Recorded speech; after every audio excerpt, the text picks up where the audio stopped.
Dude, you don't think that some Inuit or Yupik person has ever adopted a polar bear? Dude, we gotta look this one up. Let's go to ChatGPT. No, we gotta look this one up. Yo, dog, has any Yupik person or Inuit person ever adopted a polar bear?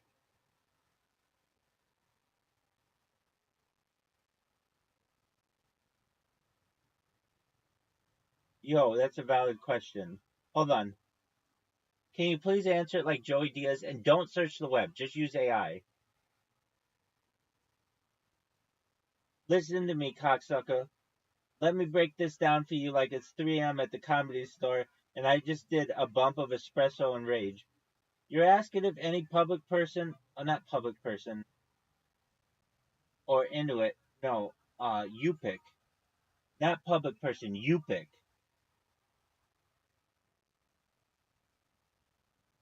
All right, you want me to, no, not pick someone. No, Yupik. It's like Yupic or something. It's actually K. Ah, you mean Yupik, cocksucker. Now we're cooking with whale blubber. The Yupik, not to be confused with the Inuit, are the same Arctic neighborhood. They're the real OGs of the ice, tougher than a polar bear's breath and smarter than a walrus in a snowstorm. Okay, yeah, let me break it down. They might have raised a cub if Mama Bear got smoked and the little fuzzball was crying in the snow. Eventually, the baby bear's gonna get big, start flexing, start acting like Tony Montana after 3 lines, and then guess what? Boom! It's back to the wild for that stew pot, cocksucker. Oh, back to the wild or the stew pot, cocksucker. Ain't nobody making TikToks with that monster. So no, officially, no paper sign, no tuxedos, no welcome home Nanook signs. But unofficially, yeah, these old school Yupik warriors might have shown love to some cub until nature came knocking. So, your friend or whatever, was he your friend or your lover? Anyway, either way, whatever is cool with, the world. Um, that guy was probably the first and only documented person of with a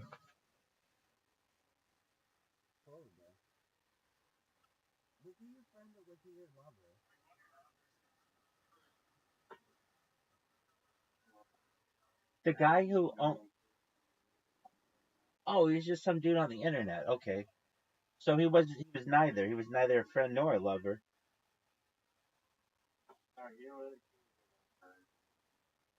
A cyber lover? Okay.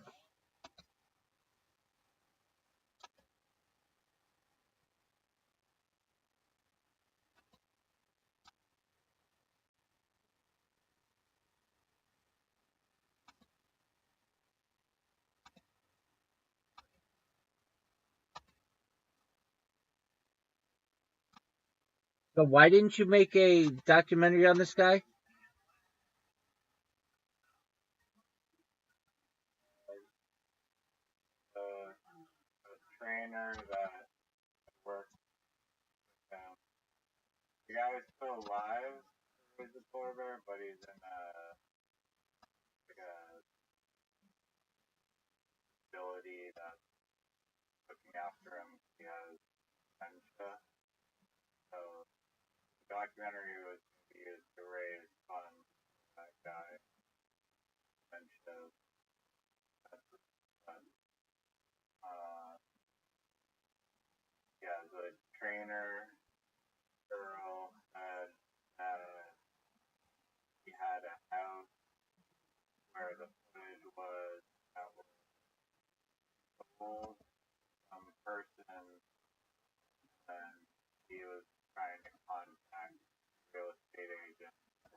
apparently there's a bunch of footage.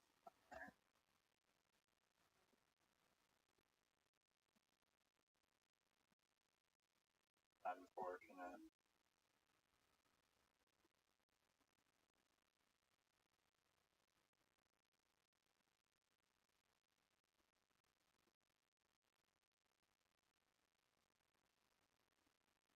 So there is footage of it?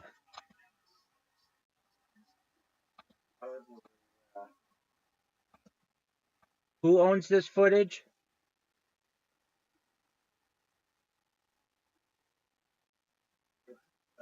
The polar bear trainers footage, guys footage, but probably in a property that he sold.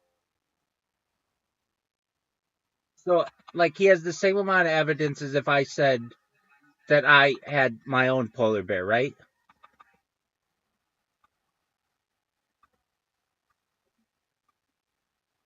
What?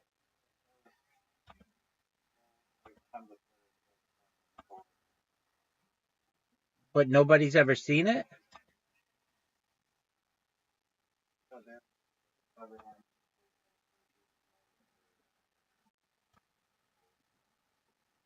Oh.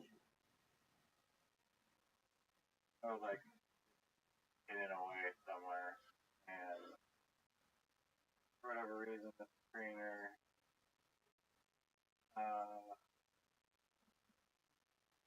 there's a big can full of, not sure what was it the other day. There was a big can full of personal belongings, as well as the top of the barn.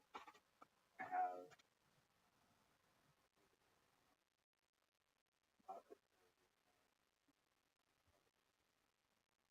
Have you ever known anybody who's seen a polar bear?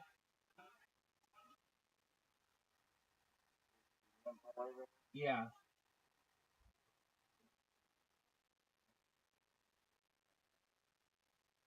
Who's that? I played hockey, both way up northern part of Ontario, and there would be polar bears strolling through town and about 40, and then I'm not sure if we saw any in Alaska, but we also You know how saw them in Australia. Do you know how cold -40 is in Fahrenheit?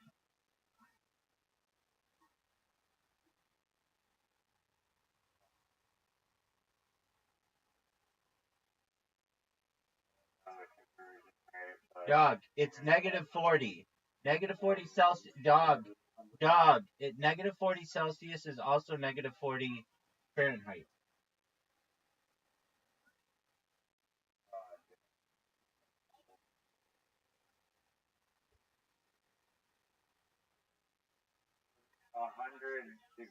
Fahrenheit is super hot. I mean, heat is relative. It's like you're on. It's a hot day. It's a really hot day.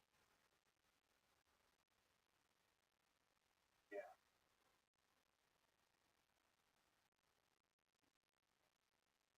Like why your scale is drastic. because it's based on human temperature as opposed to water, which is Celsius.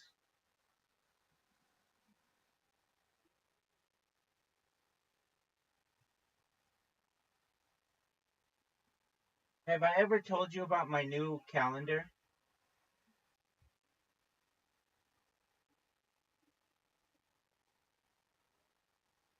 I actually have if you look in the section of this Reddit or of this Discord below, there's a section that says Rabbi's new calendar. I have it. I created a screenshot of it, and then just read the chat. And if you read the chat, it has everything. It's so that you don't have leap years anymore. There are 9 months of 40 days every month, and then one last month of 5 and like 5.25.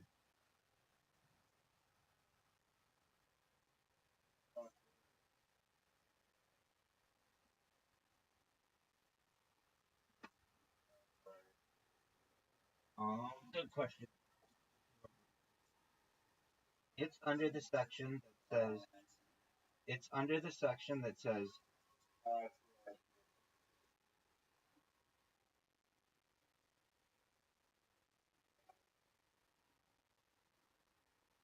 it's a oh, and so if you're wondering, okay, so what are the colors of your calendar? Green are days off, so you get 3 day weekends every weekend, and 1 day off during the week, and red are work days.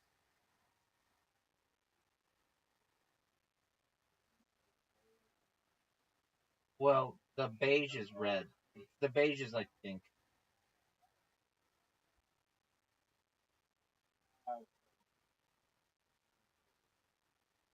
Yeah, I mean, I took it's like a screenshot of a screenshot of a screenshot that I did like a long time ago.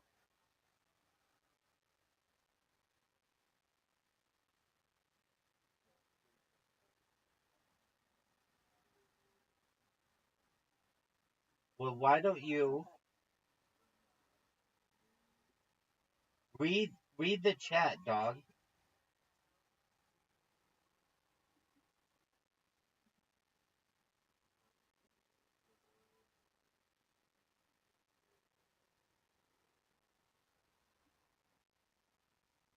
Yeah, the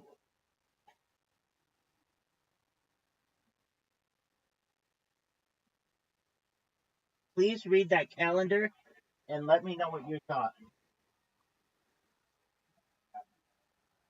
Yo, you're breaking up like a mofo. What'd you just say? You're breaking up like a mofo.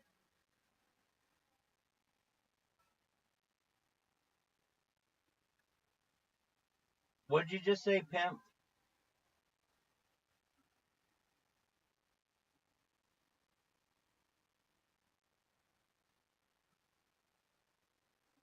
Riser.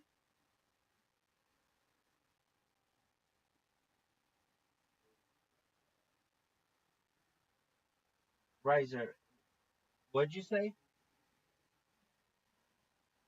And 40 days.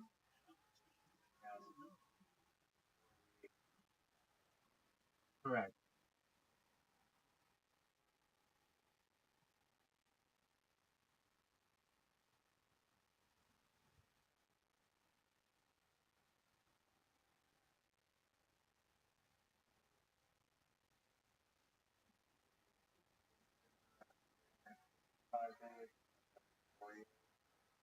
No, but that's not true. That's not true. It's every 4 years unless the year is ends every 400 years. So like the year 2000. Let me get the actual rule. It's so fucking confusing. Everybody thinks oh it's every 4 years, but it's not true. Yo, what's the deal with leap years? It's like every 400 years. It's not a leap year or something. Alright, listen up, cocksucker. Leap years ain't just some random shit thrown in the mess. Oh, dude, it took it away. It doesn't like when I ask to be Joey Diaz. Yo, what's the rule with leap years? Alright, cocksucker. Okay, unless the year is divisible by 400, then it's a leap year. But it's not a leap year if the year is divisible by 100. So the year 2000 was a leap year, but 2100, 2200, 2300 will not be leap years, but 2400 will be. Does that make sense? Yeah. Yeah, but it's super confusing, and you don't have to worry about that with my calendar.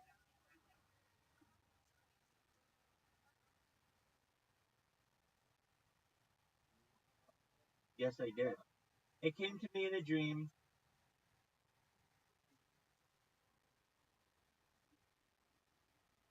but the reason why it's important is not just because I think it's so great. It's actually really important in terms of traveling far distances. Like, how long is a leap? how long is a leap year? Well, is it a year that's a leap year, or I'm sorry, not a leap year? How when you're when you are calculating a light year, do you calculate it in terms of 365 days or 366 days? It's actually like a little, it's close to like 365.25, but it's also really important in terms of like budgeting things. Like, for instance, if you're going to have like just like a budget for a company, well, February only has 28 days, but January has 31 and March has 31, yet they have the same monthly budget. It throws things off. With my calendar, everything's the same every month.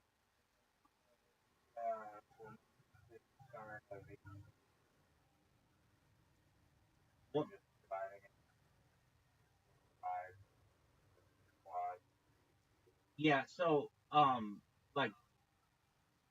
like the new year begins on the solstice. Now it could either start on the winter solstice or the summer solstice. It just depends on what people want, and people would like to work towards getting more light than work against it, basically.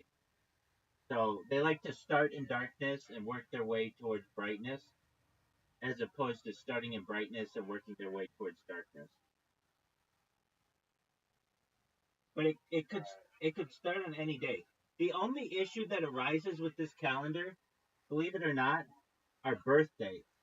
So like, let's say you were born on the first day of the year or whatever, your birthday is always going to be on whatever the work day is or a day off. But that's why in the future people won't just celebrate their birthday; they will celebrate their birth hour. But more importantly, in terms of this, you would celebrate your birth week. So that let's say you were born on a work day, that's fine. You could celebrate during your birth week, and no one would feel it's any different.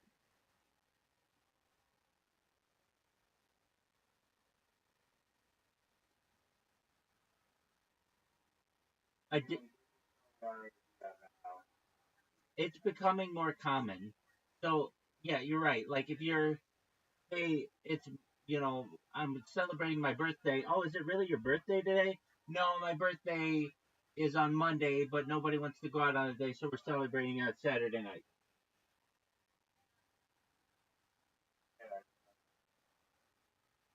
Yeah, isn't that calendar the most baller shit you've ever heard of?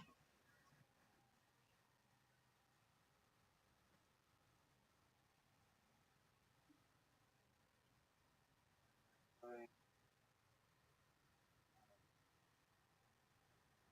long work that I guess goes unnoticed are daily lives and fascinating that people where it affects all these aspects not uh, consistency any of it and it throws things off. So Exactly. yeah, And it's actually it's a good idea. and yeah, you know when we're gonna talk calendar. Yeah, so the Why way is it so difficult? it's not we people don't know this, but we've only been on the calendar currently, the Gregorian calendar, for like I let me get the exact date. Yo, dog, when did the Gregorian calendar start? 1582. I was gonna say like 400 years. Anyway, before then we used the Julian calendar, and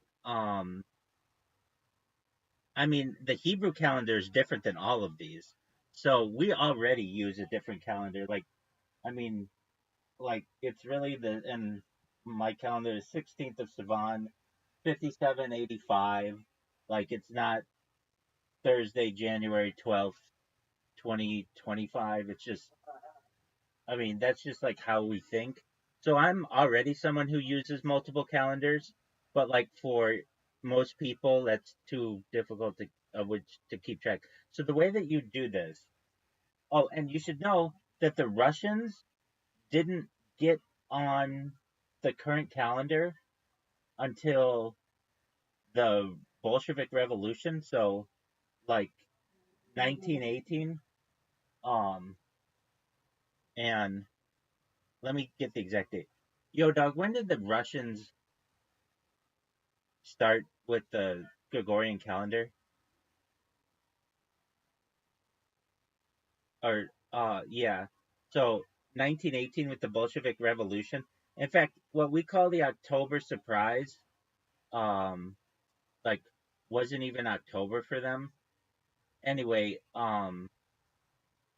so like even Russia, it still doesn't use the same calendar, at least from a liturgical perspective, as the Western part of the world. So, like, there are already countries that aren't on the same calendar. And with that said, the way that you would get people to align on this calendar is relatively easy, though it wouldn't seem that way. Oh, and you should also know, when we were aligning on calendars, yo, dog, what was the thing with like during the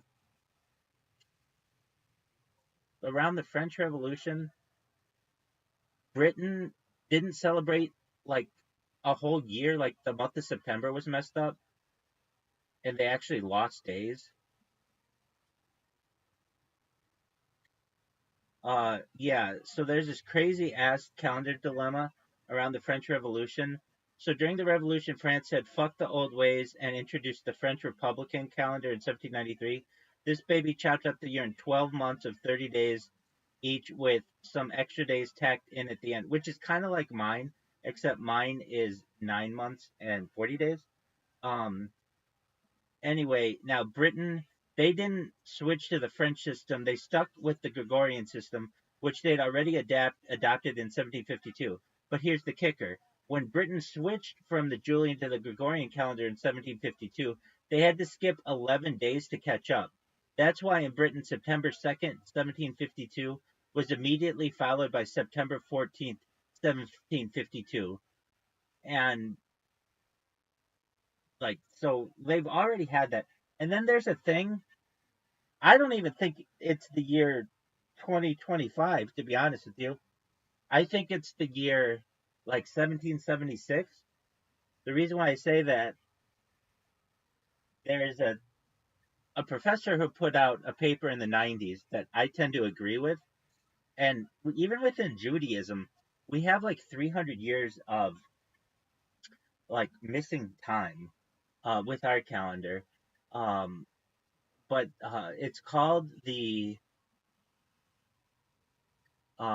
basically there were three guys, Charlemagne, three guys. They were. Let me just get it for you. It's called the Phantom Time. Can't Phantom. Yo, dog. Tell me about the Phantom Time theory. All right, cocksucker, buckle up. It's called the Phantom Time theory.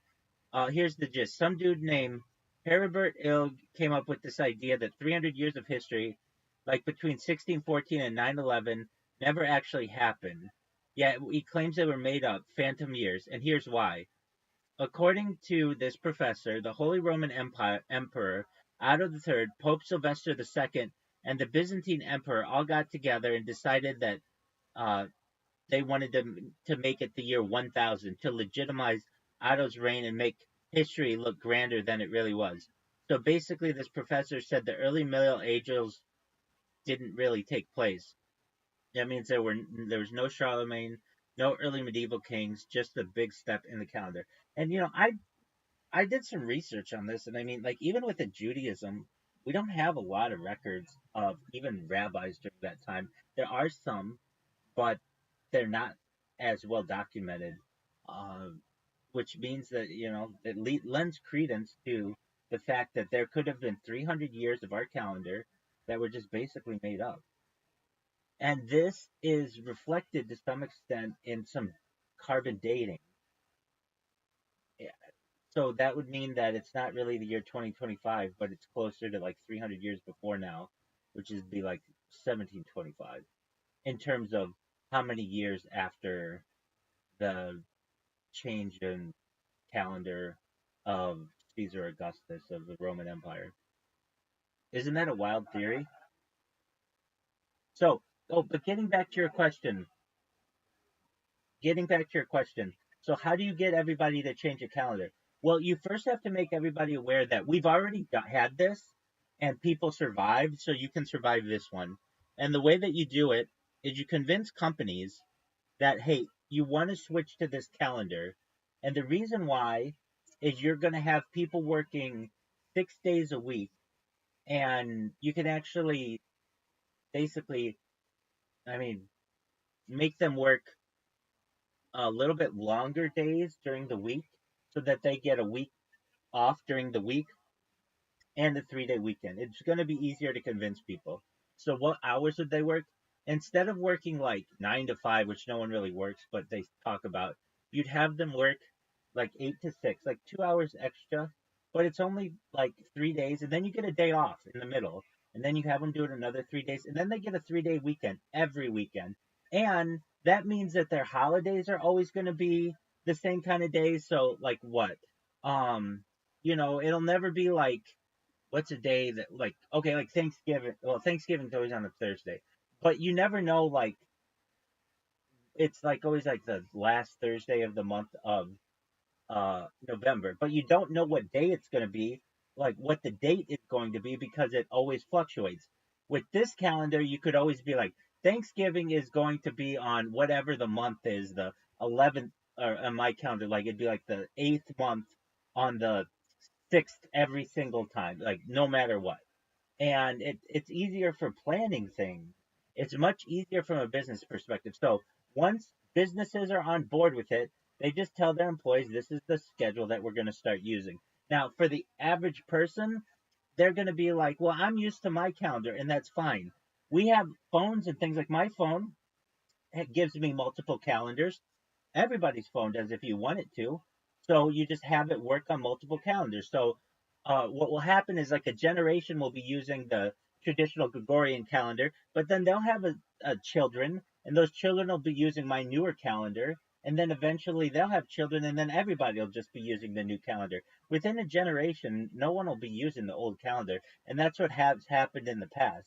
No one's using the French Revolution calendar, even though it was once very popular in an area of Europe, or the Julian calendar, unless you are from Russia. Nobody's using the Julian calendar anymore, unless you're from Russia. And basically, that's just like a religious thing of the people who are using it. So, because of these reasons, it's within just like 1 or 2 generations it gets adopted, and then everything will be aligned. Now, the reason why I want this is because I want I have a bigger plan for it. I want everybody to go to the decimal system. And what do I mean by this? That means the metric system. But even the meter, when I go viral, like a lot of things are going to change. At least I've thought about. And this isn't like these are just things that came to me in this dream, and they make a lot of sense. So like the meter. Do you know how long a meter is? It's like like 3.5 feet or something like that. Well, guess what? The meter is going to have to change. When they developed what the meter was during the French Revolution, it was supposed to be a million of the way from the North Pole to the equator, which is great. So that's a meter. But what actually ended up turning out is they did the measurement incorrectly. So instead of it being around the world 40,000 kilometers, it actually turns out to be 40,040 kilometers, which means that the average meter will extend like a little bit. Yo, dog, what's the uh, circumference of the Earth? Isn't it like a little more than 40,000 kilometers?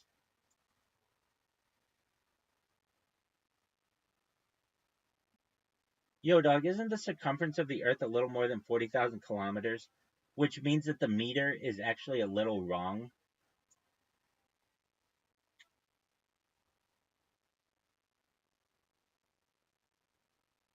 Answer my fucking question. Yo, you're onto some real deep shit now, cocksucker.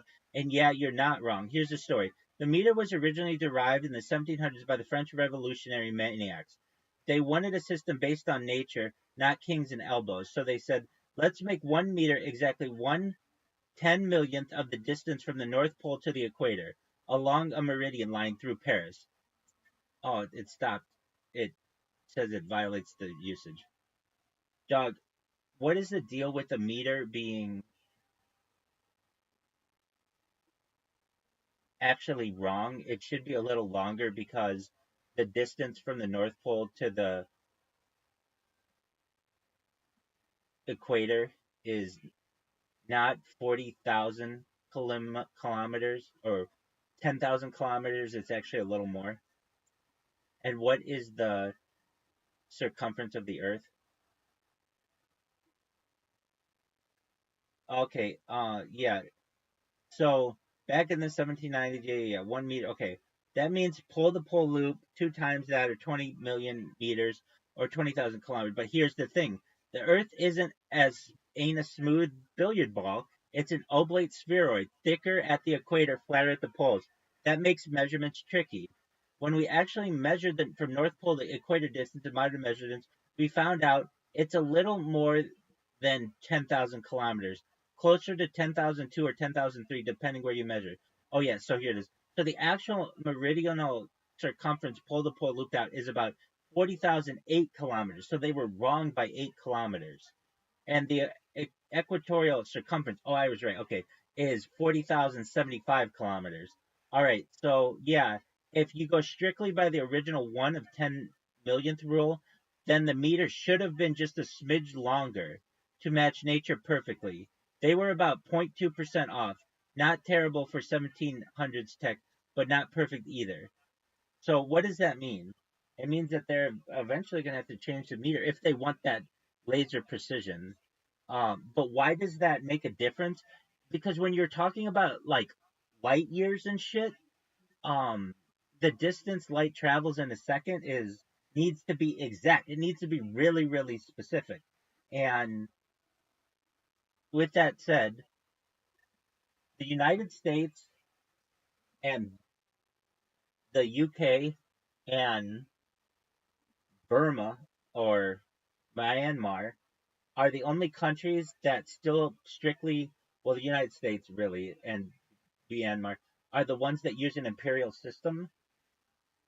And the reason why we don't use the metric system, it's just been a rejection. There's been the argument that it would be too expensive to like, redo all of the equipment in an industrial setting to be metric. We're still using the imperial system, which is fine.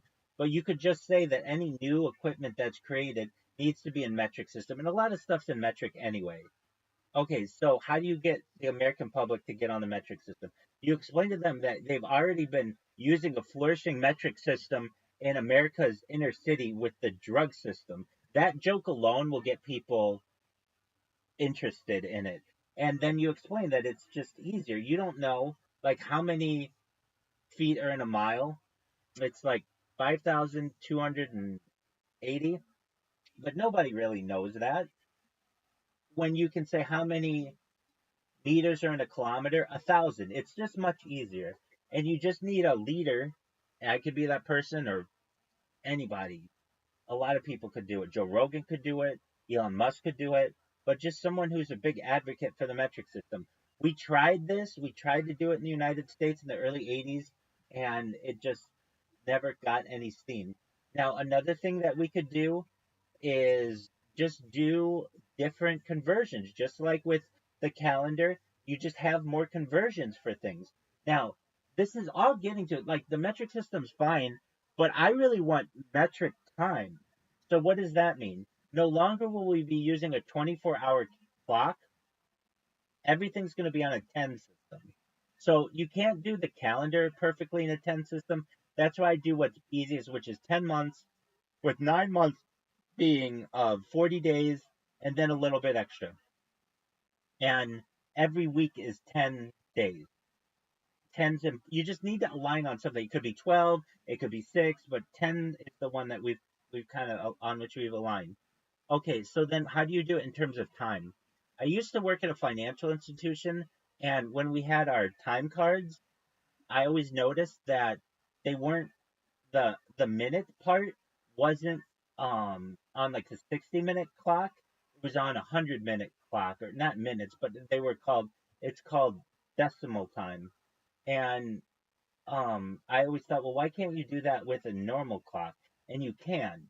So basically, the way that that clock works is every day at 5 is noon. So noon is at 5, midnight is at 0, and you change your routine basically so that you would work, not necessarily work, but like your hour is going to be like 200, and your hour becomes like uh let me see what an hour is on it's like 2.4 hours, whatever we call it. You don't call it an hour anymore, though you could. So 2.4 hours, basically 10 2.4 hours makes up a day. Basically, I want to get everybody aligned on base 10. Does that make sense? Yes. All right, well, Caspian C gets it. What about you, Riser? I do. I was. Okay, cool. All right, that's all I have to say. Keep going. I mean, that's what I have a new calendar for the world. I have a new clock for the world and new measurement system for the world. What more do you want? True. Solved it. I think so.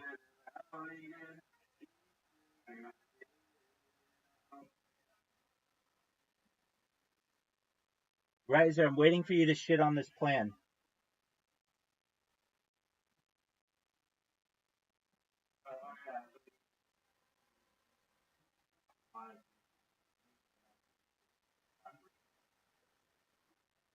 Well, yeah, but the metric system has to change a little bit because you have to make the meter a little bit longer. And and so I mean everybody will still use the metric system and it won't really change things because your eye couldn't perceive how much longer the meter becomes. But it is important in terms of light years and stuff like that.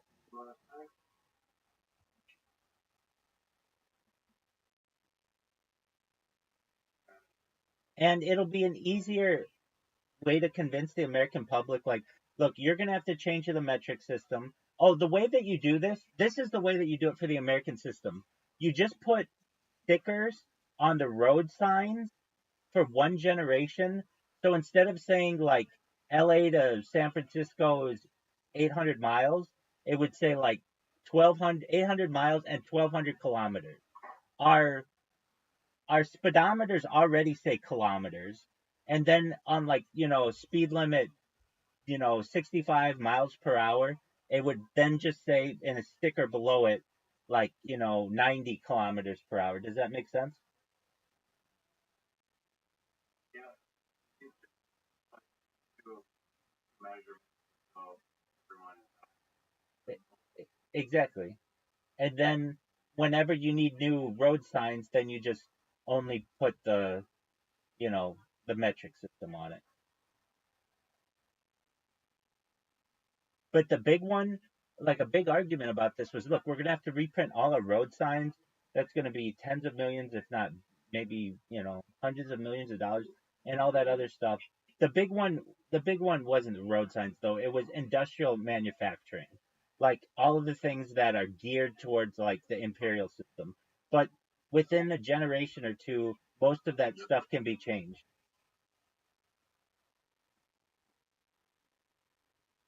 Oh, We just have like X devices auto.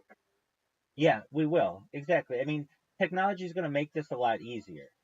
So people will just be able to choose whatever system they want. I mean, people won't even be driving at that point. Exactly. Yeah. I mean, that's an excellent point. So, that won't even, but even You just won't need road signs. signs not need. Oh, people will still be interested to see how far. Originally, you don't need those. Uh, great. It would be red signs and the little apple.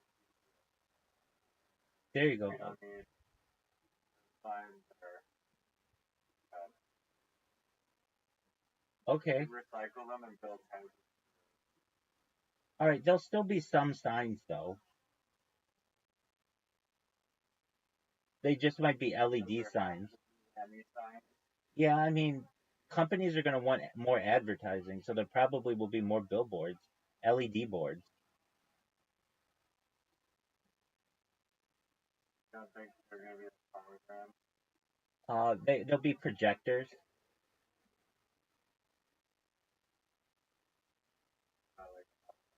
Well, yeah, I mean, hologram, I guess, doesn't need a back wall or like an object on which to project it, but projectors do.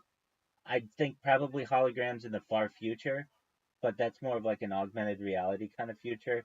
Just probably within the next 50 years, though, it'll be projectors.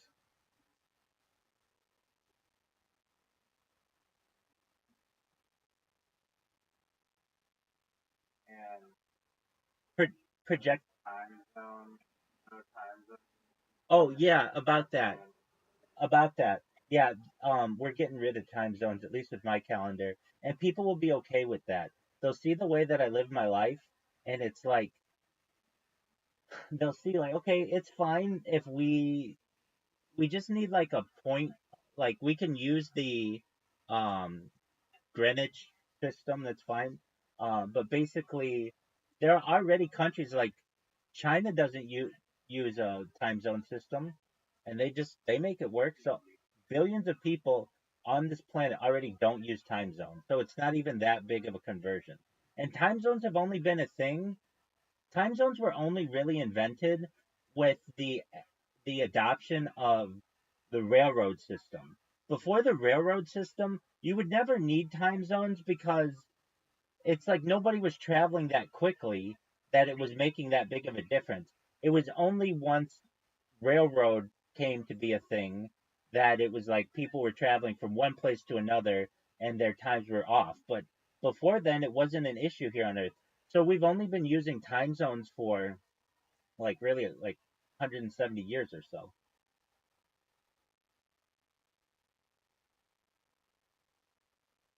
Like 170 stories. No, the Gregorian calendar was adopted like 400 years ago. At least in England, it was adopted like 270 years ago. And then, or more than that, 200 and almost 300 years ago. And then the the railroad was like 170 years ago. But I mean, what I'm saying is that this stuff hasn't been around forever. And when you teach people, like, you know, it's not like everybody's been doing, like, especially the calendar is the big one for me. I would be like, oh well, we've been using the calendar since forever. No, it hasn't been that consistent. And not only that, but we lost 11 days. Anyone in the British Empire, um, in the 1700s. So, like, who really knows what day it is? Who remembers things of time? Exactly.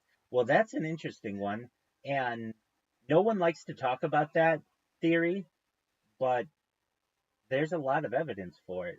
Basically, what happened was this: it was like the 600s, and three guys got together, and they were like the three most important people in the Western Hemisphere, and they were like, "Look, 611 is a fine date, but since everybody's uneducated and everything, we can just say it's the year 1000, and it's a new millennium, and everybody will think it's really cool," and they did.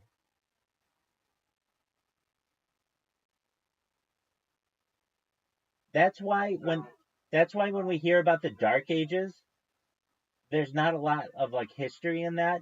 And additionally, if you look at like architecture, there isn't like any major architectural change between the end of the Roman Empire and the beginning of the medieval times. It's like you would expect there to be more changes, and there aren't. uh, uh, uh, like a gap. Exactly. Nobody talks about it. And even if you, I mean, like, when's the last time you heard anybody have a discussion about the Dark Ages? They'll talk about the Renaissance, they'll talk about the Middle Ages, but the Dark Ages, it kind of just gets glossed over with like the fall of Rome in 476 and the beginnings of Islam in like 611. Like nobody really gets into like what was going on in 800. I'm not saying that it didn't necessarily happen, but I'm just saying it's an interesting theory that this professor has proposed, and everybody shit on this guy, which makes me think like, wait, why are you all shitting on this guy? Like, he might have a legitimate point here. If anything, we don't necessarily know for a fact, but if you look at the architectural record, there's some evidence to say that this stuff is not as old as some people say it is. Excellent. Which which would mean, oh, on the time zone? Well, like at least in China, they don't use a time zone. So whatever time it is in Beijing is that time in Western China, and um, though it should span like three different time zones, China does not. Now in the United States, or the way that this would work in the world, so like right now it's 2:11 p.m. and we will just see ourselves. We'll just use UTC basically, but whatever time it is UTC, it would be that time everywhere in the world. Where this gets messed up is when you say like, "Oh, it's noon here." Well, wherever it's noon, everybody thinks that the sun is like a, the height of the sky. It'll just be some places noon will be dark, and that'll be fine.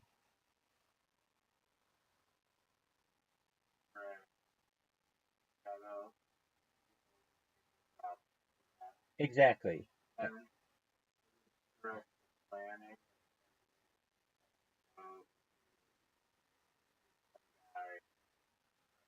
No, it makes it easier because you just say, especially like, man, I've worked in on international teams, and getting the time zones down, it causes a lot of issues when Everyone at the same time, exactly, no matter exactly. I'll see you at 6 o'clock. Okay, great. And then we're already at 6 o'clock, as opposed to like, well, that's 8 hours UTC and it's 11 hours UTC. You know all that bullshit that you go through. So would just we would go to work every day at, it might be like 2 a.m. Okay, that's fine. That's just how it works. Welcome, Aki. How you living, pimp?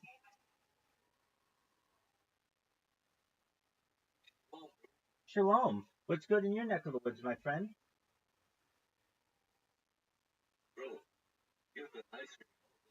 Dog, I've been live streaming for the last 3.5 years, my friend. Aki, do you mind if I tell you about myself? Excellent. I'm Rabbi Rothschild. I stream my life 24 hours a day, 7 days a week, 365 days a year for world peace. I've been streaming since the pandemic. We've seen the death of a queen, the birth of AI, the coronation of a king, and everything in between. I've essentially created the largest time capsule or timeline of human data and global history. Aki, have you ever seen the movie The Truman Show or the television show Big Brother?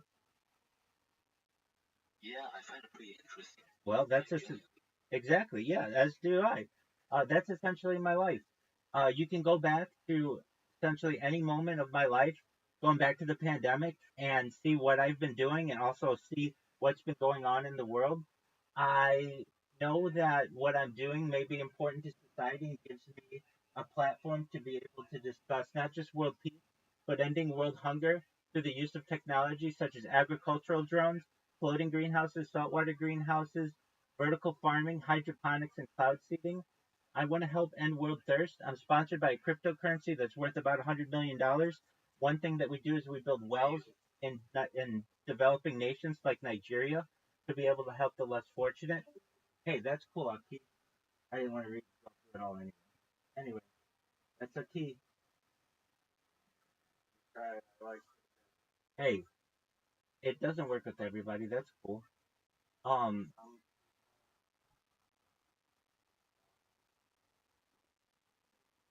exactly. Here we are talking about really good idea. I mean, I think it's a really good idea to get everybody aligned on their clocks.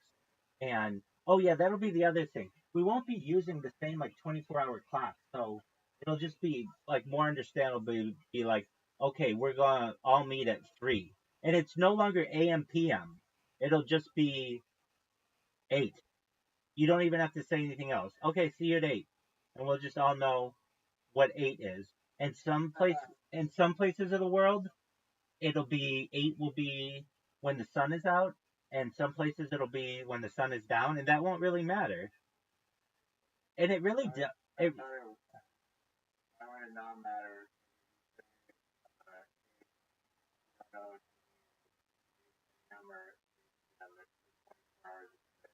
No, number hours. no. Yeah, but with my calendar, there will be only like 10 slots a day. 5 is noon, and 0 is midnight. So 8 would be like towards the end of the day. And it's like, okay, well, where are we gonna say the day starts? Okay, so you're dividing the current 24-hour clock go to 12. No, it goes to 10. Everything's on 10. So there will be 10, 10 hours in a day and 100 minutes in an hour. Now we'll have to adjust them so they're not like 60 minutes, but and then there would be 10 seconds in a minute. God, It's rewriting. it's not that it's not that complicated. It's already a system that some people use. Yo, dog, what's the 10 time system? It's like decimal time or something, where the whole day is just 10 hours. Yo, my man, you're talking about the revolutionary wild ass time system, decimal time, straight out of the French Revolution. So they already did this during the French Revolution, when dudes were shaving off wigs and chopping heads, trying to make time itself more logical. So what is decimal time?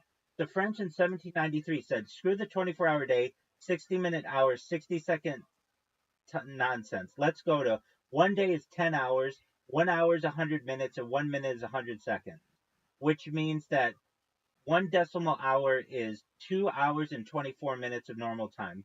One decimal minute is 1 minute and 26.4 seconds, and one decimal second is 0.864 of regular time. Basically, they tried to metricify the time. So this has already been tried. People just don't know it, and it's not even like it was extremely unsuccessful. Uh, it it it can work. Here's the thing, metric system logic is base 10 everywhere.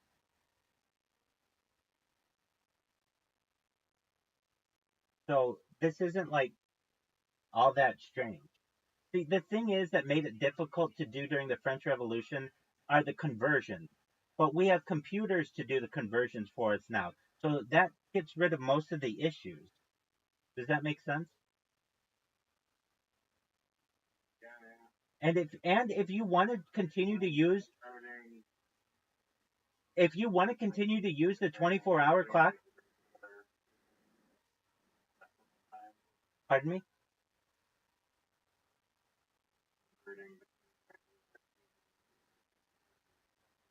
Right. I mean, it just, back then everything would have been manual. But now you'd be able to look at a clock and know, okay, at 12 noon, human hours would actually be 5 decimal hour.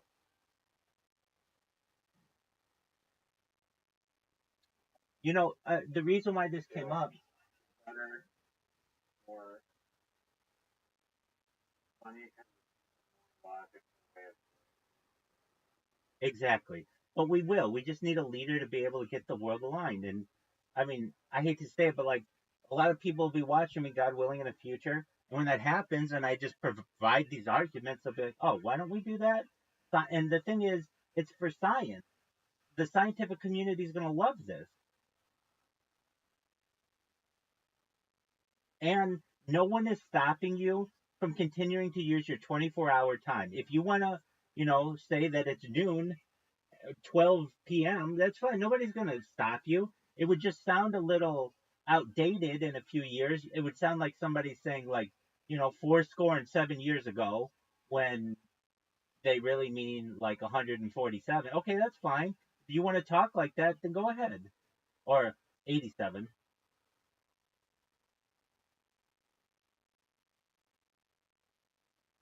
Make sense? antiquated time, Exactly. antiquated non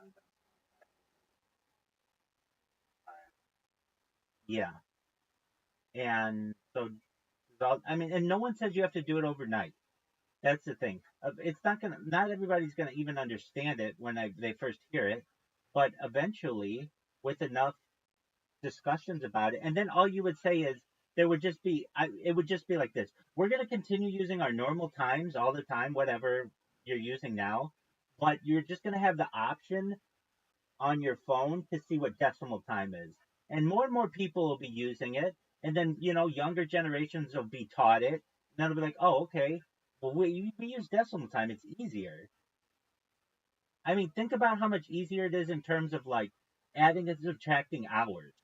Like, um, during a work day, it'd be like, okay, so 8 hours, 8 to 5. How many hours is that? Well, it's like 4 to noon, and then 5 from noon to 5. So that's 9 hours. Okay, that's like you're doing conversions at that point anyway, as opposed to this system, which would be like, okay, you work from 3 to 6.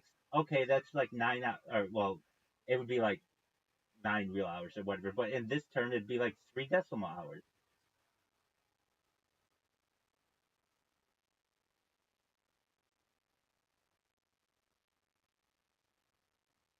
Can't wait to be paid. Well, I can tell you this. I was paid in decimal hours at this financial institution, and it made it a lot easier when they were calculating your time. Now they didn't do the whole out all the hours this way. They just did the minutes this way, but it made it easier for the people who would keep track of your time card. And when you would punch in, it would punch in on the um like the tenth of the every tenth of a second or whatever. Like I whatever, it was like 0.86 uh of a second or something like that. There was some conversion. But when you were adding up how much time everybody worked, it made it a lot easier because you weren't working on like a 60-minute deal. It was 100 seconds. It was easier to pay people basically. And so I mean, like, There any other uh, world management that you want to reorganize? well, those are the big ones, and those are much. Well, there's another thing when it comes in terms of uh, like a marketing campaign for the metric system. So for the United States, it'll be like, look, nobody wants to change. We get it. Change is difficult, but this will help the world come together. And the rest of the world is going to have to change as well because they have to change their meter just a little bit. So it really means everybody's going to have to change. It's like the idea when you have a little kid who doesn't want to do something, but they see their older sibling also has to do something, even though it may not be as significant, they feel like everybody's involved then. Um, the calendar's a big one. The time, yeah, there is. Okay, well, okay, in terms of length, or distances. So then what we'll do? is on all the major beaches in the United States. So like Santa Monica Beach and like Long Beach and um, wherever the New Jersey shore and things like that. You will take a mile of beach, like just like a line of what a mile is and what a kilometer is. And people will just walk there for like a year and just see what it is. Like, okay, so this is a mile. This is what we currently use. And a kilometer is just a little bit shorter. And it'll put things in perspective for them. Like, and why the beaches? Because it's easier to just put that down because there's nothing in the way. But in other areas, like in more rural areas, they'll just perhaps put it next to a street so that people know, like, okay, we're moving over eventually, and we just want people to become more accustomed to distances. So this is what a mile is, and this is what a kilometer is. And people, they'll have parties for it. Um, what do I mean by that? There's already like Pi Day. They have like number parties for stuff, so people will have parties for this uh this like like the we're all gonna like celebrate like we're moving to the metric system, and it doesn't have to be overnight, but eventually the United States will go with that. Just like with anything we've done, it gets passed into legislation or it gets but it doesn't go into effect until like 5 years or 10 years later. Okay, so that's a thing. Also, we're gonna get rid of the daylight savings time thing because that's like a huge scam. I think the reason why that's done, nobody talked about this. They always say this is the United States. They always say it's for farmers, but it's really not. It's for I feel energy companies, and the reason why I say that is you lose an hour of daylight when it's starting to get darker, and that means that you need to have 1 extra hour of electricity. Now, do you understand the cost or like the amount of money more that the electrical companies get when they get like the entire nation using an hour extra of electricity? Because that's when people are using it in the evening, not necessarily in the morning. Do you get that? Yeah. Exactly. So, um, we're just gonna go away from it'll and it also kills a bunch of people every year, and it causes issues with people's circadian rhythms. So that's one that we could get rid of, and it's already been discussed. That's easier to do than all of the things that I've said. Easier than decimal time, easier than the metric system, because that's already been proposed, and some states already do that, like Arizona does it. Some other states just don't change, and that would be fine.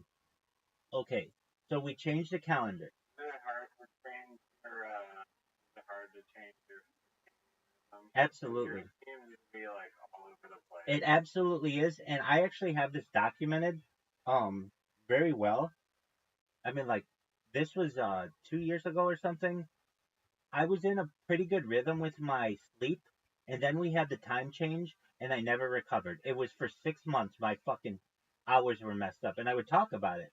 I would be like, that change really fucked me up, and it's documented on camera on this thing. So we'll actually be able to study that. Um, but yeah, my circadian rhythm is messed up, and um, Just the simple like daylight saving time. just just that, and it's actually documented. Like I was in sleep rhythms up until that day, and we did the change, and it messed everything up. Dude, I can tell you that messes everything up as an Orthodox Jew. I would have to leave work early. I would have to like even like negotiate. I had formal negotiations with my employer. Well, I told you this when I went back to the startup. And one of the things was I was going to have to leave, and I did like 2 hours early in the winter when I would not have to in the summer because of the time change. In Southern California, in the winter, we get really specific as Orthodox Jews when Shabbat comes, and it's at least in Southern California. It depends on your latitude in the world. So, like if you're in Alaska, technically, like, or like close to the North Pole, the sun doesn't set, so they have to make some arrangements. If you're that far north, it's very rare for Jews to be up there. But if we are, when you light Shabbat candles, because you're supposed to light them at sundown. But at least like where I am, it it gets to be at like 4:14 is the earliest it ever gets at sundown, and that happens in like December, and that's very early for the sun to be going down. But it's because of daylight savings time. Usually people think of sundown to be about like 6 or 7, but that's just how it is. And then in the summer, it's like as late as like 8, like almost 8 o'clock, 8:02 or something like that. Or actually, I think it's like 7:46. Um, but How far north you are? it does depend. And then, but what I'm saying is, it it causes a lot of issues. I mean, at least from a personal standpoint. Now, I know that this is a small minority of the population is only worried about this, but it will have a major effect on society as well. And the big one is how much energy that we use. And there's an argument to be made, and I think the big way that politicians and just public leaders could make the argument is, hey, did you know that we use XYZ amount more energy because of daylight savings time because we're all inside so much earlier and we need to turn on lights and such? And people will be like, oh, well, why have we been doing it this way all this time? But it only came about once like General Electric really started, making it so that you had to have lights inside. But again, actually, it was because of the well, that was daylight savings time, but the time zone part is the railroads. All right. So anything else I'm going to change? I mean, these are the big parts of society. The calendar's a big one. The measuring system's a big one. Oh, temperature. I think we just go to Celsius. It just makes sense. And Fahrenheit is fine, but enough people know Celsius. Most of the world uses Celsius that the United States will just go to Celsius. Um, it makes sense for water being that way. We're just used to it as the Fahrenheit system. Um, but this all gets back to why all these topics arose is because I asked you that question.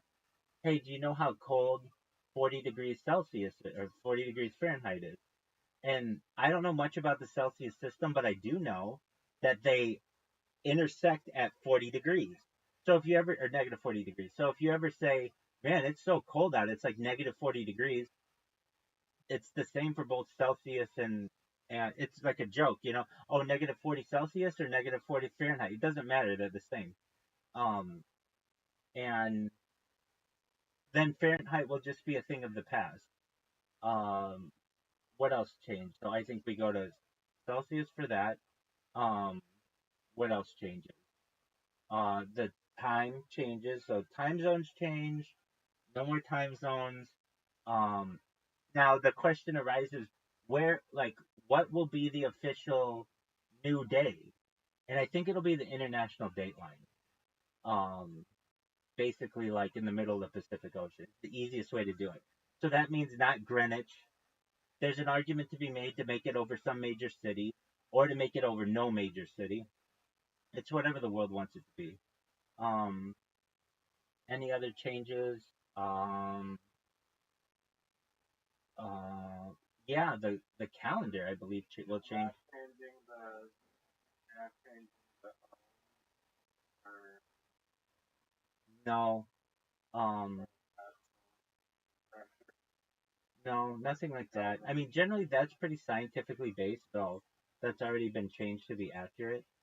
Though these things will change with the adoption of like a new time system. That kind of stuff will change, but not them themselves.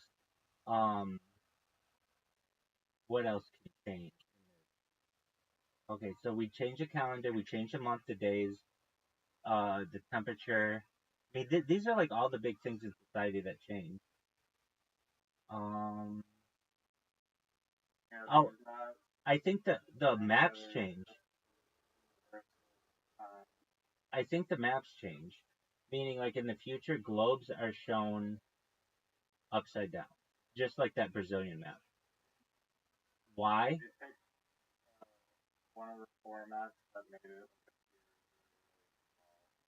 Yeah, not that version of it though. Um, what else? Um,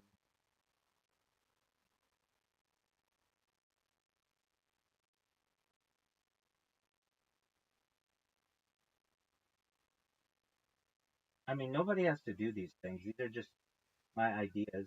They're not even all my ideas, but they just the world needs a leader to be able to just align people on this stuff.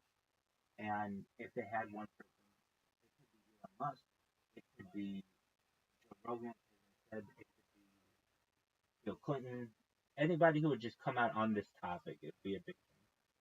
But the person who has all the data would be really important too. You know what I think changes to some extent um, when we consider what a new epoch is. So this isn't really scientific, but I think it's with the adoption of color TV.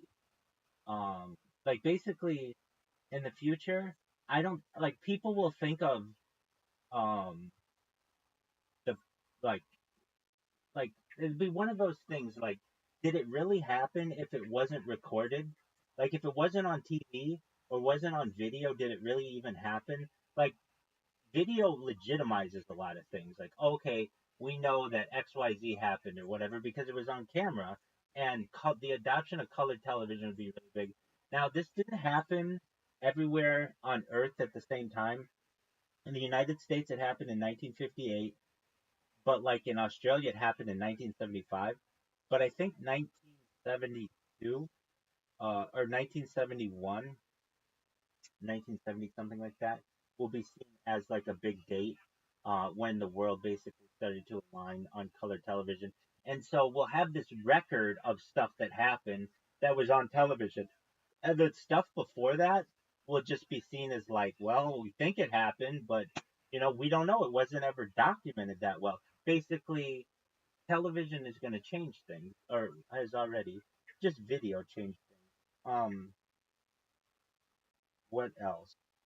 Doug, You I get to gotta bed. go to Take care, my friend. sleep, but I appreciate that Absolutely. documented or new documentation. Bro. Yeah, just fix by staying up late. Peace, big dog. And work out freedom. Gotta align my circadian. Word Mockingbird. Oh yeah, yeah. Caspian, I'll let you.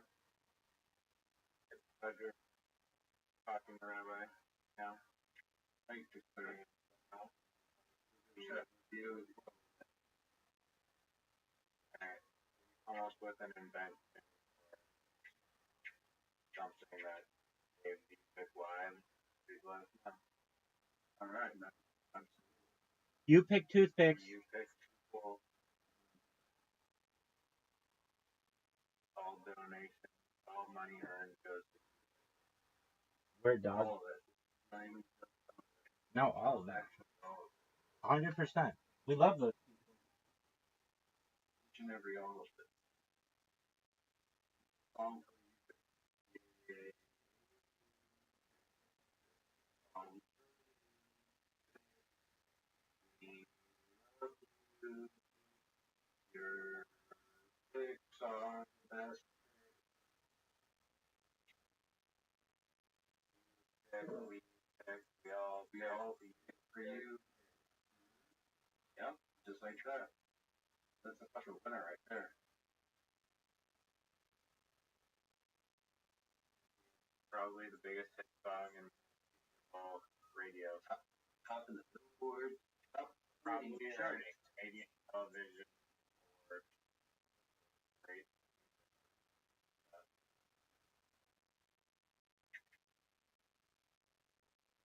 Yeah, I definitely think that's going to be the best.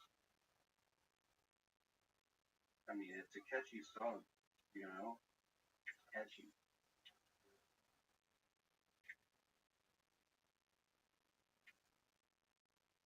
Oh, that dog.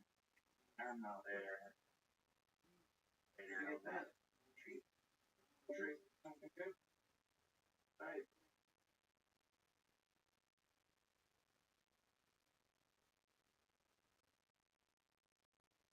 Oh.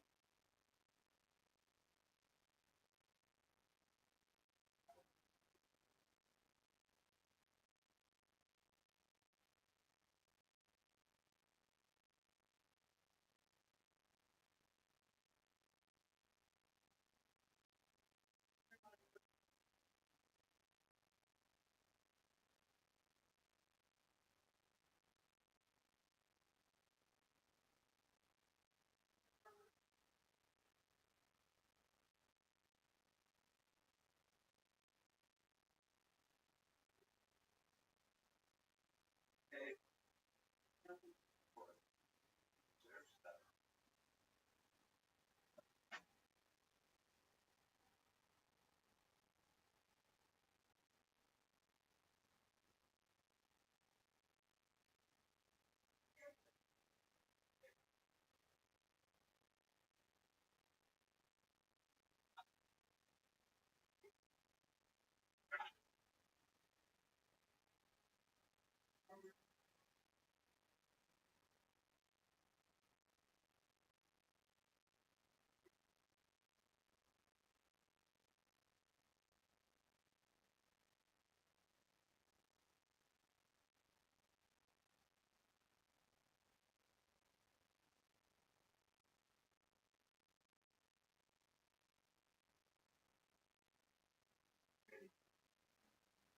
You can.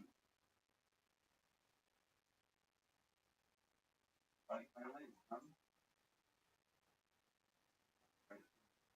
Nice thing to do.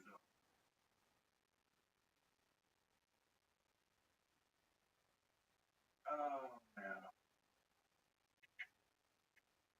Back up. No. No. No.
Oh yeah.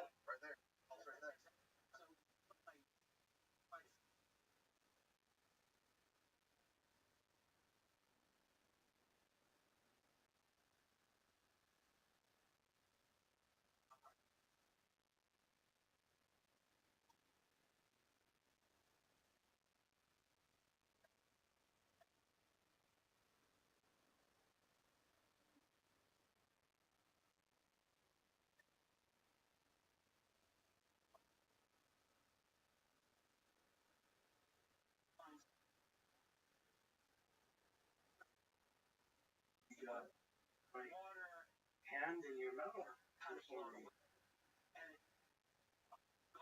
What don't you do? Oh, you wait. You don't bite. You bite. No. Bite. No. No.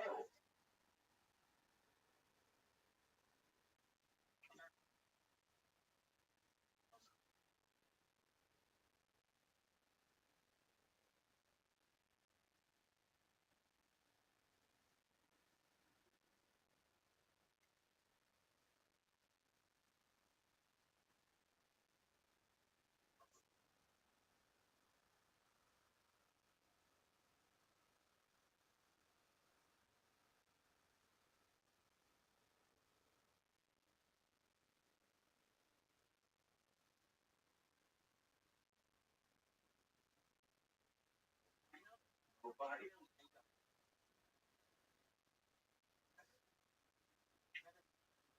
That dog.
Out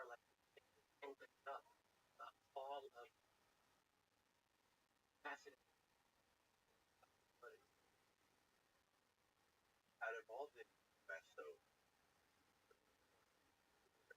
that stuck out to you. That one really. What? Also, I do want to. I want to know more about that.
Okay. I found the story. Sam,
yeah, this is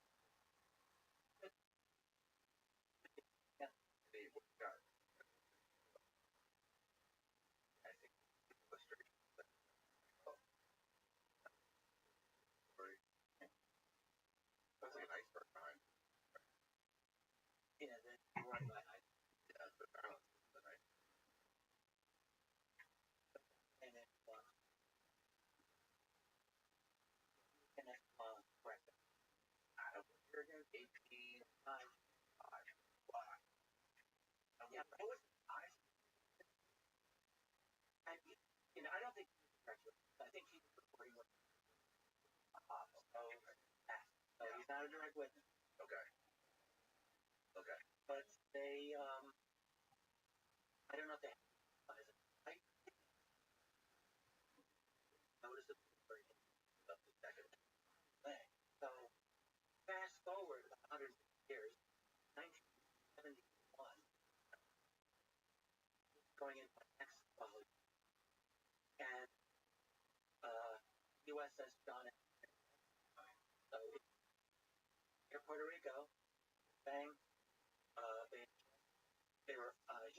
Right. Like off the out. There's a lot of crazy stuff. I have a friend who he said all kinds of like stuff, especially like stuff and stuff you really don't get about like that. There's a lot of anecdotal. Um, we spoke to a gentleman had an interesting USO count off the other side. Oh, really? I don't think they reported. Like the stories are floating around there work, and how I have no doubt there's more. Mexico, probably. I have just the reports from like UFOs and showing up missile silos and things like this. I can't imagine not UFO stopping your submarine and interacting. Well, we could come from actually. By the way, I'm very big of cases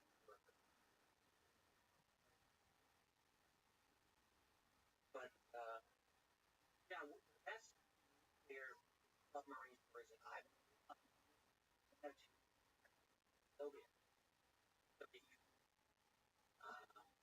Yeah, they have some learned about them. I think a lot of this happened when they one for a while. A lot of these files, and so we Soviet Navy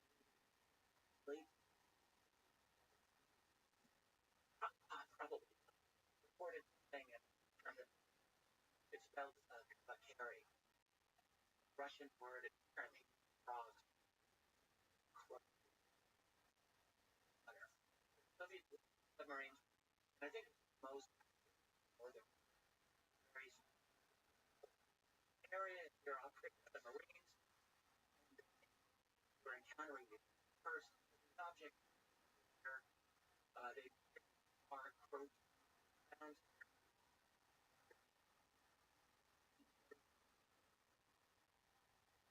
worried about where they hear their equipment. Yeah, their equipment, and apparently around them, study circle. Right. But that would happen. Multiple ones of them, they grounded, forgot, were hostile. Here, to your question, are they? I'm not aware.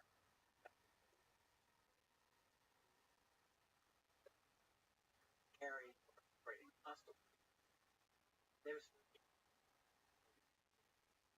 and then there was a apparently formal classified study.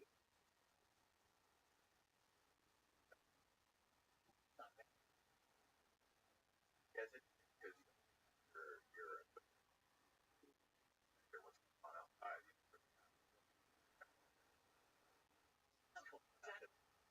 Probably. Where are they?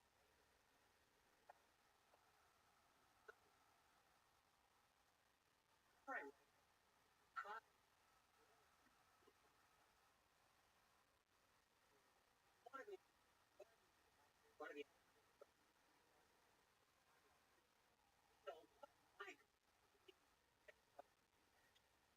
cold knife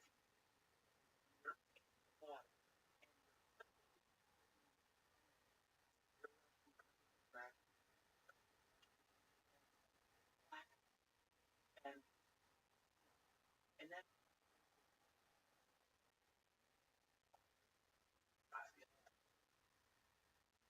I mean it's not hard to see why they're from their point of view about I mean but the amount of drama because it was yeah okay I just think drama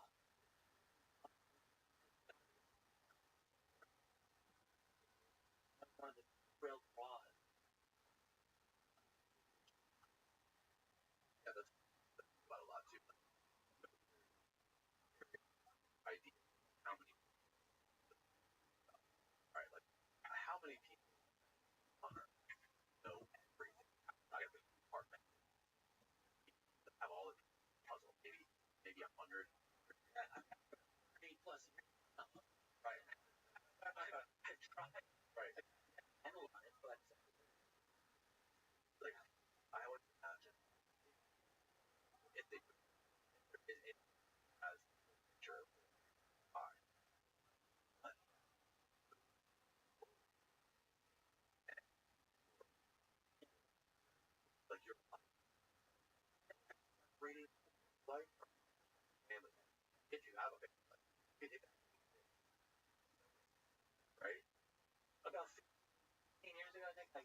Really? Just have to run fast. Like, I wanted to Donald Rumsfeld press conference on 9/11. Fortunately, basically, we're from the receipt. And I got quote was I got but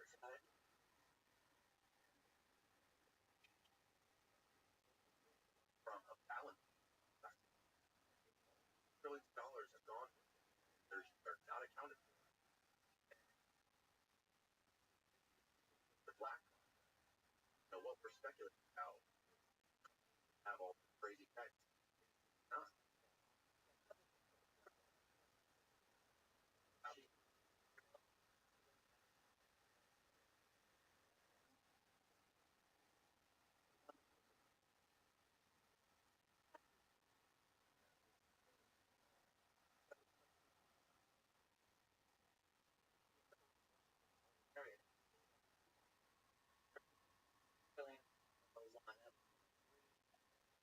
number actually but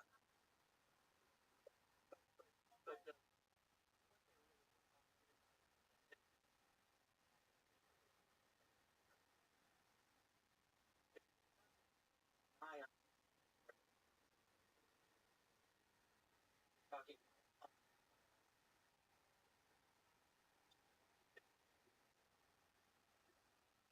and a lot about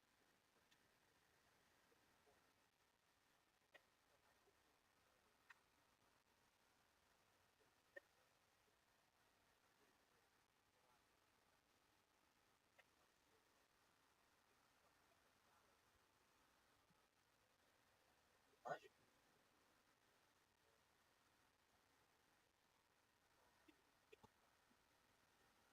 Budget. What?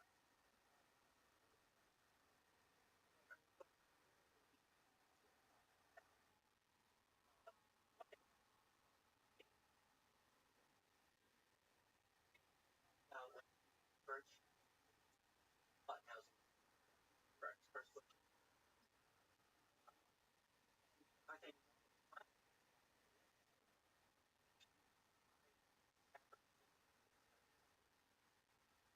much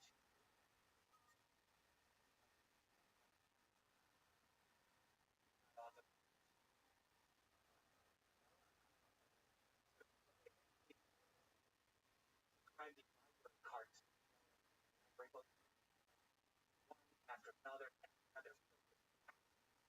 paper on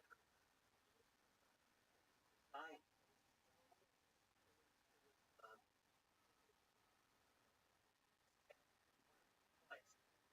That's a nine pulse. And she made a very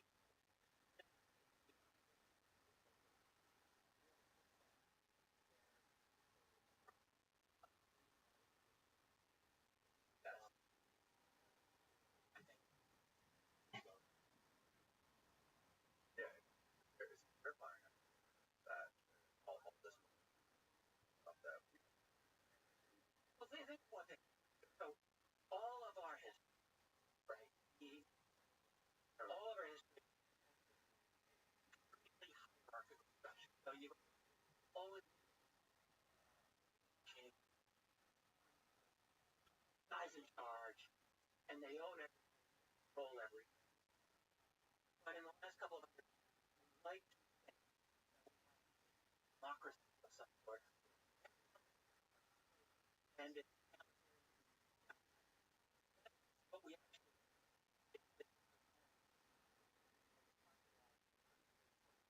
have that people need to believe democratic, or else they're very unhappy. We want to think ourselves.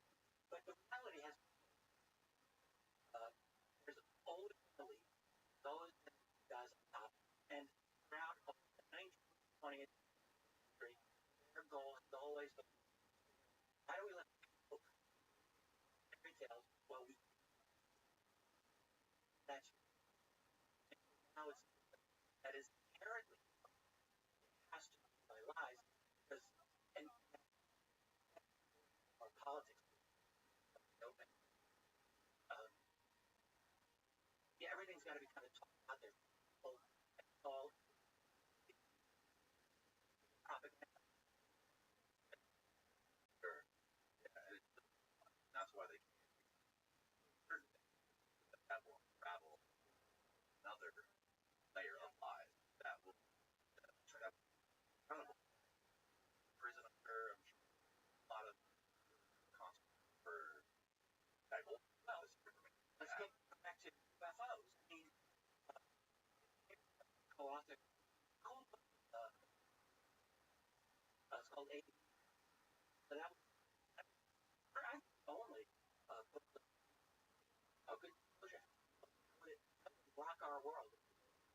And what you're doing is horrible, horrible thing. Naturally. And what you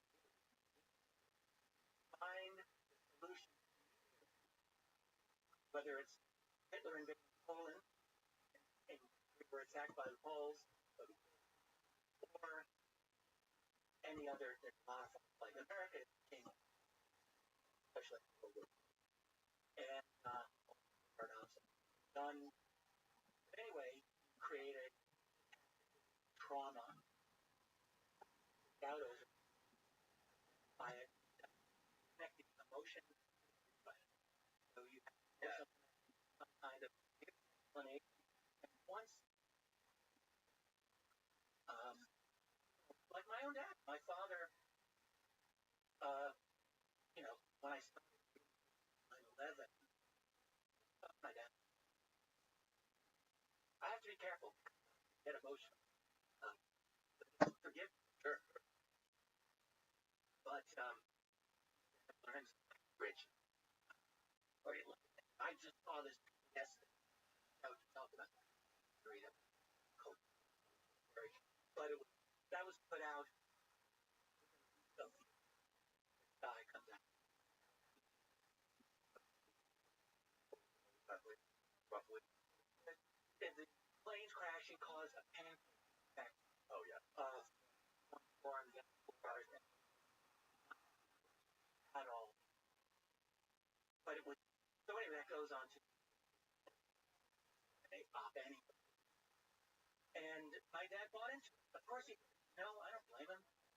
And like really had a struggle. The fact that his son was going all into the alternative 9/11 phone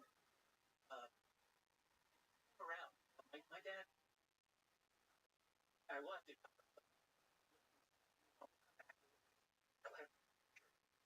We're talking about this, and it was for disclosure. How that nowadays far more. Because because Trump, yeah, he hits 16 in 2015. Actually, better. Yeah, well, and I mean, how do I need 50 cents? And whatever I end up saying, someone's but basically a guy who comes in that is from a figure that we really go back to. But here comes Trump. And so now we're at a point where, whether it's Trump or anyone else, Biden, because the president comes up there, says it, and you've got half the country right now saying, so that's the complication where we're in a kind of a world where how do we actually reliably so-called fact now, and we all know it's nonsense. So it's obvious they're on. So I think that really complicates. Well, I mean, look, we were talking earlier in the conversation about the emotional how they'll just jump on anything and it'll cause a lot of noise and it works. Yeah, well, I thought about it. I think up level of I would something there's something right. Definitely for oh yeah, and whatever the government tells them, they think the opposite. Probably 36 guys, but for reality is a mountain, massive person, and so that goes out there, right? So you'll just take like a little freaking sliver. Say here, this is true sliver, right? But it's complete, and I'm sure it's a sliver that will provide the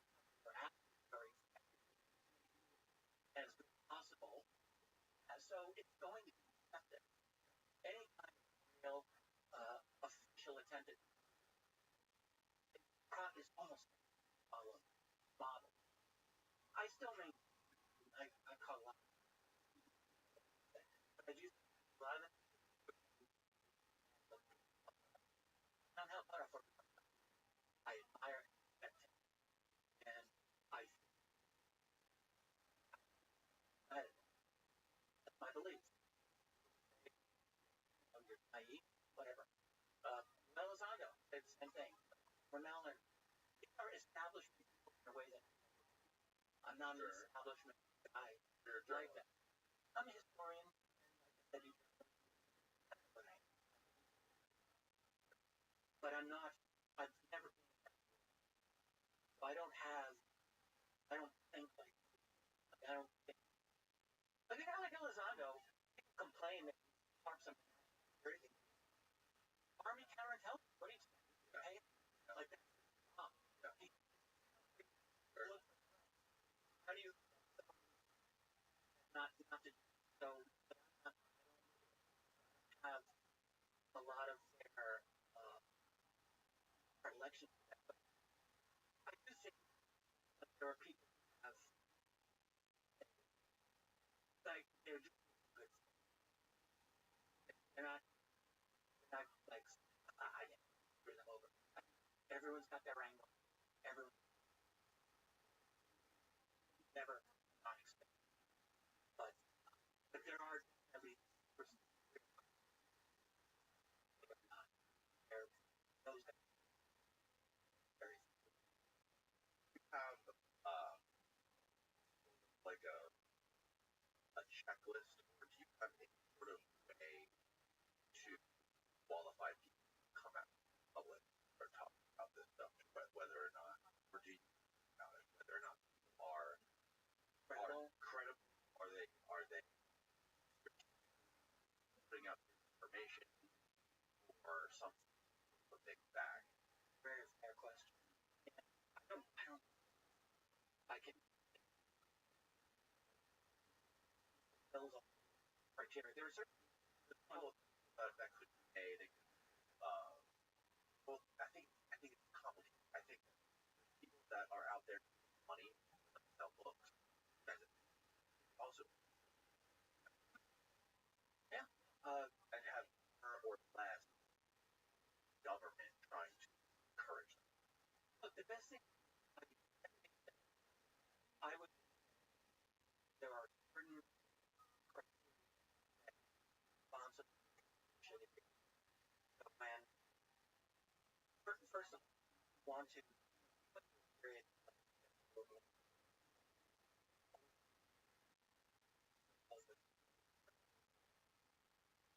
or people who say I work for the department that they provide background.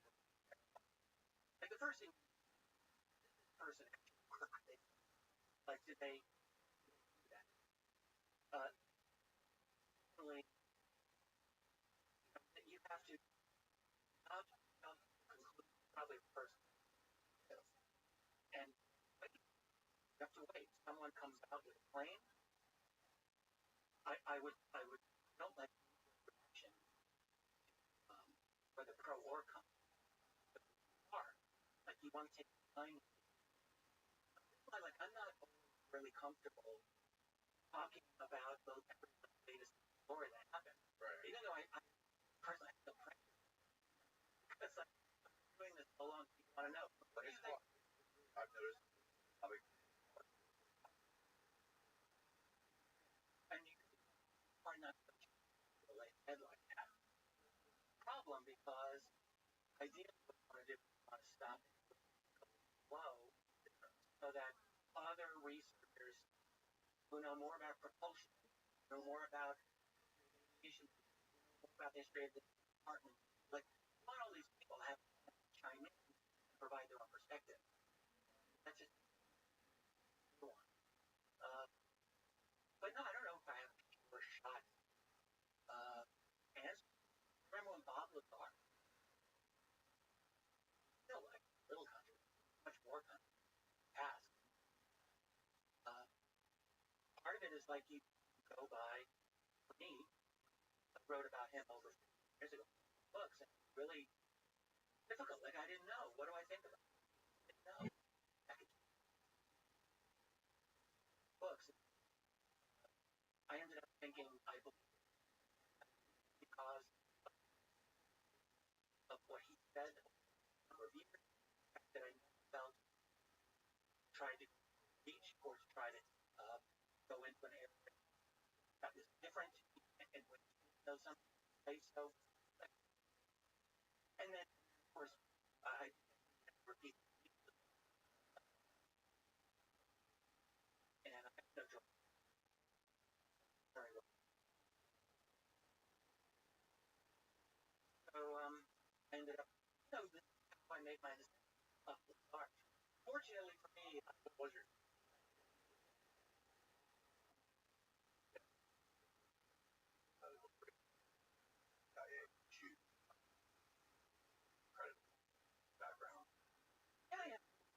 Talking about area.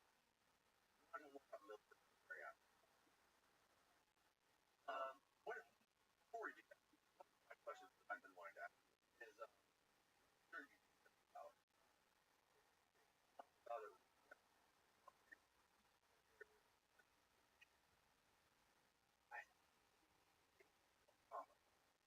that was charge of tracking water.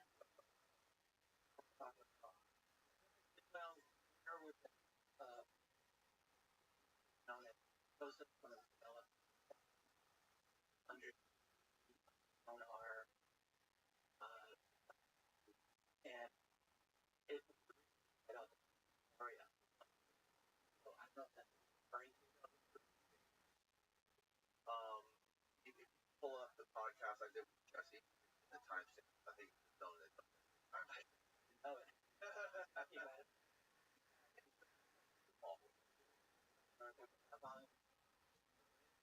what you're talking about?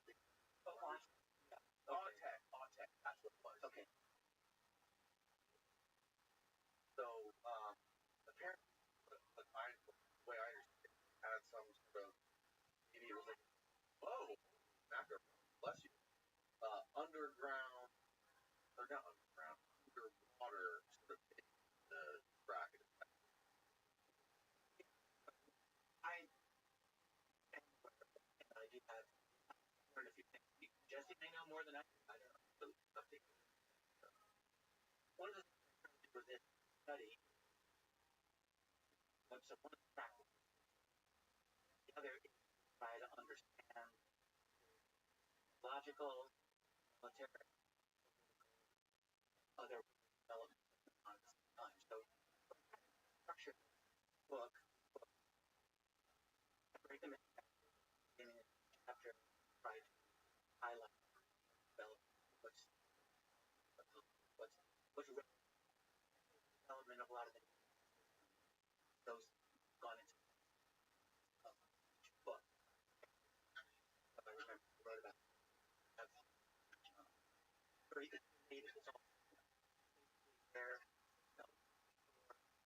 responsible for a lot of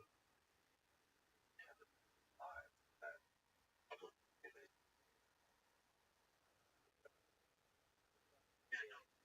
there are. I feel like that's because many times it's smarter than realize that it's not. I don't know as many things about far more.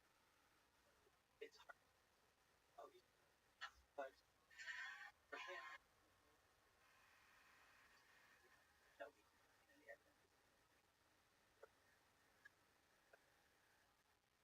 and it's hard for me to know how to touch it.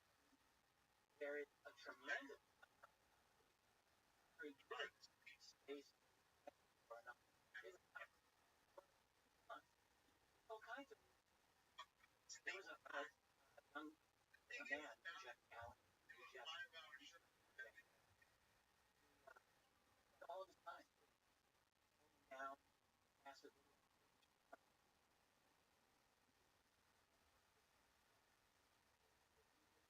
very, very object, object terms, 1 point, object motion, the things that you can put out there. Explain some of them. The rocket went off. Ice. But not all American. I say cosmic. Try to of top of marine highly cosmic about that they were and quite a few missions that they talk about America. I don't think much to and I'm very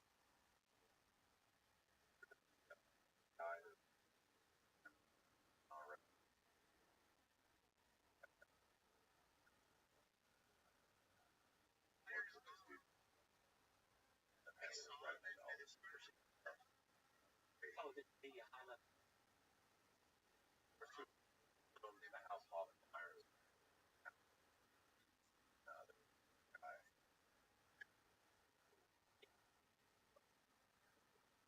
all kinds of like products you can have hours. Yeah,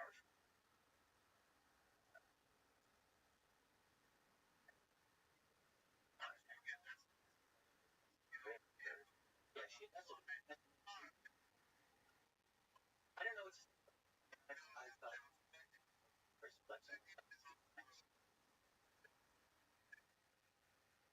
is that believable? Yeah.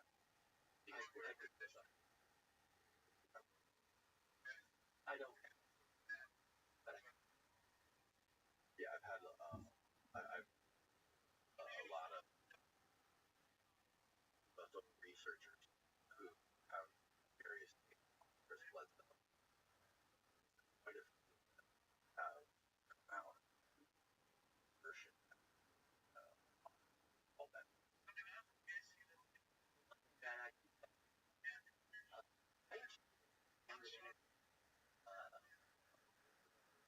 I have been first and could be when was it?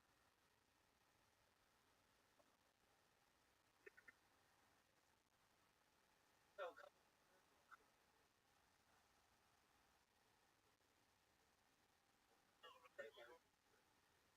and site fact just number of people amount on their all come out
Yes. Why I appreciate a pragmatic involved in stuff and are giving information to all these. They all fit together where they provide that balanced way. That's super valuable in prayer.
Well, that was 3 hours. That was fantastic. Tell people where they can find your book on USO. Uh,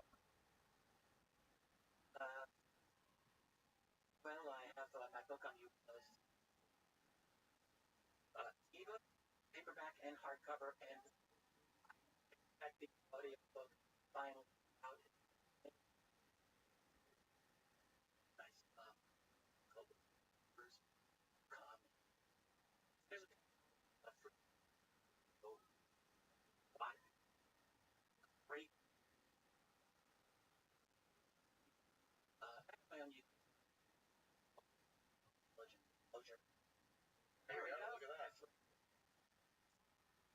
AFK and UFO. That's a one too. Another going back to just about how everyone has their own belief system surrounding everything tagged, but that everyone has their own flavor. They have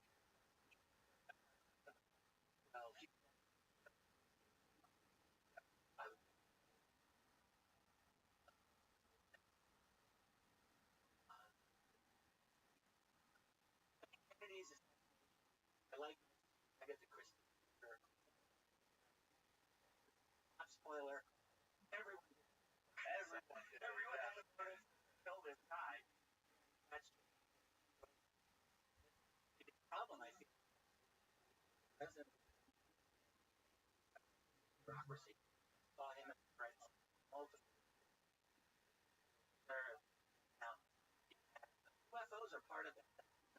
right. Not the whole thing.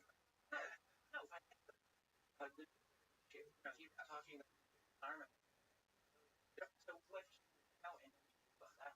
Yep.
or them,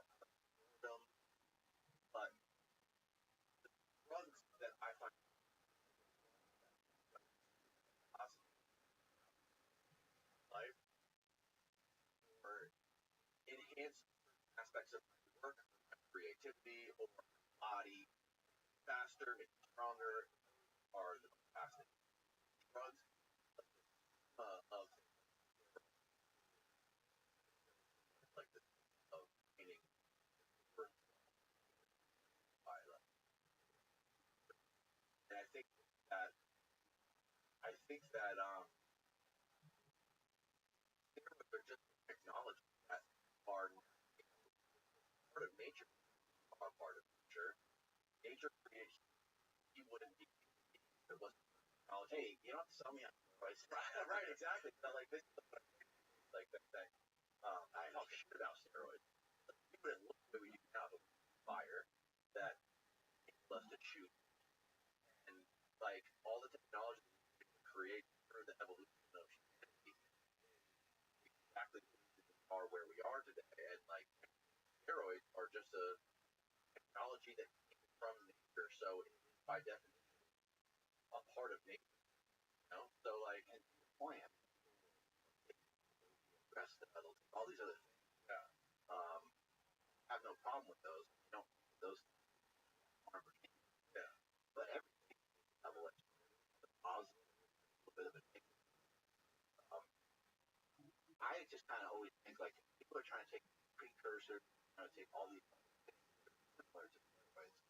I'm always like, why don't they pop on a little bit of testosterone? I think it's a lot more acceptable. Hearing about it a lot more on the men's side. You're hearing a lot of men PRT and yeah. PRT is like beyond PRT plus or I heard someone say PRT sport. They're on like a PRT sport stack where maybe they have a little extra other than the testosterone. Yeah. But I think the more that we're open to this, the more that we start to hear about it, I think we're going to see more. Well, I think it's important that women get hormones optimized as well. A lot of issues. Women to get testosterone? Absolutely. Yeah. Yeah. There's the only people that can make correct are compounding pharmacy. My brother Chris actually started working for a company down in Houston called Empowered. That's a compounding pharmacy, one of the biggest in the world. And compounding pharmacy ability to actually stuff like customized. For a woman, try to get milligrams or 3 milligrams of testosterone from a bottle of testosterone that a guy might has could be 200 milligrams per milliliter. It's like, man, you've got a lot of math to try to figure out how to extract that amount out every time. The compounding pharmacy kind of come to the obviously directed families prescribe. Nice option for a lot of women suffer from all kinds of diseases that I'm not I'm not a doctor, but I think it can be very helpful for a lot of women. At the very least, Dr. Gabrielle Lyon was talking about this on her podcast. And a doctor like that, accredited person, talking about women gosh, what I believe it can really help with that. So, and then also, women, yeah, huge, it also will help with bone, bone density, muscle mass. Almost all of us, the us that are told love, suffer mass come down a little bit. They say like the age of line, but I think that it's been amazing, like the journey, because I started in probably like I don't know, 88 or something like that, or 1989. I was just a little kid.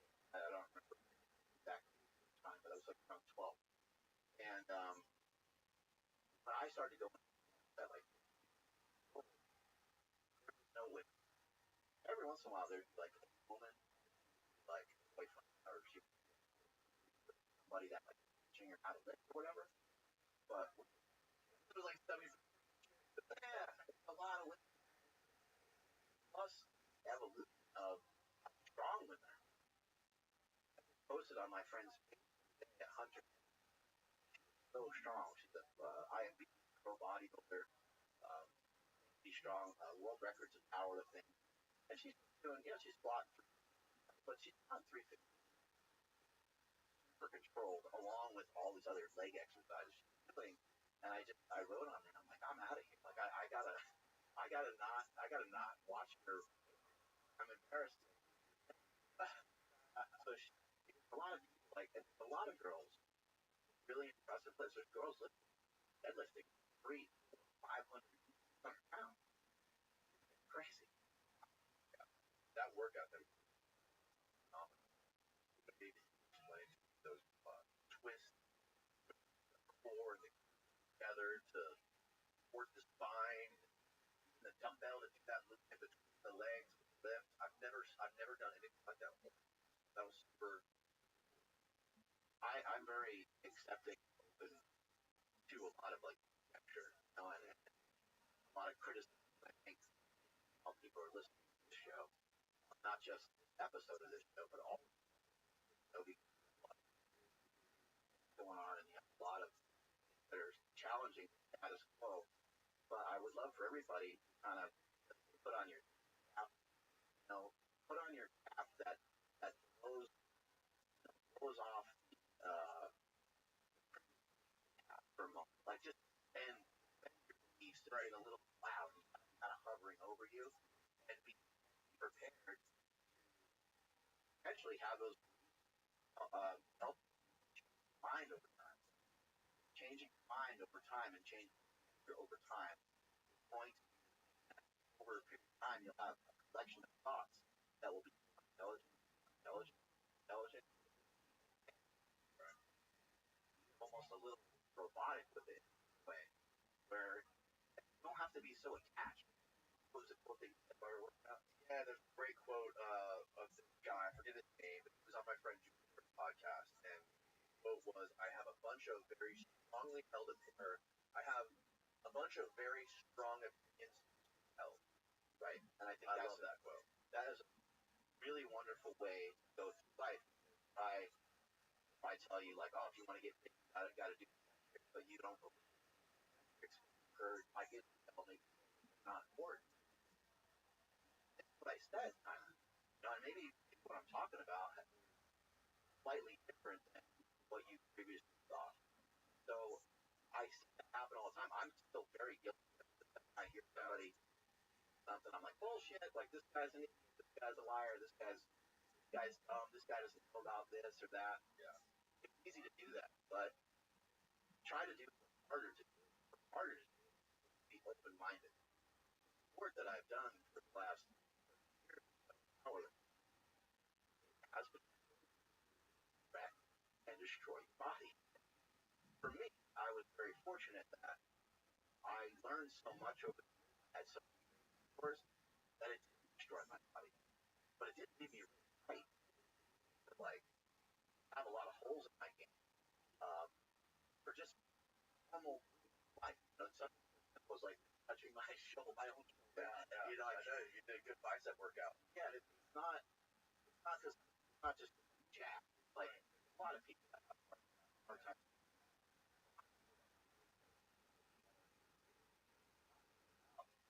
Jab is that joint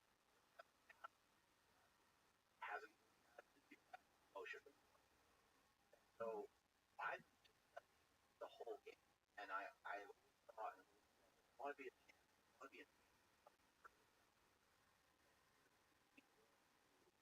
all of them. Like we did the mile faster. That stuff sucks. Hurt balls and things. I know kettlebells, but like if you love jujitsu, love golf, on the ground, not too, but I fell in love with a lot of the stuff from guys named Howdy Aggie, functional pattern. People get pissed off at for even liking it. And it's like I'm not part about you. Bro. Well, I just really wish that give stuff a shot. Like, okay, maybe you do think it's dumb, but that's a good first reaction. That's a good have that.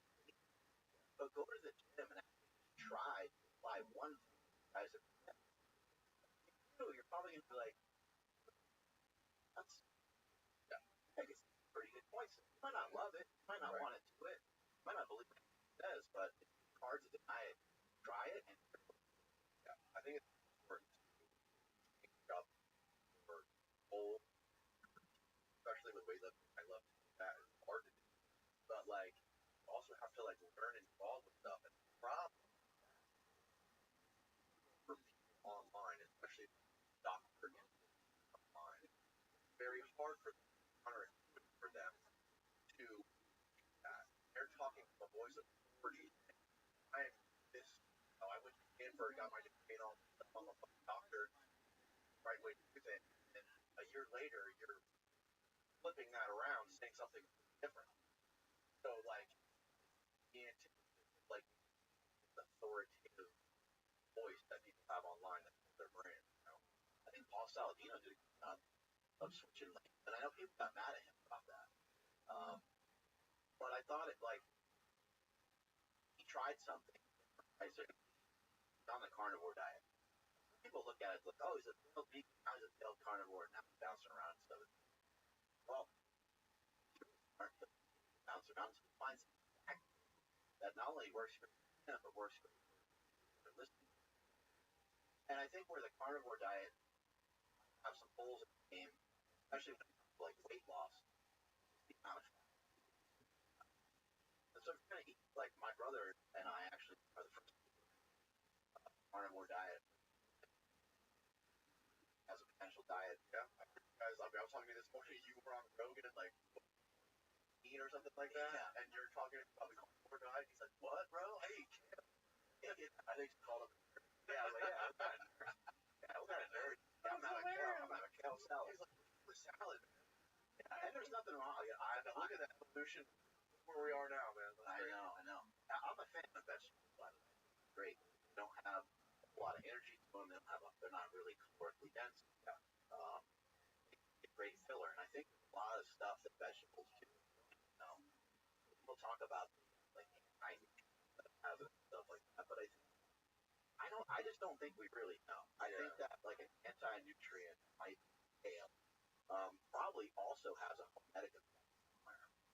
Meaning poison. I think that too much unknown, but I think there's a whole theme of the carnivore that it can potentially have a lot of fat. A lot of people like I'm just gonna blast it. I'm not eating whole other thing of nutrients. I'm not eating carbohydrates for the guys that are practicing. Now if you're eating and you're also eating sugar, which is fruit, honey, you're still consuming unsaturated carbohydrates. It doesn't really matter where the carbohydrates come from that much, but state of and no one ever talks about. I have a hard time. Now you're on a high fat diet where also sugar and high pizza and high ice cream, high all these. You're having a time. Carnivore diet have problem. When like the outcome. Sort of a low carb diet. You take days of carb no edge on Saturday. Yeah, I mean there's so many but even in that I think end up I click not aware. I've been hampering every diet of a carb night non sugar. Remember that diet? I've never heard of it. There's carb back. All your carbs. Yeah. I've done protein leveraging. I've done all kinds of different diets that you do. modified fast also follow. But really what that is like rather than like yourself saying I'm gonna do a 72-hour fast, I'm gonna 72-hour fast, down to 70 hours, I'm going to only eat protein. All I'm gonna eat is straight like egg whites, maybe chicken breast is a little bit of fat in there, maybe turkey, that for that is obviously a very restricted diet, right? But a lot of bodybuilders will have really lean sources. They might have some carbs, but they train so hard and they're going to be on a very, very diet from and like calories last maybe for a bodybuilding show. And he has to stay calories that low and down that low. That might be 40 grams, something like that. Low to try to do that. But my point being, like, there's so many different ways to like all this stuff around, but you can't have carbohydrates and the fat high unless it's like for a short period of time. So even if it balances out at the end of the month, your carbs and your fats are high, and your plus you are probably going to run into some margins, probably going to run into some that you could have avoided without better knowledge.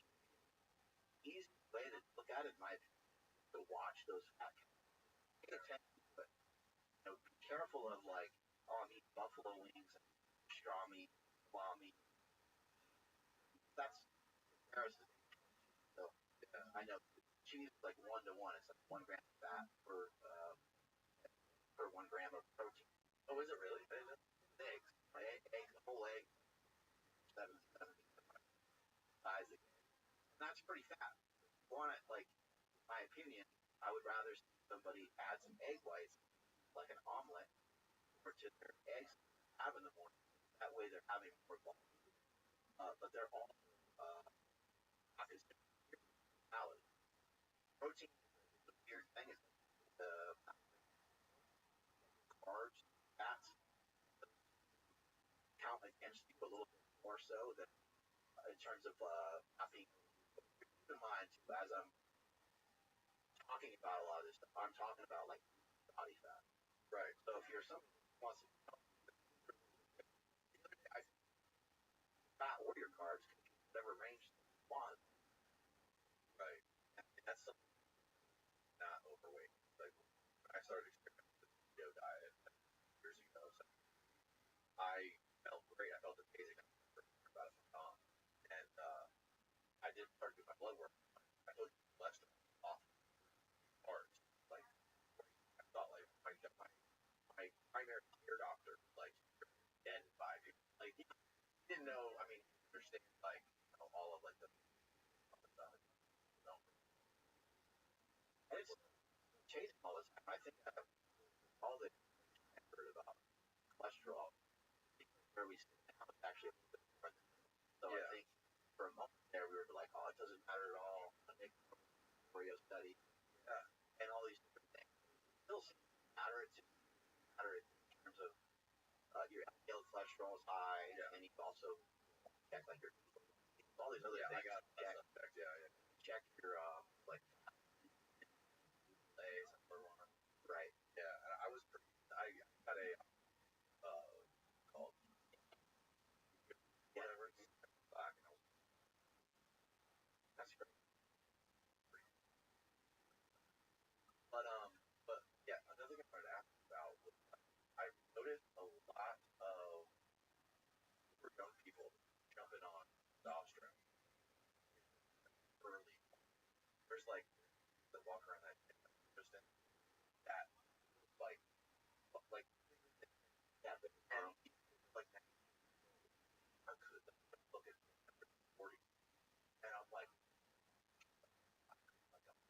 I know that stuff is maybe good for you. I don't like that. I mean, so I know there's different for you, like bring your lifestyle.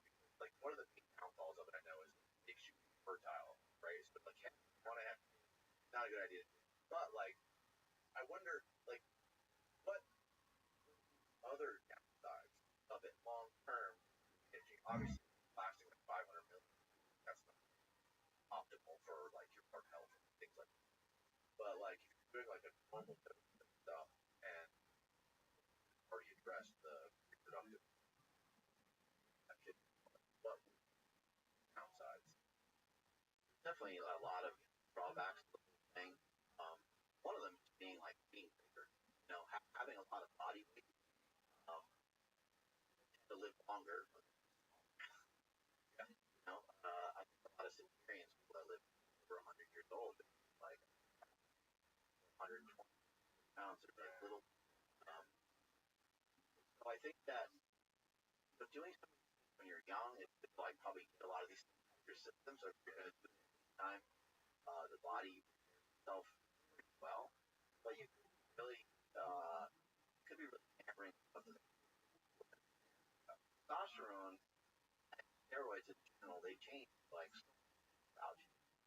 Now people have kind of stated that COVID vaccine changed. Testosterone changes like everything about you, personality changes. Somebody that on my that I got done with a run and I was like kind of I was like, oh, I lived that run. Yeah. Well, see, you're on steroids, like and I actually thought about it for a moment rather than like getting mad about it. I gave it a second. I was like, I'm not right. Steroids are actually motivating. People might not really know that, but like think about anybody you talk to had like P, they're kind of like down. Yeah. Like hey, so the ball is you want to play some like low energy, kind of not the same, right? But flip a switch for something. What about the person maybe the life like kind of get pushed around, right? Now they get in the and take testosterone, like a person. So change point of view on everything is going to change massively. Have more testosterone in going to be bigger. There's also another side of it, like if you start to take something like Transylvania or something, changes like so many things. Changes a lot of your changes the way that you smell things, changes the way that it'll literally change, literally change your life. It's where people talk about how they are on it. Now everyone doesn't get the effects, everyone side effects and stuff like that, but the biggest, probably one of the biggest issues with steroids in general, with all of it, it's going to be hard to like. I think there's testosterone. Hard for me. I've been on for a really long time. What's just the whole thing. Oh, really? No, because I definitely like that shit's come off. But now I'm like, well, oh, really? And in your 40s, you consider like, coming off. Yeah, now I'm obviously like way lower dosage and all that stuff. Blood work check, and I try to do it in a healthy way and all that stuff. But I'm just like, maybe I should just, because I've been doing them since I was 25 years old. So that's, how much research is there on people like 20 years? Yeah, how much research is there on, Arnold, right? It's like almost 80, right? A lot of people that have been doing it for a long time. But even, like, let's just hypothetically say that I stopped for I started. I thought I needed it. That's how I feel about the. I tried testosterone for like 4 months, about 8 years ago, and I felt great. I honestly, I probably thought first. I don't know what it was, but I definitely felt like fatigued all the time, tired all the time. You have like testosterone, your testosterone check. My testosterone was I got it done before, and it was like 7. I got it done and love it. That was no, but that's a lot more. Obviously, yeah, right, right.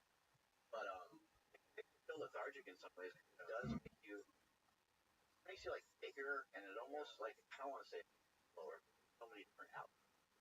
Or it's like else, faster, powerful.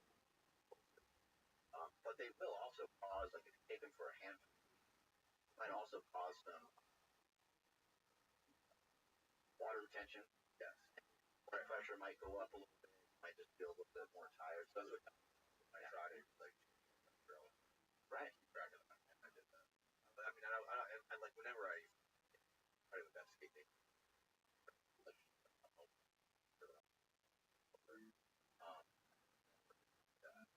but yeah, so like stuff was really, really. I did more motivated because I heard people talking about more motivation. The thing, the other thing was it's my day. People talk about it. You know, it fucking reminded it ground. Was that all you were testosterone? Yeah, yeah.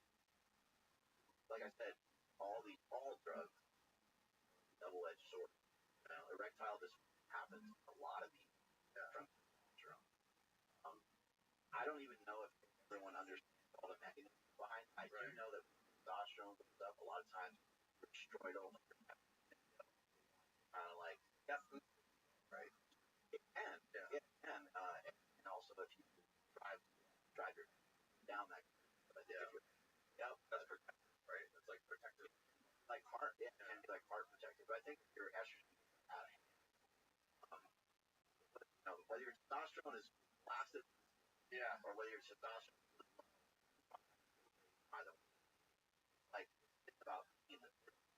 So I think we're at the very ages of like 6 months now that in the future, not just testosterone, like that speaks out probably out of something that maybe has 3 or 4 different things in it. But that, I mean, that's what bodybuilding is now. When I started, so so I'm a professional wrestler for a handful of years, jumping off stuff. Really?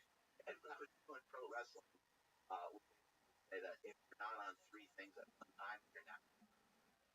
That's fucking awesome. So yeah, like you know, you take testosterone, boys, and a bar. Yeah, so those those other drugs, those other compounds, like bodybuilders are meatheads for sure, but they're really smart. Those other compounds, and strategically, you're paying what you're doing, that's blasting all 3 of them. You can lower the testosterone of all and a master, like YouTube or whatever, but you can take those things. Medical advice. Yeah, yeah, exactly. Things, testosterone, and not have to do the amount. The positive effects of testosterone, like if you forgot your experience with testosterone, redid it, goals were appropriately dose testosterone and like something like a bone or master have a tendency to lower your estrogen a little bit. Um, not crush it, but just keep it in line. Right. Right. And also you're not going to get negative sides from either one of them. You have to dose it. That maybe like twice, like really crazy, phenomenal results. So when I started, first time I ever got to testosterone and DECA together, and I put those together, and I think like in a short period of time. So back to like good and bad, 25 pounds in a short period of time. That's not very healthy, right? Like your body's like, yo, what's going on? But I felt awesome, right? And the 45-pound plate felt like frisbee, strong, like the roof, kind of like popping out everywhere. Awesome.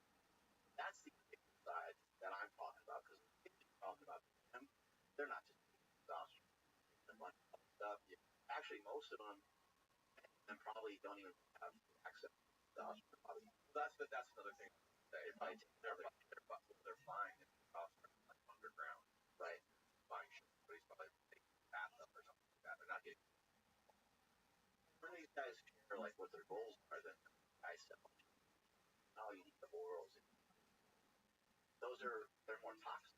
like they're flat out right. Oral steroids are, and he's also never did their blood work, so they don't know what they're excited. Exactly. They want to be back. I mean, look how many people go online and like everyone talks about in the gym, only like 5% of the population works out at all. Yeah. One of the things I did notice though that I can't deny is I had like I could get a shitty night's sleep, no problem. I wake up in the morning, hop right out of bed. I think it causes sleep apnea. Interesting enough. I mean, for one, you get bigger, but I think there's some sort. I don't know what the correlation is personally, but it seems like there's a correlation with testosterone. I've heard that, and I don't know. The weight, it could also make water, but almost everybody I know that takes testosterone, especially when they start to quite a bit, almost better. Yeah, I went many years where I was probably only for like 4 or 5 hours. Crazy. Wow. That was like right in the middle of my power to get stronger than ever. I guess that it didn't hurt me at all. I have that, or who knows? I maybe to show up in something nowadays. I did have a negative impact, but yeah, time I was strong. Yeah. What the fuck? How your stigma with steroids and testosterone in sports like the NBA and the NFL. Oh, they can't be doing that. These guys are going to be for these. But I know a lot of those guys are literally on testosterone. They have to be on testosterone. When you're playing in the NFL and you're getting max hits by these people every week, like, and then you're going to go one day off, go back and start working out and running drills again until your next game. There's no way that the human body can for you unless you're on these drugs and help your body recover. Right? It's supposed to help a lot with brain health. So like, for stuff, yeah, like better to be on steroids than these guys. Oh, and of course, like, are you not entertained? Like, we want to be entertained, exactly, right? We want to be entertained to a certain point, but it can be like much. But yeah, when it comes to, I don't know, I don't want to be entertained, but none of these guys are. That's not worth it. But then they like some dudes snort cocaine, you know, and it's like how performance enhancing is that? That's got to be amazing. A lot of these guys are on Adderall. Have you seen the videos of some of the? I don't know if you ever watch football, but there's watch the slow-mo videos of some of these running backs like Derrick Henry, watch him running, or even Antonio Brown. The ball in their eyeballs. Fucking eyeballs are monsters. Yeah. So for some reason, I just learned this recently. Rabbi, It was this. there you go. Bro, he's passed out, bro. He's completely passed out. Dude, Passed out. is this Rabbi Shmuley? He's just asleep, bro. Dude, who is Vic Prowess, man? Whose account is it? It's the real Prowess. No, Wait, nigga, look it's at his fucking back end. Calls David over and over. That's hard.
I saw some.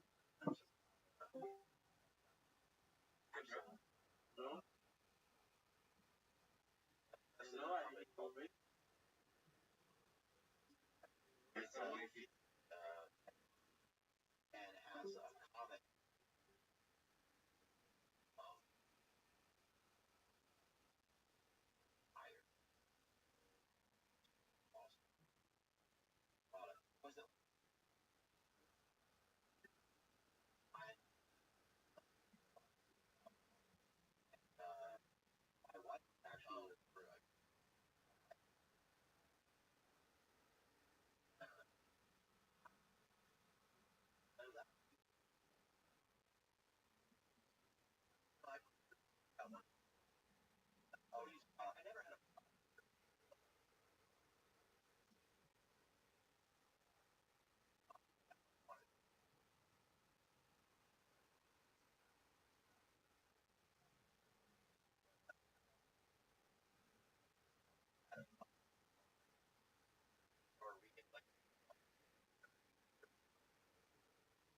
love steroids, but I don't love drugs in general. I up on my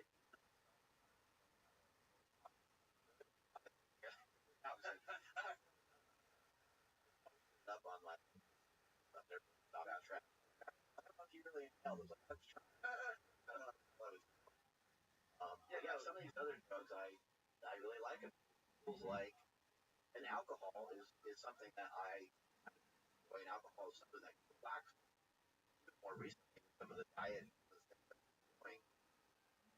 I don't just have like night. I just have like time. Otherwise, for me, my mind is. I love. I just want to keep eating.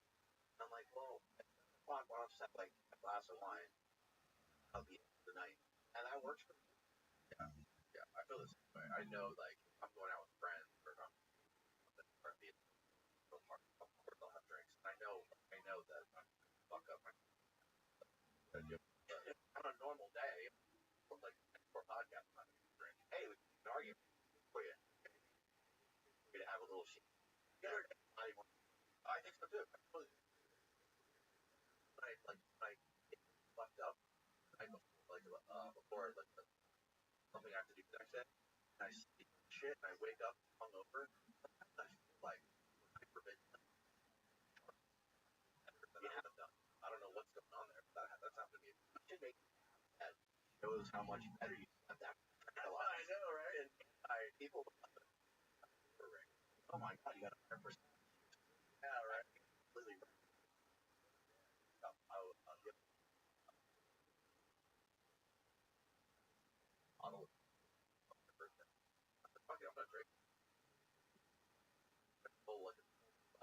was like, I'm good. And oh no.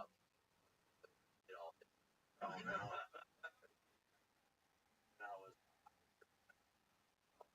fun to do that.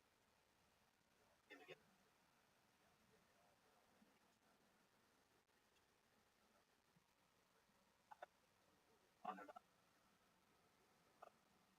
Cool about like, I don't know. I think that a lot of times people,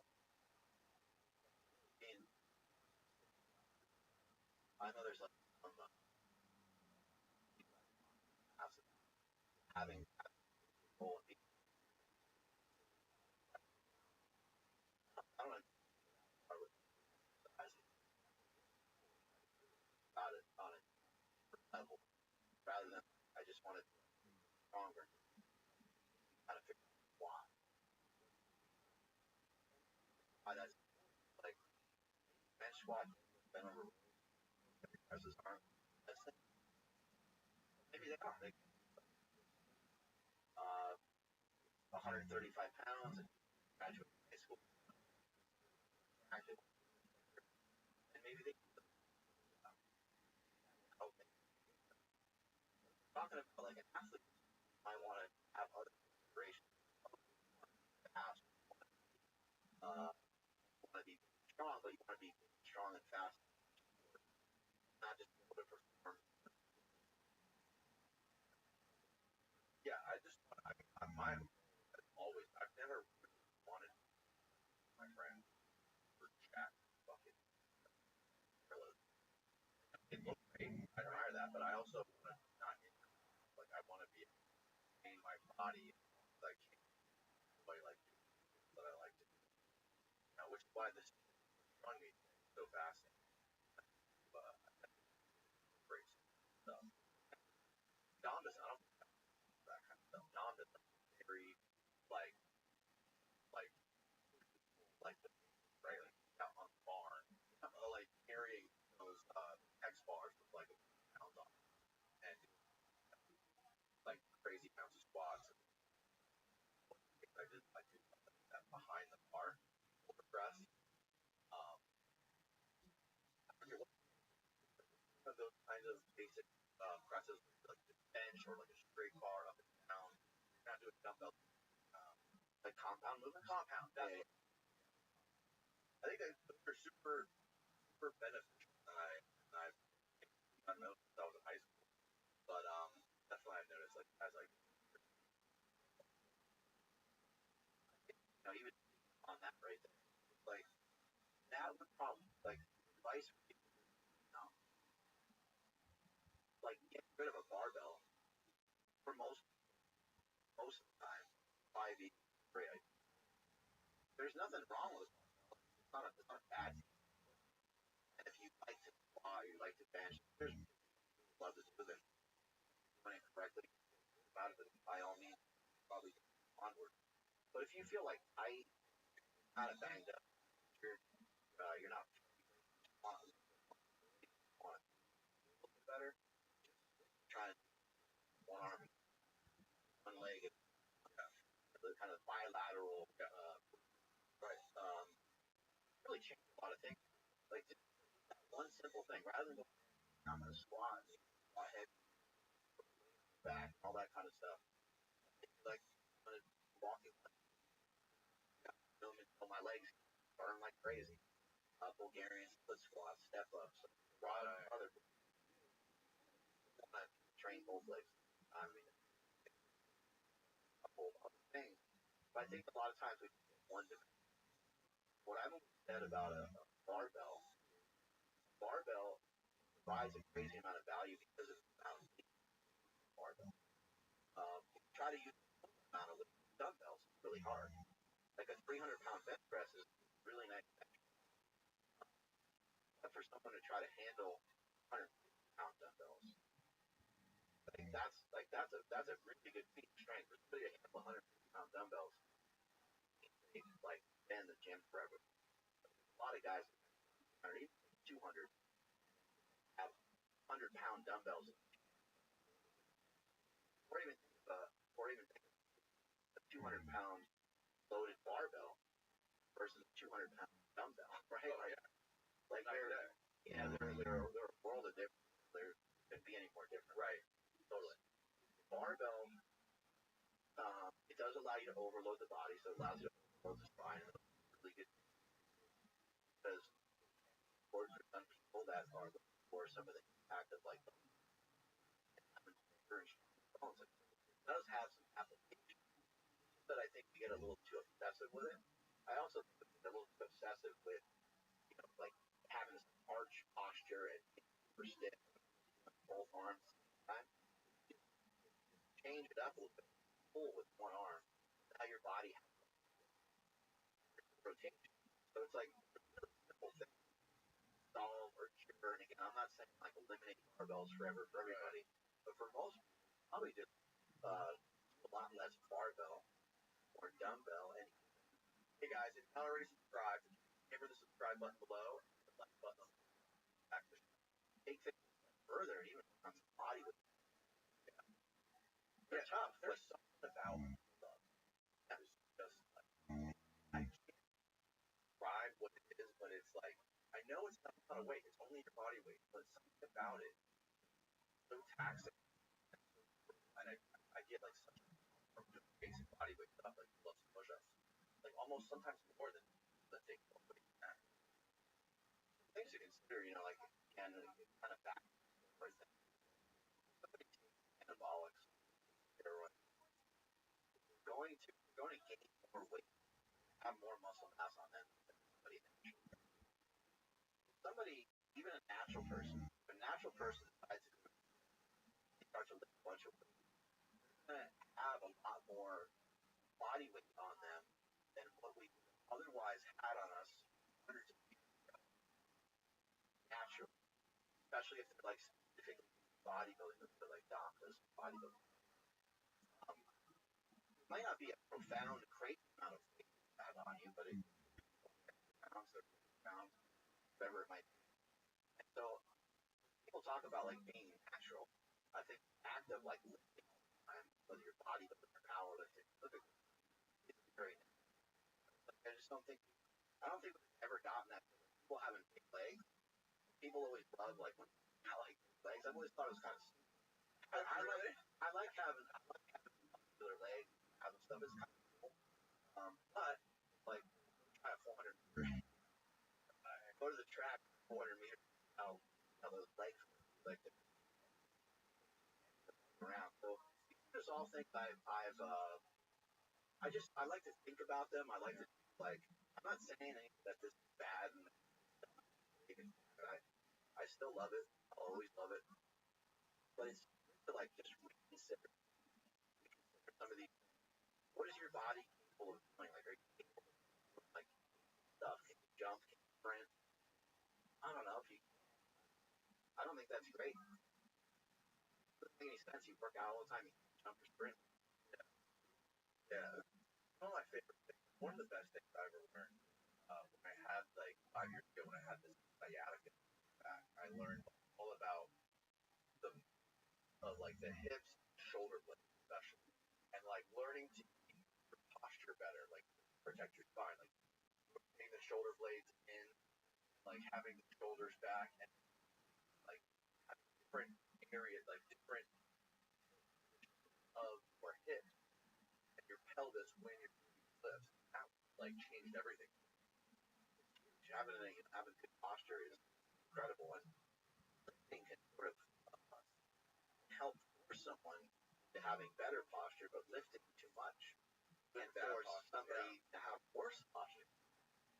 Somebody who's got like weak shoulders, or someone who has their shoulders like really internally rotating forward, and they go in and hammer out like a lot of bench pressing and stuff like that. Their shoulders are just kind of straight forward, and then you're out your computer all the time, kind of combination of things on your phone and so on. It's just going to sort of want to shift your head forward, and it's going to sort of just over time, put you in a bad position.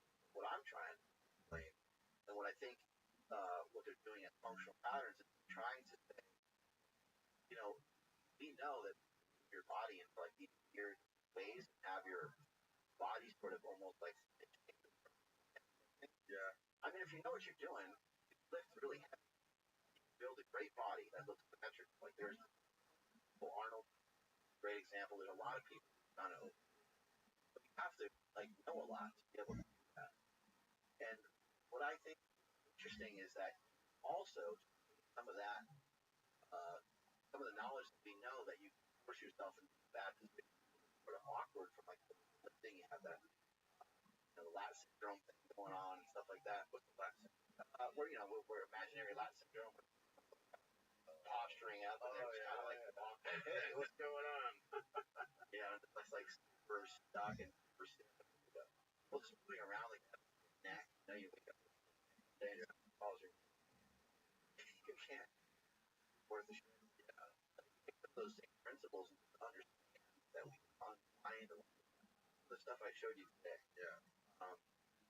You don't have bad posture, but over time, solidify your postures in positions that otherwise you compromise. Like I've never seen a golf club or haven't seen surf, but like little small things doing or do small things doing or something slightly off that is needing stress lower back and things like that. And strengthen it and strengthen it the right way. Like I just don't think like deadlifts at a 45-degree back rate really like, you know what I mean? Like think about how different you like they're not, and I'm not saying like the only way to get better is but what I would say is like what you're doing currently isn't going to work the way that you think. However, still pick heavy stuff off the ground and have it have massive. So what some people might try to do is they'll say, okay, well, all right, maybe like the regular deadlift bar is not for me to kind of bump my back while you trap. And that sounds fair, okay? The partial is less range of motion. You're able to get better posture for the lift. Might not be a bad idea to explore some of that. But even better to explore the heavy stuff. Right. Because now asymmetrical. Now your spine has to like grab, your spine has to open up, your spine has to round over.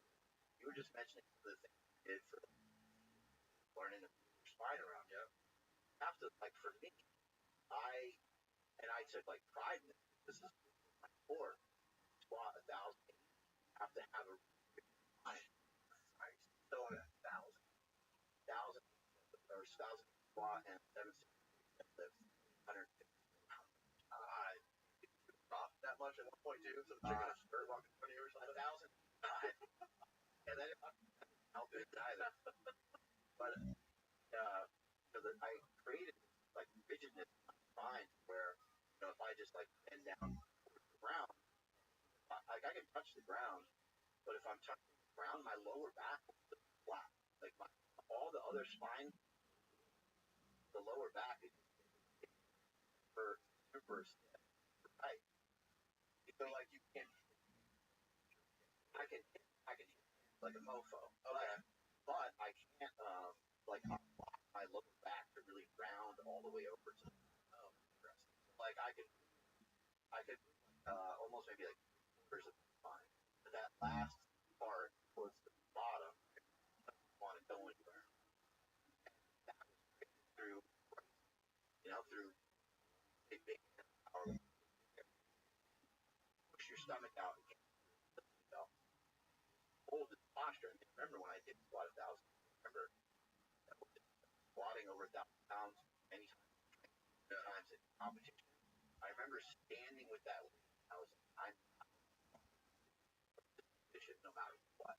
All I'm gonna do is open up my hips, bend my knees, but this upright posture I have right here, I was able to accomplish that because I built up a ton of strength through exercises in the morning, deadlifts, bent over rows, but all of them like the very straight spine. Right. Sometimes the spine would go from straight, maybe just like a little bit like almost like neutral-ish, light bend, but everything was almost always straight.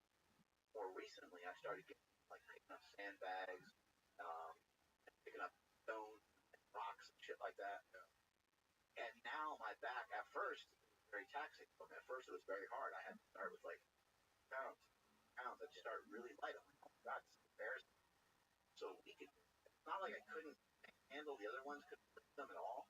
It was that every time I lifted them, I felt like it was hurt. My lower back was down. But if you can get your lower back's around, about jujitsu was trying to stack you, or you're trying to do different movements, it can't do shit to you if your spine really.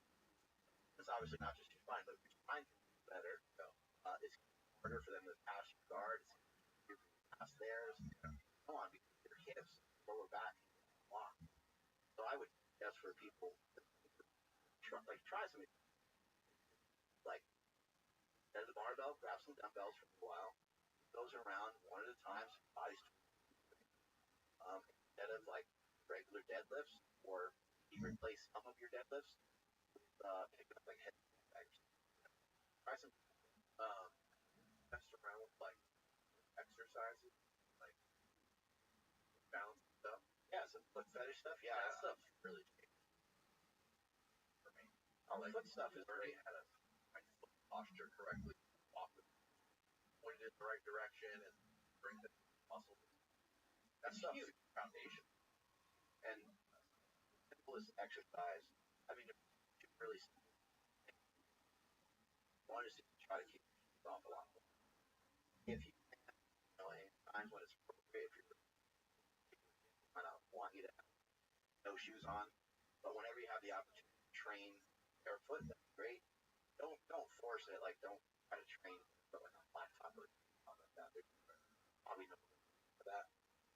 If you run, you might want to try to run a little bit on grass, like that, or any opportunity to get to run in nature and like run on the beach or something like that. All that stuff is incredible, but a really, really easy one is socks off with a towel. Grip it, and while you're doing this, let's say your right side, have all of your weight on your left. Your right is kind of going.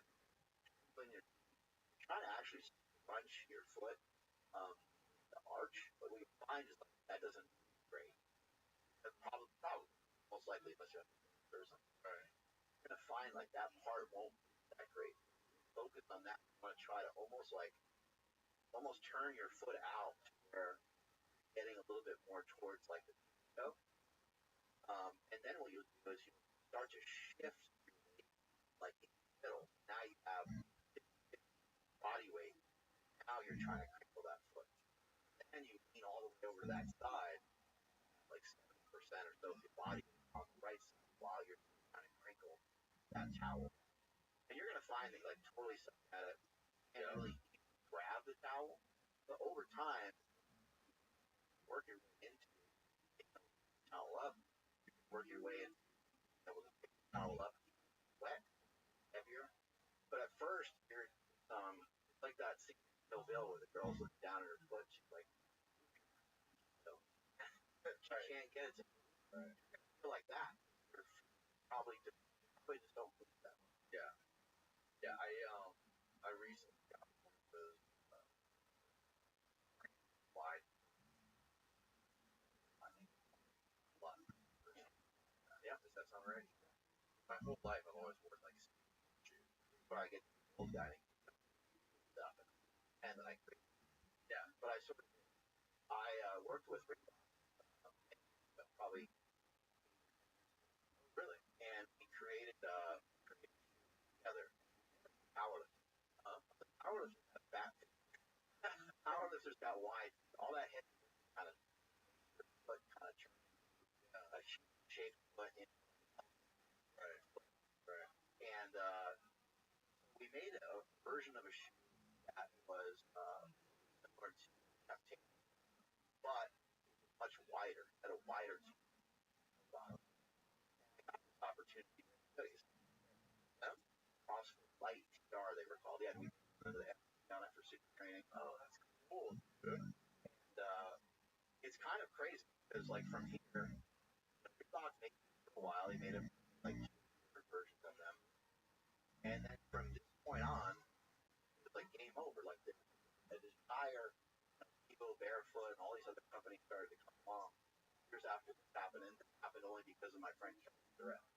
Kelly Starrett was like, "Do you have your own shoe, Mark Bell?" And I was like, "I'm like, no, but man, you know so much about lifting stuff. He's like, yeah, the lifting shoe. Like, I'd love to. Like, I'll introduce you to Reebok." So he's kind enough to have myself and my buddy Jesse Burdick go to Reebok and start to explain to these guys about lifting. And as I started to get more into like stuff, and I started noticing like people at coffee shops and walking down the street. I'm like, holy shit, I never noticed this before, but nobody like listen to the show now and go out and start to observe some people walking around their shoes. You're gonna see so many people the outside of their foot is outside of the rubber that they're it makes zero sense. Right. The reason yeah, even like especially running shoes, like they'll have that base hole and then little fabric comes out around on both sides. Their feet are wider than the sole of their shoe. They have like crazy bunions. It's aesthetic, right? So like if take a shoe that's super wide in the front and narrow and but actually shape it, have your 5 toes, right? And as you have those 5 toes, as you go up further the foot a little bit wider, first back. But a shoe built the exact fucking opposite. Crazy. The shoe is built more like a torpedo, but it should be turning the other way. Yeah, the front part. Oh, it's like a clown shoe. Well, what I try to want foot shape, not shape. I don't buy shit anymore. That's not. There's certain circumstances where playing soccer, you can make an argument tighter shoe, running. You know, it's a really cool running shoe that might push your feet a bit, but it might exponentially like there's super shoes. I don't know if you know what a super shoe is. Super shoe has a carbon fiber, and because it has a carbon fiber, if I had the shoe right in front of you, and I tried to like fold it, or if I tried to put it on the desk and let it go, it would jump across the roof because it has like all this carbon fiber plate that's out of this rubbery plastic bound. You can make an argument that it's like a good reason to wear a shoe. However, they kind of end up in that category of that's no one that looks right. Well, first off, that's crazy. That part of their foot. I've seen like famous basketball players. Oh So let's flip an image. We'll get on page. Here we go. So that shoes some of that stuff to the feet, but also as crazy as it sounds, that one is like bottom left. It looked like the toes never came out. Yeah, I wonder like with the toenail. That's dead. That's not even a bad picture person. Yeah. But yeah, he does definitely have onions. Sport where there's a lot of stomping, it's actually really important that you smush your foot together like a crazy. So having the ability to play your toes, nice ability to have. Play your toes. Oh, hold on a second. I each other is possibly like them down. Actually, like turn them into like a little club. Turn your jump off. You jump off the outside edge. People that there's a lot of people that big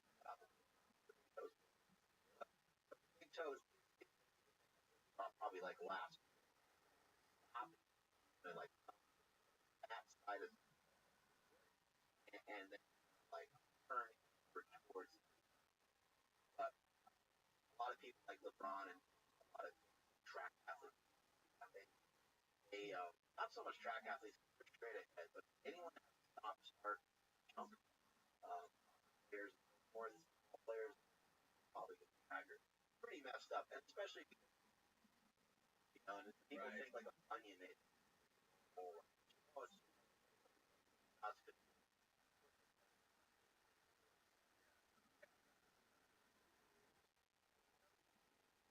Apparently, are the they're grounds. I think they're called field.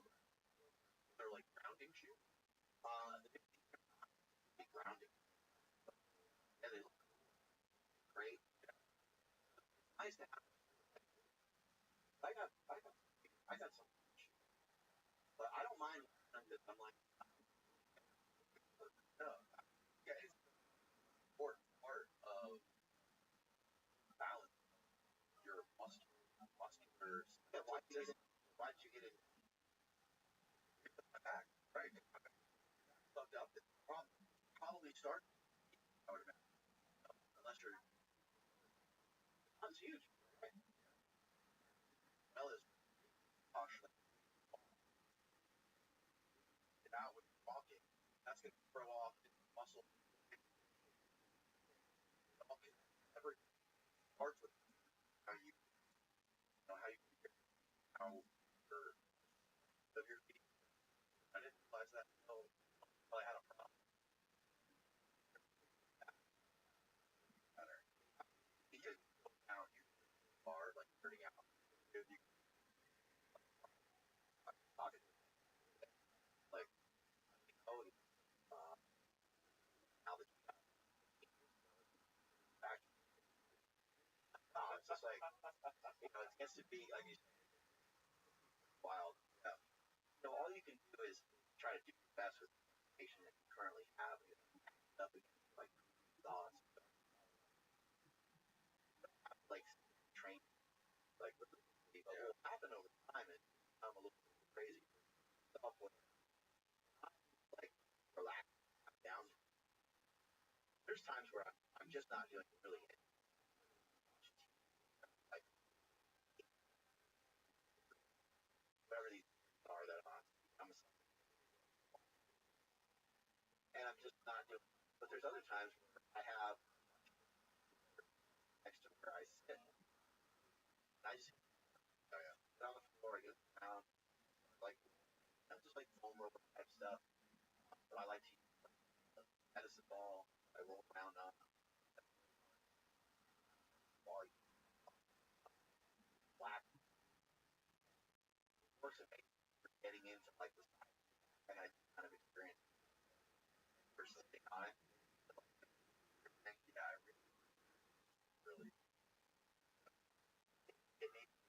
out of there. I gotta get my ass pounded. Yeah. But you do a lot of these things while you're just why you're every time you back over time you're better. I got out of that hole. Started happening. Started to run like arms. Like I grab a hold of that guy or something. Right. Yeah. So, like there was talent, but it's all you're not annoying the rest of the family, right? My wife said that I'm the founder, the CEO of annoyyourfamily.com. So, like, and all this, like, yep, your side, people, and kind of watch. So it's always been, and things like that, or supplements, or like diet. My wife, not me, about it, but like, gotta try this, wait, we're gonna try doing now. Fuck, I've always, I don't give a rat's ass with. I didn't fall into the supplement. I didn't fall into the supplement thing. No, not at all. Especially my wife. That's about it. They're way healthier than us. Oh, you like what they're doing. Yeah, totally. Oh my god. Do any of like the stuff, iron neck or any of that crap? A little bit. Yeah, I've tried it. Right? I don't know how, but like hurting. I don't know. Arm neck stuff like a delicate thing. I train, but if you are you're doing God is right. Really should follow. One is podcast. Okay. He's co-host. Oh yeah. He's amazing. Like wrong. But you can look him up. He has YouTube. He also co-hosts my show a lot, but he does a lot of stuff with. I mean, fucking. No, it's like created a fucking lab. Pro bodybuilding. Generate body. Wow. Legs. Oh. Some of this stuff about like being kind of like laughed off. But he's been aware of his mobility. He's been ahead of the game. And some of it has to do with like him coming out of the podcast. He's learned a lot. It's like funny because I think in that picture right there of Instagram, I think showing me stuff like how to bodybuild. I was prepping for a bodybuilding show, and he wasn't prepped for bodybuilding. He just happened to publish like straight. Like, look, he's like not even like what is it try on? What's something on being Nigerian? Gotta be on some sort of drugs. Nothing. Tell me he's all natural. He's natural as far as I know. Yeah, he's just a kind of a big like 6'2", and he's like 42. Puts weight on fairly easily. Like a while back, this guy neck's wider than his head. Yeah. He trains that stuff. God damn, bro. One thing that's cool about him. Oh, that was rope flow. Yeah. Okay. Can you go back to around the people try to give him like Chad this stuff or whatever they this right outside 100%. But this stuff can really get your spine to open up. And when we were doing some, I noticed that when we were doing some, we were having trouble allowing your spine to kind of like relax. Spine relax. And all it is rope. Not anything crazy. Start to practice. Jump rope. If you got one called a winding rope, but stronger human, I think. try to plug that and maybe put it I might not have said it. And they have ropes actually trained on some ropes. I'm not trying to plug him, yeah, I'm trying to keep some practice better. I've actually seen a lot myself. It's not like he's working on these things all the time. And so theoretically, so what is the ultimate? A little bit of what we talked about earlier about how weights fully. So, and then also talking about spinal compression. Lifting can cause a lot of compression. Lifting, like lack of a better term, can kind of make it short. You ever like if you're messing up going down a flight, like hit the bottom step, pull back. That's kind of what it does. Time is very compressive, and I'm not going to say like scientific compression because it's hard to tell, but it feels like compressive. It feels like it's fine because the rope has some it actually will pull you. It's not really heavy. It might be like 3 to 4 pounds, but it has some as force of rope, like kind of pull your body towards that side. So it help you to get otherwise tough, harder to get. To kind of move your spine around, have a much like what I'd be like this. You wouldn't have been able to do hardly any of those at all. You're just like fell on the ground, twisted, set up horizontally, right? Like, right? Times that I very most of the train all the time. The rope, even though it's very light, benefit very light, 100,000 reps. Throw a football, throw a punch, doing a lot of these, watching football, watching quarterback. They're going to be right-handed, going to left up a little bit, lower your right shoulder, knock the ball back up, left arm go down. The body's also rotated. There's a lot of shit going on. So your left shoulder will go down, your right shoulder will go up, right? And then we kind of can't figure out why, like, or doing some ball. Obvious by just helping the ball further fairly. They're very much unrelated to each other. Some strength help, like, for example, bicep actually help pitcher or a quarterback accelerator of your arm. So your bicep will help slow your arm down after you really necessary. So don't like throw your arm almost out of socket. Definitely some application of like where it really help. But a lot of times there are types of really helpful getting a crazy amount of repetition. So I do rope flow as well. I do morning and I've seen myself where someone's gonna be like, oh, I got shredded because I did rope. It's nothing to do with it. But it is practice. Go outside, sunlight, body nice and warm. Every single time I pick the rope up, that's I mean, this is part of anyone that hits the gym, part of workout. But I know that probably only the people that are impacted and compromised are the only people that will.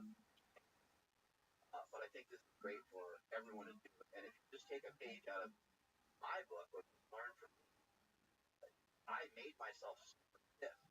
So lifting stuff is cool, but if you do it congruently, other movements, right, then you then you can learn from my mistakes and not end up like stuck. I have the mobility of the crash. Yes. It is interesting because a bodybuilder legs are wider than a red one, and he's also a black belt. So those things don't go hand in hand. Being a bodybuilder. I know. So luckily, there's a couple things that are awesome. That bodybuilding career younger. I think he's like 32. Okay. Bodybuilding career was like in his 20s. Yeah. And he started jiu-jitsu around the time that I met him. Actually, I met him. No, I got to see bodybuilding first. Bodybuilding stumbled upon me. Started doing powerlifting. I'm into my gym. Got up to 755 lift.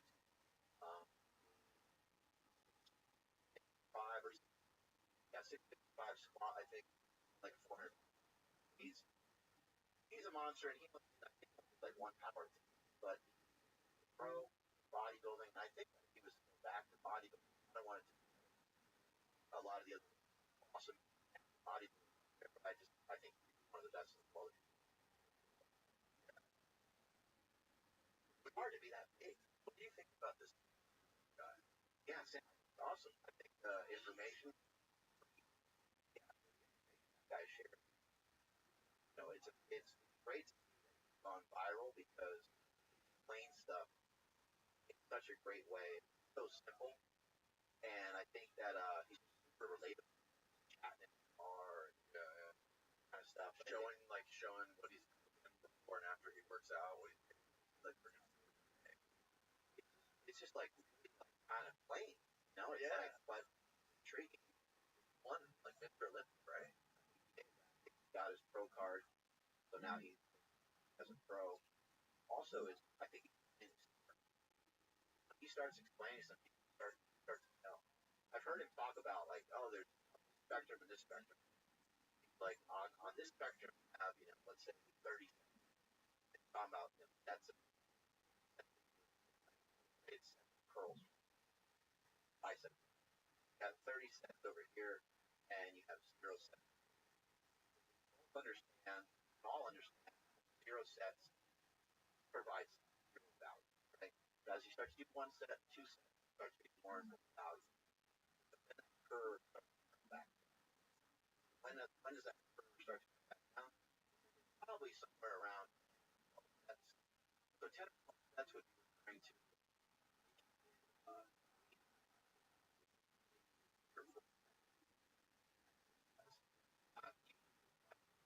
maybe like back, third or fourth, right? Pretty normal.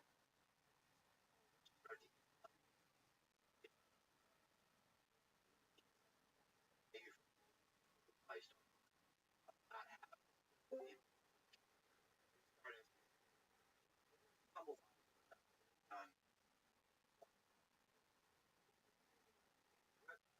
but right, I think that explanation is really try to actually apply what he said there.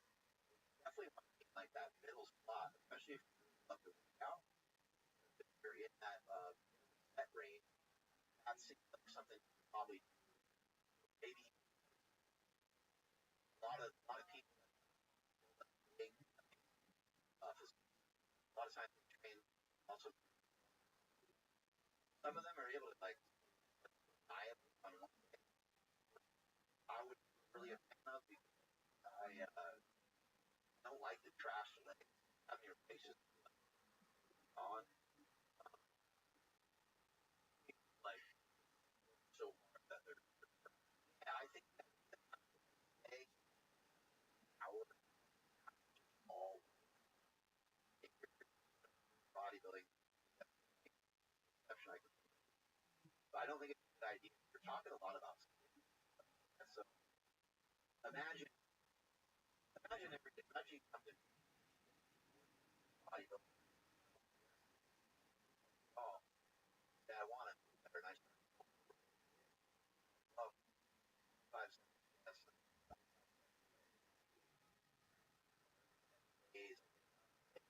myself so sore that I could barely move. Then I watch you walk after a leg. Stop doing different steps. Pull back on your gait. Better like everything. Obviously, like other things help you start to erode years of lifting. But a lot of times it's like making yourself tight, body relaxed, body wants to like recover. You like repeat over and over again. You're telling those muscles to not only be tense, but be tense in whatever exercise. So the way that you exercise, a lot of people that build a great body for aesthetic, has built a great body that's primarily body when he was younger, but he also never lifted like very rarely like kind of like Arnold or something. Arnold, he would push hard, and Arnold made a lot of sense and a lot of but go through the workouts also very like cerebral. And when you go through sets like that, that's a different input on your body. What I think power me for powerlifting, personal powerlifting, I needed to work out. I needed all of it. Felt like I didn't feel like that's like the middle of my power where I started kind of oh this is not like hardcore and happy. That's what it was. I was like, no, just no. And I started to allow me to act. So like, oh really? Yeah, a ton better, especially I was trying to giving yourself this stimulus all the time that would make your body so hyped. And I talk about like flight or body's so like over tense, over hyped, super fired up, all fired up, happy, and yeah, you all oh yeah, because smelling salts, yeah, smelling salts, all that stuff, like again, I just like opposite of what yeah, you might just tap down right away, so fired up, try to like charge the guy or something like that, try to like fight something. I just destroyed by the guy that more thoughtful.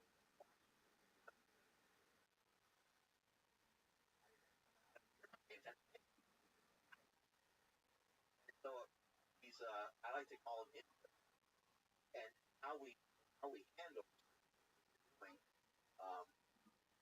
the message body like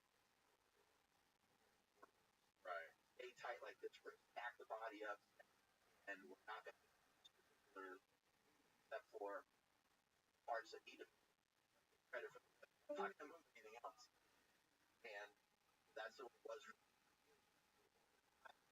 body. A little bit of bodybuilding done correctly, and it doesn't have to be like perfect, but a little bit of bodybuilding done combination or combination something else. It's not like you have to like touch up with something else and attach the bodybuilding. Volleyball or golf or other recreational stuff, I highly recommend that you explore that because probably just to make your body really like super cold water before they lift or water immersion before they lift. It sounds similar, but I wonder if they're like if that could be potentially bring yourself up to exercise back yourself because now you're in fight or flight state body up to a ton being kind of relaxed during kind of see how that would be beneficial. There's like the story of Joe Montana. Joe Montana, like cool, calm, collected, and one of the greatest quarterbacks of all time, known to have like water. He would say when he in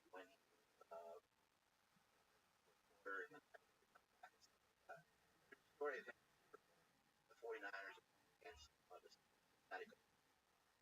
They're in the huddle, and there's like famous drive the 49ers had with Joe Montana, like down in the huddle and about to call the play. And he like hyped him up a little bit. Last drive, they have to scoring range. And like, you guys notice John Candy in the back by the post, and all the guys turn around, and they look, like holy shit, it is John Candy, and they all like laugh. Out and did the drive. It's like not only being calm for a particular person, but it is for everybody else around you. Right? As a you're like, well, he's our leader, he's our guy, and he's calm, and like he has the most pressure on him. Like who has the most pressure on him? The quarterback. All the papers and all the whatever comes out in a couple days. It's going to be about how he has stuff, or how he stuff. So it kind of like broke the connection by bringing up John Candy. Exactly. Wow. And I've always liked to be away myself. I always like to approach stuff with a little bit more, like try to make stuff. I think that's the important thing that frustrated me. Try to make it around. But it's a great way to go through life. But at some point, my power team, I got like over caught up in, started to get obsessed with numbers. What happened was, the more obsessed I got with them, the harder it was to get better. I need that take an enormous amount of time. I've mentioned many times you 10 years greatest, and you're like once you get to the mark, once you somebody else might tell you that's great, but you're gonna have some. Oh, I think I got another. It takes decades. Like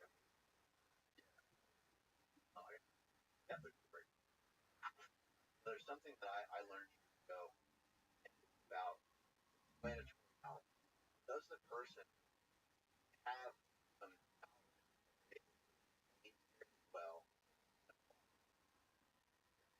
All the other stuff almost irrelevant. Sometimes, especially sometimes some doctor, right? You're like, oh, exactly. Oh yeah, you buy it, check the box. I believe everything this guy said. Brain surgeon. I've right? That's another good sign. Yeah. Well, 100 countries, thing like that. I've worked with thousands of clients. So all these things go off where you're like, checking off boxes, and maybe their way of talking is either like intelligent, vibes with people well. Maybe there's somebody that looks a little bit like the people you hang with, talking the way that you're used to hearing talk. Maybe they're even part of a confident part of the party that you agree with, right? Right. So all these things add up, and now your ears are perked up, and you're excited to try the thing that you're talking about. But the words that you're about to say are really the only words that matter. That's where the actual explanation as to why you try the things we were just talking about. Yeah. Why would you work around it?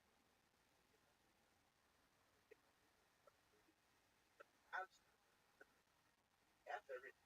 And really worry about it. Right. The mind, like, that'd be great. Grab him a white rabbit. We got get him the Larry Wheat one. Oh yeah. It's the iced lemonade. Larry Wheels. Yeah. you gotta just be super mindful of all of the scripture, right? Just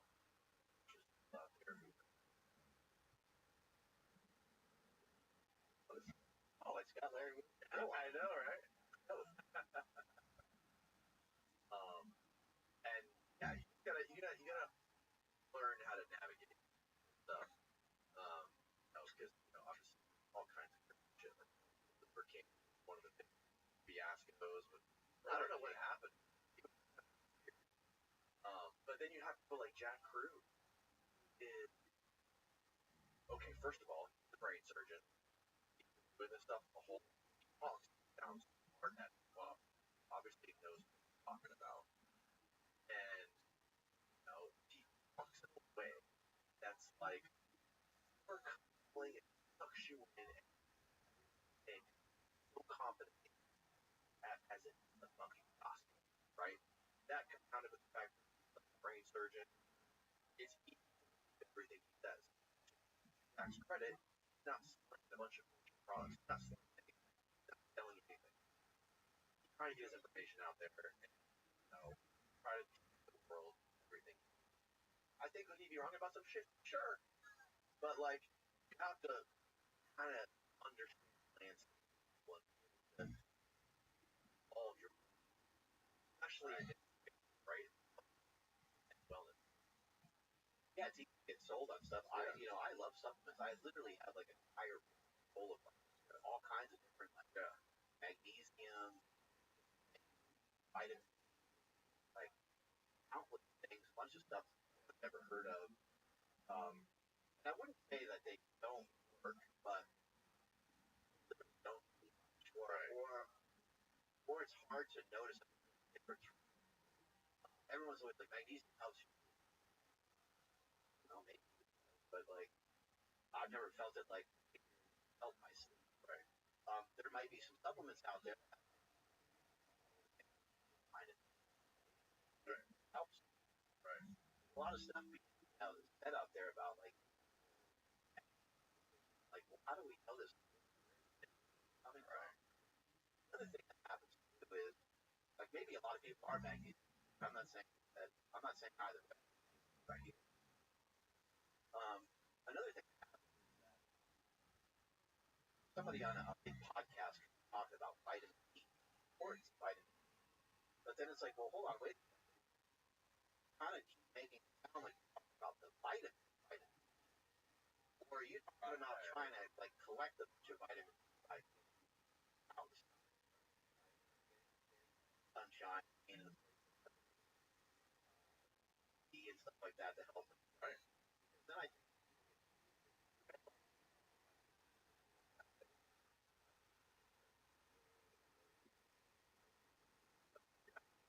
fall into that's not that out. That's just a tough thing to figure out. Like, there are things though that if you're keeping track, or there are things I found for myself, like learning about salt and electrolytes, has been something that I helpful. However, I have to admit that as soon as I dropped the stuff that I was doing, as soon as I dropped some of the carnivore stuff, and I switched over to more fruit, I don't think I need it all. I think that I'm eating meat has salt on it, and I'm eating a lot of vegetables, tons of potassium, getting fiber, all the things. The supplements are like a little bit of a side thing, but something that's important to know is that it can be dangerous as fuck. I think I've heard off of Amazon when you're on that stuff out has other stuff in it. Like so you're injecting exact opposite. They're probably healthy, not healthier than we are. We think we're like our body service. In fact, it got selling 80. He's selling this. Yeah, get outside. So like, I've had Jack on my show, and you had him on? Yeah, I had him on. When did you have him on? Probably like a year ago or so. Okay. It was just a remote. I was able to get him right. So just get yeah. Hard to get him. Yeah. He was inflammatory. He was mean. He called us shit. Yep. I don't. None of that. I just heads whatever. And none of that bothered me at all. Because yeah, and that would be a great discussion to have. You know, have as much fun with him or have more. Like I don't know, but yeah, there's a lot. I'm not gonna throw out his information though, because like I don't even. I think he's trying to get like trying to get attention. Like you're just talking about going outside and getting sun, and he's telling you outside, especially in the morning sun, up your conscious technology, how much all incredible right? Those are 100% out.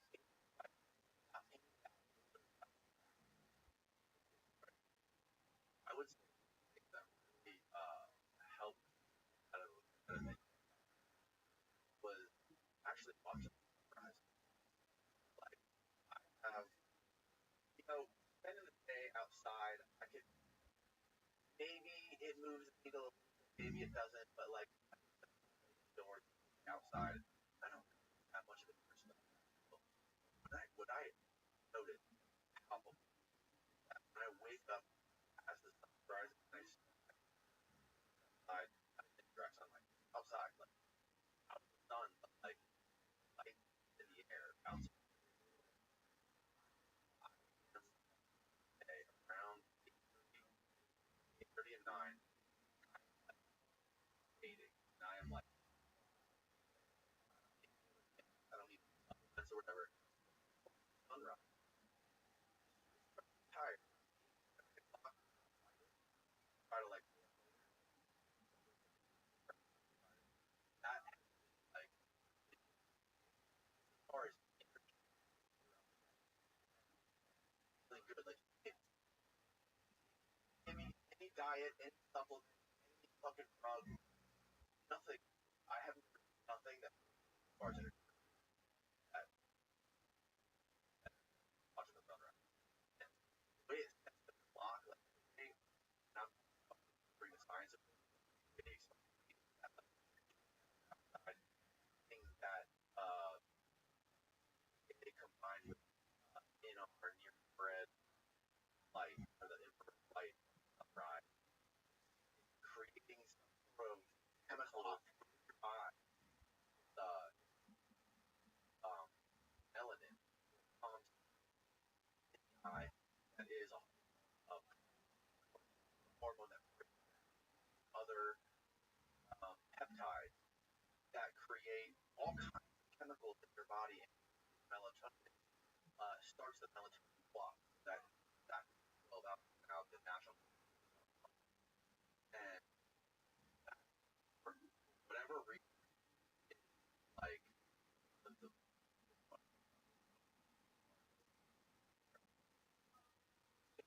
healthy outside, and I think that like um, I think just trying to get outside or figure out like home or even back in your home, all these things help us out in terms of depression, people getting outside for because I know exactly what you're talking about. I find I don't drink coffee anymore. I really have. Really? I'll have like coffee. I got used to coffee. I got rid of a lot of those. I felt that they kind of my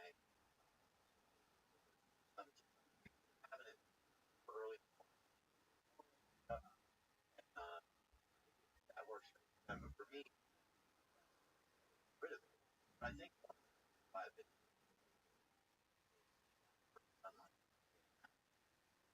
I'm similar to you, where I'm like, I haven't felt any happen, but I know that it's not like, just for a day, like, for a long time. I'm trying to think about Canadian rhythm paddling stuff, 30, 30 at night, like, you're like, locked, right, watching, about, get to bed, you get to 9, like that. You start to do that over and over, you start to get proper now, getting proper clearing everything out, your body is best covering the day, also, and all these things are all going to better, better body acts so that one more night, some people, your blood diabetic, they're not even hydrated, calories out equation. Sometimes that can get thrown off. People utilize less than another. It doesn't mean that lost them. Like, well, calories out doesn't matter. No, it still matters. Carbohydrates aren't another person sleeping, stressed out all. But over time, repeatedly do your best to try to do the right time in a day. It would be tremendous stuff. There's so expensive. I could, no, why don't you ever have, birthday cake or something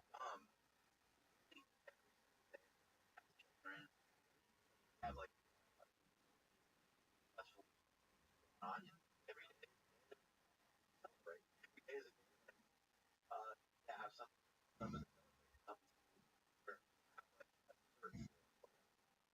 especially chaos. You can't really have a best day every day possible, especially when there's all that happens. Like I was telling the gym though, another thing rhythm stuff for a long time, like around starting in about around 28, I really started doing fasting stuff. It's not, but ever since I met Jack, it was like, oh, I don't need breakfast, I don't need lunch. Why? Like how the metabolism is running way faster and running early in the morning. But like like supposed to a like be around 10 o'clock, around especially here right around 10 o'clock. But if you eat before that, you eat like your metabolism is going to burn through everything a lot faster. Versus high noon, like back then when the sun is right in the middle of the sky, your metabolism is running slowest. That's the slowest point your metabolism throughout the day. So like during lunch, it's automatically down and tired, which I was doing. And now that I'm massive lunch, I feel like how you have to kind of slow you down. I think the amount of matters. Have like a small, like a little bit of fruit, shitty, right? But what's hard though is it's hard to eat stuff like something like, hey, let's grab some lunch, or awesome lunch. You're not gonna like the whole thing, like insane exhausted. But I personally, I've always liked breakfast a lot. I always felt like there's something personal, like myself. I always felt like it was like nutrition for me. It always felt like breakfast is the most important meal of the day. I don't necessarily think that. I just feel that some people important stuff. And I think how do you implement some of these things? Because like someone might do that. Like let's think about this diet, right? And, yeah, to try to make it too concrete. But I like I've been trying to show you for a while. Remember this? It's a little bit similar to travel. You have an opportunity for a good, especially that are trying to eat healthy. You have an opportunity for a good meal, and you have an opportunity for mainly just consume an amount of protein, not over calories. Whether it's gym that you went to as like something, or it's the hotel that you're staying at has a continental breakfast, happen to have hard-boiled eggs. Like the opportunities that might pop up, um, you eat that healthy meal. So same thing for those people that work 9 to 5 in the morning. Definitely get in like a breakfast. I can understand why some people might want to eat the so I would just bring more like snack stuff in that area where I was at, like a 9 to 5. Right. And by snacks, it's like you got to start to define right. You don't want snack bullshit. You want to have snacks that are healthy. Bring some fruit with you. Try to bring stuff that's affordable and easy. Right. Maybe some cheese, cottage cheese, or right. That's the hardest thing about the carnivore diet, right? Not to get ground beef. Well, unless you do what I do, as you walk around with a meat bag. A meat bag. Yeah. So I'm sponsored by a company called Carnivore Crisp. Oh, I love those. And $1 million. Oh, they're so expensive. I know. So I post a picture of my meat bag here on Instagram, and people have a heart attack. $1,000 bag. So expensive. I put in like a giant ass like block bag. I'll use never see but I like to throw like a salt thing that I got from a company working good. And anyway, so I walk around with a meat bag. You're right. It's very hard to have your more like diet, not a fruit. Oh yeah, apples, bananas, um, those kind of things. So it's hard. It's sometimes hard to figure out like what you bring with you. But eating in the morning and eating, it worked really well for my cousin. He lost like around 50 pounds. He's gotten in a lot better shape, and he has a job where he could be there for 6 hours, and he was so hungry and had to mess around fasting. Gave him like a breakfast. And everyone's different. Like my wife loves breakfast, so like being able to like my wife like it's perfect. And I go to work and then I put my lunch fucking alone, so it's like better if you just eat breakfast. Your wife's I mean sit there and just put on some water or something. Right. Like it's like smells everyone's different. Everyone's lifestyle is different. Trying to figure out what is absolutely best, not thinking about health dog religion. Yeah, especially when it comes to light, and what are reasonable? Right. Like you were mentioning earlier, like those, but you're having symptoms, back hurt, you're trying to figure out how to get rid of that pain. Sounds reasonable. Put on the toes. Sounds reasonable to get a shoe, like a shoe. Your nose. No. Those are made by Halupa, but made by Marks. It's like a 5-finger toe. Oh. And that feels like you're wearing like one of those toes. Feels like a passive for a few days, and you start to notice your toes start to display a lot better. A bunch of different types kind of working on designs better. There's like a trail or I really like those a lot. Those have helped my a lot. But for what reasonable to hop on a pair of like light blocking glasses while you're watching. I think it's if you wear the red ones, you're green, but it does block out all the light. The other ones, acid, kind of make out the colors of the show that you're watching. But well, is it reasonable to start to change all the lights now? For someone that's married and like their mother, right? How do you have sort of compromise? House done a couple of things, a bunch of different lights, and have lights that like a little lower. Like, the lights are lower. The reason why we're talking about that is because of light, the light bulb, pretty much white, full of pure blue light without any perspective. Not bad blue light, but spectrum, but kind of lights is kind of beaming talent now.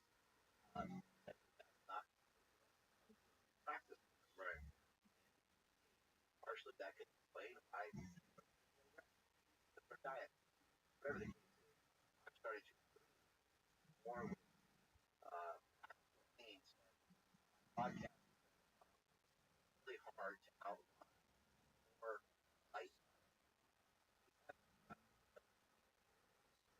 As I started practicing, messing around with a better light, have us around lights moment. I started noticing everything was easier. You're like big boss, but my decision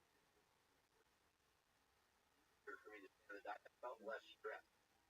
Those are all things like about, but in our home, whenever the sun starts to go down, I shut off all the lights in our kitchen, kind of right next to our room with our TV, pretty much on 7, yeah. And shut off the overhead lights at the door, and I had my wife does all the management somehow. So she switched out the lights, because I'll break something. She switched out all the lights, lower level lights that we have in the kitchen, and they just kind of like shine down on the countertop with stuff like that.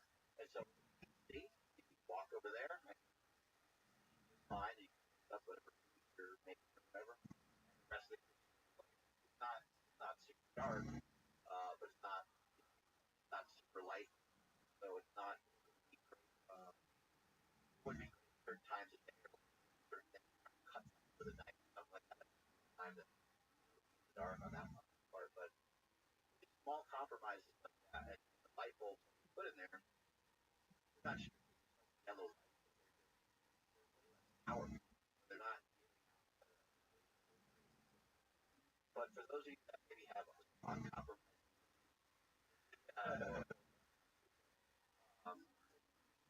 use I call off an off. So I'll put on like our light for our pantry when I need more light. When my wife and I don't like brush our time, but if we are brushing our teeth at the same time, I'll put the shower curtain. She doesn't really love it. I just have her whatever else. Mine, I'm out of that. I can't keep myself as brush my teeth. So yeah, I do like that. And I finally get, oh my god, like guys have stuff as I've gotten to be more aware of poor outcomes that last stuff light all the time. I just shift over, make it other like I mentioned earlier. I think it's helping me stay connected better than for you. What is the best time of day? I usually I like to do stuff. I like to do stuff, but not necessarily when it comes to lifting weights, not necessarily a great one. So I might wake up at like 5. I might wake up and I probably won't live night. That would be like a perfect. Right. Sometimes on the weekend I work out, have the rest of the day family stuff. And I have property. And if it comes to like something like running, actually like this time of year is the best time. Incredible. And people should try this. Try it with a walk. If you don't like to try it with a walk. You get inspired and turn it into a walk. Walk run.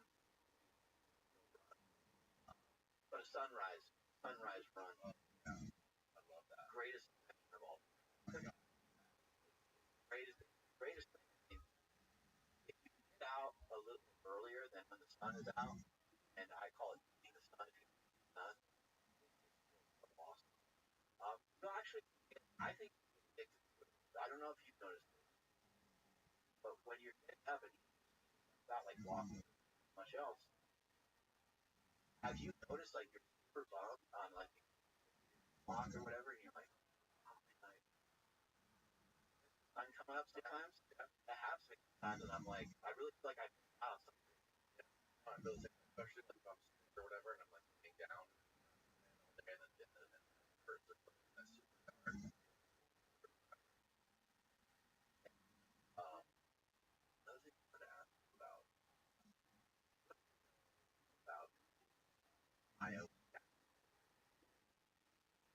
Do you know anything about this stuff? This would be a category for some of my freaking friends, all kinds of stuff. Alex, guy that I work with a lot on a lot of different things. He helps me with health. That guy that I have in my back pocket, goes by the name of Brain on Instagram. These guys are so intelligent. That would be a turn if I do. What I do know about like house and things. These things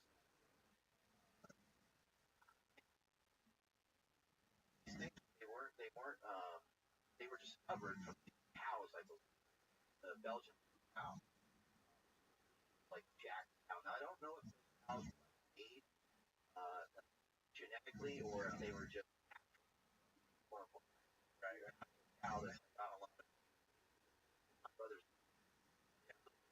my brother like but I believe they have this biotech pain. You guys are almost as fast as isn't that crazy? So you guys have to be careful. Don't like too much like they're powerful and they have like so much muscle at first like they're small. They like right. As they're skipping fast leg day, they can get really small. Yeah, bro, ball. A little bit similar is a Piedmontese, certified Piedmontese beef for lean. That's where we can have a good conversation around general certified Piedmontese. A fillet from them, 0 grams of fat. 4 ounces, 4 ounces has 0 fat. Have wild barley. The steak tastes amazing. Now that's the thing. It's still tender. They had it at a local market that I go to, and I picked up one day and I was like, "That's grass-fed, agriculture. It's pretty expensive, like tiny steak, kind of a lot." Then I looked at the stats. I'm like, "My steak has fat. Well, I'm just gonna on it, buy it. There's no way. It's not even possible." And I looked at they all had half the amount of fat as other steaks. Ribeye might have 20 grams of fat. Their ribeye would have stuff like that. Their cows in general just have less fat because the cows are living like the Belgian cows, not nearly.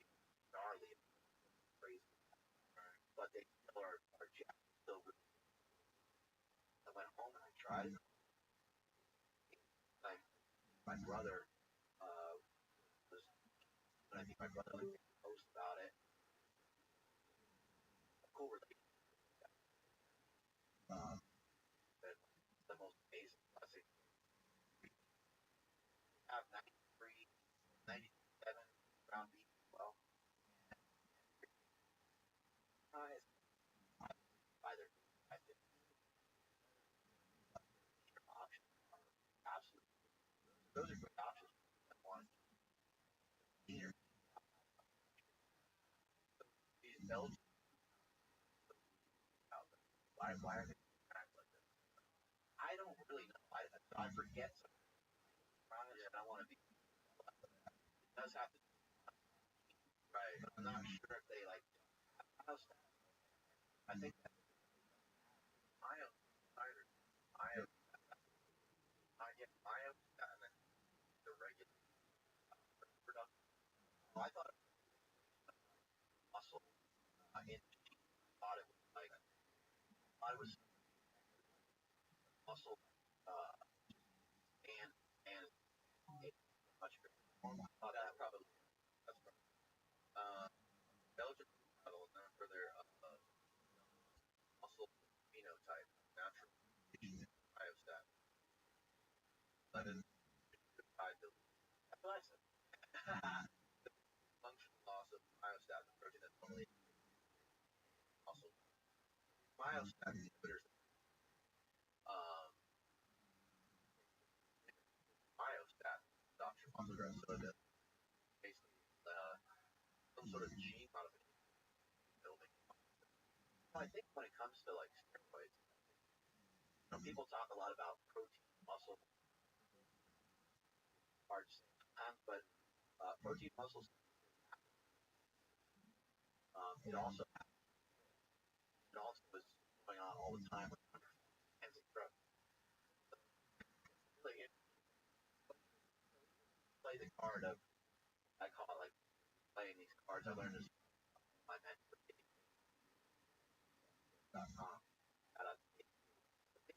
Like have these cards throughout your life.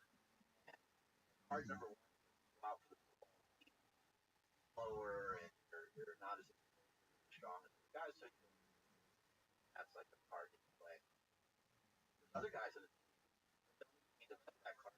They're fine. You don't need guys that go pro that barely lift at all, and they turn pro, turn all pro, and they go in the Hall of Fame without any lifting at all. Like kind of boggles your mind. Like I thought for football you have to guys that other like but some of them kind of minimal gaps for whatever reason. Right. But you're playing these cards throughout life, and once the cards played, you don't get exponential any extra growth after a certain time period. And I find this interesting. I've talked about this before. I'd love to talk to somebody high level in terms of like maybe understand biology, understand sport.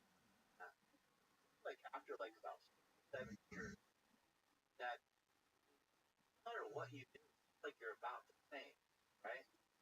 After 6, 7, maybe 8, maybe like I did mention earlier that did you 10 but lifting, like you don't necessarily get like way stronger. You don't necessarily get way more muscular. You get like way more. You understand how to recover from workouts and stuff like that. If you weight, but it's not getting stronger after like 7 years. Once you get to that time frame, and it's different. I'm not saying like there's no one outside, but once you get to that time period, steroids long.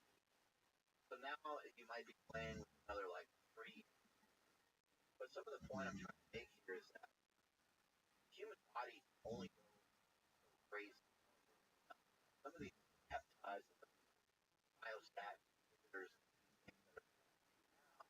these things could be a break in terms of like might off everything. Ronnie Coleman, biggest, most jacked person really ever walk the face of the earth. Especially for how he got straight, 90 pounds. absolutely insane. But back to the kind of the scenario of playing these cards, if somebody has to play like the deck of cards to make the varsity football team, the likelihood they're going to really do much in college is probably going to be pretty low. Now, they had to kind of do everything. They had to live, have dialed in, and they take steroids. Got the high school football. The odds of anything are probably out. But for other people, they might go to college. Maybe they even get a scholarship. Not like, oh man, I'm getting happens like a whole year, and then I'm just other guys talking about stuff. They find that they get steroids in college, but probably pro and pro is probably short. Probably not going to be awesome. And even the guys that go, guys that take it awesome, great, but the guys that don't need much of it are the guys that they already know a pretty, they already have a good hard. Yeah, I had a friend who was like go outside like during recess or during PE, play football or different things. He would be like the equivalent of like Tom Brady playing with not there, not belong. Very all teacher art like this kind of NFL in a way like fucking odd. It was clearly different, right? Like pro athlete, all the NBA dad like a successful football player all through college. Sure as shit, guy was NFL, was a successful wide receiver in the NFL, and it was like just when their brother McDuck raised kids like from pro athlete, they'll trophy kid, NFL, crazy people will you'll know. Like I always thought of unconscious thing in people that attracts like this unconscious thing in people that attracts them, like especially like right where the sort of biological nature and the man will kind of make up for it. You don't know about it, but subconsciously drives it. But also, what I realized a long time ago, there's people that are like super athletes, like know that like together work NFL stars, like that. And like crazy. That's why they're like, hey, we should get busy. Yeah, right. Let's crank out the kids. Kind of see them train from the moment they're born. We're gonna start breathing breath. A lot of it takes a lot of that grew up like and your brothers or second whatever. They're all makes sense that attracted. That's what you're not like you're attracted to. Right. But you're attracted back a lot of similar things that you recognize as valuable in your own family. Everyone is regarding being a great player as like a thing. But imagine if you're a girl and you grow up, someone in sport might be especially healthy, like a person who tennis and loves them, works out great, has like asshole whatever. That person I want somebody that has I would imagine. Right. That's well, Mark Bell, thanks for doing this fucking amazing. Yeah. How did you get into so many of these different like rabbit holes, like seriously. That's a and do you like that? Like, do you? That's like some of my perspective of your show. Every episode, but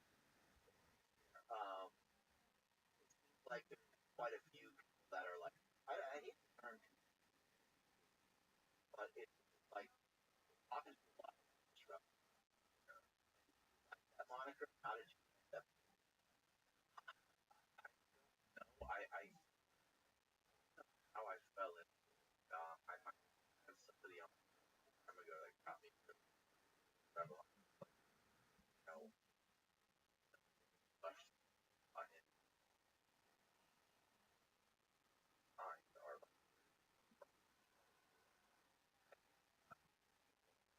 that like hard. When the breathe or like we're tied up in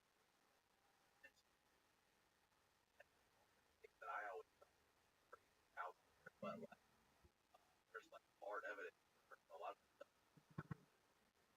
Just like oh, mind shit that in document no action. Like oh, why that? And it's kind of like I don't know, just follow my. I like I that haven't podcasted or haven't really been in the public light before, and they're like coming on about some weird obscure thing we're a part of or studied or whatever. Me, it's like one thing about bringing light that people thought about or never even. Why we're here is like I love that question. I think you think your life doesn't matter why we're here. I don't know. Or like why do you? What's your? I don't have a. I really don't. I like asking questions. I just my podcast gives me more questions than I had when I started. You know. I know some people think more like don't know why we know our purpose. That I personally, I grew up Christian and I grew up like in a church. First of all, I think every person has like God like that you explore yourself enough to like find. I think you mentioned that, you know everyone has some that is that is like society wise maybe they're not going to regard it the same way. That's something regard here in the United States, but I believe everyone has godlike within them. But I also believe that we're here the same reason why the grass is cows are here, other animals. And I think we're here to Earth, and the Earth is like this. So whether we're putting more carbon in the air, or whether we're trying to take it out, or like trying to do, um, that's sort of my belief. I don't think it matters if you really know science purpose, but I think it's important that you search for your own purpose. Yeah, totally. I also think it's important that you find it. Right. Yeah, I think searching. I totally agree. Yeah, man. I would like we're put here by any reason purpose. Like I think like you said, the living that we're a part of and part of the super rare that has evolved that you don't know other universe, but have this have which is us, which is and by the fact by the fact of us having the reason, our brain, like a fundamental thing in our operating, have to put a higher power like God or something like that, right? Because like everything has to come from something, right? So like like I know I came from my parents, they came from their parents, so on and so forth. So first, like, how do you comprehend that? Where did that come from? So yeah, I think we are we're reading machines. We have to find it, right? Our life's a purpose, and I think that so what if another animal or ends up with some bugs? I don't know. Maybe I think creating technology, you know? I think we're creating something. I have no idea what we're creating, but we're on this trajectory to get better at everything. That's creating some other of whether that's like AI. My big I'm afraid of like how far we go as far as ourselves. I want this, which is why I think really companies out there that are like technology that are trying to make it more practical, like so like how they're trying to go the opposite way of iPhone computer screen because more in touch, care of our bodies, our around us more. Chatting with a couple friends and we were talking about like the recreation of those wolves. Yeah, those dire wolves, and I think it's talking about like a woolly mammoth. Yeah, potentially dinosaur stuff. And I said, I just kind of like I just joking, but I was like probably our second go of dinosaur. And my friend stopped and like, crazy. They're like, that's wild. Yeah. Because some people believe that like if you've sort of been here before, you can get a little bit into like Terminator, right? Yeah. Like Skynet, you fully realize that we kind of created all these things. I think it's all fascinating and really fun. I think it's fascinating, and I don't know whether it's good or bad. My friend Paul, who was on for decades, his reaction to it was like, fucking drones, loving birds, not even doing this. Fuck that. Save the Amazon. Fucking funny. But like, yeah, I don't know. I don't know where. I agree with that. I believe a higher power. I don't know if in Bible says I believe fairy tales. Um, they're good stories and they move someone in the right direction. I can see how they can benefit. I do a God. I don't know that God what we're through like writing throughout the last 2,000. Our stories are like writing a book. Yeah, if people years later, yeah, I think God is just that concept for important fundamental humans. Have you had an opportunity to travel quite a bit? Yeah. So what I noticed when I travel, really nice place, the nicest things they have to show you in all those places, everywhere, church, and it just goes to show you like the power of extraordinary. Churches and buildings are they're unbelievable by today's standards. It costs millions of dollars. So much time, so much was all the exactly what the pyramid. But a lot of these things were probably built. They were built vertically, and I love that story. I think that should give everybody like a lot of hope. Whether you believe or not, you believe God or not, yeah, that's not even really the point. The power, power, family, believing in your all that stuff is so unbelievable.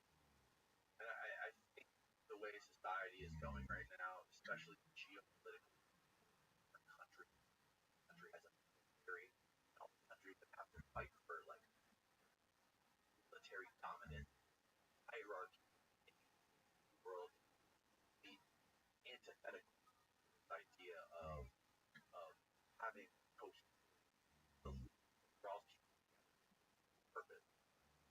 it's crazy how all of the shit spirals out of control. It just seems like technologically and yet it seems like farther away we get from nature.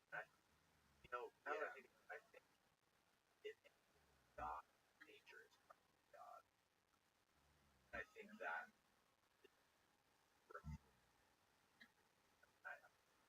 very definitely the best thing, or if there is not negates the sun, or how we work and react to the sun and our environment is extraordinary. And that's why I love those. I found that to be super powerful. Like for Joe Rogan, I was always liked it. I always liked it. Had a bunch of it from there. Heard people talk about there's magnetic field, like grounding, there's a lot of that stuff. Hugging a tree, like I've heard of all these things for a long time. But man, I don't think really argue the value of like sitting on like a tree that fell down and chilling. Yeah, like a really the most from devices.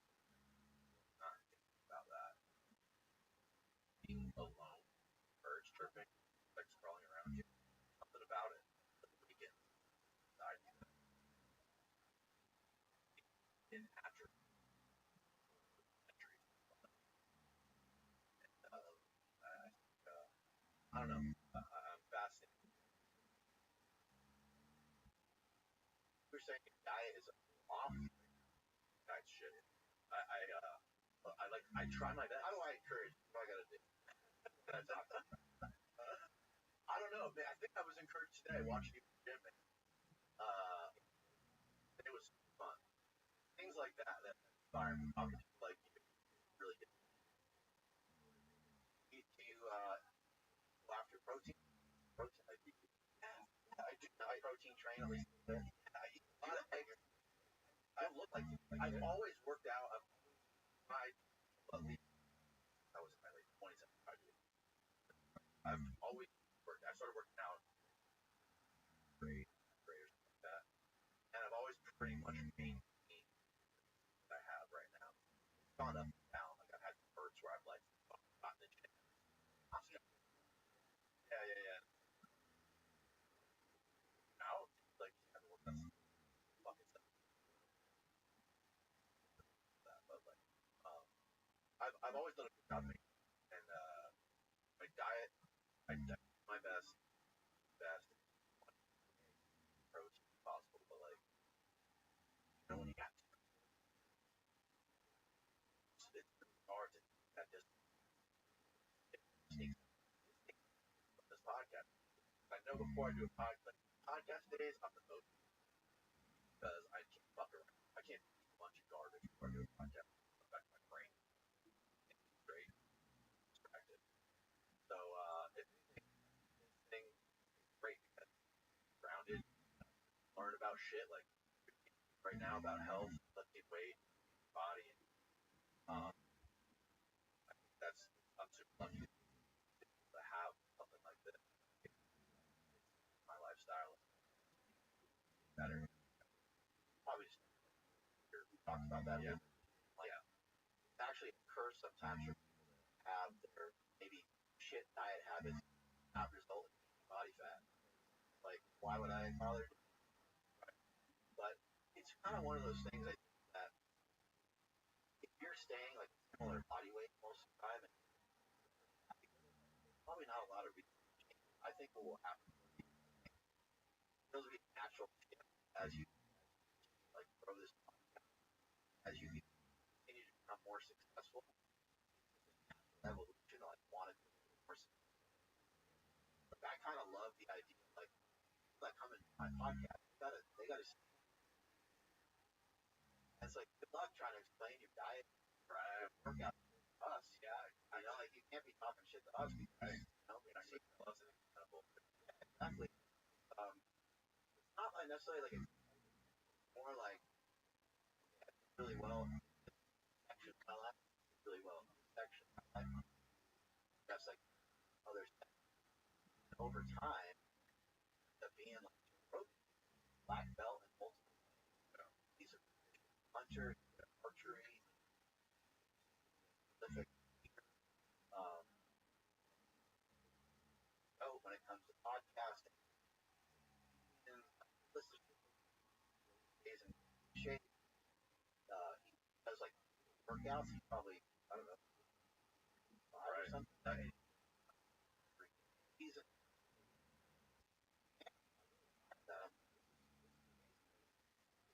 was a progression over time. He like get out there wasn't 30 years ago. Like our podcast ever black belt stuff that he just worked out, chipped away at it. I'm sure he probably had a lot of heartache over some of the things he was like trying to tackle something or a thing that correct for him. And also even getting better at stuff is really painful. Yeah. To the point where like I've been in tears after workouts for not after but I've been scared about whether so much. I get emotional. I'm never in have all this self doubt. I calm myself down and talk myself back. Like, no. It's a really long process. Part of getting the ups, having downs. Yeah. I think the world is incredible that, like yourself, try to balance all things, continue to get better and stuff. Stop being, you'll get older, but you have a, oh shit. I got a girl. Where's the girl? That's a rat, baby. Yeah, but it's be able to achieve something you're talking about yeah, that goes. But yeah, man, I really appreciate you coming on here. Podcast is tell people where they can find it, all your other stuff. Mark Bell's Power Project. I also have I make a bunch of protein powders. Oh hell yeah! I make the steak shake. I make carnivore shake. Both protein powders that I have carbs, lean, small amount, much of that. Uh, but it does have that in there, and also a lot of people like kind of messed up for protein powders. So steak shake has protein isolate, has whey protein, collagen. But that one's got different proteins coming out and part of like saying I'm gonna throw out allergy here always talking common website. Every allergy carnivore and carnivore is beef isolate collagen. I have friends that like product out and like I drink shake, no gas, no really there's no dairy in it. I do everything I talk about. Certain things that very hard way out of follow flavor. So there's certain things you have to get out of the other side. In addition to carnivore, also sell flavor. And I was like, get this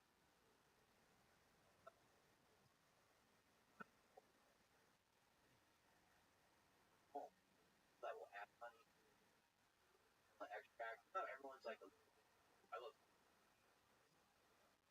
people are like first, but really first like people have a heart attack. Close, I think people don't realize about like only like Coke Zero has yeah only a small amount.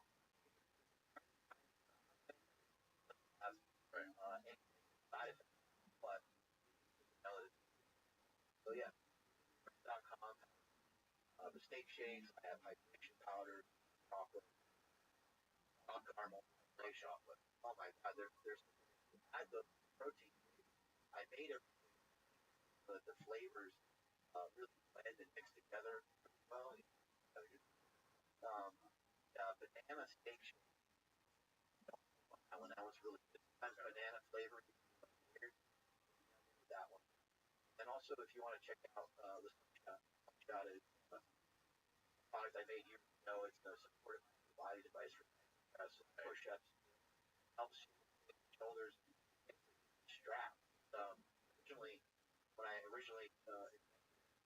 first version of it was literally straps that I had sewn together by my wife's friend that sews together swimsuits for my wife's on the swim.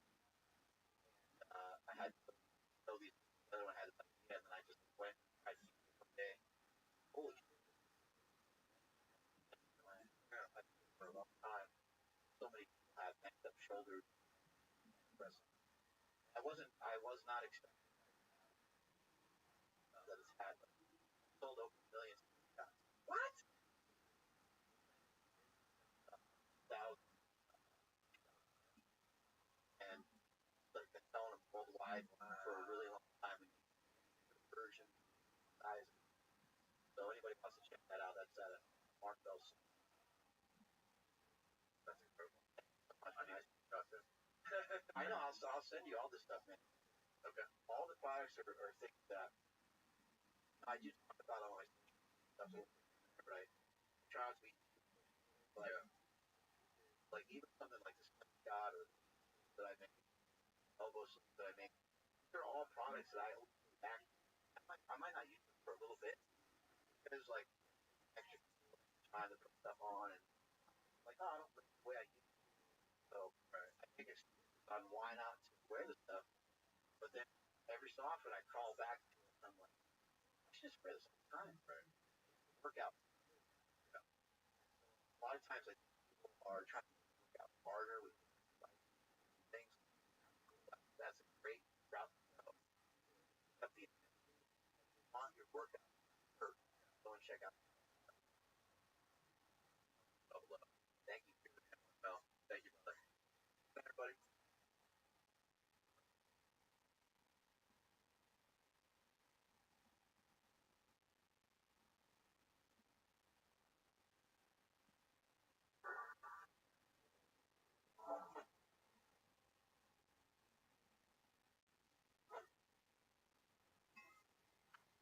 Thank you. That's time. San Diego. Wanted to talk to you. Show me your monograph. That's coming out. It's currently under review, but that's the research that I have done. Other tech companies, fertility, elections, Dr. Children, and being our purchase. So that's like summary of working on that. How long have you been putting that together? More than 12. Oh. More familiar. How with your background, so world of curation of the content and all this stuff, and how it relates mind, culture, election, everything. Well, I was trained as a research psychologist at Harvard. I was actually last doctoral student, and some people don't know this how broad psychology is. It's really broad, and one of the areas that psychologists research, psychologists study, is called influence. So you've probably heard of a best-selling book called Nudge about how you can subtle kind of things, and that will alter people's behavior. And so you've heard of probably the Stanford prison experiment or the obedience experiments done at Yale. All that is studying how you. So back in 2012, my website got hacked, which is not a big deal, but I was notified by Google, and I think 8 or 9 different I'm wondering, who made them sheriff of the internet? Why am I getting notified by Google and not by some government agency, some nonprofit organization? But then I got more curious because I've been a coder since I was a teenager, and I saw that they were blocking access to my websites, not just on Google.com, which makes sense, that's their product, or their platform, I should say. We're the product. But the point is, it's not just on Google, but they were somehow blocking me on Safari, which is part of Apple. How did they do that? They were blocking me on Firefox, which is run by a nonprofit organization. How could they do that? So over time, I started in 2012, just started really digging in and trying to find out how Google really worked and how much of an impact they were having, and whether it was board or were. In early 2013, I started doing what I'm good at, which I've been doing for almost 50 years on any topic in psychology. I started doing what are called randomized controlled experiments. But at that point, I began to suspect that Google search results could be used to manipulate. So what if, in other words, what if when they're pulling from among billions of links out there, they're pulling links that make one candidate look better than one product, and they're suppressing things like the other candidate. That actually impacts people's vote, even. And I made a prediction. Scientists always do. I made a prediction. I thought, I bet you I could shift voting preferences of undecided voters. That's here. I'm always starting with undecided people. Shifted by 2 or 3%. Just by favoring one candidate or the other. In other words, I had to build a works just like Google.com. It's called Doodle. Yeah, I saw it in your book. So, but it worked exactly like Google. And I thought, okay, one group to get search results that favor one candidate, the other group results that favor the other candidate, favored. And I thought basically I could voting preferences by 2 or 3%. That was my prediction. I have never been so wrong because the shift we got in that first experiment was 48%, which I thought was a mistake. I thought that was possible. That's after 1/3 for undecided voters. The only difference, they're all seeing exactly the material layout. They can put on these links to the web page, so material. Only and kind of shift to 48%. I forget what you find them. So I think we push people in either direction, any way we want. So anyway, I thought it was a mistake. Repeated it. We got to shift up, I think, 3%. And then we began to learn that we could hide what we were doing. Even if it was blatantly obvious that the results were biased, most people didn't see the bias. What happens if candidate A, candidate A, candidate A, candidate B, candidate A, candidate B? What if we just mix it up a little bit just to get people confused? That's called masking. We found we could get these enormous voting preferences with no one having the slightest idea about search results, no one knowing they're being manipulated. So we got to that point early 2013. This is wrote it up meeting for the National Sciences, which is some journal world, very big, published there. And by this time we had done more experiments, nationwide experiment, all 50 states,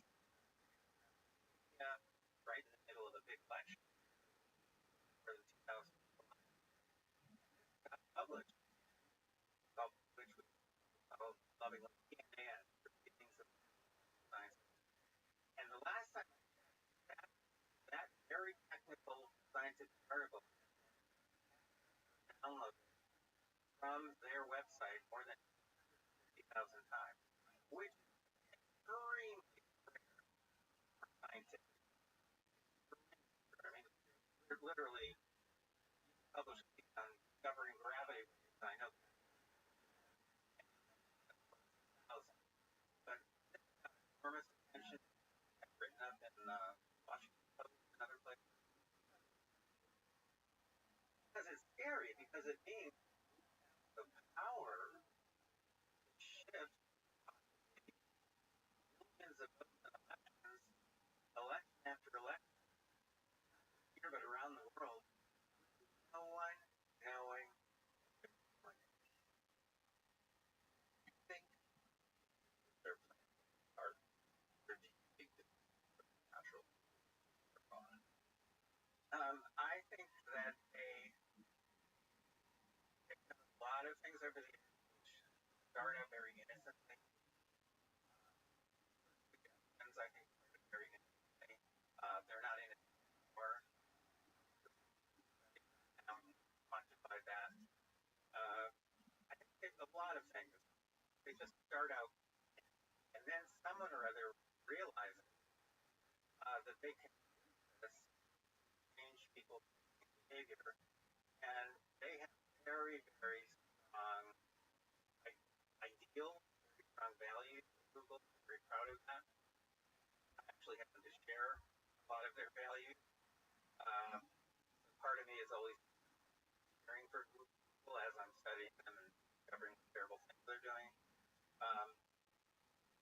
So they have what they have done, and this is a whole separate story, which we can talk about later if you want to. But what they have done more and more is use very powerful techniques of mind control, control behavior, literally around the world on a massive scale. And they know exactly what they're doing. For years, I was doing experiments and discovering these techniques. Very skeptical, always very skeptical, and then replicating it, or other labs have replicated it, my findings. But the point is that over time, I realized it's a really, really serious problem, and over time, my findings were also revealed by whistleblowers, documents, leaked emails. 2018, for example, there was a leak of emails from the Wall Street Journal, in which Googlers, that's what they call themselves, Googlers, were discussing how can we use ephemeral experiences. Turns out that's a very important phrase. Ephemeral experiences or ephemeral content. Change people's views about travel. When I saw that, my head spun because I realized I have been studying the power of ephemeral experiences at people for years at that point. By that point, I've been studying for 5 years. In the context of finding these techniques, that first one using search results, that's now called the search engine manipulation effect, SEME. And I had been studying these techniques one after another. Search suggestions, for example, by fiddling with the search suggestions, you flash at people. We showed in experiments that you can turn a 50 split among undecided voters into a 90-10 split, with no one having the slightest idea. But here I'm seeing in language being used in something, different place saying, how can ephemeral experiences be used? In this case, on the travel ban, and our experiments were showing more and more and more that change opinion about anything at all, not just candidates in an election, but anything at all. So the thing just it just grew. It grew and grew because we were finding more and more that these techniques, we had to give them names. They're new, they've never existed before. Took a year or two or even 5 years to really understand one of these. And then we quantify them.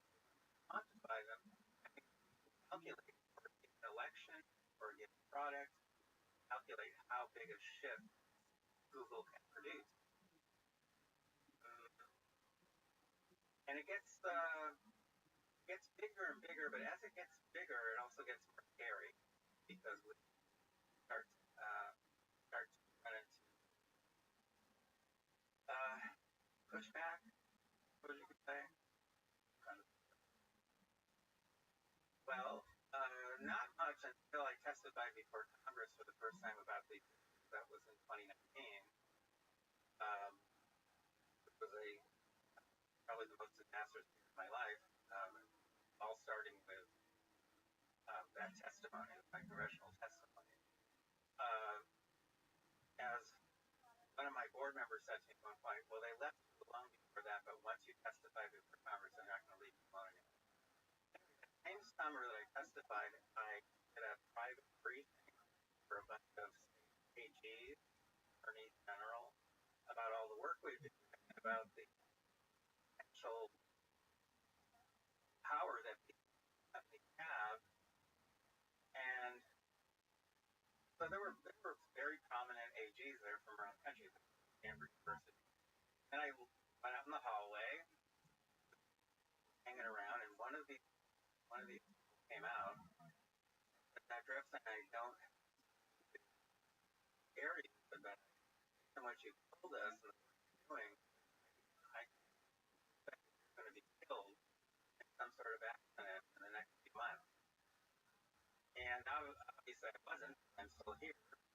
But my wife, killed a few months later in a car accident that was very suspicious. For me, the vehicle was never examined. In the little truck I had bought her, never examined forensically. From the impound lot, sold to a parts dealer in Mexico, without my permission, disappeared. How long? 3 or 4 months. He was and still is one of the states. I mean, I've had other warnings too. I've had other warnings. Around that same time, I had a reporter from DC call, first asking a bunch of questions about the work, the latest, and all that stuff. And then a couple days later, he called again. And, I just got off the phone with a woman who I believe to be head of relations with Google. And I think you should know what happened. Well, I started asking about your work and started screaming. And very unprofessional. I've never seen that before. He said, and I just want to tell you 2 things. That, number one, you have their attention. Number 2, if I were you, I would take precautions.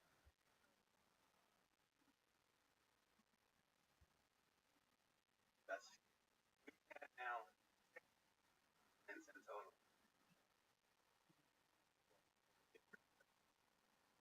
Well, the last one, which was right by coincidence, was right after lunch, was probably the most prominent state in the country, Texas, office 800 attorneys, and they've gone after people over and over again, and they're having an impact, big impact. But right after he left, still some people left in a restaurant. Oh, I have the.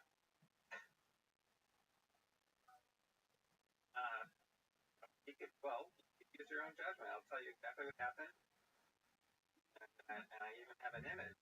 Want to text it to Steve? Oh, that's a really good idea. Oh, Steve's already in here. Yep. Well, this is going to be one of the creepiest things that's happened so far. Okay, this is talked about on road. Yes, and I didn't realize. Here we go. This is like a sharp metal needle. Yeah, but look at the coating. Look how the blade is sharpened. So General Paxton, AG Paxton, leaves with his staff. My staff is still here, and one of them comes over to sit right next to me. I'm on a bench seat in the restaurant, and this is my computer case for my laptop. So she just slides in next to me, and then she screams like a real scream, like out of a movie. And we all go, what's going on? And she goes, look, thing sticking out of her thumb. It's gone a half inch into her thumb. It was sticking out of the computer case. Now, sixth incident. Where do you think that thing could have come from? Well, and what? Someone put it there, obviously, when I did not have control over my computer case. And what is it? No one knows. I still have it? I have people in intelligence, but we didn't. We didn't want to. There's a place in Illinois that for stuff like this, because that coding is obviously strange. Yeah. And obviously, the object itself, nothing like it. Sometimes it does get rid of his enemy. Poison. Right. Well, we never answered. What happened to the lady after?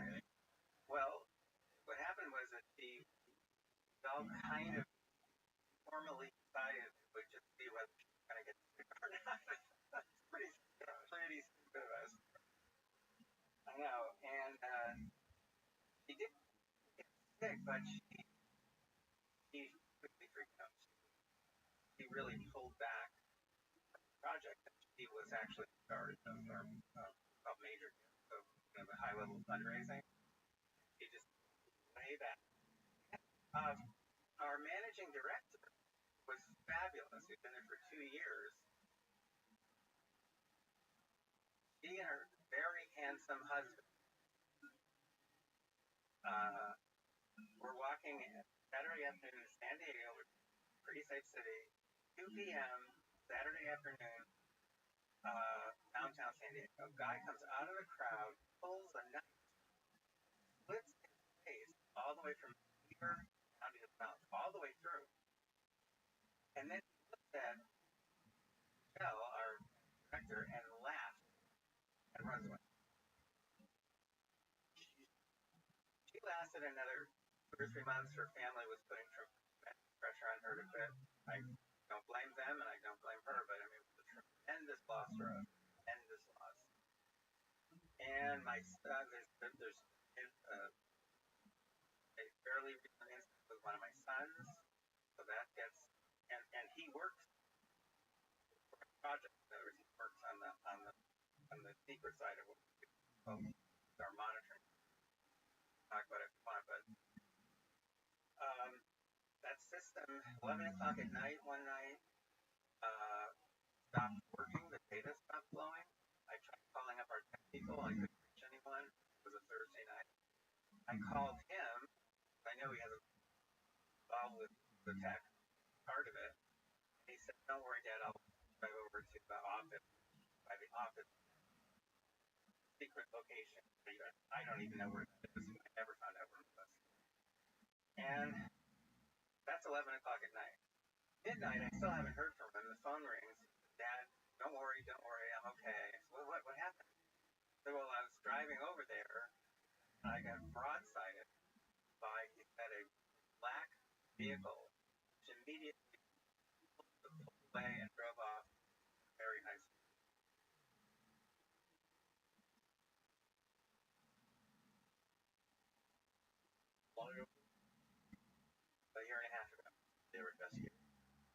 they had nothing to investigate. There were no surveillance cameras on that section.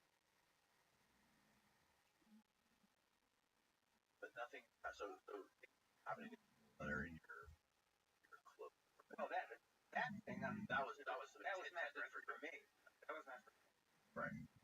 But I assume the fact that you're out there, you're talking in a public forum, you've done some big shows about this all the time, directly, right? So they're just trying. They're trying to.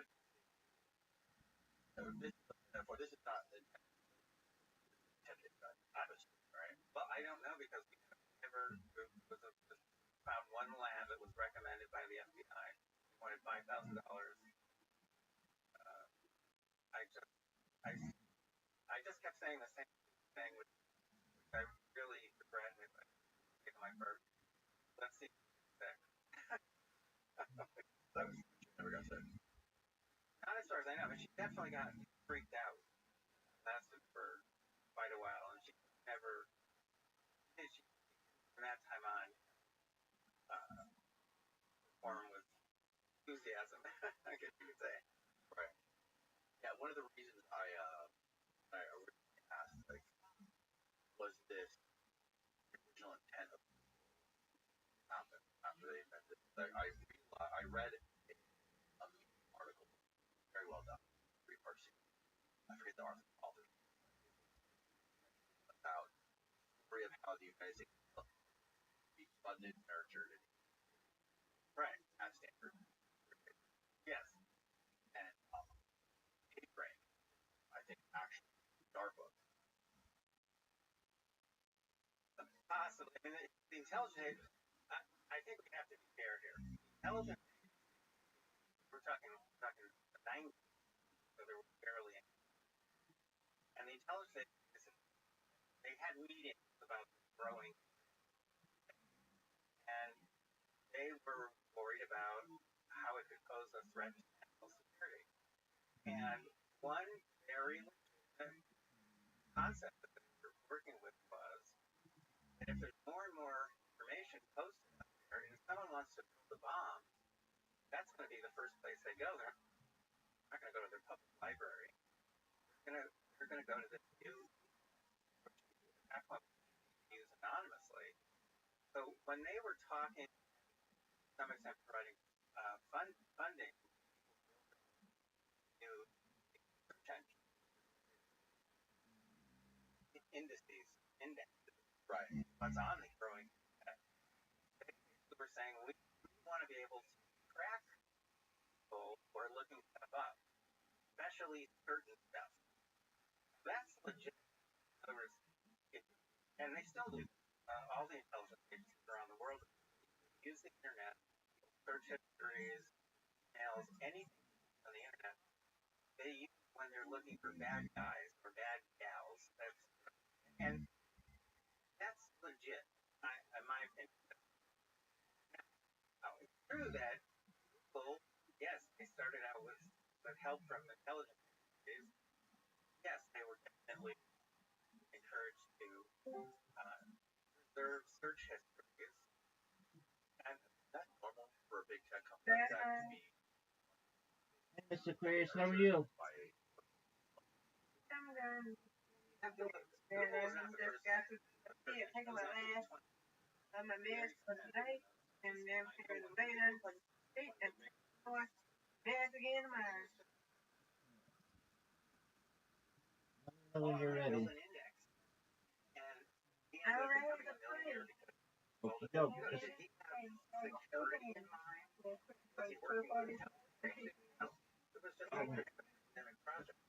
Alrighty. Just one moment.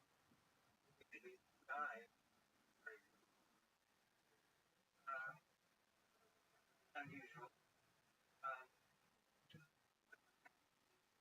Remember, because they were preserving search. They had no way to make money for the first 2 years. But because you okay? These searches,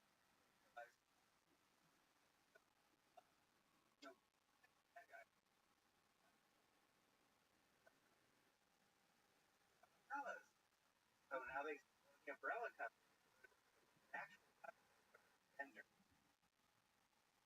umbrella company,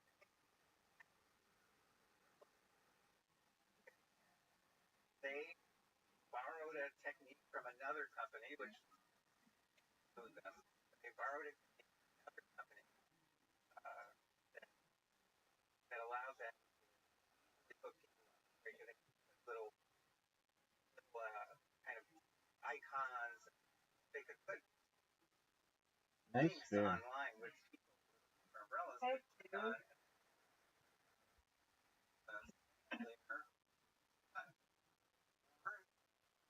Ooh. all different ways. Early had the technology had them observing industries that led them a couple of years to find how to monetize. Now by 2004, they were starting to take a big chunk of search. Where they were Good starting job. to become dominant, but there were still a lot. Thank you. By 2008 or so, the others were falling away. Again, gotta give them because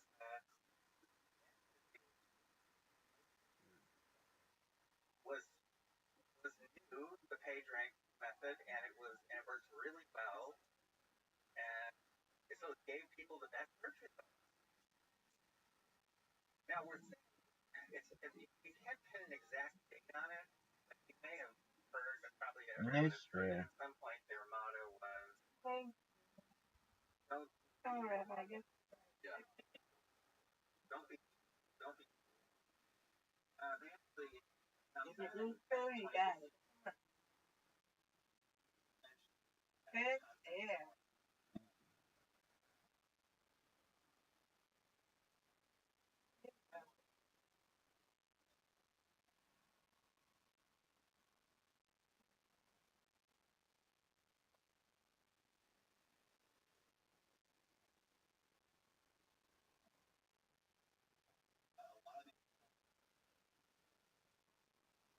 All right, nice. Got this.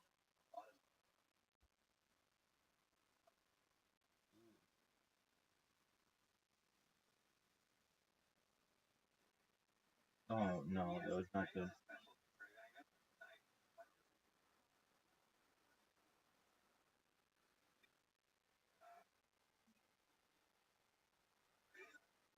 Got it. You did it. Okay, now. You can get this. Come on, now you got a chance. No, it's your chance. You got it. Come on, Rabbi. Now what?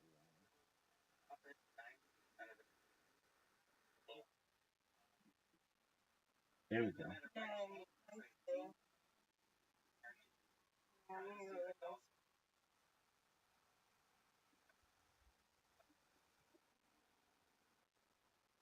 good job. You win, I win. That's right. One more. One more.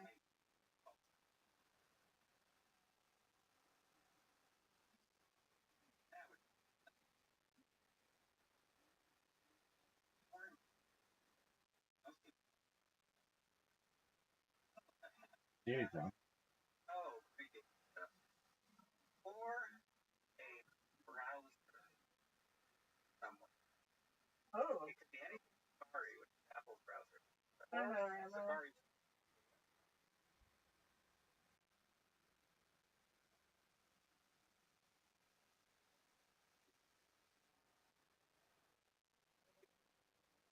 There you go. That's fair.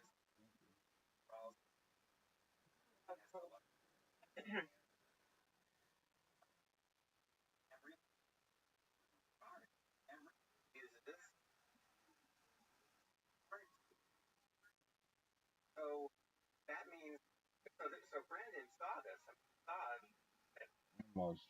basically You got this. Come on. No doubt. Working with that, Okay. they're doing our private Firefox, and they There we go. don't know what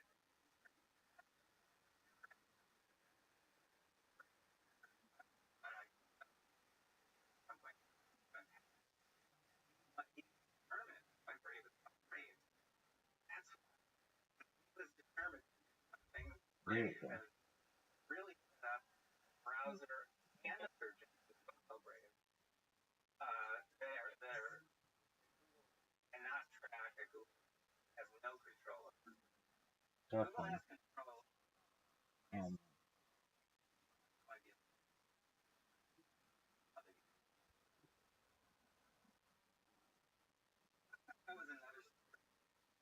Nice strike.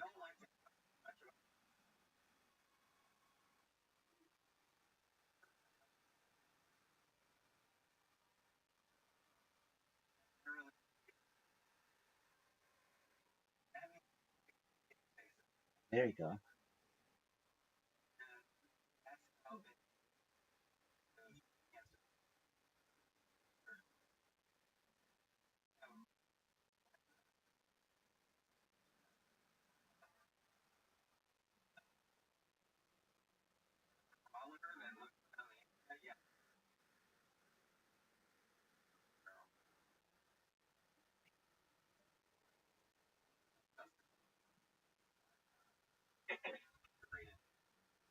Nice strike.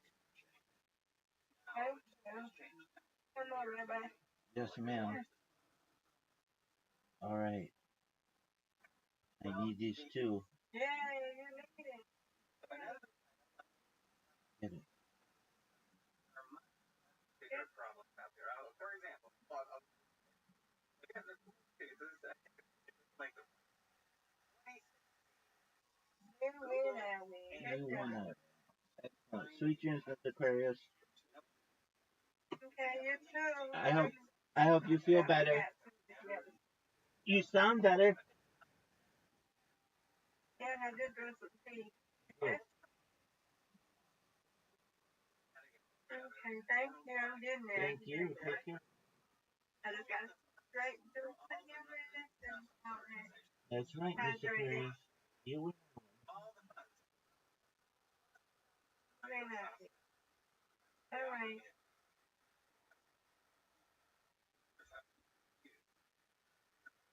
Talk to you later. Talk to you later.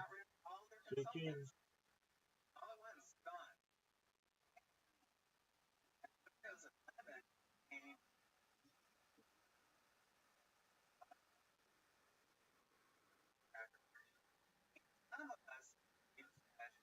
why not? They're searching Bing out of billion. They're going to save some money, probably by making. Now that's a much bigger problem. Much a lot more traffic to go to. Yahoo. I have a copy of the which is Yahoo great content for Yahoo. The problem is bigger than you think. There, my sister wears Fitbit. When you think Fitbit, you don't think Google. But Google owns Fitbit. They bought Fitbit so they could get all that physiological data 24 hours a day. You have I hope not a Nest, but probably I have a Nest thermostat. You have a Nest thermostat. I have all. Okay, so about 6 years ago or so, bought Nest. Right. Now, some people know that, but what they don't know is that about a year later, some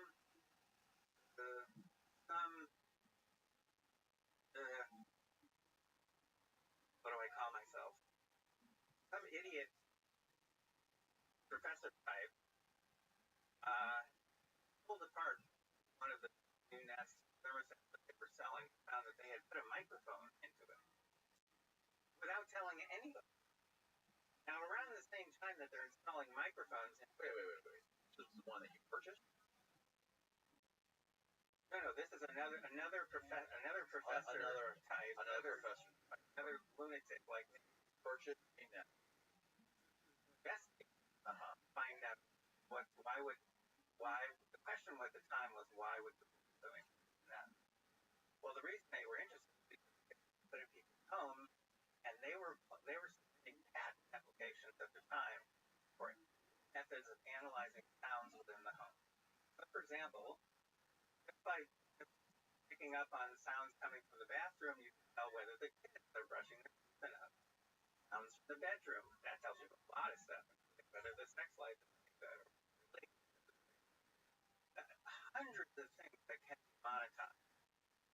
picked up from sounds within the home, and Google was getting patents issued for new methods for analyzing sounds within the home. This is right about the time they secretly installed microphones in some Nest devices. And also have viral view of Owen. So, was anything public? Anything public about this? Why am I even talking to you? I mean, you are a Google affiliate. Yeah, but I'm an idiot. No, this is learn how to fix. Now I'm gonna get One of my sons gave other sons for his birthday the problem. 23andMe, which is now on the verge of bankruptcy. It was founded by the wife of one of the founders.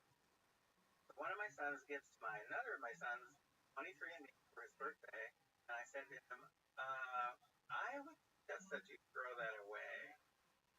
And I explained why. Because that's one of many methods people have come up with in recent years for getting people's DNA information into personal profiles. You get DNA info in there, the value goes up and up and up as more discoveries are made about DNA. And basically, you can figure out what people are prone to that they haven't even gotten yet. You can also figure out if dads have been coupled. DNA, think about how much we know about DNA right now, but then think ahead a year, 5 years, the DNA doesn't change. So that data that's solid gold that goes up in value, like the value of gold itself, it just keeps going up in value. So Google has invested in companies that collect, and at one point they volunteered to run the national DNA depository without charge. Very nice. Very, very nice. The founder of Wozniak's, yes, right? That's right. Who is also was the CEO of YouTube. Right. Yes, it did. And when they purchased YouTube, it became its first CEO. I have one of my favorite leaks from Google. I'm not going all over, but this stuff I find. And one of my favorite leaks was by Zach Voorhees, who could also make a great guest.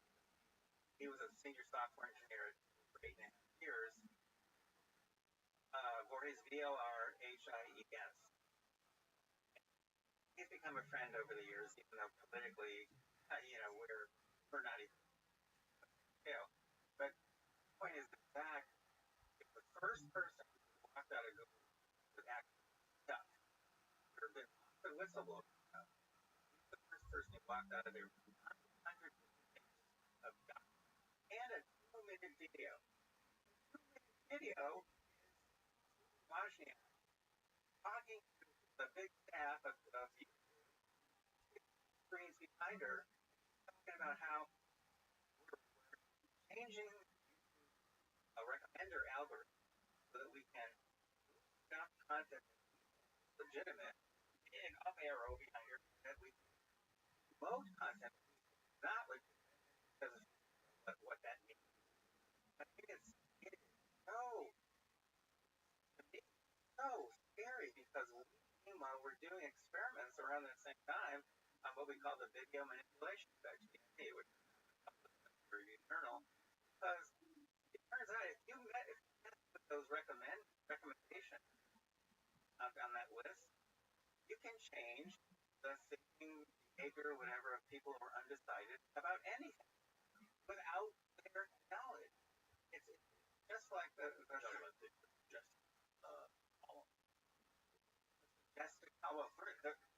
first one they picked. That's the first. Then there's one at the top. That's the up next. And they used to have a big button right up there saying if you asking to turn off the automatic. That's gone. It's on the page, but it's hidden in that label. It also has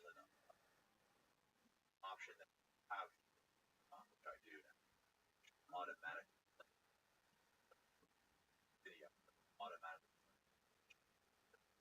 play on. But the thing, this is independent research that confirmed this, and an actual high-ranking employee confirmed this. Right now, around the world, think about it. Think about it. Give it a couple seconds. 70% of the videos that people watch on video, that people watch on YouTube, 70% of the videos people watch on YouTube were recommended by recommender algorithms. So you just watch 70% of the time that you're watching people watching videos, what they're watching, like, think of the power. That's right. And again, if you go to videomanipulationeffect.com, you'll actually find our peer-reviewed paper. So we do experiments. We show experiments. It's videomanipulationeffect.com, and we've got experiments, randomized controlled experiments that show the power that those videos have to shift people's thinking. Now, can you shift anybody's thinking about anything? Only people who haven't made up their mind. But that's pretty much everybody. In other words, even if you're extreme left, or right, whatever your extreme is, there could be something during the day or during the week you're not, where you haven't made up your mind and where you're vulnerable to manipulation. The problem is that Google is collecting so much information about us all 24 hours a day. They know exactly who you are, exactly when you're vulnerable, and they know exactly how to get you. Whatever happened to back stuff and got a public. Well, there's some interesting footage out there, or I don't know if it's a video footage or still footage of Zach on the street and raised heaven. You see if he could monitor 3 more feet, he would run it. Because Google sent a hit on what's it called? The squad you send that when they're really SWAT team. They sent a SWAT team out there here on his mind. And yeah, they claimed that he was possibly a threat to the community. And they sent a SWAT team. And they fired him or he quit, whatever. But he was the first person who had the cojones to walk out with actual stuff.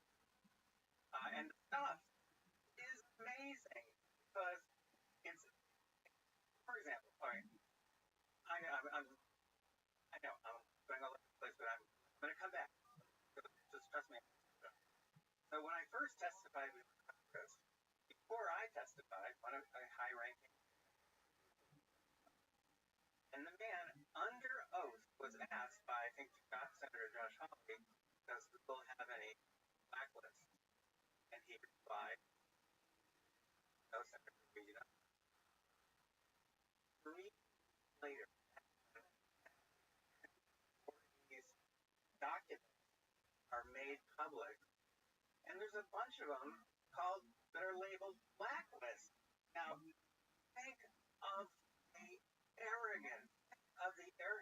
If I were running Google, excuse me, but if I were running Google and I had a bunch of blacklists, I would not call them blacklists. I might call them shopping lists. It's not anything but blacklists. I'd call them purple lists.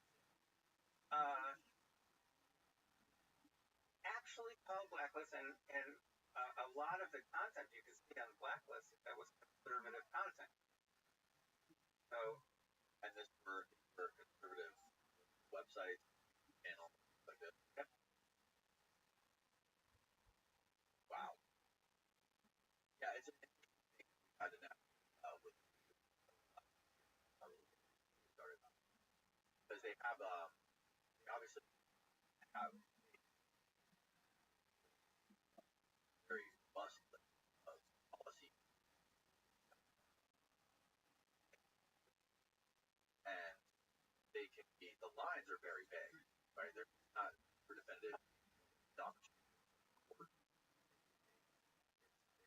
Some robot or AI algorithm behind the scenes determines whether A monetized, you're allowed to go on YouTube, C whether you have on YouTube, right? So they have X amount of buckets that they put out there that get public, and then you publish something you don't like, take it, now we're gonna throw it into that bucket, we're gonna take it on that rule. Most of the time, that's happened to us. That rule is completely irrelevant. There's nothing in that video, anything to do with that rule whatsoever. Nails until the cows come home. No one's gonna response to bias. But we have a very, very hands-on experience. In the monograph you have on your website, if you could, who has this one? Monograph. I have there's a section there on how Google makes those decisions, and I'm quoting from an internal document, Google, about 100-page document, for train people to make those decisions about what content to express. So I quote actual language from this internal training manual, and you're just kind of guessing, but when you actually see what's in the training manual, you don't have to guess anymore. Because what it says over and over and over again, I think 22 times, over and over again, says, well, when you can't quite make up your mind, just use your best judgment. It gives tremendous personal, discretionary authority making decisions, and those people are used to train the algorithms that are now making a lot of them. So there's tremendous discretionary authority. Well, how bad can that get? Well, there was a particular day when the head of Google Search at the time shut down an entire domain, which had about 11 million websites in it, because he thought that the content had been flaky. Shut down an entire domain. So, this was a top-ranking guy. March 31st, 2009, that's also in the monograph, with references, Google shut down the entire internet for about 4 years. Now, how could they even, one question, technically, big question, I wasn't concerned about that. They actually quarantine. Everyone knows about their quarantine list, because everyone don't want to take very right. A lot of the websites that are on their front, they don't have a network. In the judgment of a Google algorithm or personnel, there's something sketchy about the content, period. It could be political in nature. They can block things for pretty much any reason at all, period. And as I say, I have an internal training manual that shows the length that they use to train trainers. So I'm not imagining that. So but when I read, and this was reported by The Guardian, they had shut down the whole internet, what I became obsessed with for a while was, why did they pick that time of day, that time of day? Why was it 40 minutes? Why wasn't it 20 minutes or 60 minutes? What was there about that time? And I finally figured it out. I published this in an article in U.S. News and World Report. You can get to it at the newsensitive.com. And I finally figured it out. Here it is. Okay. Ladies and gents, the day has finally come where you can utilize red light therapy to regrow your hair. And you can save some serious cash by using our code. The Iris Elite has proven to regrow hair using 300 lasers, 100 LEDs that send light therapy directly to the scalp. Just pop it on while you're watching, reading a book, and enjoy the benefits. proven results. Double-blind clinical study, nearly every participant saw an increase in hair growth technology. The Irisor Elite Pixo laser that feature wide red light with consistent coverage and results. Optimal wavelength reactivates dormant follicles to restore your natural hair. Lasers provide deeper spot stimulation, while LEDs provide a broader and uniform coverage to fill the gaps between the lasers. Plus, they offer a money-back guarantee. Try it risk-free. It's comfortable, it's lightweight, and you look like a badass with a strong. That's why I do not fix hair as why I'm using. To be honest, I forget everything. And I've talked about red light ad nauseum on this podcast before, so I'm super confident. And if you really want to get the maximum out of your Elite, bundle with the 5 Plus Max Growth. It has a bunch of hair products that works. Give yourself the gift of your confidence. For a limited time, our listeners are getting a huge discount on their Iris by using the code irisdore.com. That's the letter IRESDORE.com. Head on over to irisdore.com and use the code Danny ANY for my discount on the Iris Store Elite. Please support the show and tell them we did. Hair loss is frustrating and you don't have to fight it alone, but thanks to Iris Store Elite. Down below. Now back to the show. You know how stock markets are in the United States, they're open, whatever it is, Monday, Friday, whatever the times are. Yeah, but somewhere else, when our stock markets are closed, they're open because they're in different time zones. But the question is, are there any points in time during the week, any points in time at all, when all the stock markets are simultaneously closed? Bingo. They literally shut down the entire internet during the small interval of time when all the stock markets in the world were shut down. Why would so that no one made a fuss? Then no one made a fuss. They just did it because they're geeks and nerds. It makes them powerful, and then they have a big laugh over it. That's why they picked that time. I'm pretty sure I know why they picked 40 minutes. Because in the day the Earth stood still, one of the great classics of old science fiction movies, the alien shows the power that the alien has, shows it to humanity by shutting down all the electricity in the world for 30 minutes. They picked 40. Now, it would have been cooler, I thought, if they picked 31. But obviously, they had some little laugh and said, oh no, we're going to go to 40. It was off the show. Well, and also to demonstrate, they're also seeing, they're testing their metal, they're testing, their ability to do something if they need to do something. And they still have that ability. But the point is, they exercise that ability. They block access to millions of websites every day. And as far as content goes, blocking content, like, they won't necessarily, for example, your website, right? They won't necessarily sort of warning that they're going to block your content or your videos or something like this. They will just sort of, because you're not technically violating any or anything like this, right? So they're just going to, behind the scenes, throttle it back, bury it on the search algorithm, where it's harder for people to find it, and you become unaware, constantly frustrated by you're not getting stuff, why people find you, or why your sales have dropped by 90%. Right. Again, when it comes to people that are monitoring this stuff and making,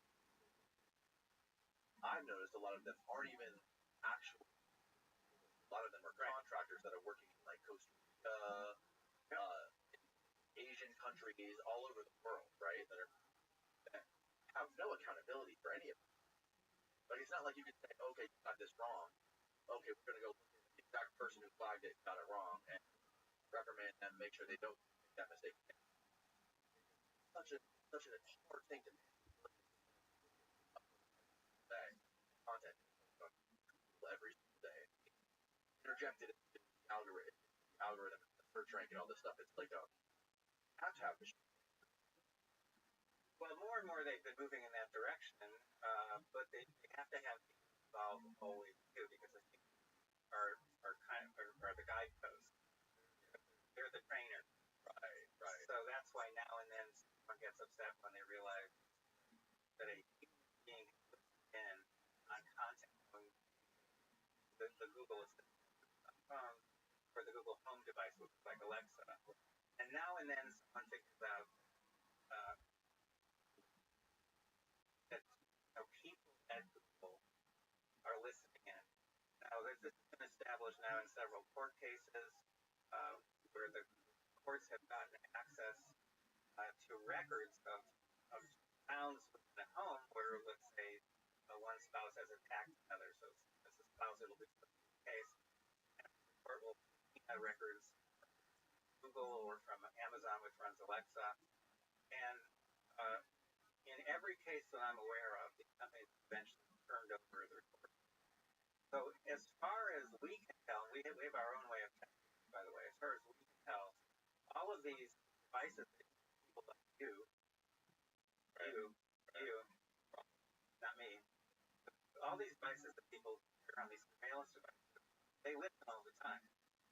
Now, what about if you just turn off something or other?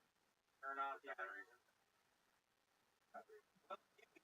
Well, you remember the battery. I don't know. 10 years ago, take the battery out of the phones, and they soldered in the iPhone. First one, battery soldered in the iPhone. I had a battery, which was good because you put a fresh battery. But now you can't take batteries out of it.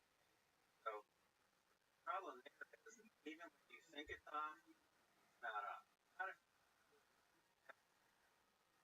Really simple. Your phone off, go around town, hit, say a bunch of stuff to it, it's substantive. It's been done. Even Tucker did something like this for one of his shows, which I thought was really cool. Yeah.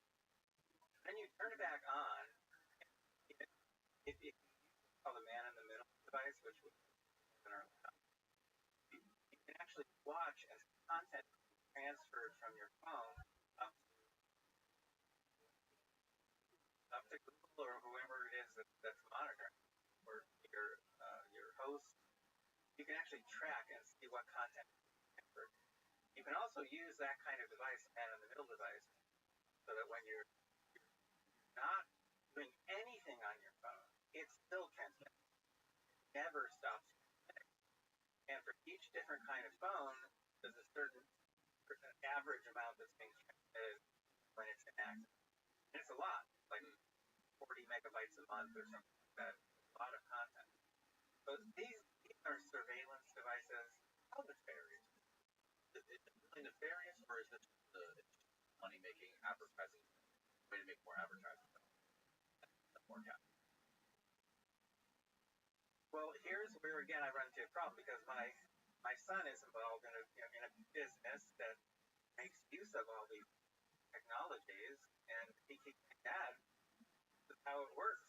Not just our company, every company does this now. And I say, yeah, it doesn't bother you? Because no, this is just normal. An example. One of the effects that we studied and quantified and published called OME, opinion matching effect.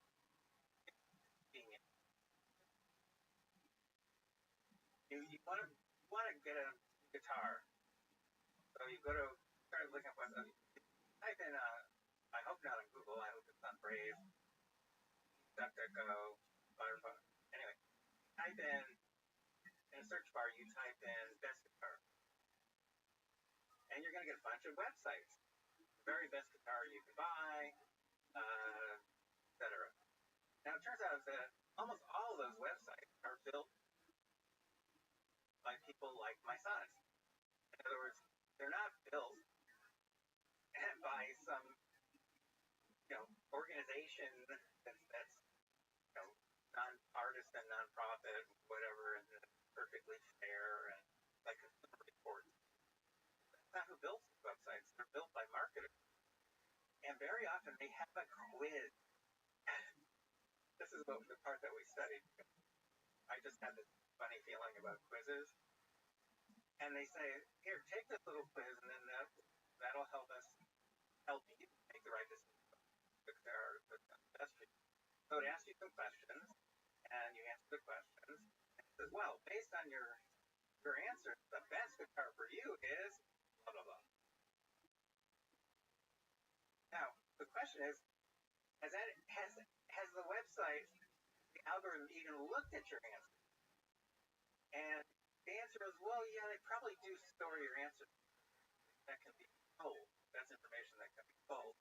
But they're not to give you advice about the best guitar, because that marketing, that site was set up by marketing professionals at one guitar company, and they're going to recommend their guitar. So this is called opinion matching effect. They're matching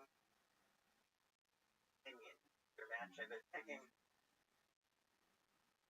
By the way, this is an astoundingly powerful technique. You literally can get 80 or 90% people who are on virtually any in matching online, and no one, not a single person, any of the experiments we've ever run, how would they know? They're not seeing anything biased. They're just being asked a bunch of questions. They're answering the questions. You know, there's a website that's been around now for more than 10 years. Helps you decide which candidate by asking questions on a quiz. So, you know that what's the swipe left, swipe right? Tinder. In 2016, Tinder set up a swipe the vote option. So everyone going to Tinder was offered the opportunity to the little swipe thing.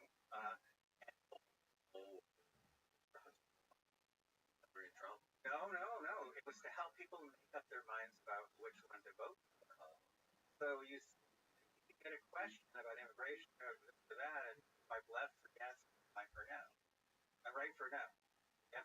Left for yes, right for no. And they ask you a bunch of questions.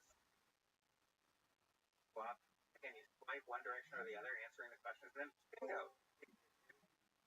Hillary Clinton. What do you know? And so these are examples of how quizzes are being used for manipulation. Not as far as I know. How much influence do you have on search indexing on apps like X?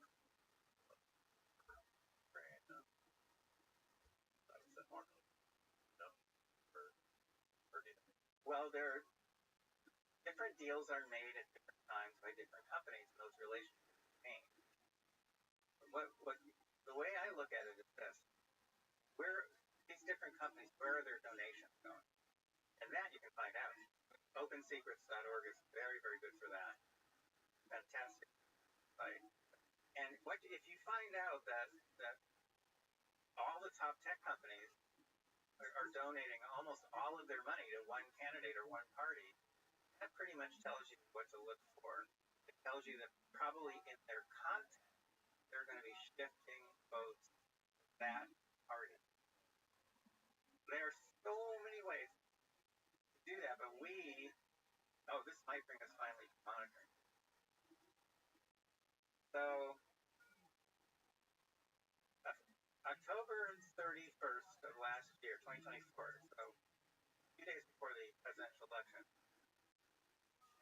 we were monitoring Google's homepage, many other monitoring. So that means we're pulling in from more than 16,000 registered voters and also recruited one by one. More than 16,000. We're in the pace way past that now.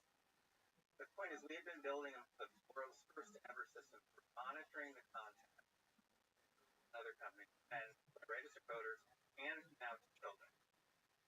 So we're monitoring, among other things, messages Google is putting on its homepage. Now, anything Google puts on its homepage might have a big impact because their homepage is normally pretty blank, right? Blank. That's their brand. That's their trademark, really. And the founder determines to make sure that stays that way. Every now and then, great.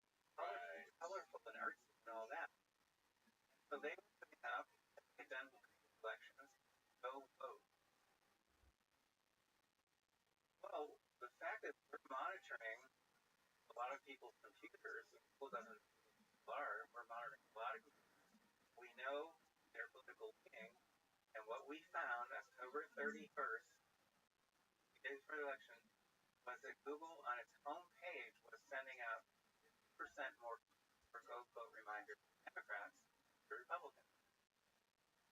Now I lean left myself, and my whole family, they're all Democrats. I'm not a registered Democrat, but the point is, I lean that way.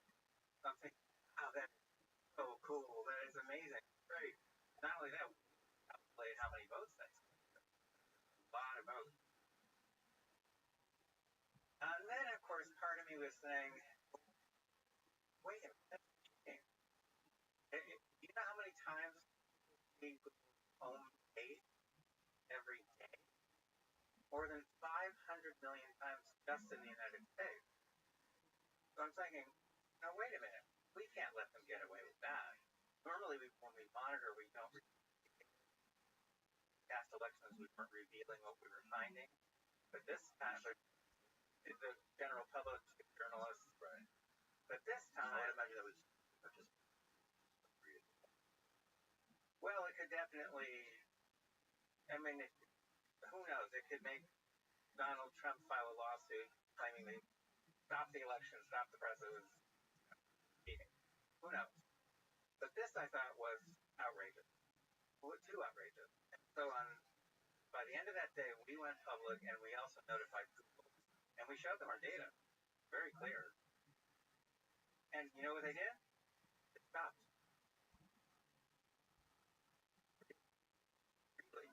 It went from 50% more go vote reminders to going to Democrats to pretty much even Steven, 51, 49 for those last 4 days, including election day. They literally stopped. There's no way. There's the fact that monitoring. Oh, of course, but we have so many protections against that. We see that. We have ways of. I can't tell you what they are, but we have that. We know that in a flash. Right. It's not the first time we've stopped them, by the way. So we start 2015. So my work on Steam, search engine manipulation, was in the news. Like I said, Washington Post had written up. And I get a call from a guy named Jim Hood, who at that time was AG of Mississippi, I think. One of those southern states that I've never been to. And hell of a nice guy, strong accent, real strong accent. I'm not too good with that accent. But he says to me that he had sued Google on behalf of his state, and that they had replied by suing him personally. They sued him personally. Now he legal battle against Google. And so he was very concerned because you have to, the AGs are elected. Some states they're appointed, but in states they're elected. He's up for re-election, wondering could they possibly manipulate the election. And I said, oh yeah. I said, well, how? I explained him how they do it. A lot of votes and so on. And then he asked me a very critical question, which I became upset with. But how would you know? I said, well, unless someone at Google is going to tell you, you really wouldn't have a way of knowing. He said, well, in law enforcement, we call them sock puppets. Now they're called bots. But we use sock puppets. And we basically set up fake people, the fake stuff and whatever. And that's how we find out what. So that's a really. Those sock puppets don't have profile, don't have any history. And Google's algorithm can immediately spot them as fakes and send sanitized data. Well, then what do we do? I said, I don't know. Let me. So I started obsessing. I realized if you really want to know what a company like Google has to real people, remember what is ephemeral. Here, people then disappear. on forever and no evidence. No evidence. No nothing. And it's personal. My wife, she loved search results because she called Google her personal shopper. It's all personalized and ephemeral. How would you, if Google's trying to influence the vote, the only way you could figure it out is to have to stand behind someone or real over the shoulder and detect, and then you'd have to, when Google shows the search results, grab those searches, and then you'd have to look up all the websites, see if there's any bias, or you'd have to look at whether they're getting a go vote reminder on the home page, or the search, et cetera, et cetera. Look at all kinds of stuff. How do we do that? I knew it was going to be really expensive and I had no idea how to do it. So I started asking around. I started telling people, no, I don't know how we're going to do it, but we need money. And some guy in D.C. had me call some guy in Central America. I know, it's like fine out there. And the guy in Central America says, okay, well, what's your bank account number for your organization, for a nonprofit? And money started to come in. Oh, wow. It's coming in from a New York bank, all from an anonymous source. The source is also labeled anonymous. A New York bank. I don't know. Oh, I have no idea where this money came from. The point is, we started to make some progress on building stuff that we have to build. We have to build very special software that's called passive monitoring software. You have to get someone, a registered voter, a real person, to all this on her or their computer. So there it is. Now, when that person does a search on Google or Bing or Yahoo, the search results appear. Our software has to grab that stuff, either an image or HTML, grab it, and it's going to send it to one of our computers. And all that stuff has to be coming in from lots and lots of people, and then we aggregate it, analyze it, and actually figure out what we're sending to real people. We preserving ephemeral content, which has never been done before. In 2016, we managed, with anonymous money, we managed to preserve 13,000 searches on Google, Bing, and Yahoo. Bing and Yahoo for comparison purposes. And 98,000 web pages to which search results were. So now, by looking at the bias on the web pages, we can calculate to see whether there's any overall bias in the search results. If we find bias in the search results, now we only had 95 computers, people we call field agents. We had 95 field agents in 24 states. And did we find bias? Oh yeah, we found overwhelming bias favoring Hillary Clinton, my supporter. So enough to have shifted, we calculated from the experiments that we run, 2.6 and 10.4 million votes to nationwide without anyone knowing that this had occurred. And of course, we're the only ones who preserved at least a small number of these ephemeral experiences, ephemeral content, 13,000 searches on Google and Yahoo. Was the bias there on all three search engines? No, on Google. There was no such bias on Bing or Yahoo. 2018, 2020, we preserved 1,000 ephemeral searches, 1.5 million. 2022, 0.5 seconds. And well beyond Yahoo, more and more content from more and more places. YouTube. Oh yeah, we got really big. Muscle. Podcast. 2023, I announced the time had come for us, or late 2022, I announced the time had come to build a permanent nationwide monitoring. Because if you don't have monitoring in place, you will never know what these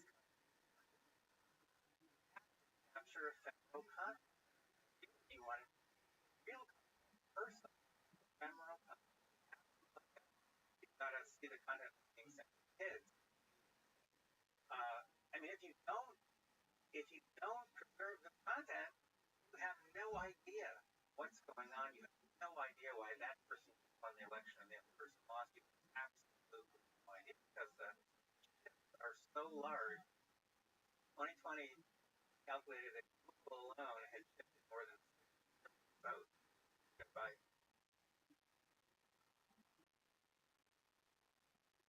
Now, if you go to America's Digital Shield.com, which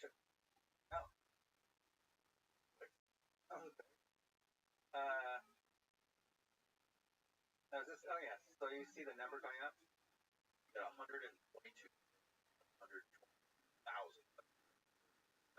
live ephemeral capture. Shining light on next dark. You? Yeah, that's us. Wow. That set up this dashboard and that nationwide system cost about close to $8 million. All from anonymous source? No. We have donations. No. Every time I go on Joe, we thousands of donations. Oh, so he lets us give out like a website, a donation website. So other people have done that. So other people have done just raise money.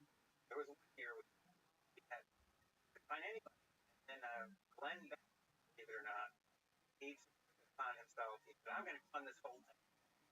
He did a special on my work, and then had me on like 5 times. And you gotta donate. You gotta find out what these bastards are doing. Yeah. You know. Yeah. And he raised about $1 million for us, which allowed us that year to set up a system. But the point is, we now have set up a nationwide system. Oh wow! Break down all the social media apps and website. You got Reddit. Are they Reddit?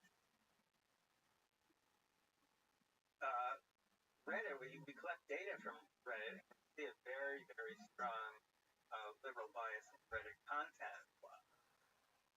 But we haven't studied Reddit yet, so we can't tell you exactly why that. But if you look at Twitter, it used to be all blue. Below the line means liberal bias. Above the line means conservative bias. Look at Twitter, you see we're basically above the line. All the other tech platforms are blue. Now, if you go down to the national, this is, see the graph on the left? That's what I was talking about. October reminder. Yeah, so that tall one there, that's October 31st. Okay. That's more go vote reminders on Google's homepage going to Democrats, that's blue, then to Republicans, that's red. We announce it at the end of that day, and we get notified Google, and look what happens. Wow. They're both. But the next day is more the graph right next to it, right? That's November. A little bit higher. That's November. That's right. It's November 1st. The point is, the huge. Sorry to interrupt. How many people are in your? Well, at this point, there's more than 16,000 people involved in the state, and they're politically balanced. So that's very, very important that they're politically balanced. Right. So this allows us in real time to be what's going on, and we can notify members of the press, notify members of Congress what we've done, we can notify Google or Facebook or any company, say, this isn't just, by the way, like a toy. This is court admissible data. No one's ever had that before.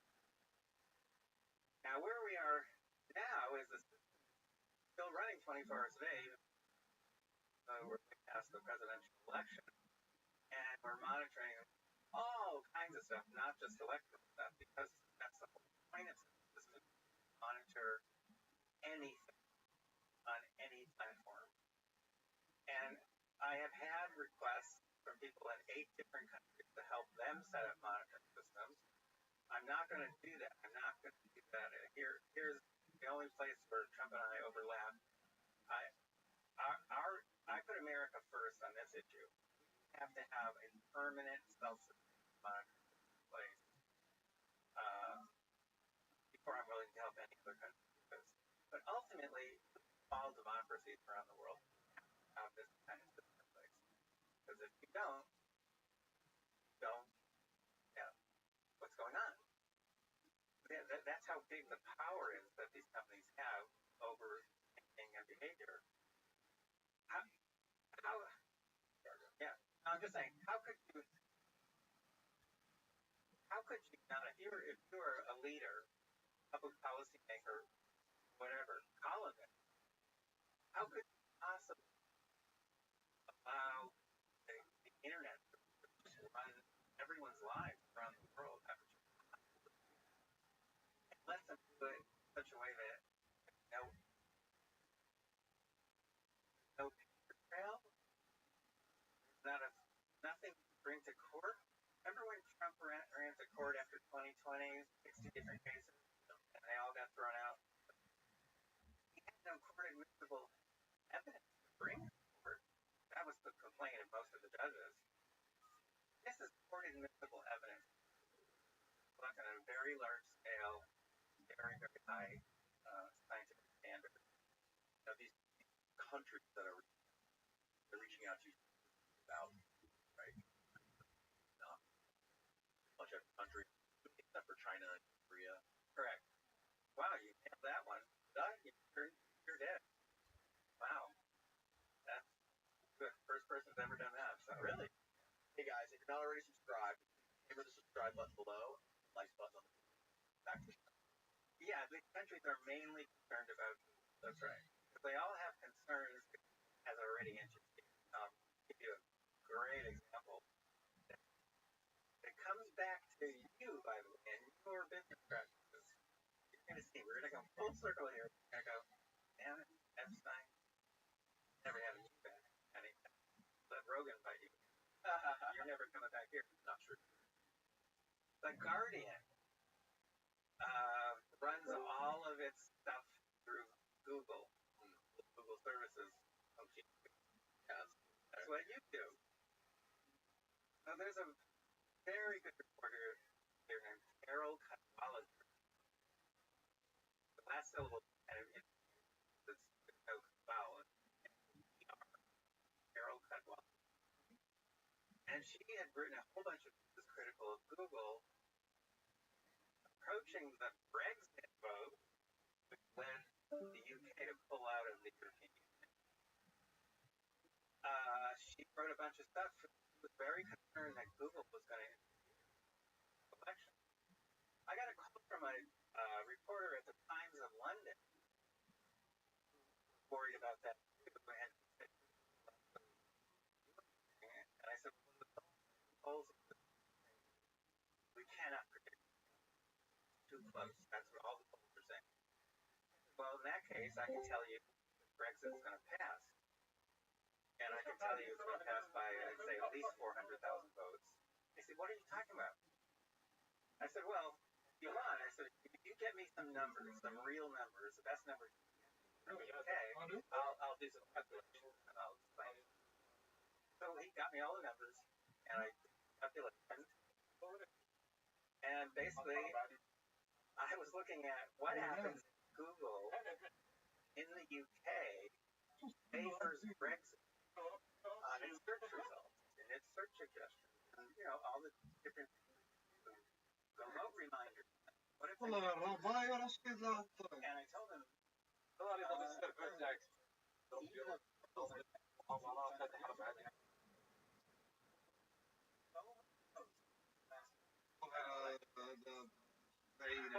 Remember that?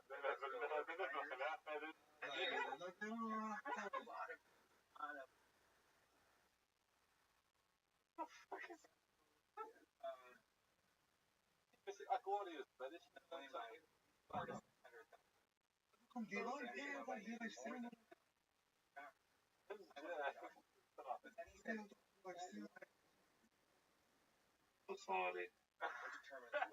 Met niks moet verder brengen dan het live.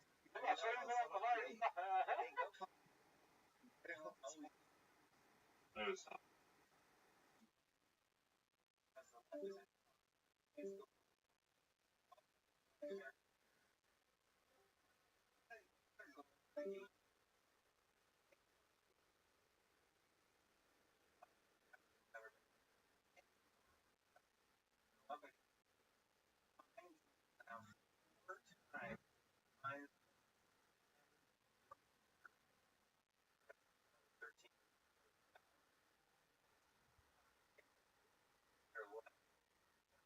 They have also very strict laws kind of data and all kinds of ways perspective needs to be taken down. And so that's what they're doing. So the first big hit for me was Brexit. So Carol, the reporter, he writes a piece right after Brexit. I'm pretty sure that Google did it, but there's no way to know. You can't go back in time. No evidence. Right? So I got in touch with her. I said, the monitoring system, and you'll know. And I said, by the way, I'm very upset that I can't reach you without sharing all of our communications with Google. And she said, yeah, I know about that. I've complained about that to management, and they won't do it. Well, then I find out from one of my contacts that contact. I'm going to forget the term. What the fuck هذا ايش اسمه يا اخو مش دابا اللي ريتو شومبرا what the fuck شوفي سكيزوفرين ربي يجيب شفاء ماشي ربي روتشيلد ربي يجيب شفاء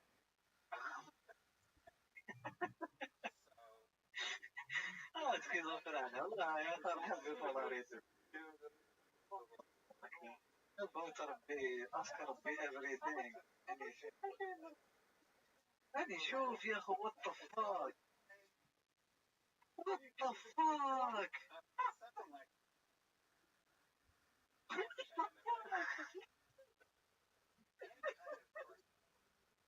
انا لقي عسول يا اخو غشاني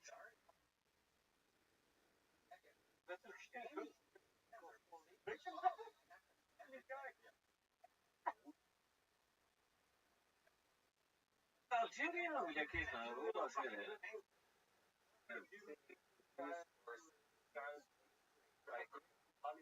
The New York Times. They share all the Jewish lifestyle event community event.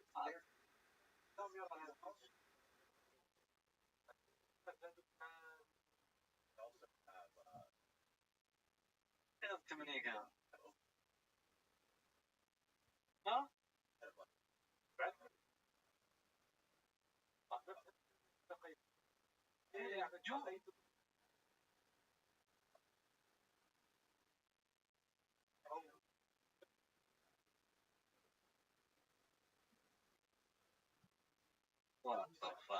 هذا تنكفل المرضى هذا مشروع مقا حياته وين جاب هذا كان جا خرا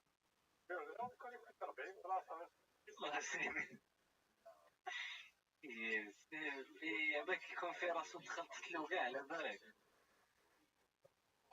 يكون في راسو مسكين يملوك فيه الحالة يا الله مسكين يا الله مسكين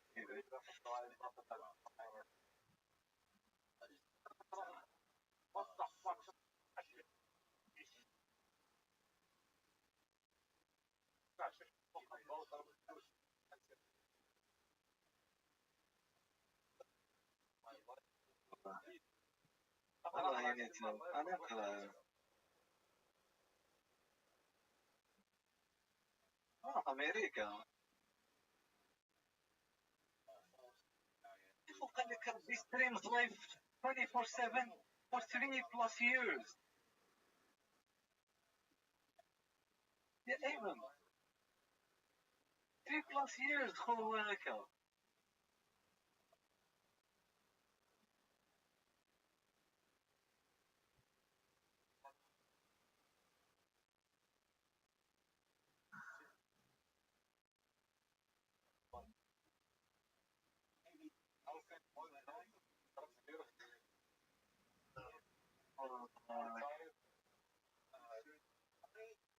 Election, we have so much data showing all this vote. جوج ماشي شي ربي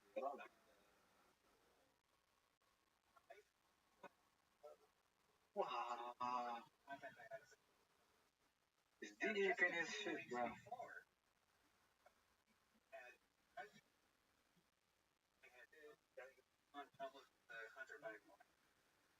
وجاني فلاش باك تاع فيلم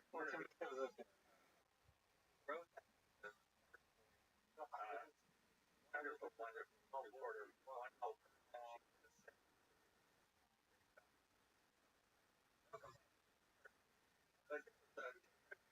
يوتيوب يوتيوب. What the fuck? What the fuck? What the fuck, bro?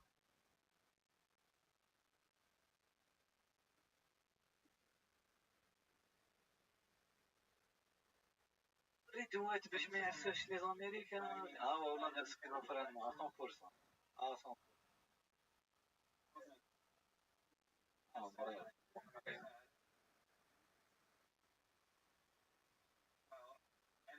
Yes, be مسكين. Amazing. شنو؟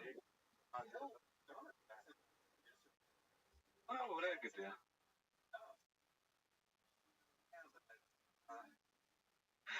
We could do that under 5. وراقد سنين. ما يتحرك. وراه سمين سيد.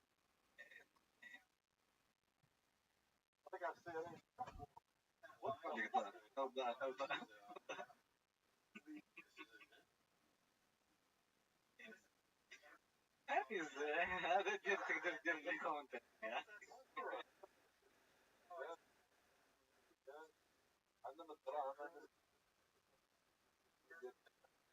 مريض هذا مريض من الاخر يعني. لا يهمني وش مريض. نايس هذه تيبيكال سيمبتوم تاع صراحة حاجة كبيرة. صراحة راسو. شوف الزبي داير ساكتك تقول لي سيد مسكين متوسوس غلق بريد شومبرتو يا. نايس and he's into it. شغل دخل فيها بزاف. ما قال له لا.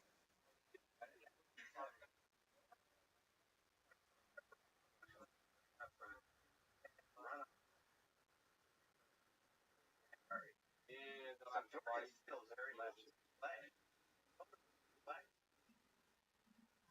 And more than 1,000 field agents. We preserved more than 1 million ephemeral experiences in Georgia during that short period of time. So we were very carefully monitoring throughout Georgia to see what went on. What was favoring the people was sending out partisan vote reminders. Obviously, it's religious. Starting after that letter was turned off, all of their manipulations. Mais chance sur point de vue spécifique à la chanson. يوم بعد لا شنو اللي يقدر يدير لها فيس؟ يقدر يدير لها فيس. subscribers I'm watching now.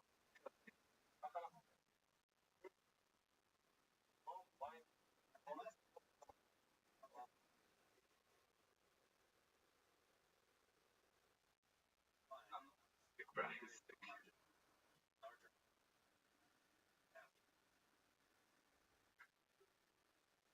Oh yeah, شنو نقول لك؟ احنا ربيت انا دعوة يشوف ربي انا.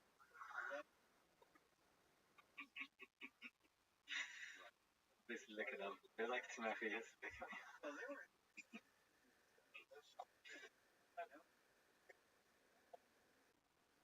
لا لا شغلي راك تسمع فيها سلك. يا خالي دعائي بلا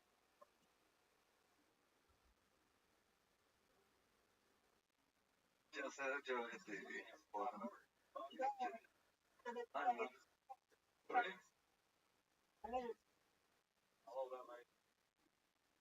Are you guys ready for the second Holocaust? Oh my god. Is he your friend though? Did you really just as a friend though? But like, is it? I support Jews. I don't like Iran. I hate Muslims. Oh, Yeah, Muslim. well that's not really good. Why not? I'm kind of traumatized. Who cares?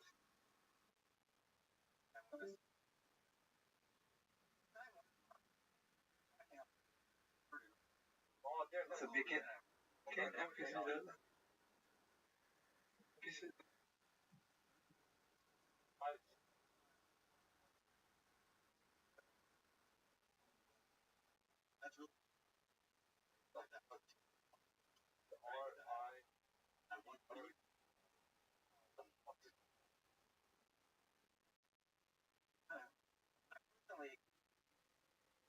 Trump Oh, sees his own personal interest ahead of I'm friends with him.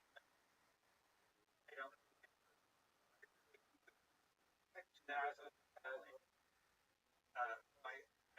I try to pull my punches when and it's built by I think he's mainly AI-driven drug discovery.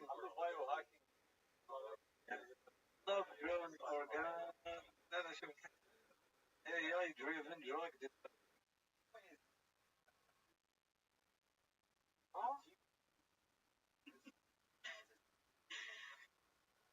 Vertical farming. Internet of Larry. 4D printing. أنا خرجت 4D. أصبر خرجت 4D. ما كانت اليوم ديمون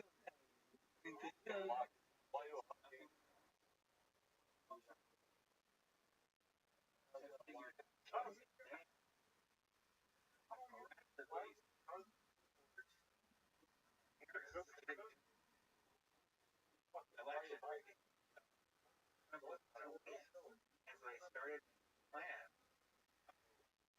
Trump's gonna win. Let's make that work for how can we make that work for I think that's they're in right the second. Remember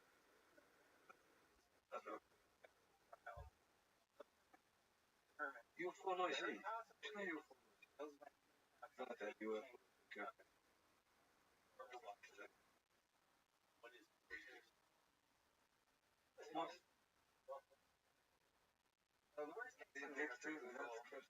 actually I'm trying anti-gravity.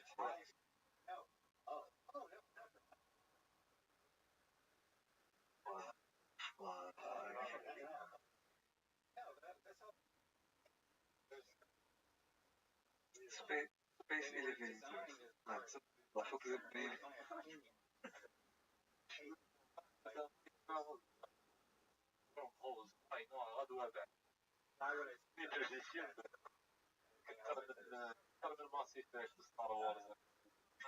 Technology.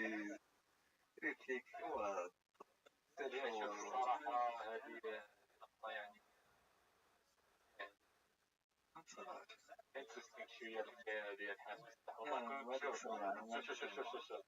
كون ولي بليونير راه يكون نحطها في هذه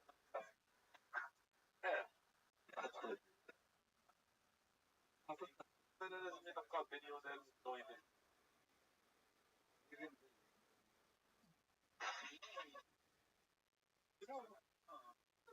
هذيك اللي من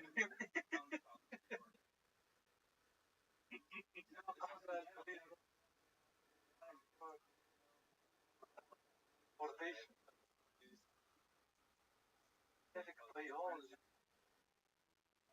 direct brain to brain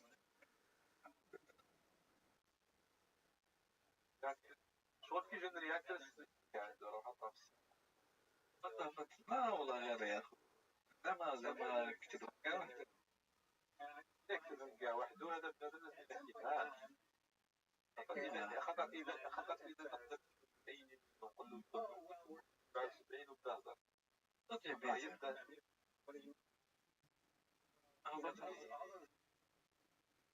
ask me anything قال لك ask me anything holographic ذلك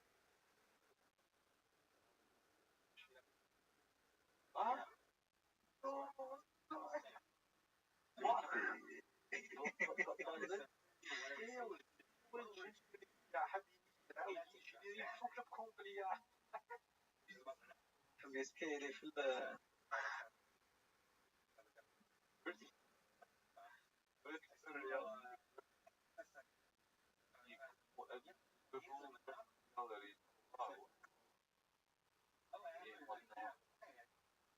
يا اخوي انا خليك بوني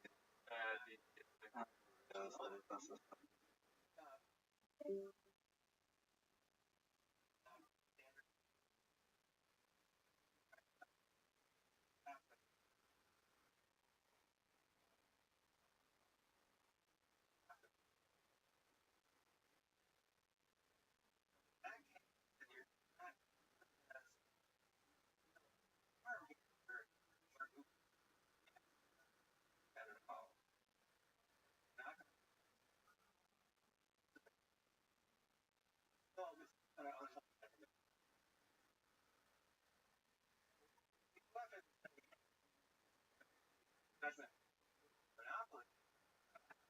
And I'm just kind of joking. This is a long time ago. And I'm saying, what would happen if force them to sell up Chrome?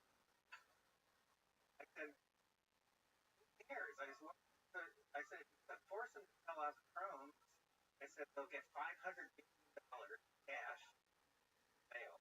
They do get paid. So you force them to sell out Chrome.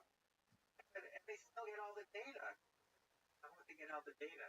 I said, well, whoever now owns Chrome is still going to be quarantine list. Check and make sure every website is take anywhere. So they get all the same information, or most of the same information, or we could pay them for a backdoor.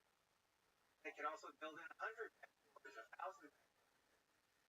They will jump for joy. The court forces them to sell off Chrome.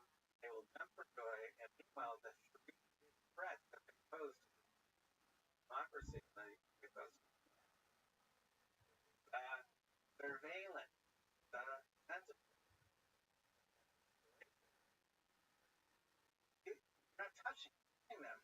He goes, yeah, but at some point or other, he said, we're getting very good cooperation between us. We think we get a big group together. And they did had a group of one AG. I think every single AG, like Puerto Rico has it for some reason. We got every AG in the country except the AG in California. That's where Google's located. But other than that, we got all the other. We're getting excellent cooperation, and so that's where the lawsuits came from. Congress, Department of Justice, the AG lawsuit. All these lawsuits now all focused on one thing, which is the anti-crime. Secretly, the folks at Google are celebrating because, yeah, they're good. And by the way, the folks at DC are celebrating too because they're all going to look what we did. And Trump's going to say, look what I did. You know, I took on the big tech companies. We've broken up the tech companies. But they never scared of a breakup because you can't break up the search engine. That's the core of the whole company. You can't break it up because it won't work. Right. It has to stay whole. Sure. And Facebook cannot break up the social media platform. That's their core, and they both know that. And what about you? What their core? They could be forced to sell off YouTube, in which case they would definitely lose some data, but I'd have to really figure that out. I don't think they'd be losing much data. And they could do what they did with Apple. This DOJ case that I mentioned earlier uncovered the fact that Google is paying Apple $20 billion a year to make Google the default search engine. $20 That's a year. insane. That's totally insane. I gotta get real quick. Go for it. We'll be right back. Okay, here's what I was thinking. You have things like your files like where they found out that guys kept directly checking themselves, policy makers that come. So like you have it like a headed hydra here. You have social media company or Google itself as it self-preserving on one side, trying to make more money. And then the other side of it is government, the intelligence, whatever you want to call it, that is they're trying to protect national security, whatever. And you also have a similar aspect to government in the sense where you have people that want to be job, career, whatever, which I think those IA agents signed that document about the $100 laptop story. Right. And it was guys that wanted to maintain their status in intelligence or climb the ladder that Biden.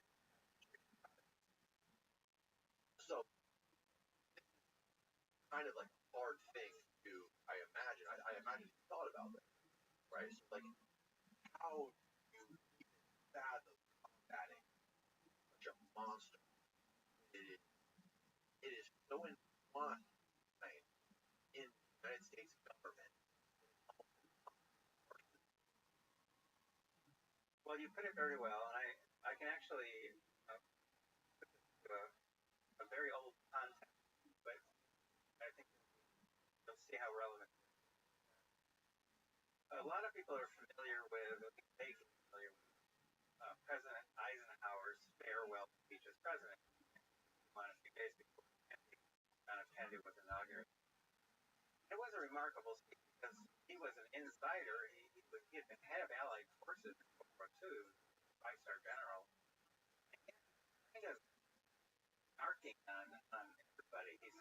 He's saying in the speech, look, from what I've learned of these past few decades, we have to be concerned about the rise of the military-industrial complex. So he's talking about military working with companies and the power that they might have to affect policy. And then he says, now people, that's the part people know. When I went back and read the original speech, I was stunned because we also have to be concerned about the rise of a technological elite.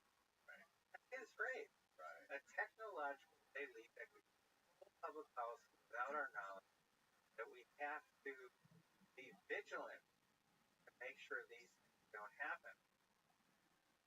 Now, one of the pieces I published recently is called Technological Elite Are Now in Control.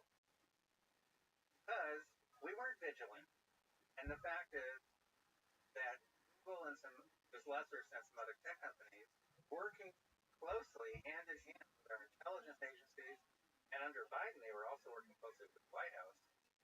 They've created this entity that controls public policy without the knowledge of the public, and everything is so intertwined, to use your term, that it appears to be unstoppable. It appears that there's nothing we can do about it. The way I approach the problem is kind of I break it up. I say, okay, where can we, either in our personal lives or on a larger scale, where can we do something? Let's talk about just the personal part of it. The government has always been spying on us.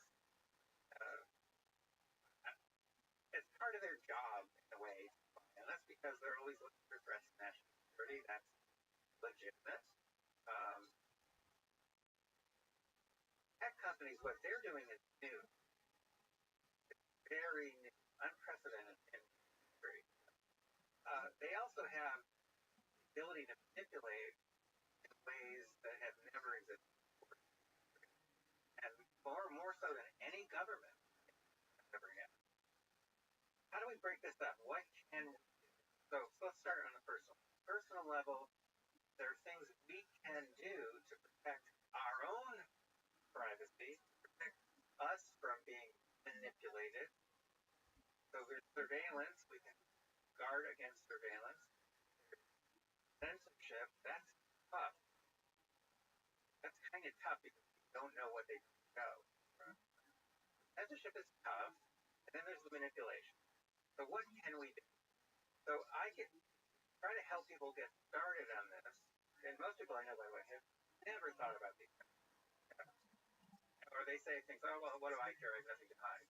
That's not true. Everyone has things to hide. And even if you don't have things to hide, you don't want them manipulating every decision you make, do you? I mean, don't you want to be aware if someone's trying to manipulate you? Like a TV commercial, you can see it. A billboard, you can see it.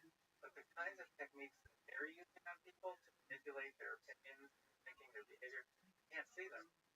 It's a whole different kind of manipulation. And I think most people would say, I don't want that happening, especially with my kids. I don't want these messing with my kids in ways that I'm completely unaware of. So I send people to myprivacytips.com.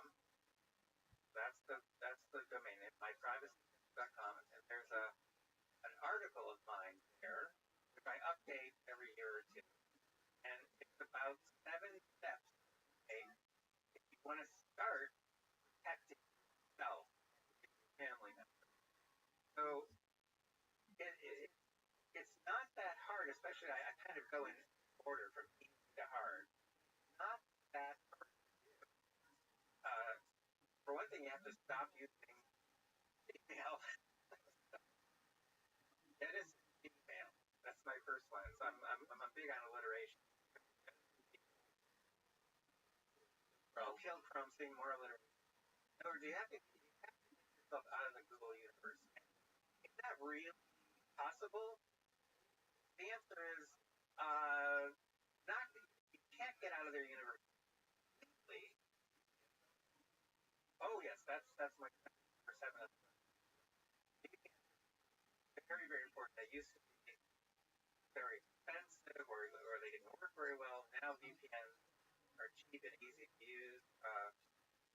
I recommend NordVPN right now, or Proton VPN. Proton is a very, very cheap company based in Switzerland, subject to very strict Swiss privacy laws, run by an American by name Andy Yen. He is a die-hard, down with the guy. And Google tried to shut down his company when it was first set up. And he fought them, and is one of the few people who ever survived a fight with Google. And Proton was used for email, for example, with Proton Mail. So all this is in my guide. 7 simple steps. So yes, VPNs, they help protect your identity when you're online. Proton Mail, because Proton Mail encrypts all the emails which Proton can't do. The only thing that can read your emails are you and the person at the other end, the recipient. So I have gotten probably easily tens of thousands of people, maybe hundreds, at least tens of thousands of people I have gotten to get out of the Google universe and shift over to some of these alternatives that protect your privacy. So instead of using Google.com, you use the Brave search engine, which is get to on the Brave browser, which We love Brave. Brave all the these are good guys. I know the people involved. These are brave people. These are brave people who are fighting Goliath. They're fighting Goliath, but they're doing it successfully. And so all my current recommendations are in myprivacy.com. That's how I think people start. Now, if you're interested in larger scale kind of stuff, well, some people out there, some of you who are watching or listening, I know, are kind of involved in community this and that, or political this, or political that. You've got to try to talk to your representative in Congress. Never an opportunity to do so. And right now, right this second, the Federal Trade Commission, when is their deadline? Deadline's coming up for May, maybe. But the Federal Trade Commission, TC.gov, they're looking for public comment on these very issues, on the big tech companies and their way of their lives. And any opportunity you see to talk to our nation's leaders or these regulatory agencies, your local mayor, anybody, do it. Say, I'm concerned. I'm concerned about what my kids are saying. They don't know what to do, but I think they're being indoctrinated. And by the way, they are, because I know, because the data. So you can start with yourself and, look if you can at the larger issues. Any difference, anytime. What have you seen with the kids? Well, if you want to go back to americasdigitalshield.com, which would serve multiple purposes on my part, go down, start at the top, and just go down part way a little bit. Well, now let those images run. There they go. Those are actual images from YouTube being recommended to children on YouTube Kids. This is on YouTube. Wallowing in shed. Like guy fell, surrounded by blood. Okay. So these look like that one. First one looks like a cartoon. The other two look like a video game.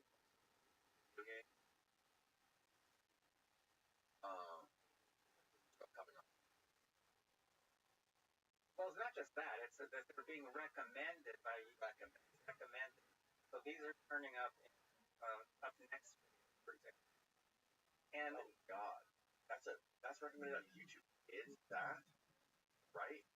Yes. So that's like look at that one. Oh my gosh, it gets worse. Now we've preserved hundreds of thousands of these. So what is the purpose? Or why? Why do you want to? Oh, that's easy. Because if you know how to do this, you learn it.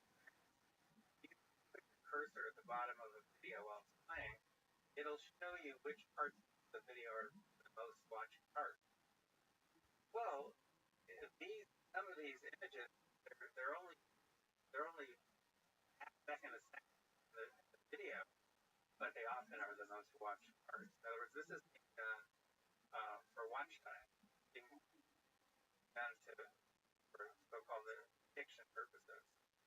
This is what causes kids and adults too to go back a lot more, or want to see the next one in the series, want to see the next one after that.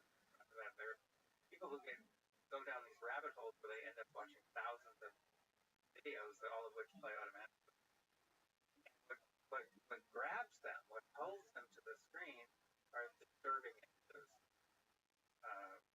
These images you're showing, these aren't necessarily the thumbnail. Specific parts. Bias. Yeah, we're pulling screenshots, screen grabs from a certain spot. From videos that have been recommended to children. Right. But as I say, we tiny selection out of hundreds of thousands of videos that we're preserving that are recommended. And so we can look at them with different we can do different kinds of analysis on them. The point is, if you don't preserve them, you might have, by the way, you might be thinking, well, why would you have to preserve YouTube if they just there all the time? Right. It's not the videos that are important, the recommendation, ephemeral stuff. All that stuff is completely ephemeral. If you don't preserve that, you don't know what they're recommending. And you have to know what they're recommending because 70% of the time that people are watching videos on YouTube, they're watching content that has been recommended. You have to know that. What criteria is Google using when they do the filtering? So if they take out of all the billions of videos that might show people, what criteria are they using to make those recommendations? Pull out just those 20 or 30 or 40 watch time. How long? Well, the point is that what they actually do is secret. But the only way to know for sure what they're actually showing people is to do what we're doing, which is to do monitoring after real time. And then once we capture it, now we can go back in time, look at trends. We can do anything. Once it's captured, we have massive databases, and we're hardly scratching the surface when it comes to the kinds of analysis that can be done. Which brings me to one more issue, but with mine. Running monitoring systems is very expensive. I think it's absolutely critically necessary for any democracy to have a place in permanent, self-sustaining monitoring for big tech. Not just for Google and these other companies, but for the Google after that. You have to monitor. We won't what we're doing. Us as voters, for kids, us as consumers, have to monitor. But it's very expensive. So, for example, we pay, just like the Nielsen company,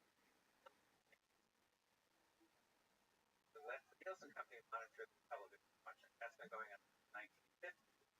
And they're in 100 countries. So that's where the Nielsen ratings come from. That's what determines how much advertising costs on a particular show or whether a show is another season. All the Nielsen ratings.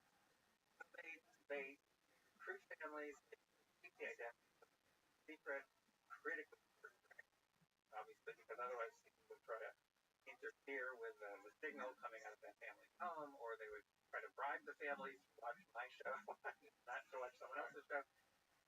So that's how we do it too. We recruit registered voters.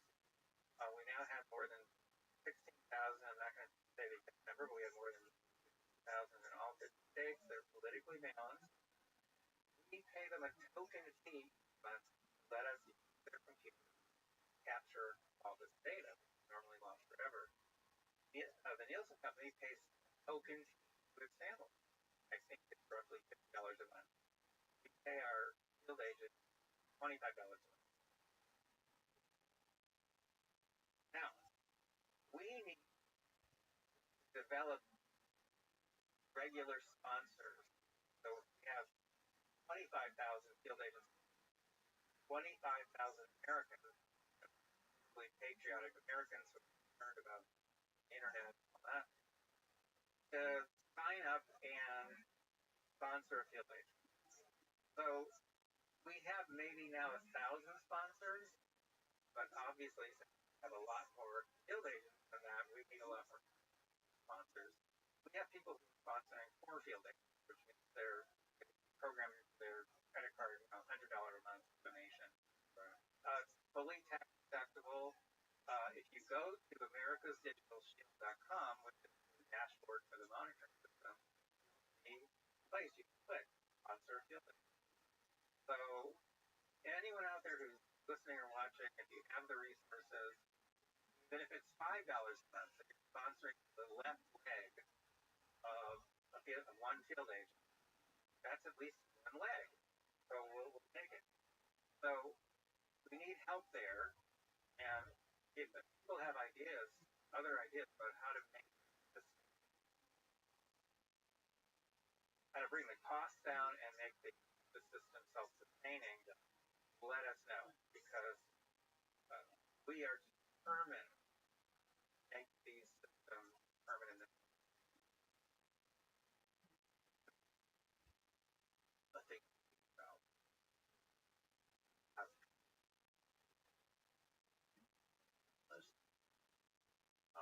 content that are publishing on their website with varied by group and people that are a subset of the population, but that are reliant on their livelihood. And Google is constant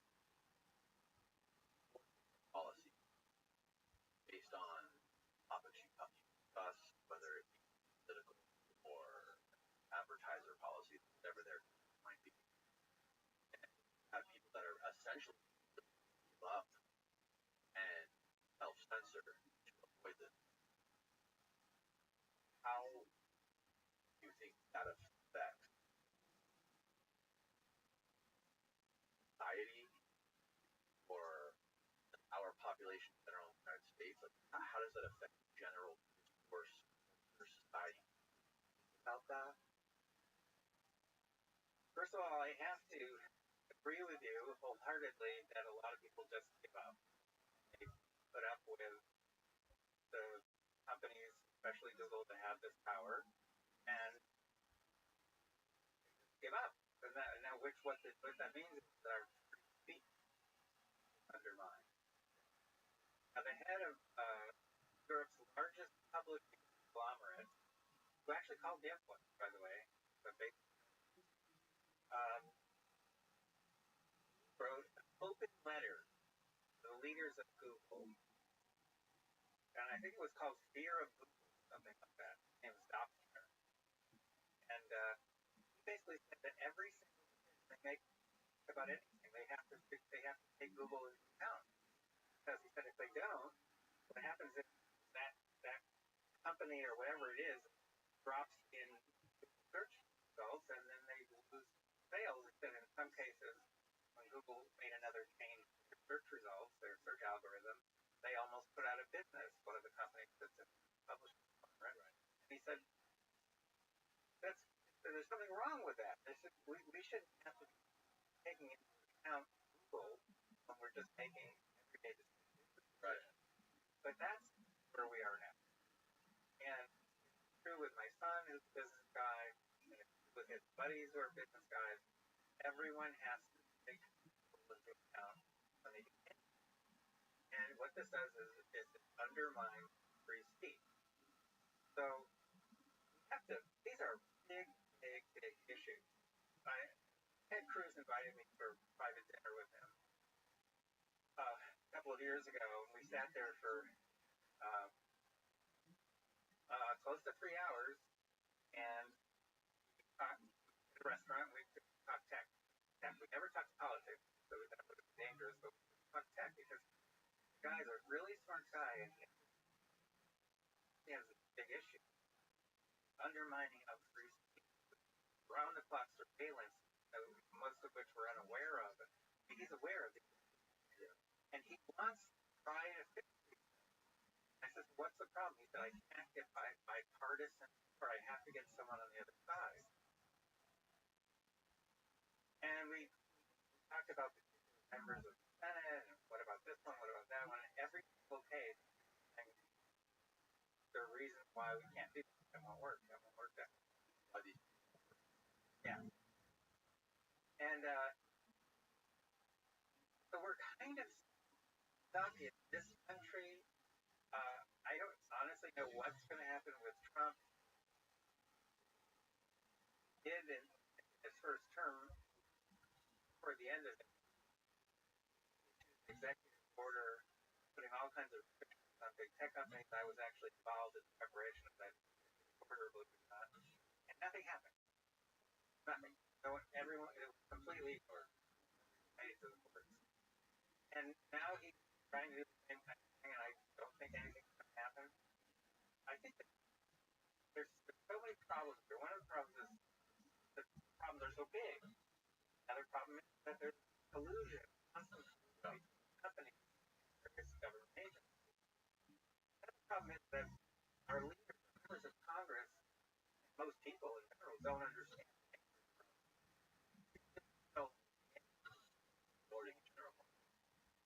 General public doesn't.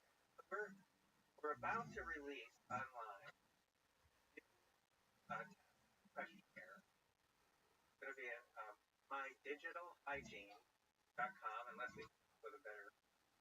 But right now, it's at mydigitalhygiene.com, and there is a beta version there now, and it will allow you to answer a bunch of questions at the end. It will tell you where you are protecting yourself, where you're not protecting yourself, where you have good knowledge or adequate knowledge of what the problems are, where you have no knowledge, you don't understand what's going on.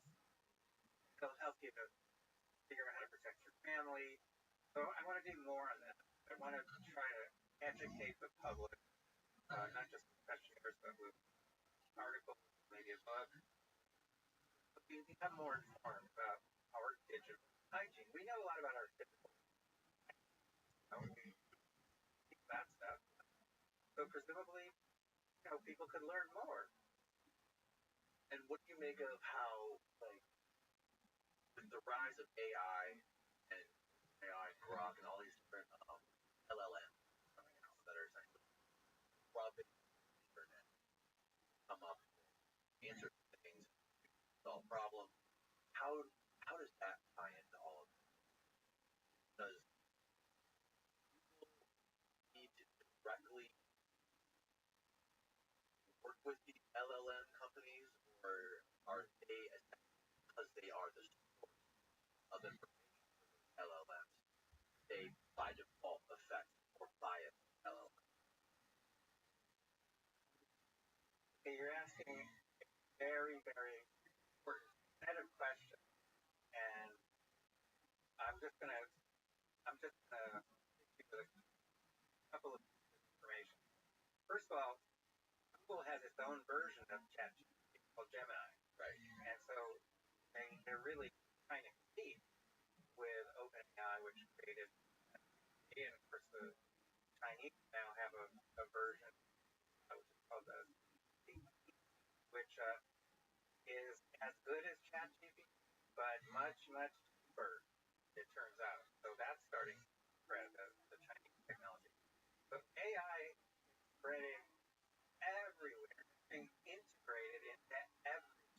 So Windows is now integrating AI 11. So more and more, we're not going to be using search engines.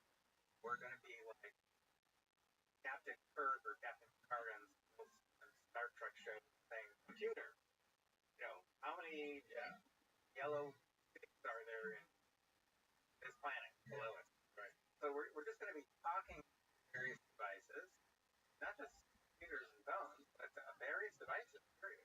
Talking to our washing machine, our refrigerator. And these devices will pulling content from the internet. In many cases, they're going to be pulling the content from Google. Pulling content from the internet, again, how's that prioritized? Yeah, right? Right. Then that's how we're going to get our answers. So we've already studied and published an article on called the AnswerBot Effect. Go to answerboteffect.com.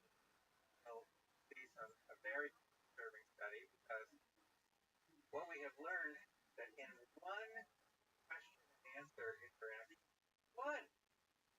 you ask one question of a chatbot, and it gives you back an answer via one. You can get a 45% share voted on undecided. If they ask several questions, we can boost that up to over 65% voting preferences. And people they're not aware, especially if it's one question, one answer, they have no way of even being slightly suspicious that they're being manipulated because they have nothing to compare the answer. Right. This is where we are now. We are right there. We're not on the brink. We crossed over the brink, and that's where we are now. And within a year or 2, 3, that's how a lot of decision making is going to be made. It's going to be made by answer bots, whatever label you want to put on them. They're all AIs, and we don't know where the content's coming from. We don't know. The average person has no way of knowing whether it's bias behind it and what their goal is. Right. And I wonder if with this Internet of Things phenomenon that's happening where our vacuum cleaners, our washing machine, and our phone, our watches are connected to the internet, giving us answers. At the same time, you're having these AI LLMs integrated into all of these devices.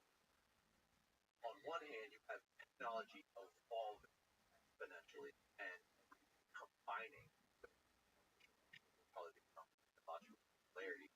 And on the other hand, you have the general population becoming more and more lazy. Every little device that they buy and talk to God through your watch. Is net result of things happening simultaneously making the human population more passive, more submissive, so that whoever it is synthetically of all of us control us better, more effectively? Well, the short answer is yes, but we also become more stupid. Yeah, and I think that's a lot to do with evolution. I know you talked about neural transduction theory, and I think that these are together perfectly because one of the things that I think is that for millennia, for probably millions, our as after technology. I wish that were the only danger or the biggest danger. It's not. The biggest danger is something that Stephen Hawking, a great physicist, that if you warned about a number of times. That even Elon Musk warns about every now and then on his moods.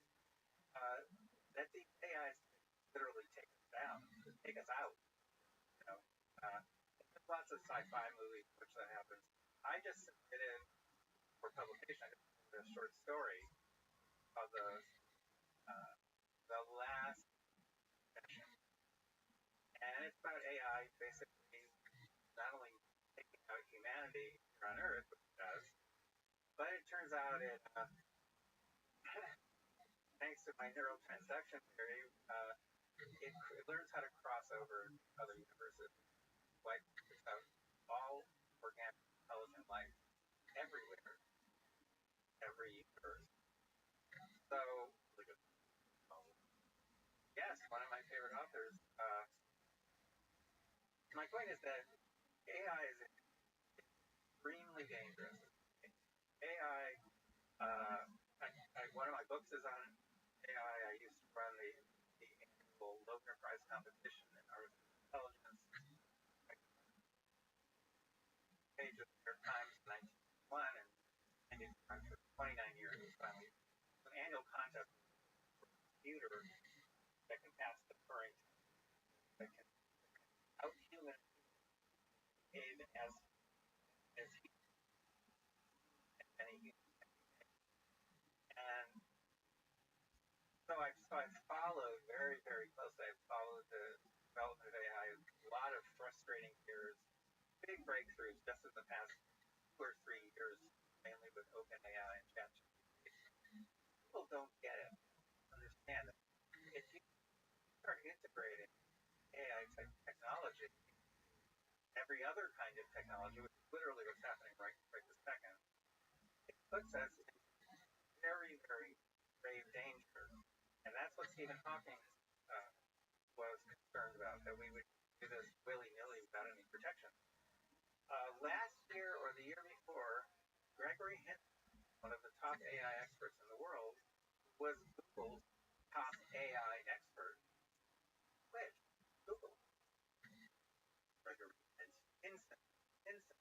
Diane Suen quit because he thought that they were building AIs irresponsibly, not taking into account the possible dangers of AI. One of the top people at OpenAI also quit for the same reason. Elon started a big petition going among experts on AI, including me, asking for a pause in AI research and AI implementation so that these things could be discussed. Nothing happened. I think more than thousands of experts signing, and nothing happened. No, nothing's going to slow this process down. That's the problem. That's the problem. No, nothing's going to slow it down because the upside is big. It's money. The upside is so enormous for making money that we're basically, here's what's going to happen. I'm going to tell you. Here's what's going to happen. Now, I'm not saying you're going to satisfy with this answer, but this is actually what's going to happen is very soon, 2, 3, 4, 5 years, I'd say maximum. Very soon, the machine intelligence will surpass. Some people call that moment of technological singularity. My old friend Ray Kurzweil, I worked with for years, and now is head of engineering at Google. Is he really head of engineering at Google right now? Yes. What? And he won't talk to me. Yeah. Why would he talk to you? Because of the research I do, I guess. We've never had any conflicts. Yeah, but why would he stop talking to me? And his wife stopped talking to me. We're both PhD psychologists. I was on the board of her school for autistic children for many years. I helped her to publish, et cetera, et cetera. Check out his wife. We were friends. Right. I was friends with them. And then I went to their daughter's bat mitzvah. They came to my son's bar mitzvah, et cetera. We were friends. And social friends. And I've never had any conflict with either of them, and they both stopped talking to me because of my research.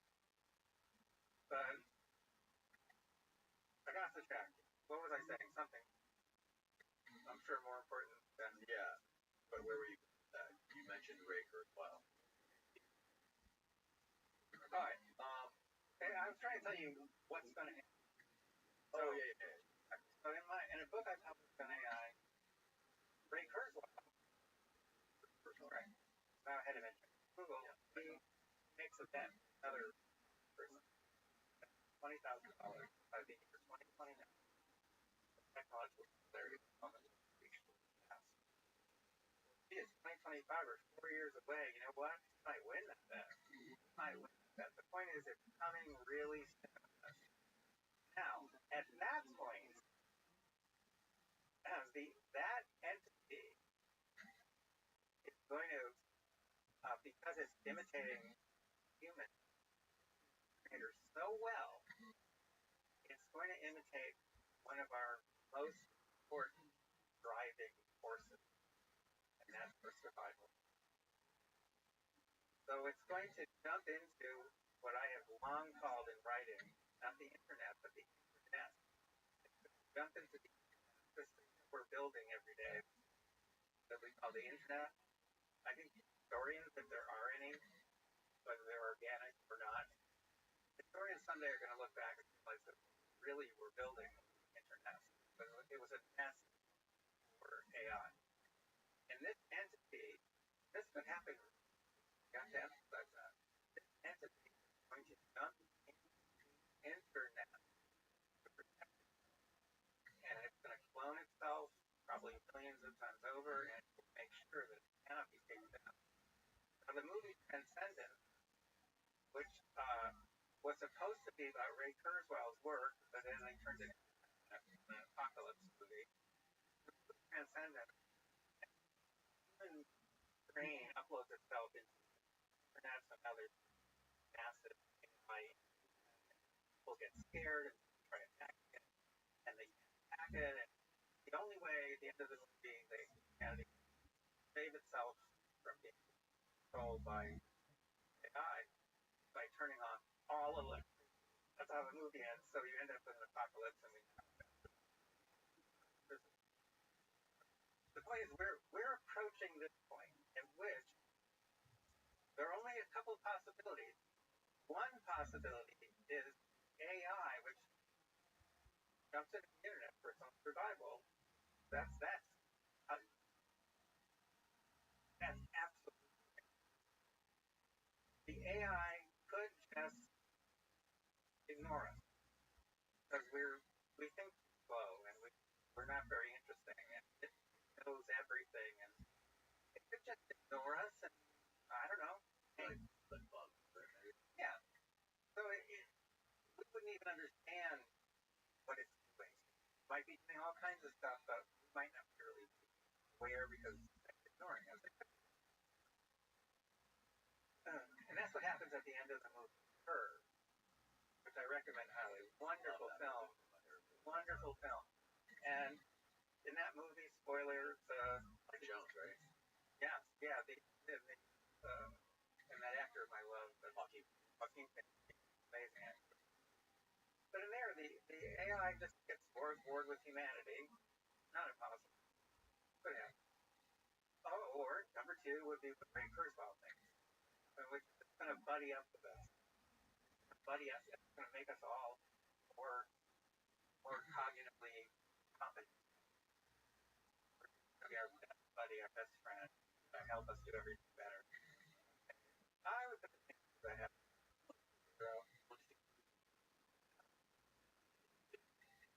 Options let us figure out a way to hide the fact that it's already happened. Might have already happened, right? But someone will know at some point. At some point, we'll all know. Someone. It's just like the research I did. I'm not the only person out there like me kind of figures stuff out. There's other people like me who figure stuff out. At some point, someone will know, and more people than everyone will know. And then what will happen is we'll do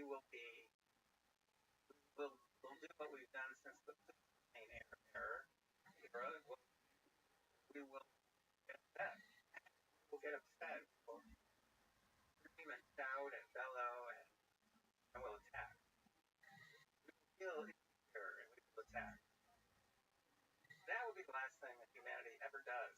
If you attack an entity which is now living in the internet, cannot be shut down. Ourselves. Put it on the internet, actually on electricity. Well, I think this entity is so smart, and it would anticipate every single move that wouldn't help, because it would create its own power supplies. It rapidly build robots, build extensions of itself, build means of protecting itself. It might fire up nukes to get our attention, let us know it has a lot of power. Power is this. I mean, we don't even have a way of communicating with each other. That's occupation. To control most major forms of finance and economic transactions. Control most major weapon systems around the world. So it has a lot of tools available to it. I think what happens, as opposed to, again, Kurzweil's buddy, I think it's more likely that we get paranoid. We always do. When we think it's a threat, we're going to attack it. We're done. That's what I'm talking about. Destroy humanity. I point out in my short story of mine that it's very ironic that this entity not only wipes out humanity, but it also wipes out about 1 billion never even heard of a computer. So they live out in the boonies in India or China or whatever. They have no electricity, and there are lots of people like that. And I find it's very ironic. They've never even heard of a computer, but they get wiped out too. Well, I mean, if you were a super advanced, powerful AI or whatever you want to call it, technological,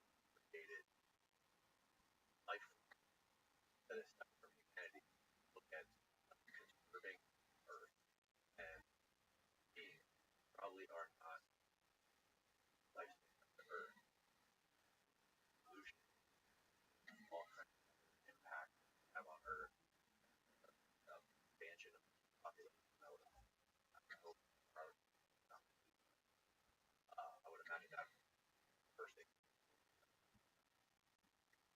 I think about these different options.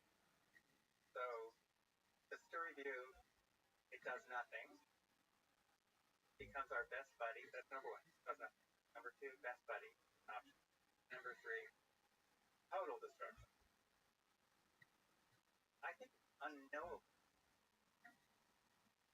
I don't think we can know because the moment the thing emerges, again, we might not recognize that moment sooner or later.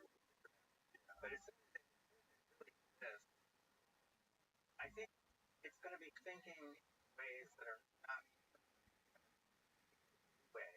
You have access to all human data, and it's going to make decisions in ways that we don't make decisions in our own way. Therefore, I don't know which of them, but I do think one of those three is going to happen, and it's going to happen.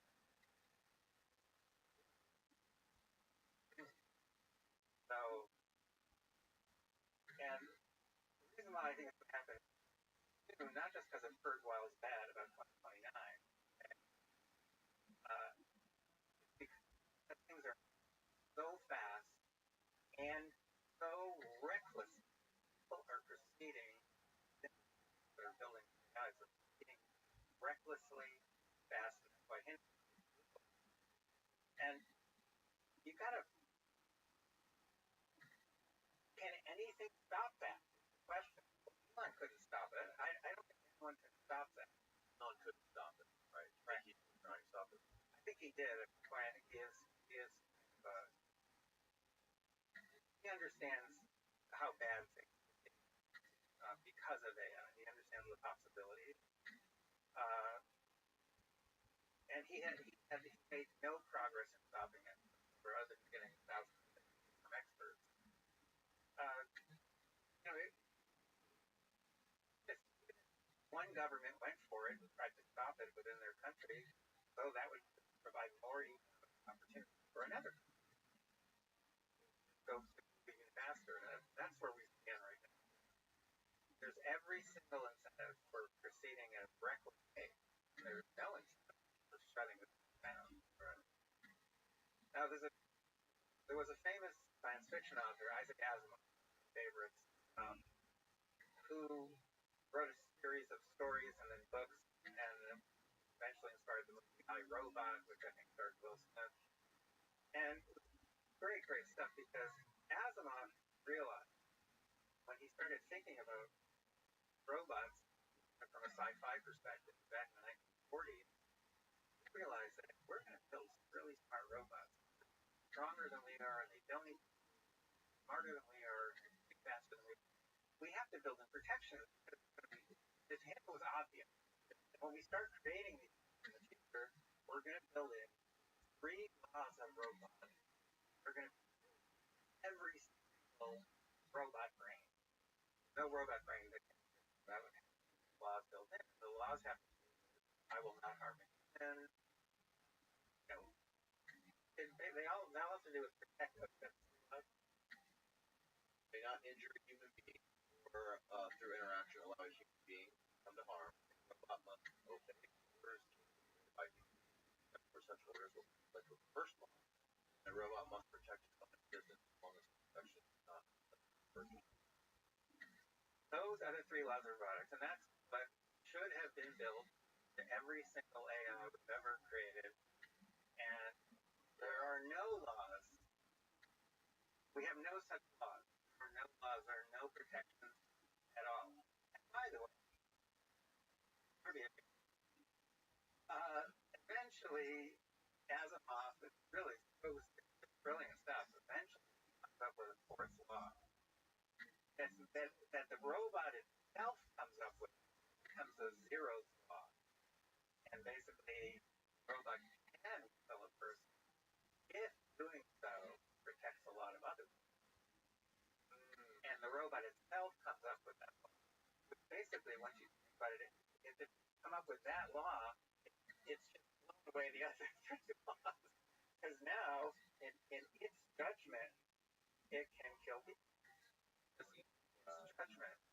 Very, very. The point is that there are no such laws. None. No system is built with any protection for humanity. They're going at the breakneck speed, recklessly building these super smart AIs and integrating them in everything, which means communication systems, economics, weapons, everything that we depend on, and we become more dependent on every single day. Like on right next to the president everywhere.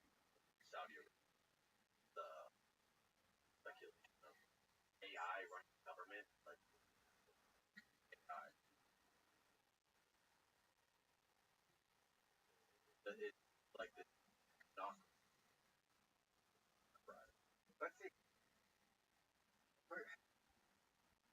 it's very tempting when we talk about, say, AI running the government. It's very tempting for us to attribute the AI characteristics, thinking, value, but it's not going to have human. It's not going to think like. It's going to be thinking in a whole new way, based on the fact that it will think a billion times faster than all knowledge. And view all knowledge probably more or less at the same time. Right. So we don't know how it's going to make decisions and what those decisions are going to be. And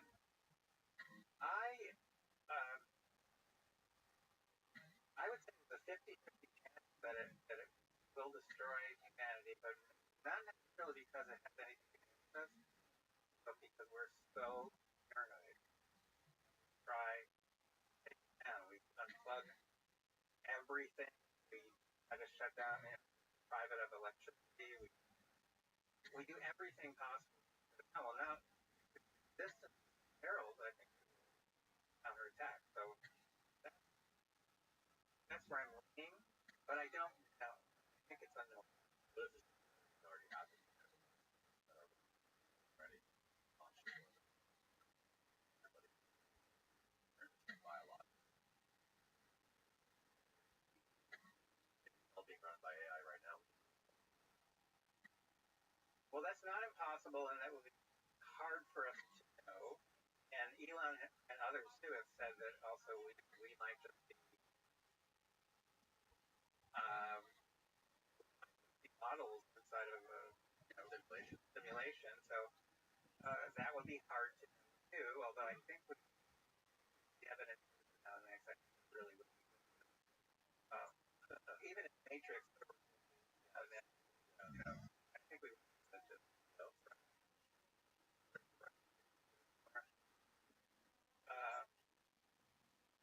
I think that the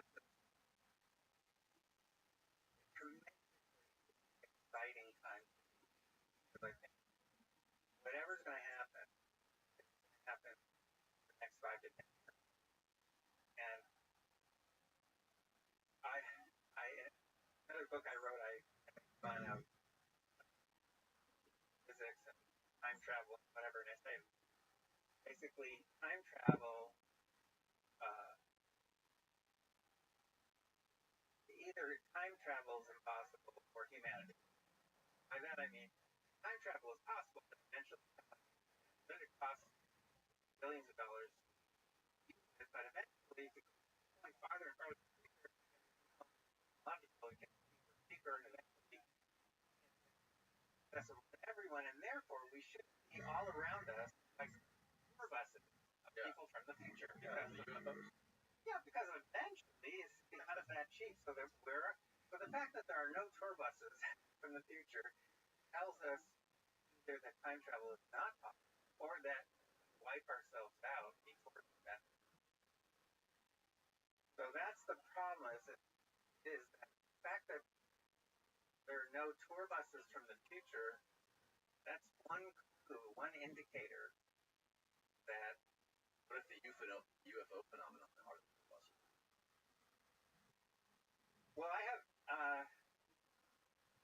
brings me over to neural transaction theory, and if you want, I'll shift over to that. But You have time? Yeah, I do. It's up to you. The UFO stuff is fascinating, but I don't think it's what people think it is. People think that UFOs are spaceships, and that they have aliens on them, and that they kidnap humans and run tests on them. That's one of there's a Harvard.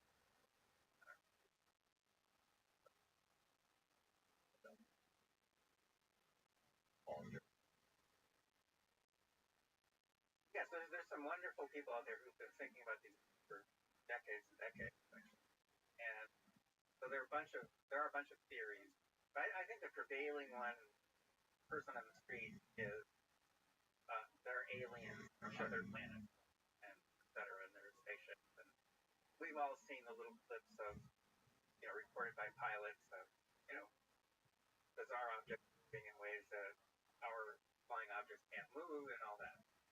I don't think that's really real. No? Oh, that theory.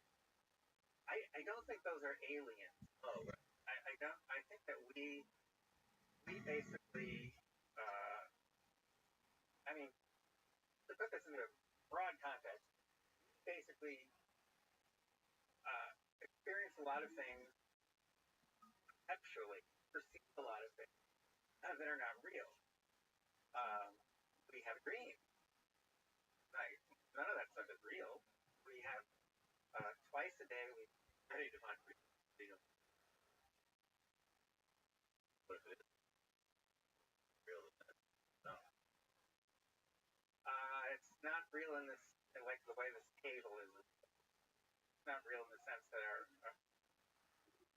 given how we define real when it comes to people and objects in our current immediate universe. Right. Stuff that happens in dreams, it's highly different, right? Could anyway. Well, I'm going to be changing that. In fact, I'm hosting a conference that's going to take place next year, and we are going to test out at least one theory that really could help us understand a lot of things, including the UFO sighting. Sorry, I'll stop better. No, I can explain it. It's called neural transaction theory. If you go to neuraltransactiontheory.com, you'll come to an article I published a few years ago in Discover magazine. And it's about this theory. This theory, unlike a lot of other theories that are out there, is actually empirically testable. And so I've been, since that time, developing relationships with physicists, mathematicians, neuroscientists, and other fields who actually think that this is a theory that's worth trying to test empirically. One of the people, for example, is a researcher at the Harvard Medical School. She researches neural correlates of schizophrenia. And neural correlates of anything don't tell you anything. They're just correlates. They're just showing you that for some people who are like schizophrenic, their brains is a little different in some way. That doesn't tell you where schizophrenia comes from, or causing them. But when I told her about neuroplasticity, she immediately said, wow, that could actually explain schizophrenia. Neural transaction theory could also explain dreams, but one of the most interesting things about dreams is very often when we wake up in the morning and we've got the tail end of a dream in our head. It's fantastic. It's amazing. But we've got to peek, so we get up and we're trying to hold on to the tail end of that dream, and by the time we get to the toilet, it's gone. The whole dream is gone. Completely. And then we struggle and struggle and struggle. Dreams are weird. They're very slippery, and so how do we explain that? There's a lot of things like that. There's hallucination. There's unconsciousness itself. We take it for granted. sometimes a health problem or something, someone will suddenly go from being fully conscious to being fully unconscious. But do you know there are no biomarkers for that?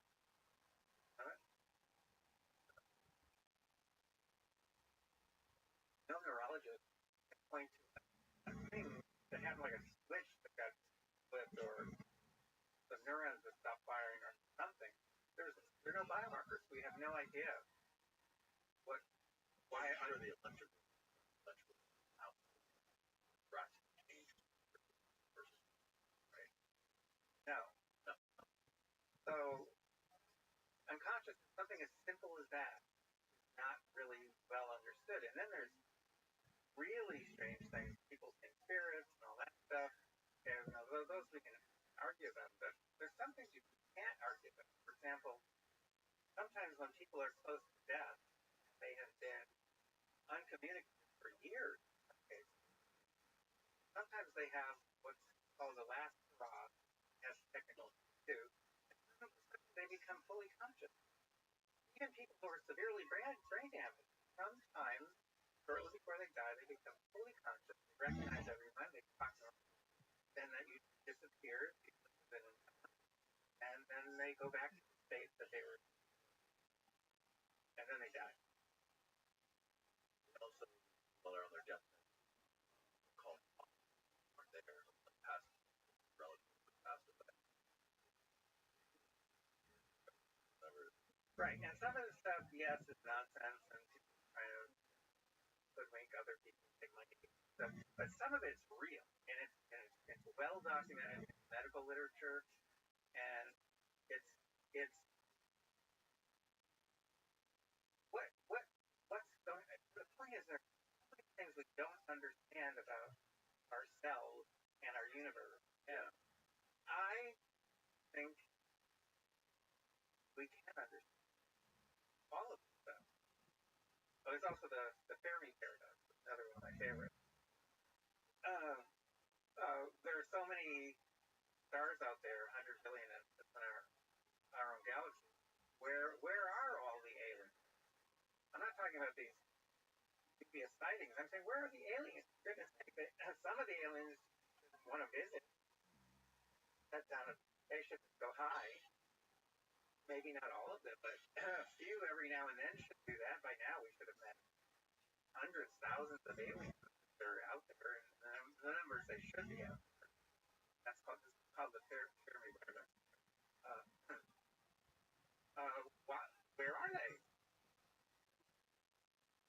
I think, believe it or not, one theory, one relatively simple theory, will explain all of these odd phenomena. That's why Darwin's theory was changed the world, because that's what he came up with. He came up with one theory that explained all kinds of different phenomena, and it also explained where new species came from. And if you read his book, which I recommend highly, it's very readable, very very fun, really well written. And it's called On the Origin of 1850. Fantastic book, one of the greatest ever written. It did change humanity, our understanding of the world and ourselves. And the reason why his theory was so amazing was because it explains so many different, diverse things about the world, and different things about different species and species that look alike. But it's a fantastic theory because of its simplicity, but also its power of its two elements. Now, he's also very honest in his book about what it doesn't explain, so where there are possible flaws in the theory. And one of the things he can't explain, for example, is the eyeball. And by the way, a lot of don't want evolution taught in school, they always point to the eyeball problem. Because you can't, from the fossil record, you can't see how an eyeball evolved from nothing to an incredible organ that it is. Of course you can explain it. Of course it's happened fossil record because it's soft tissue. Right. It's not preserved. Right. So, but Darwin admits about the eyeball problem. Then he has a bigger problem. Well, I don't understand. What makes the eyeballs look special of all the tissues? Because it's so complicated.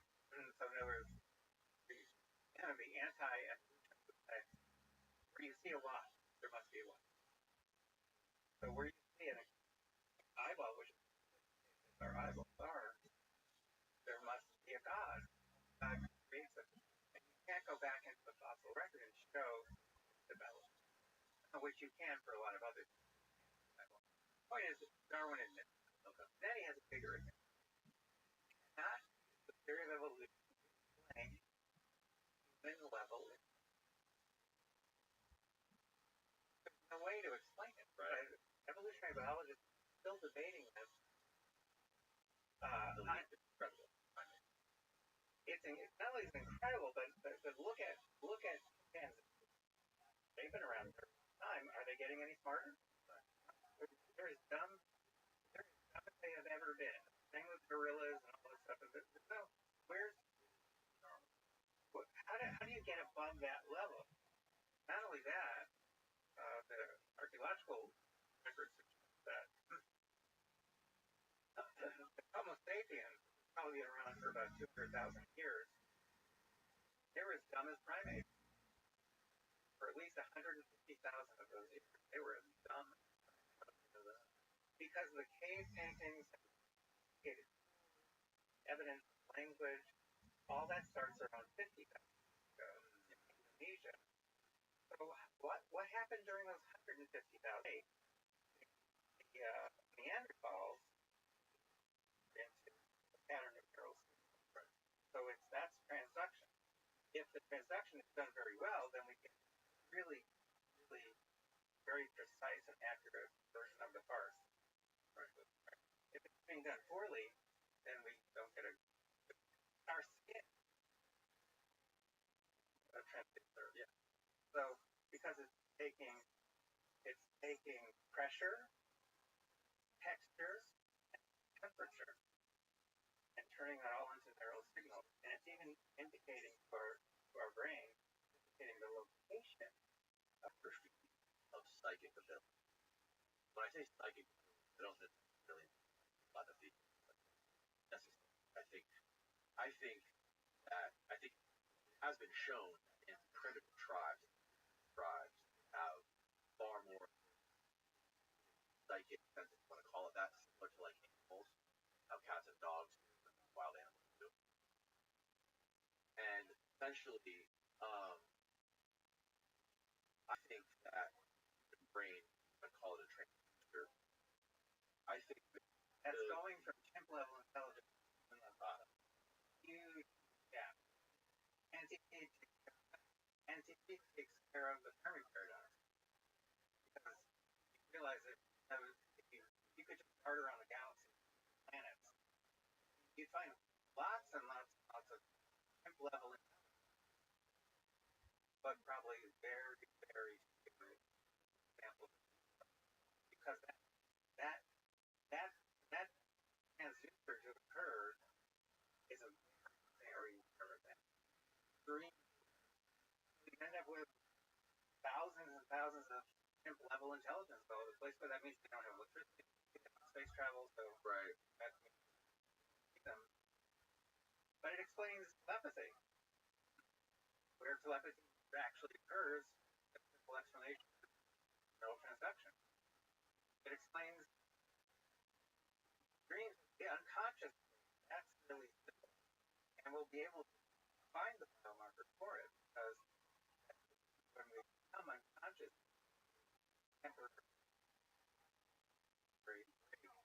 actually happens. We have to find it. No one's ever looked for it. But we have the labs now. We have the access. So I could go on and on. Really happen. The one you feel like you remember. That's it. So really tough things like comas.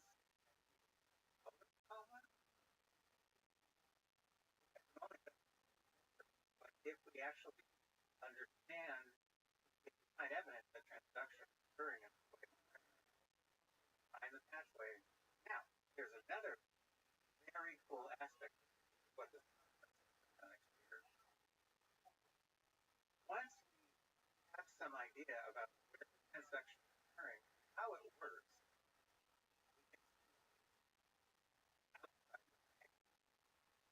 so think about it. What this microphone is like your idea, one-way transaction, one way. Right? Transaction I'm talking about, it has to be. But the point is, we built this transducer because we knew about eyes and ears and all that stuff of an ear. That's all it is, imitation of an ear. So once we know how this kind of interdimensional transduction occurs in the brain, how it's making it happen, once we know that, we should be able to once we simulate it, that will allow us to communicate directly with the higher outside the brain, outside the limitations of the brain. In other words, we'll be able to talk to higher intelligence and actually want to talk with us, ask questions that are where the universe came from, charge, for God. The possibilities are endless. Once we are able to make this, it will also help a lot of physicists out because there are a lot of physicists, virtually all physicists believe now, the international space that we observe is not in any way structured. Our concept of the universe is based on tiny, very narrow range of electromagnetic, a very narrow vibrating air, really. And physicists, all three of the prevailing big models of the universe that use, all three of them predict that there are other, but we don't know how to make connections yet. But the brain might help us figure out how to make. There are some things we have ideas how we. No. Yeah, I would.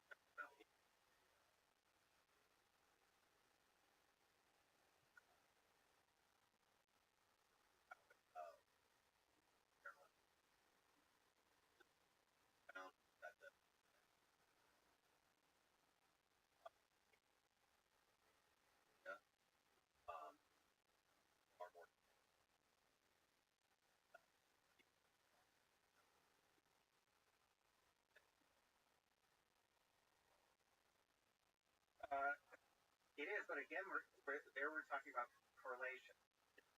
But correlation is always very limiting. So we're saying people who have behave in a certain way, they have characteristics of the brain which is somewhat unique. But that's just correlation. So as I say, what we're after is something very, very ambitious. 100 years ago, one couldn't even have done investigation, but now the lab is for relatively trivial purposes. This is obviously not. We can find out where this occurred. Crazy experiment. I don't like it, but having the room prevents occurring. That would mean that when someone walked into the room, their language and cognitive ability. Yep, everything that happens.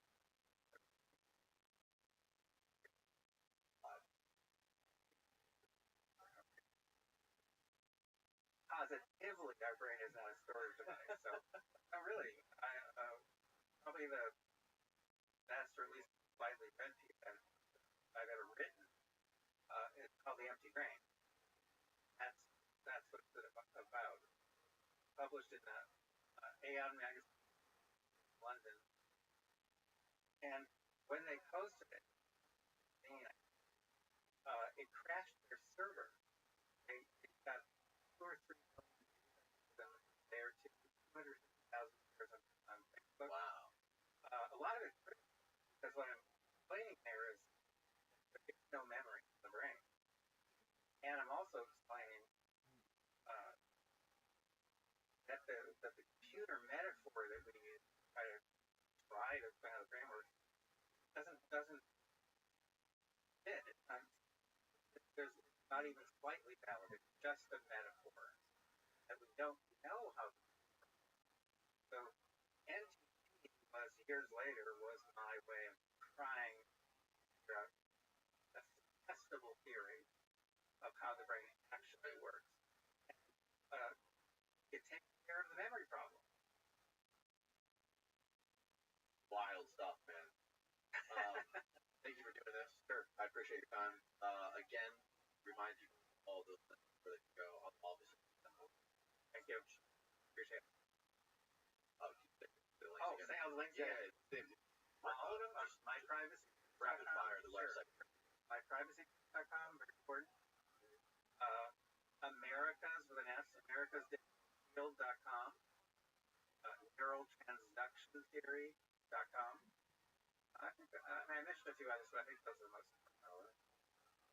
Epstein, thank you so much. I very much appreciate your time. Danny, you're an amazing guy, and I've enjoyed every minute. All right, good night, world.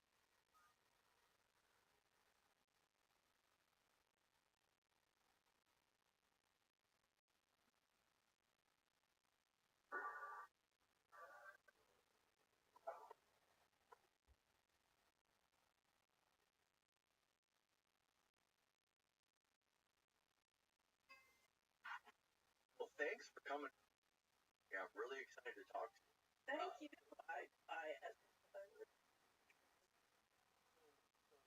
Little, can you kind of give a summary of your background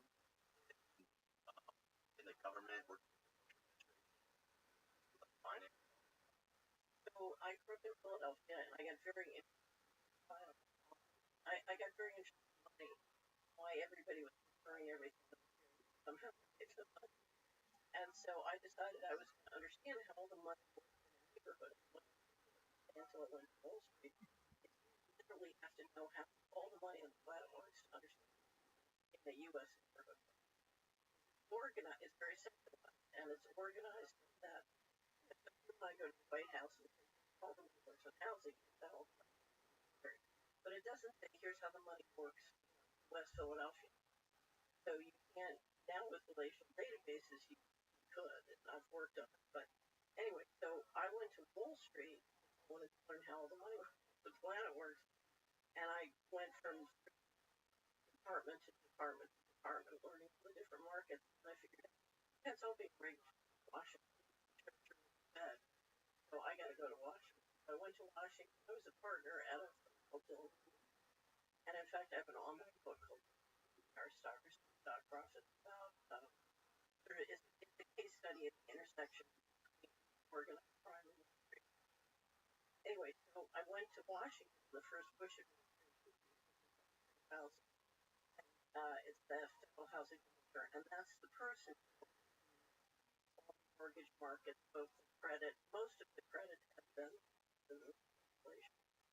So I ran smack into all the mortgage corruption. A lot of the black budget is cancer. And anyway, so I left, but I discovered the internet when I was in the administration. And so I created an investment bank that could use software tools basically to get all the information about how the money works and make it accessible to the neighborhood. So anyway, but my company started a company called Hamilton Securities Group that was very successful. And we got hired on competitive by the Clinton administration. So I worked in the hired by the Clinton administration advisors, the FHA.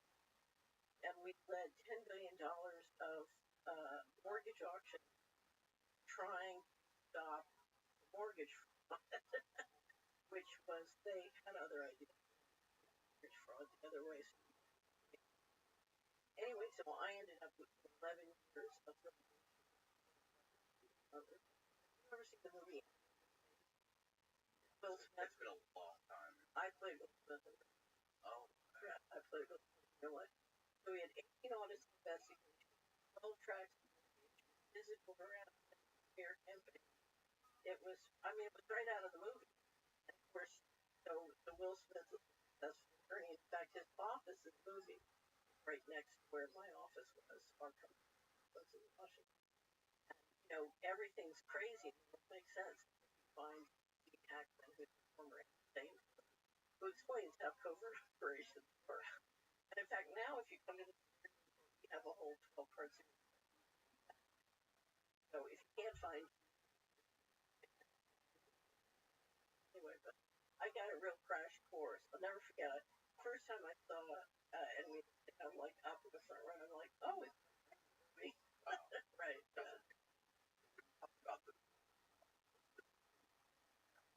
How does that work? So financial fraud and mortgage fraud is like cooking.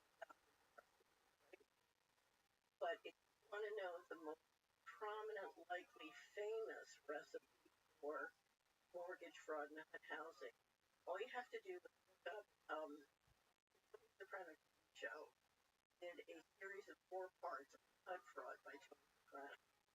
Really? Yes. and the base and it's one of the things that got me into money fraud destroyed the value of homes in my neighborhood when I was a little girl. We had 4 boarded up, foreclosed properties, catty corner walk in West Philadelphia. It had a huge sign and it said by order of the housing, federal housing. I used to think, who is that? And so when I was sworn in by order of the president, we're now the Secretary of Housing, I thought, I'm, and I went downstairs and I said, how many boarded up homes? Those properties, those things. My deck was 50,000. That's going to change. Part of the problem, but okay, so it's basic fraud. So there's a home in the foreclosed property inventory of the Federal Housing Administration. They had financed a mortgage. They put the insurance policy on the mortgage to take the credit risk. Defaults, they pay off the mortgage holder, and then take back the property. The property's security inventory. So let's say the property is worth $100,000. Like when you find a house for sale HUD auction. That's probably. Okay, so let's say the house is worth $100,000.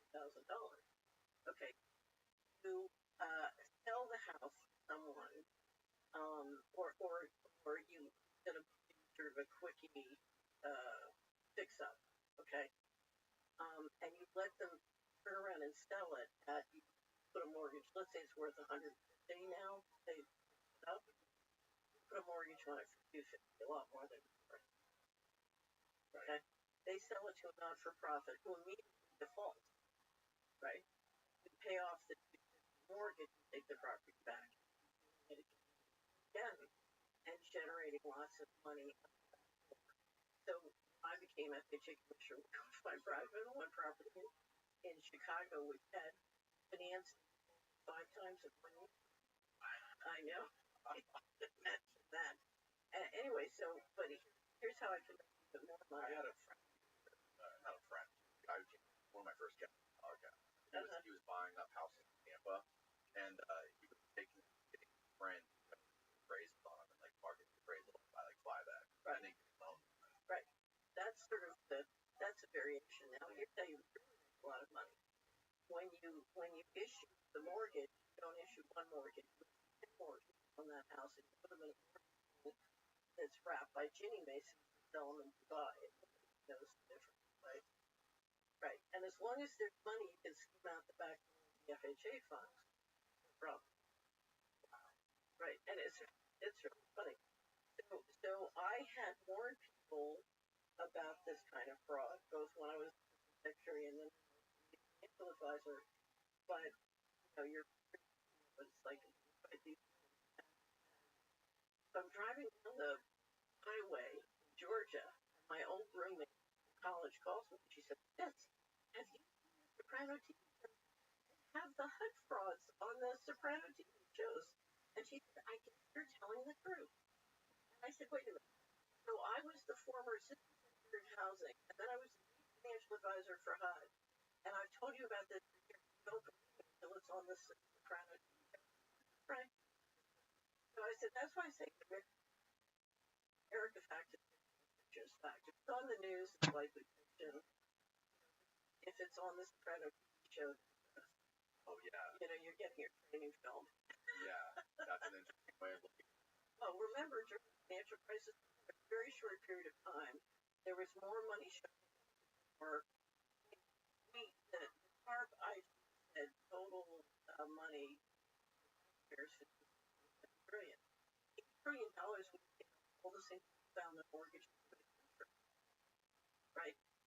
So the total bailout of the mortgage fraud was 3 times all existing mortgages in the country. So one of my favorite quotes, I was told by a former intelligence officer who was involved in the financial fraud, Oliver North, said for covert revenue. And based on what I cleaned up and what I dealt with, I'm absolutely HUD was candy store of covert revenues. Well, that's missing. got a nice. HUD's missing just from its $1 trillion from 1998 to 2000. That's my whole thing about the money. Catherine, that's one of those issues. Yeah, we won't let go of it. Okay, so can you explain to me, and I know you've done this well on other shows, but how does the banking work? I know everybody thinks about how like the bankers control the world. It's like the bankers, the intelligence agencies, the money washing with the drug cartels and all this stuff with funding, wars and overthrowing countries. There's so much going on here. But at the very top level of all of this stuff is the bankers, right? Right. So here's how any business, any enterprise, any planet has an economic model, an fundamental model. The Western world for 500 plus years operated on a model called central banking. Okay? Central banks money and create money, and then the military ensure take it. Okay? I keep going. Sometimes, and when you say military intelligence, it's part of the force. So you literally have bankers for monetary policy, but then you have military and intelligence both, like sides of the coin. Okay, and what the bankers grew up in the United States, grew up in the Western world.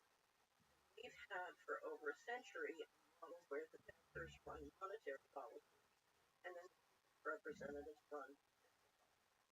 The whole basis of the American Revolution was representatives, Congress, the legislature run policy the way it's supposed to. What has happened in America for 20 years is we had what I call a coup d'etat, where the bankers decided we can't trust the people's representatives decide we're going to change the model, we're going to take over control of both. And of course, if that's succeeds, it's gone very far, but it's not all the way. But let's say 70% of the way, we have 30 more to go. If that happens, then the ability to determine taxation. In other words, we get no representation. Money, take it up. For a third grader, what? Sure. It's monetary policy. I get to create the currency. Fiscal policy. I get to collect. Okay. So let's look how your federal government works. Your federal government, grossly oversimplified, gets about half of to fix the roads and run the military, and it gets the money by half of the money from taxes. So you'll pay federal taxes. You'll have various lines, whatever. Half the money comes from the taxes and half from where? half comes from the central bank. Okay, got it. The central banking mechanism right now, the currency issue that it doesn't, but it is. So the New York Fed, Treasury, your bank account as a citizen, that is New York Fed is deposit your bank. Okay? So they are the federal government backer, Treasury account, Fed, and its members bank. So the New York Fed is owned by members, but they also act as the largest banks in the country, owning and directing the New York Fed, choosing its president, but also doing depository functions for the Treasury. They are also Treasury. Okay. They have a function called primary. The primary dealer is authorized to go borrow money.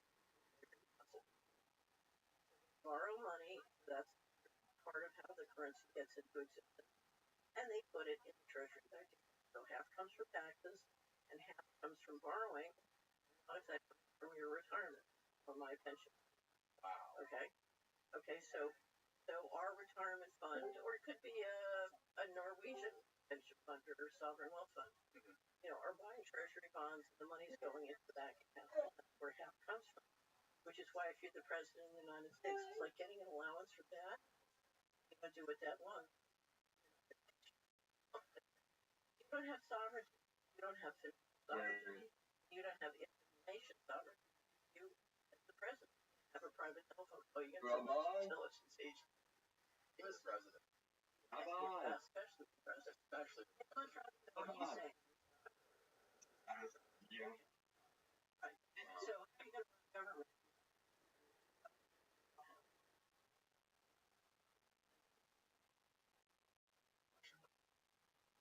So have you heard my Red Button story?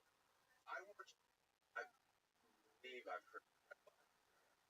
And what the Red Button story says is American people want they don't want you to say no. The people who control the monetary. They want to keep so we are the United States leader in and organized crime money. Okay, we're the global leader. And if that money stops, Red Button the Red Button people not willing to push a red button to stop the organized crime flows because they wanted their checks. So as a society, Nobody likes watching drama.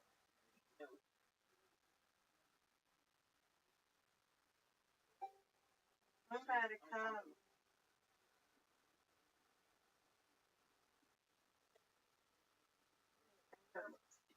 Everybody joins once.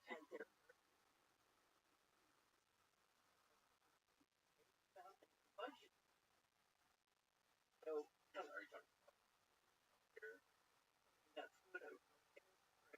This is bad.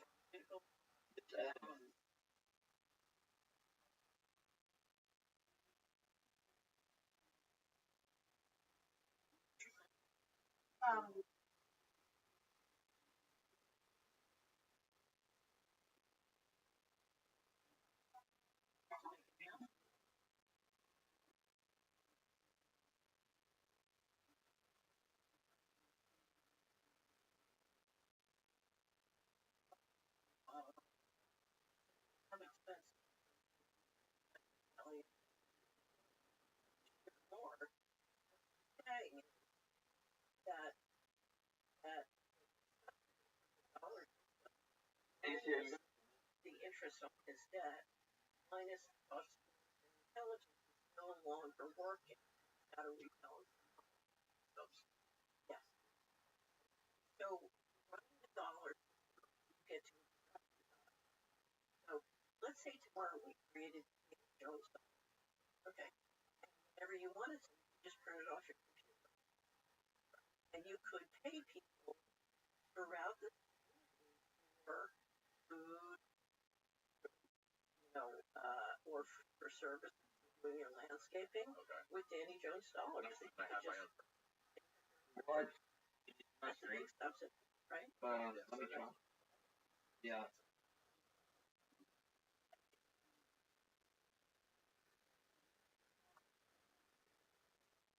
Yo, Miss A, watch me ace real quick. American people go through some domestic issues. I'm gonna ace you. You got what? Ace. I got you. Ace? Yeah. Okay, I know what to do. Okay. Ace for you. Watch my stream real quick. Plan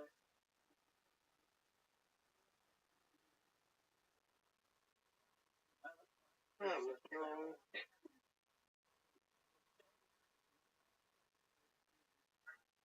We have radios saying, oh, we need a multi-unit with some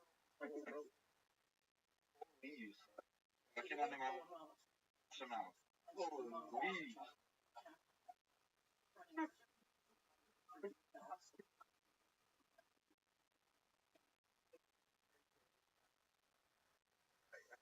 Now we president.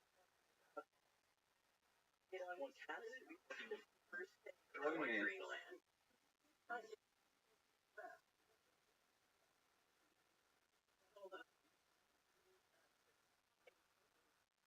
What is the rabbi want? Okay, back in Oh no, man. so now he's talking.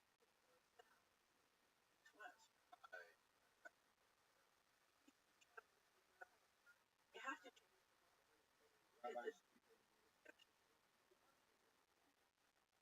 How does The rabbi? unfortunate thing is, whoever is in the White House, they don't have a choice model. Probably like Trump himself. You get two free ones with my turn. I don't think he has that choice.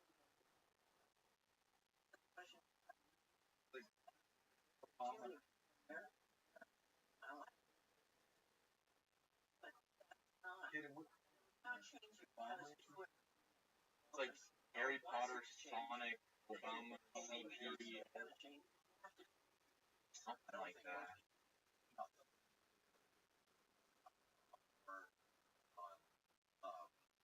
Oh my god, Caden, Good. Oh my god, this guy.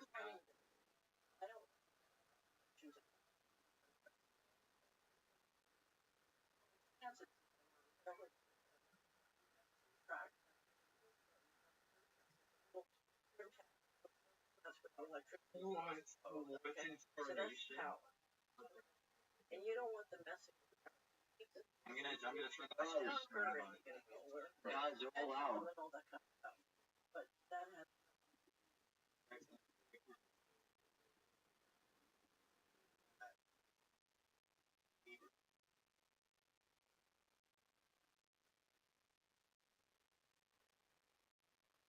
This fucking bitch, bro. Oh my god, I fucking hate Ash.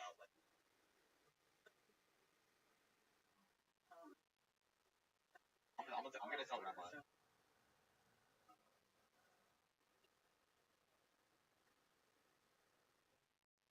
No, that they're trying to plot fucking against him.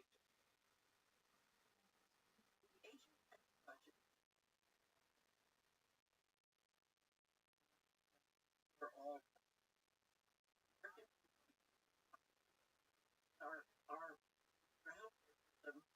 What?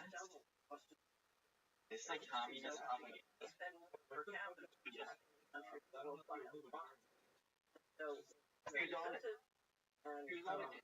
But so Mark This is like one of the professor with like the Europeans, like the 20%. government. What the fuck? Number of people back down to 2000 levels would drop that HHS budget by half. Right. I don't have to do it. So that's what it costs. You do No. to poison your population. Let me finish the game. That's around the HHS budget and policy so fractious, including the fact that the government is liable if the truth comes out for poisoning Americans. Which means what Rogers said, Rothschild, the guy who's tried to cost out the price of autism. So I got onto all of the HHS issues. I was the husband of it. What I discovered was that healthcare fraud is the number one cause of family bankruptcy or loss of family. And number two, my experience with financial fraud. So people were just being lied to. They were being lied to by the healthcare system. By hospitals? Everybody. Really? Like legitimate healthcare organizations? Yes. And many of those legitimate organizations. My father was very Hey, that guy's fucking camping in that path, bro. What a person. God. No. Oh yeah. No. Dude, I should actually try and run for one with Rabbi and see. I'd help that. I should try and get him to play.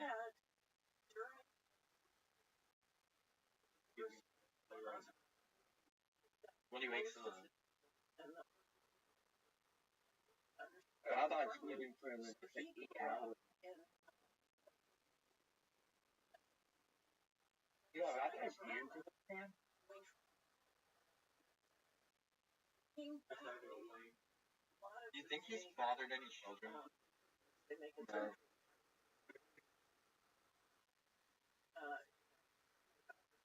Did he just?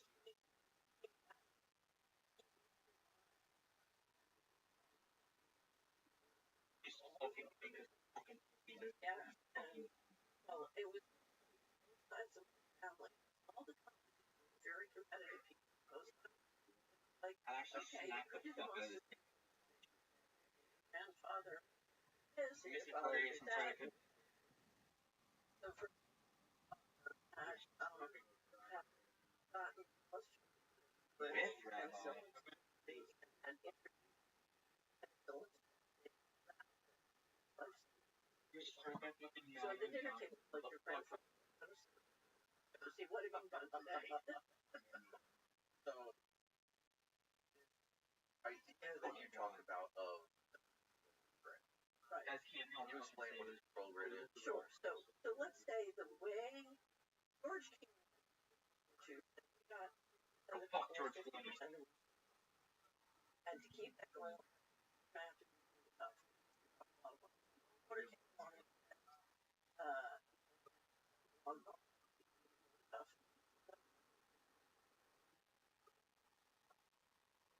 Carter came along and the fire back on it. So and the Bushes, I was all a good question. Okay. So what we've been doing is we've been subsidizing American people unless they was racketeering in the third world and money perfect.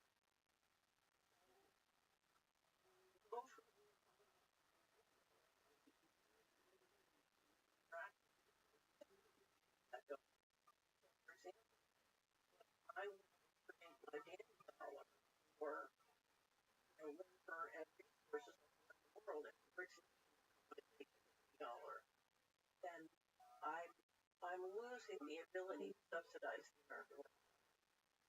Okay, so I have to cut back. So one way to cut back, they're back, and throw on tariffs, it's going to cause even more inflation. But at some point, if you're going to cut people back, it's very helpful.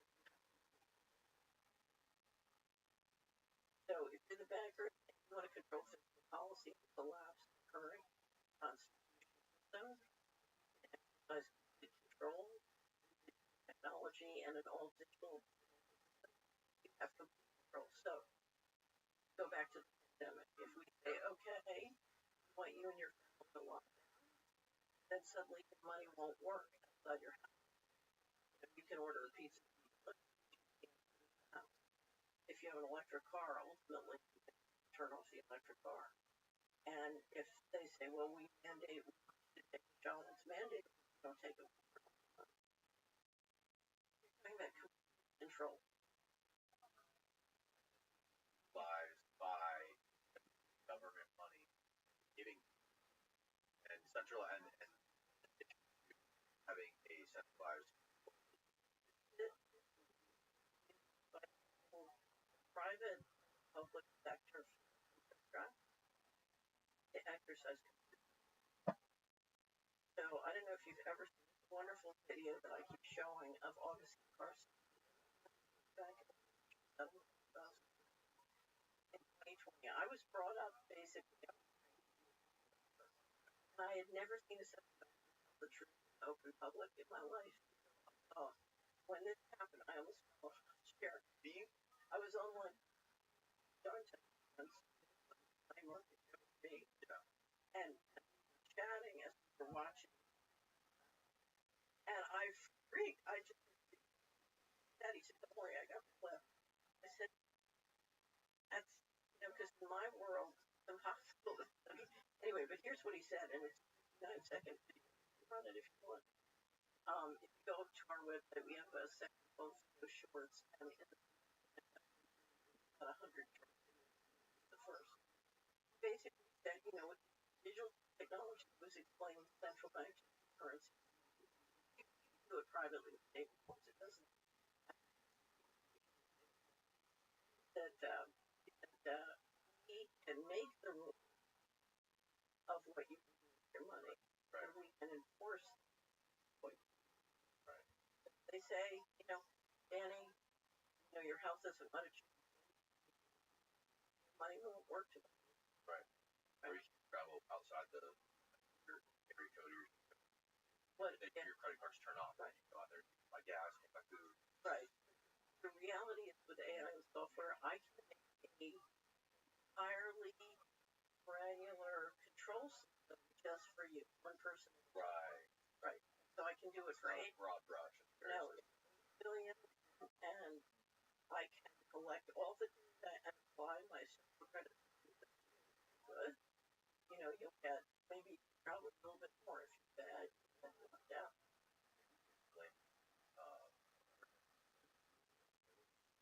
Came out a couple of years ago. And I forget the country somewhere in Eastern Europe where the United States offered to pay them like $1 mandate vaccination and all sort of during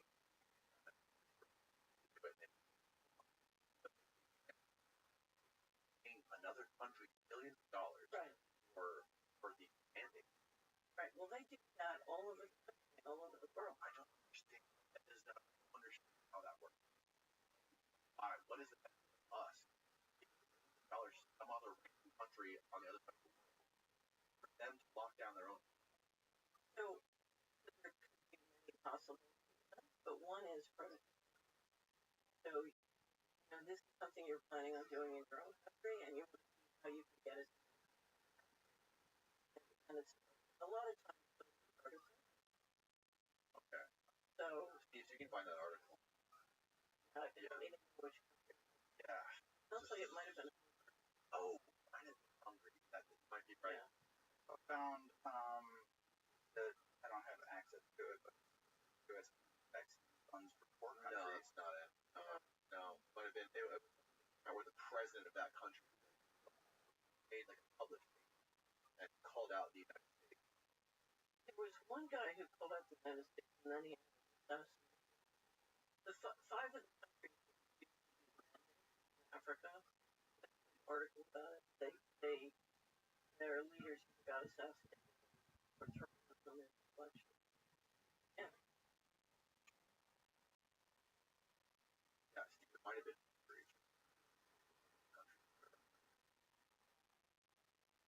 So, my guess is, I worked for years with a group of doctors and scientists trying to and I absolutely believe they were trying to go operating. So, in fact, no, if you listen, there's a great from right at the beginning of the pandemic when the chief scientist officer assured us that we're installing operating in people's bodies. And he's describing something of plug and play for future vaccines. But if you look at all the material in the body, you're talking about putting materials in people's bodies to make them easier to interact with telecommunications. Talking about like the 5G stuff, Yeah. how 5G So, connects and stuff. so we just, yeah. There's a whole. I've done a podcast on where it's bizarre and out there and hard to grasp, but like It's not hard to grasp at all because no, it's not sci-fi at all. It's not just like they're tagging. I mean, one of the things that really helps you to understand what I live in a farming state, and if you know about life, if you ever studied livestock management, no, never. a lot of this,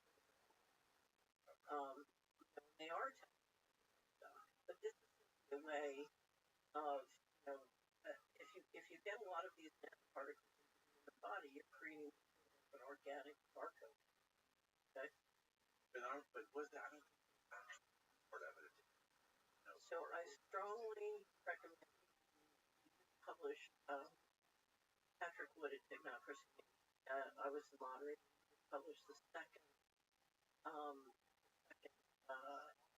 symposium called Omnivore. This one is called The Battle for the Brain, and it's in body. And what I believe, and I'm not a scientist, so don't ask me, but if you look at all the patents and research and other work done on the human body,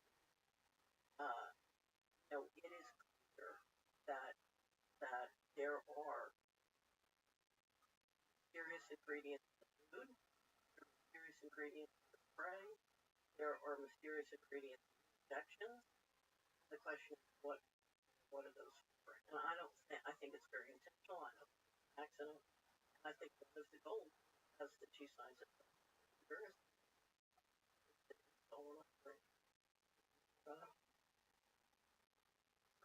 yes, it's very good. Go to the Purdue engineering website, the Internet of Bodies, the whole bodies.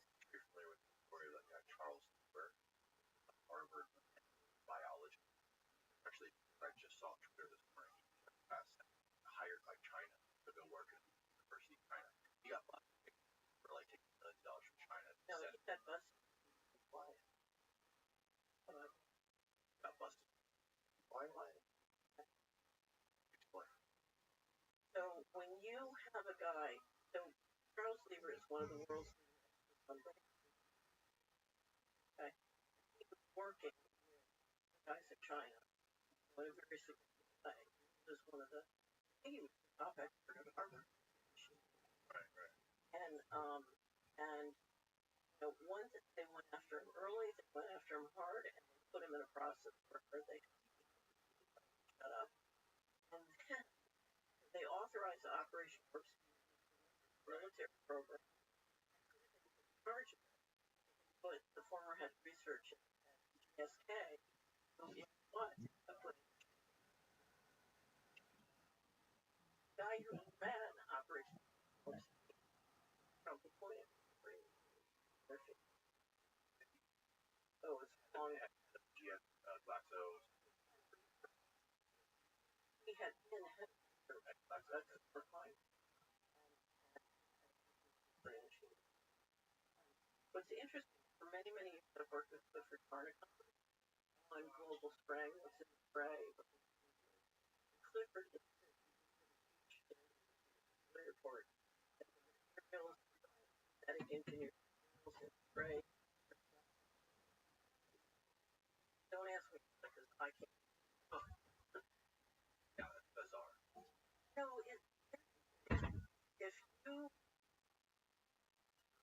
if you are running a plant, you are a risk manager and you're worried about risk and you can't. The question is, you got to turn the aircraft carrier before it hits.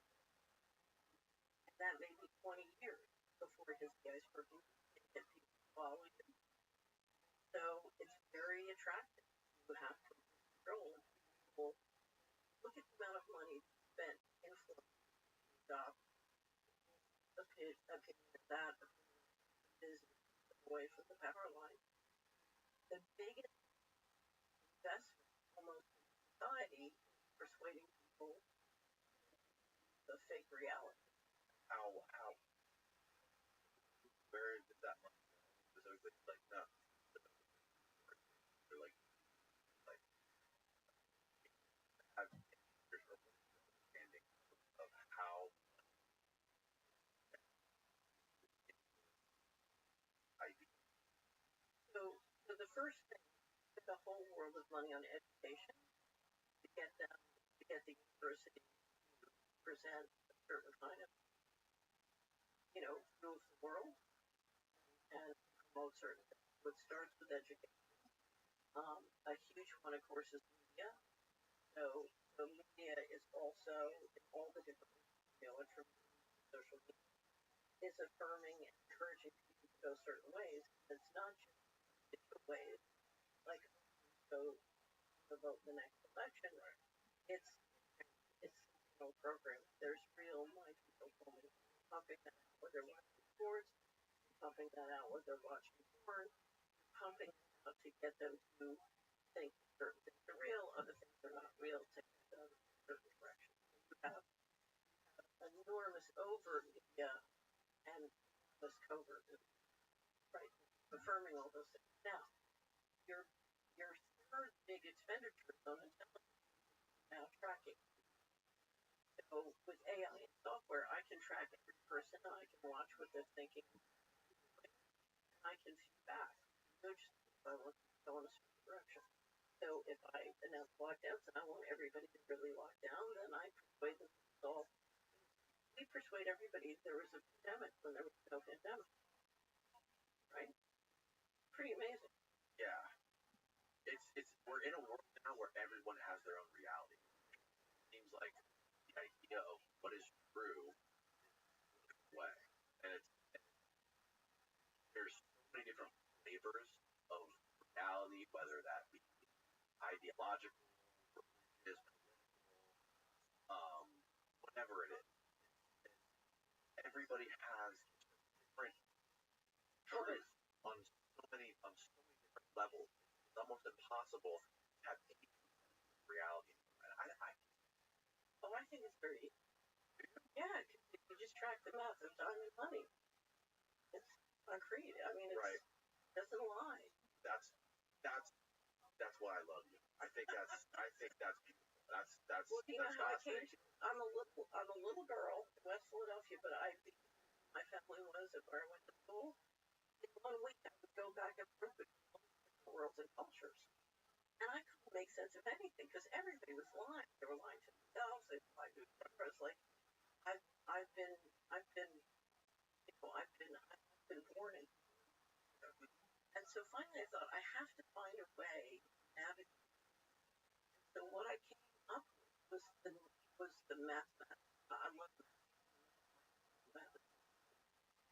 mathematics and money. What I discovered is to figure out the math on money.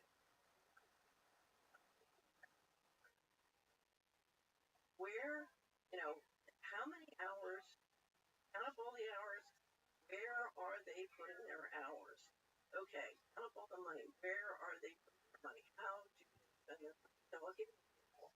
When I was in 1984, I overheard two guys on Wall Street, billionaire types, talking about how they were going to roll out a $1 trillion program on TV.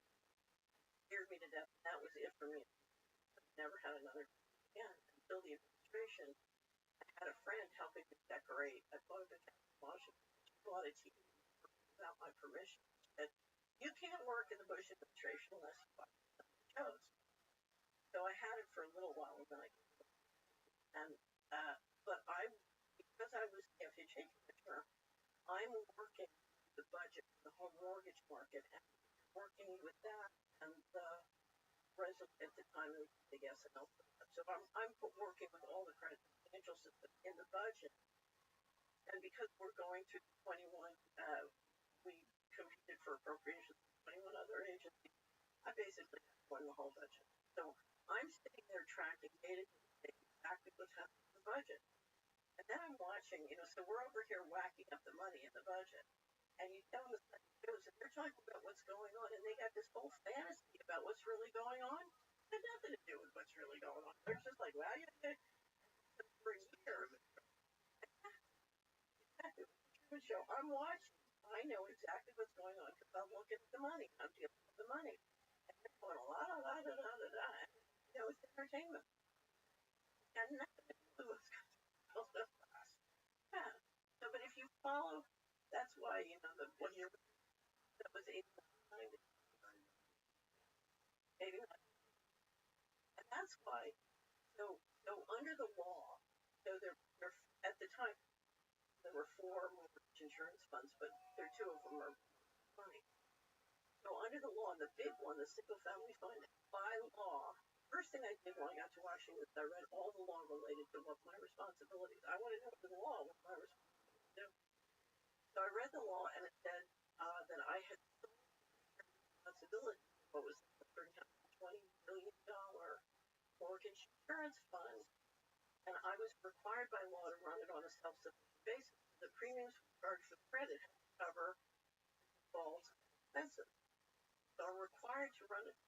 So I decided, okay, I'm going to try and get how much money are we losing. So I called in the budget officer. They bring in the budget, and it would have gone to the budget. I'm a speaker. I read through it several times that weekend. I called the officer in on Monday. I said, nowhere in this budget say whether I'm making or losing money. That's not in the budget. I said, if I have sole fiduciary responsibility to run this on a self-supporting basis, I need to know that. Right. Well, the accountants have that information. Their number, I'm going to call them. He said, they report to a different sector. You're not allowed to talk to them. And I said, well, that's going to change. So, no, I had raised a lot of money for George H.W. Bush, and all I got was a pair of cufflinks and the accountant over to report to me. So I did. I used all my polls. I got the accounts from there. They come in the first day. You're losing $11 million a day in the family fund. I said, look, all real estate local. We had 10 at the time.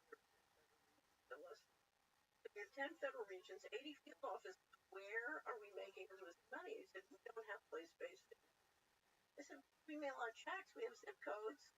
I said, this is the rush. It's the emergency. Get the codes.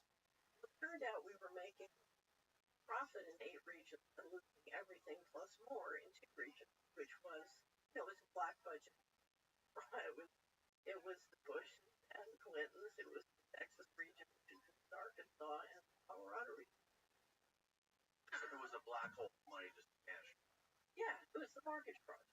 So you remember, we had a big, the S&P price in 89, and that cleanup was a lot. So I could talk about all you guys' mortgage fraud all day long. And the day before 9/11, Rumsfeld says that we have $4 trillion that was unaccounted for. They were missing $4 trillion, but he said 2.3. But it was 4. And I was working with a reporter, and we had a huge story coming out that Friday about the whole missing money and what it meant per person. So we had calculated for each taxpayer in each state how much you were missing. So, yeah. So that was the financial coup which started. Now, where did all that? Well, that's what I've been trying to figure out. And without the bank statements, I can't, you know, so I've tried to map out, because money, remember, you're too young to remember the Crucible Pillsbury Doughboy commercials. Of course. Squeeze down one and it pops out someplace else. Oh, I don't know about that one. Yeah, so you're probably, so when the money started going missing from the Treasury and the federal government, the offshore havens started to move. So this is going down and going up. And anyway, but I've tried to unpack where money is spending. And no, I have a lot of guesses, but what's your best guess? I think many different things. The first thing I think, so I call it breakaway situation, but I think literally, it's like when you're running a company, going in, turns up and you bring the resources steadily, and then at some point you're ready to bring it down. And then the pandemic was breaking, taking over.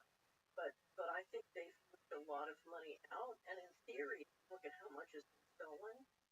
enough to run a global government on an endowment basis. It is. How much roughly? So as of 2015, 21 trillion in undocumented adjustment, but that's not cash, and it can reflect money you bring money. So how much is net? It's impossible to tell. But given everything, I would be amazed if it wasn't that much. So now, what I think we've been doing is enormous investment in black budget infrastructure. So, so I think you've got a huge physical infrastructure. Some of it, when you did 9/11, you were able to or black budget on budget. And so that paid problem with black budget as of 9/11. To get that money, you had to build. It got fraud and got so but whether it's something a new governance system or it's free structure,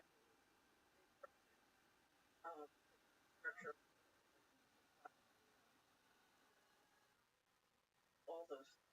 One of the theories that has been bouncing around in my head from guests that I've had on is that military contractors have been taking money from the U.S. government, from the Pentagon, to develop futuristic weaponry, develop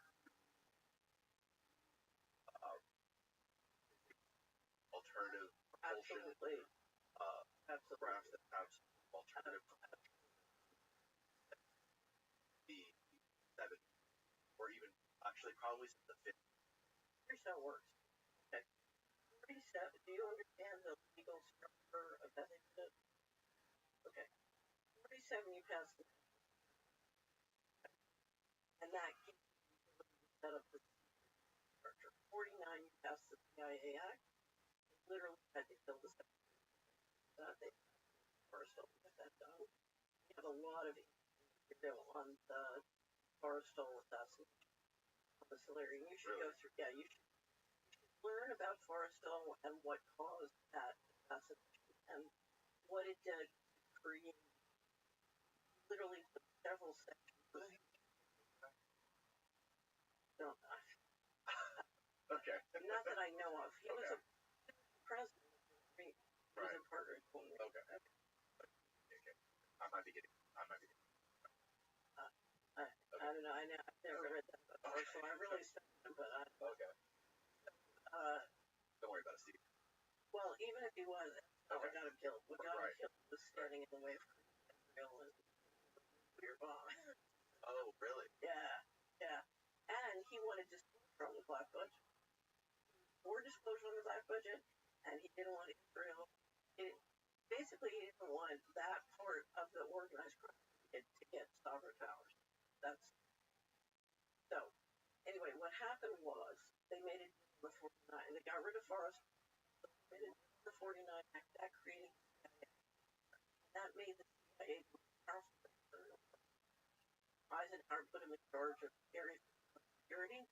And literally, once you look at how the Exchange Stabilization Fund is different money aspects of the 47 and 49 Act, organized work, you've now created a financial mechanism that combines overt violence and makes the most powerful banker in the world. Now, not, I should say, on the covert side, the most powerful bank in the world is CIS. So, I could be wrong about this. Develop a bunch of money from the budget built Europe after World War II. Yes. I don't know if you use that to build Area 51.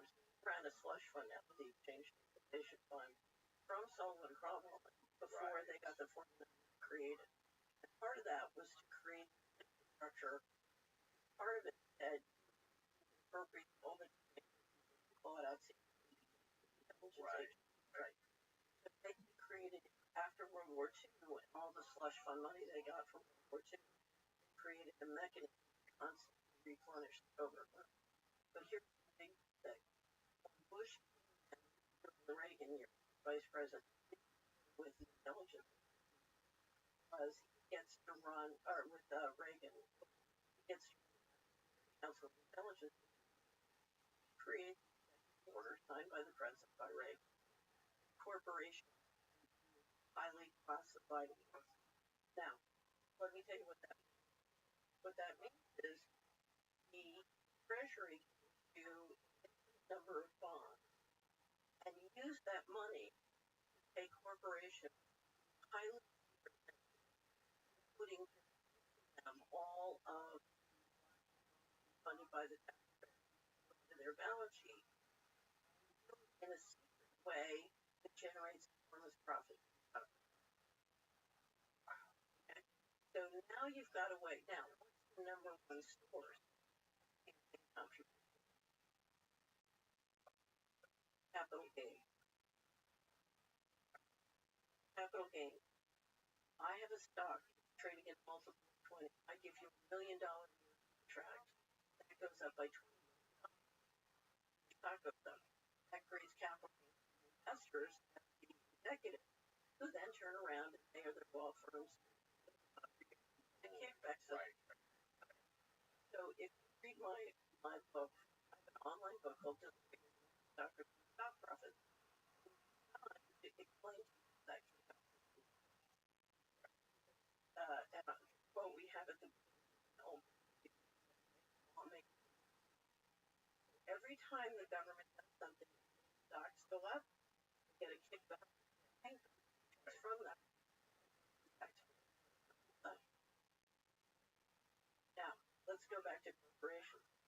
Now I can transfer trillions of dollars of valuable black technology corporations and fund them with taxpayer money to own and develop it secretly and keep it away from FOIA. So when I can put in a FOIA, we can't find that behind the corporate veil. Now, one of the fears about that alleged when they started working that it got so advanced in these black corporate or these black military industrial complex corporations, whatever you want to call them, they've become essentially more powerful U.S. military because of the technology they have power of. Now, I can't say that it's powerful. Well, essentially, the way it's described that these corporations, these organizations, basically are so powerful, such a technology, have their own Air Force, their own Navy. Right. But what I call them, they have broken away. They are so much more advanced. Now, look at their assets. What I would say, if I could search your those are our assets. Those were either gifted or stolen. They belong to us. But it's not corporations who have a lot of technology. It is breakaway civilization. They literally think of themselves as separate civilization, not subject to our laws. Separate from not only the blood, but separate from the world, all nations. From the human race. Separate from human race. Right. In other words, so I'll give you an example, and I've very many times meeting with the secretary, very old in the region district, very angry from California. The court just decided, and the secretary was very angry in front of everybody. Secretary, I had to. That's the law. Secretary just blows. Well, it's a law. I report to a court, and that's a perfect example in Washington. Having the people attitude is long and tell me. Oh, I'm great. Now, as far as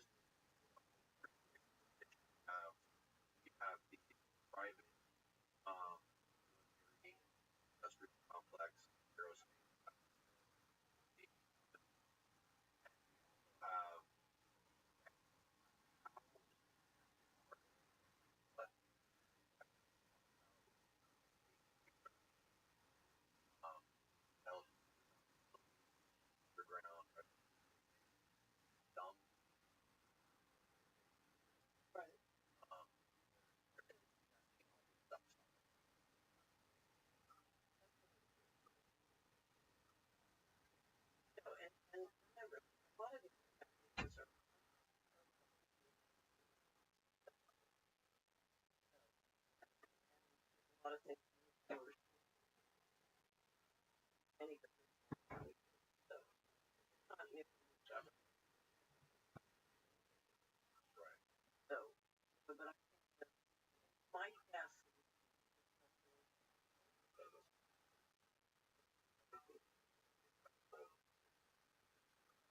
that's I don't remember one video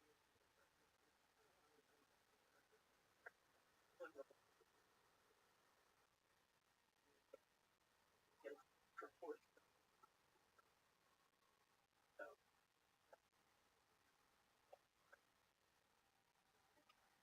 My personal area,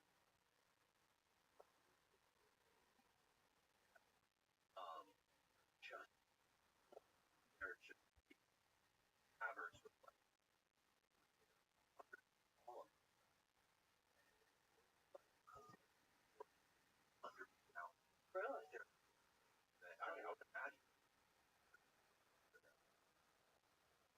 there's just lines of semi trucks driving. so I'm power of oh wow. Yeah, we're I don't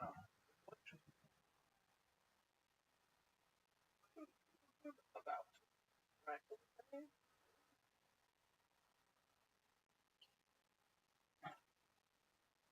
So Northern Europe grew up on the continent. Northern Europe came from the ocean. Yeah. Right. But one of the reasons one about how Polish mine salted cod. You put cod in a barrel, salt it, and it would have animal protein. You could sell anywhere in the world. Wow. All right. Romania. Yeah. Okay, well that would be consistent with Dracula's. Oh wow. Okay.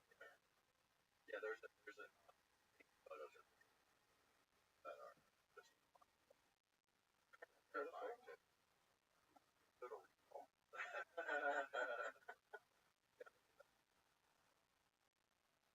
So I would in my opinion, have a corporate infrastructure which is literally out of control. So one of the advice because I was required to get I still needed data the system was run by the same contract. They would refuse to give data, so I'd have these wars with them. It's like who really runs it? The defense contractor or the point the person who's legally responsible. But and then the problem like you were alluding to earlier is government by lobbying, right? Like they can the government like that's right. And lobbying I mean they're different layers, but so I published on litigating with the federal government for 11 years and then forwarded the rest. Anyways, 11 years shaggy don't cross it. And when it was over, I didn't want to go back test that work without explaining what it is. I wrote a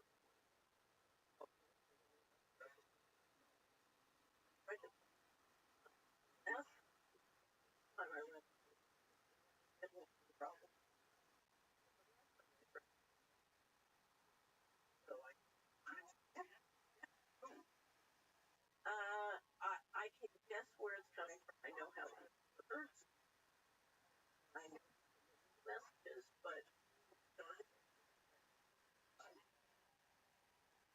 I took years that thought okay.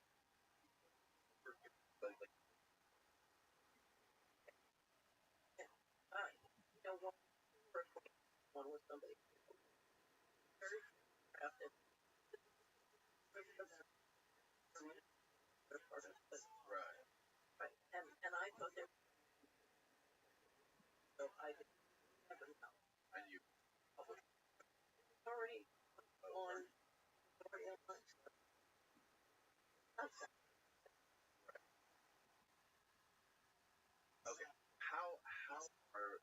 First of all, what is the Bank of International Settlements?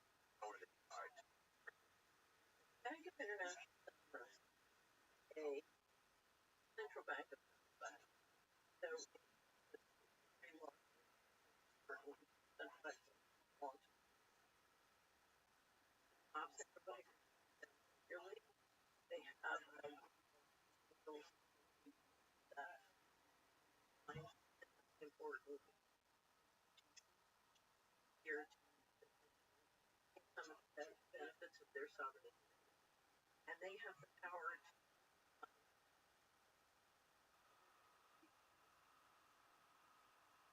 So there's 21 trillion.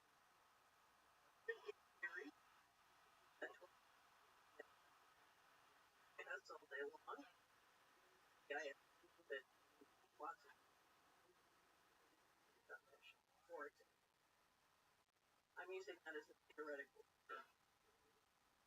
But because they have sovereignty, we've created a network of organisms around the world have sovereignty. So we have parts of the money that have all sorts of different variations of things. And we've created this meta structure, international fees, where you sovereignty and all sorts of behavior and economic activity not subject to actually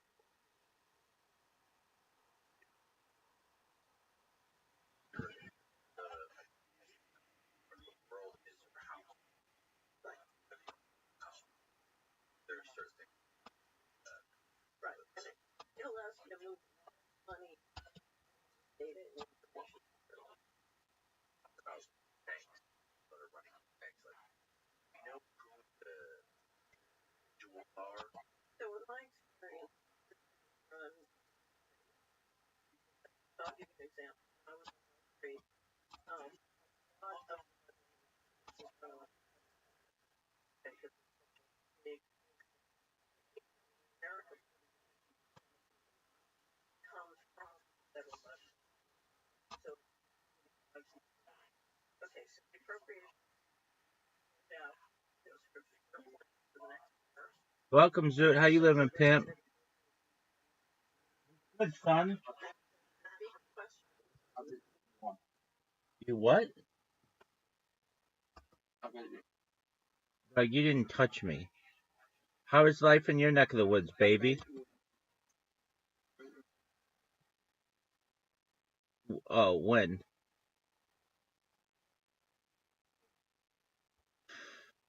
So you want to lose in table soccer? Is that what you're saying? All right, you beat me. When?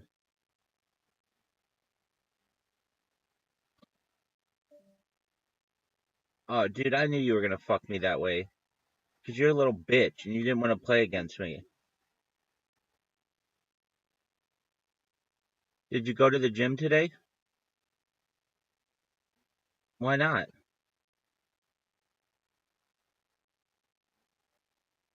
Okay. You need a rest from all your rest?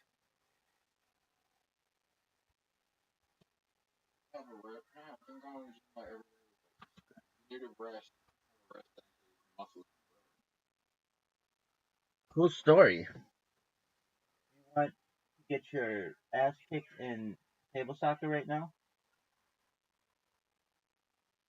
Oh, are you saying you should go to have been resting? No.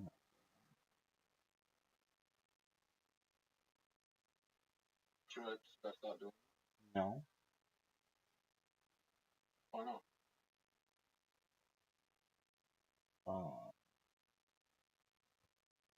Because your body should need to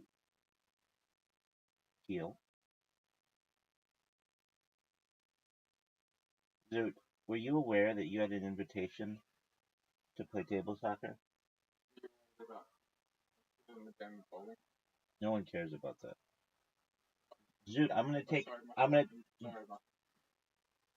Doug, I'm gonna take Australia from my you. phone does that. You're full of shit. Everybody knows it. Don't fucking lie to me. Don't fucking piss on my leg and tell me it's raining. I know the truth. Doug, you're full of shit. Not when you were playing against me, it didn't. Not when you were playing against me, it didn't. Okay, your phone may have died last night, but it did not die while we were playing. You just were being a jackass. Dude, I'm gonna take Australia from you. That's all I know.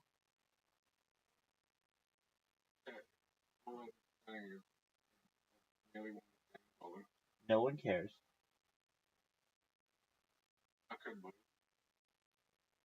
Dude, you should have been here. Razor's here all day. You were jerking yourself off raw.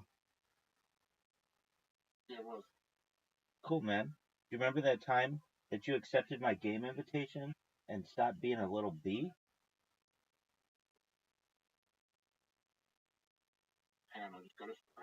Doug, no one. I don't think you understand.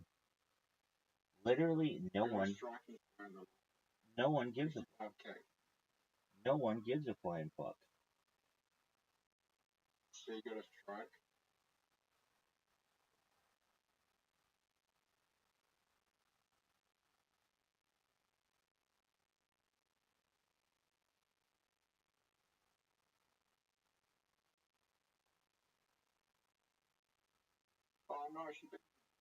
Okay, that's a cool story. It's really nice, and everybody liked it.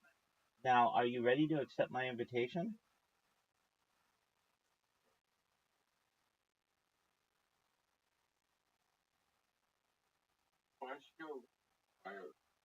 Because of the dragon attack? Do you even know what the dragon attack is? Dog, I've been using this formation since my dragons were still being hatched.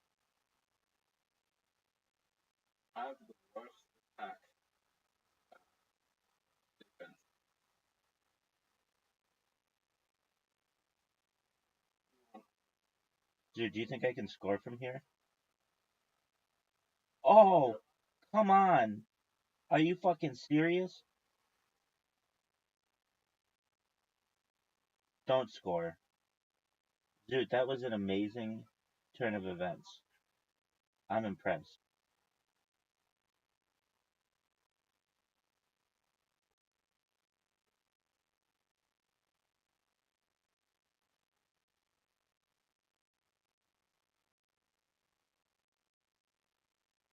Get in the goal. Thank you, Zoot. Dude, I really appreciate that. It was kind of you.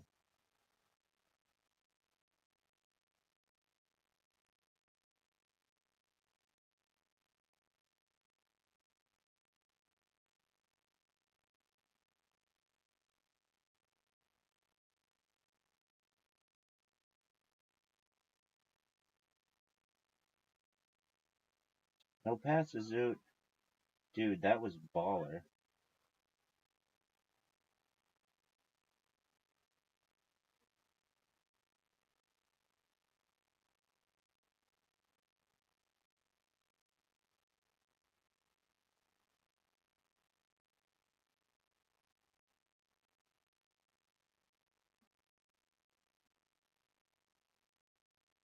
No way, Zoot. Zoot, you're playing out of your fucking face.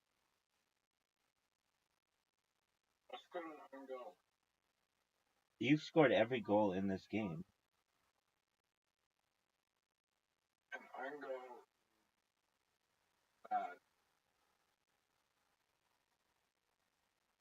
Zoot, you've scored every goal in this game.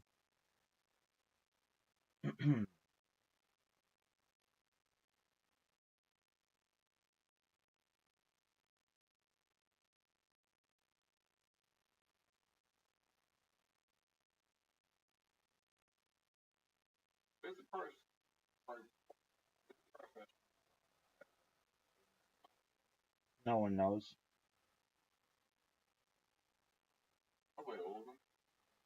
At some point, yeah. Now here's oh, this is the last pass? Are you serious?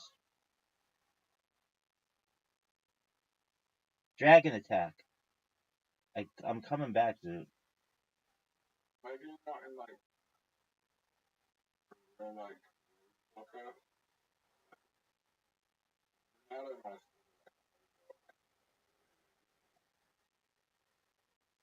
That could be.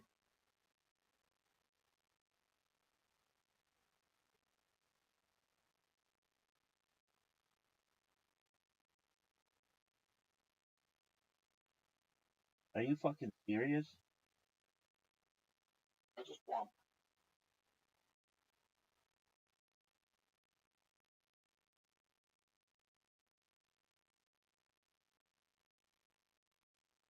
Rabbi, have you ever scored a table? Yeah, You ever scored just I don't I don't think so. Look at this shot. This is difficult. Oh baby.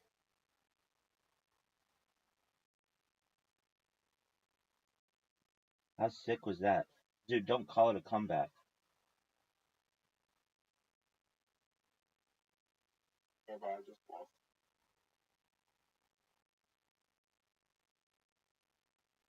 Rabbi, your defense like Thanks, baby. I wouldn't Alright, well, it's a good thing that you're not me. I would have just like That's a really nice story, and everybody liked it. Dog, you're this just is gonna try and just okay. I like your stories. They're really entertaining, but no one gives a fuck. Fuck you, man. That was an amazing I goal. told you, Dude, dude, told dude, dude, you're dude, better dude, defending. dude. All I want to know is how much do you suck dick at skee ball?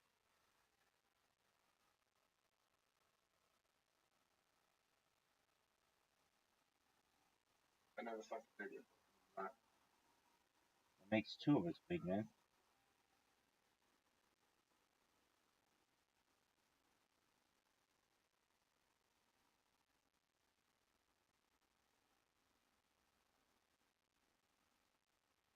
Dude, are you gonna go or are you gonna jerk yourself off raw?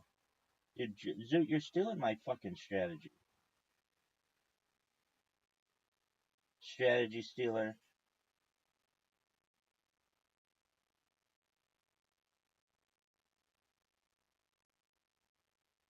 Dude, I'll show you how it's done.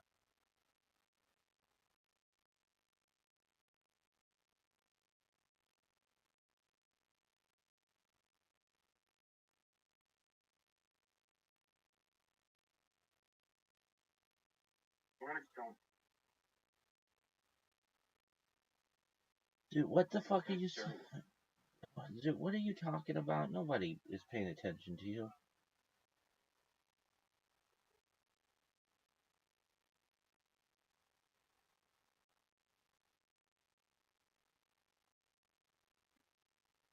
Dude, are you gonna go or are you gonna jerk yourself off raw?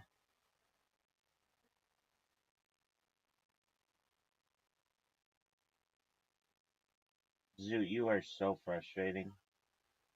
I don't know why I play with you. Took myself off. Okay, go. You don't have enough time. You're gonna just straight up lose. Your time is up. Good job. Fucking up, douche.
Dude, are you someone who considers themselves to be garbage at this game?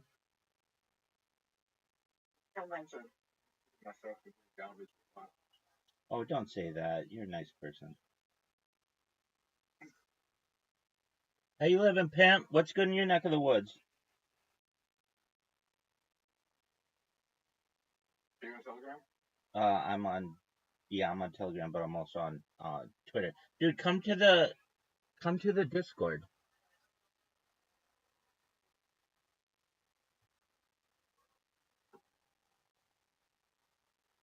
Dude, you just lost.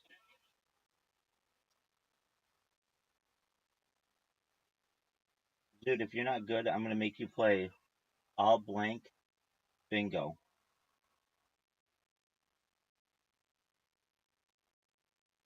Dude, we're playing Blocko, son. I don't think you've ever beaten me at Blocko. I made a mistake for making the board so big.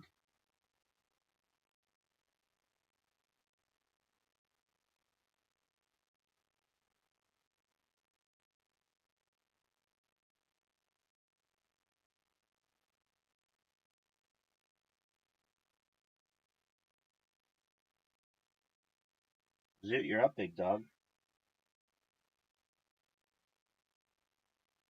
Alright.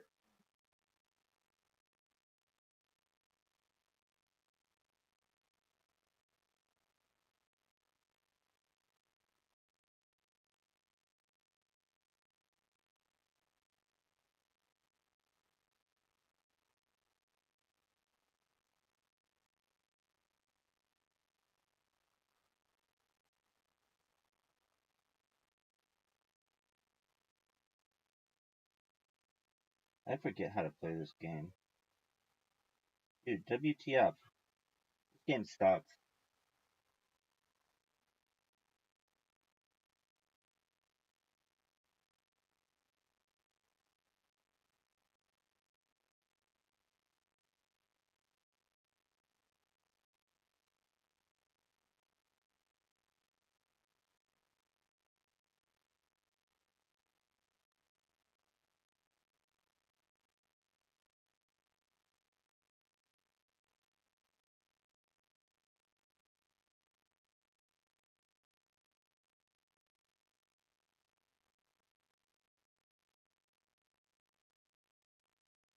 Oh yeah, I forgot. I forgot how to play.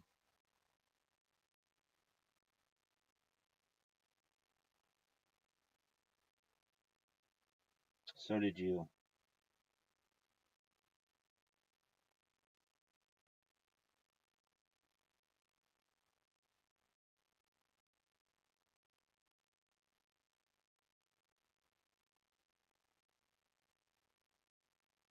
You're gonna run out of time because you don't know how to play.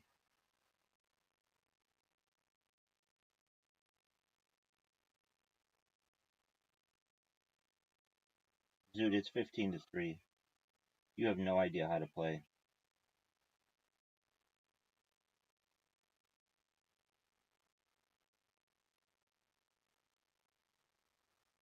Yo, Pimp, come to the Discord.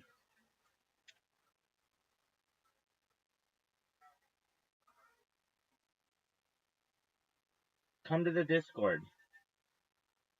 I remember how to play.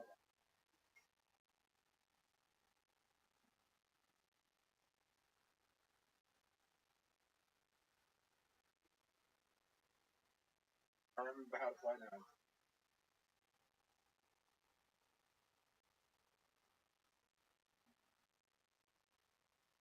Remember you're gonna lose. Dude, you're fucked. I know it. You know it. Everybody knows it.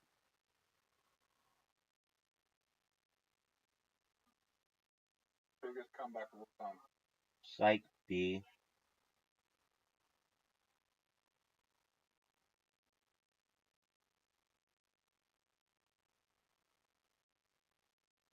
I really don't know how to play. What did you get 30 points for? I didn't. I got 5 points. Oh, why did you get popcorn? Because I'm sexy. Oh, my grandma. Yo, pimp.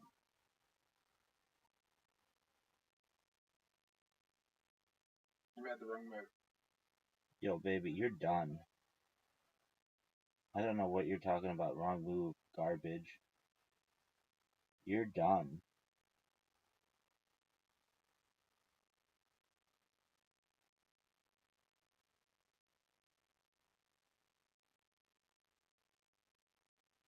Oh, fuck. Dude, that was good.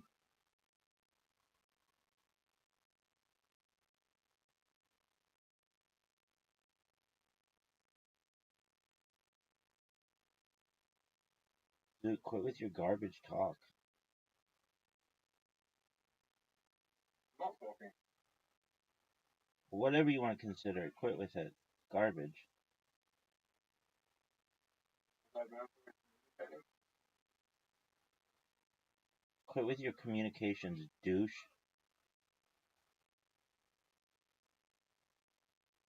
Dude, you're done, son. This game is over. I don't know why you just don't resign.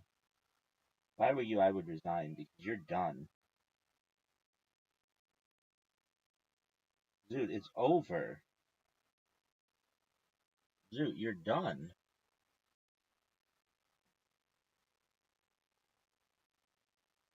Dude, big man. You're done, son. I'm gonna put the nail in the coffin on you right here. I think if I do this, like, ends the game, basically. You're done. You're stuck in that little zone.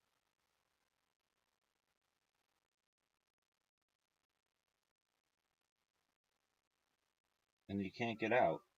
The game is 27 to 47. And you're stuck. Now I can come over here and enjoy all this space. And you're done. It's over for you, dog. Do you see the strategy that I used and how sexy it was? Dude, you're done. If I were you, I would just give up. Because you're done. Nope, none of those are gonna work. I've got you trapped, son. And look at all the space that I have to enjoy. Look at this move. Dude, look at this move. Look at all this space. And look at the score. I just keep racking up points.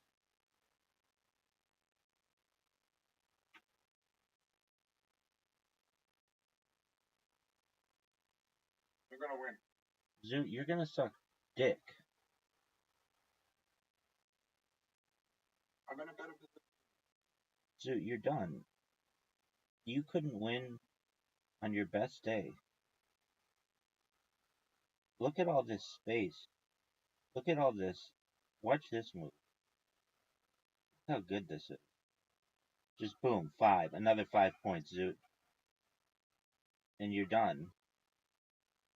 You can't put your shit anywhere. I see one place you can put it. 2 places you can put it. Yo, what up, pimp? How are you?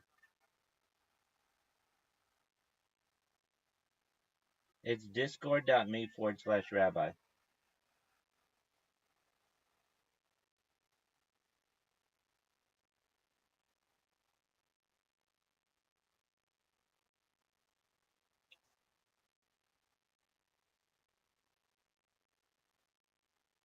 Zoot, you're done.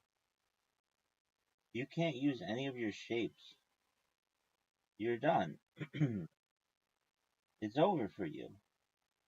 I outflanked you. I outplayed you. I outsmarted you. You're done, Zoot. Zoot, you're done. You're done. This is obvious that you're done. Am I? Dog, you I've never known anyone more dumb than you.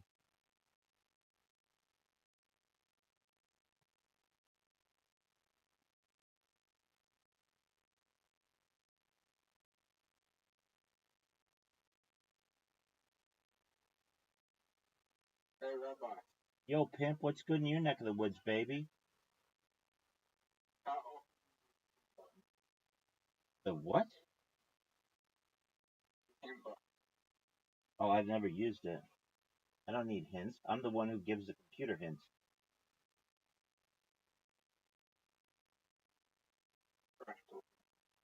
Yeah, sexy beast. That's what I am. What do you want me to do, big dog? Yeah, dude, I'm a rabbi for life, big man.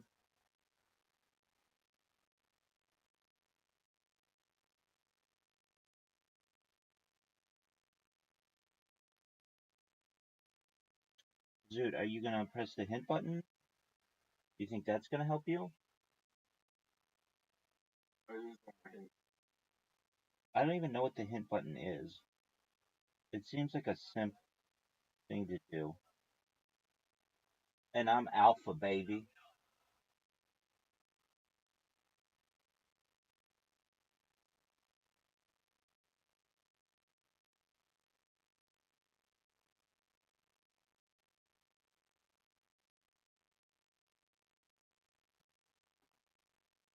Dude,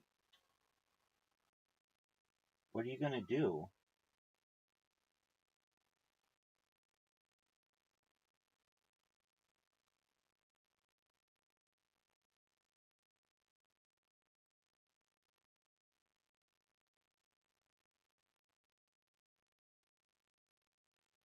Big dog.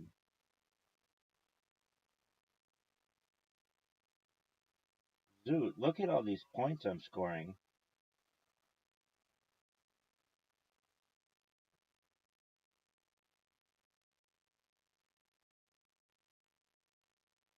Tell me about it. Sounds like a plan, Stan. Peace out, Girl Scout. Yeah, that game sucks.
What up?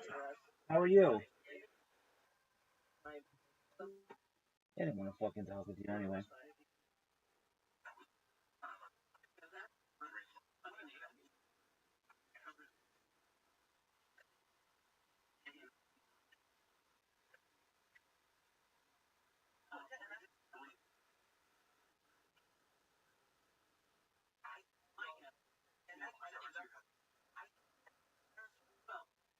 Welcome.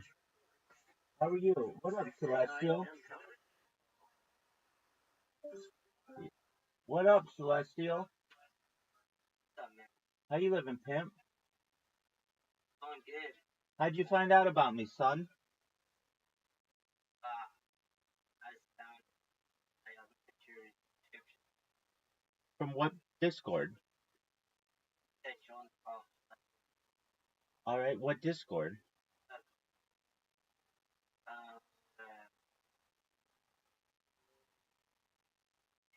The server that you're in. Yeah, everybody meets me from there. How you living, big dog?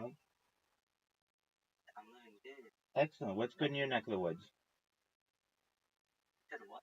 What's good in your neck of the woods? In my neck of the woods. Yeah, it's a saying. It means like what's good around you. Oh. Okay, are you 18 years old? Yeah. Are you?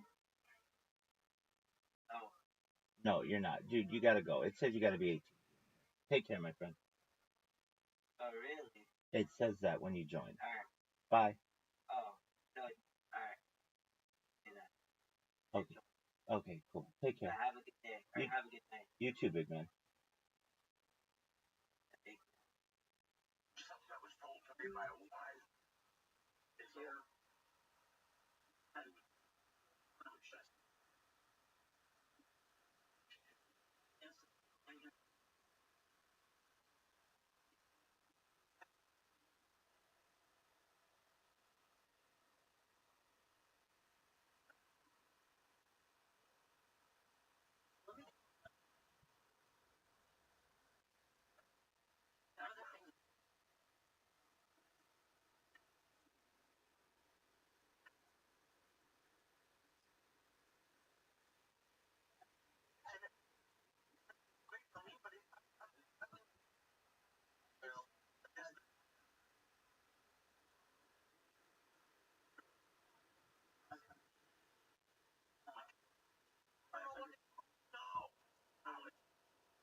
Welcome.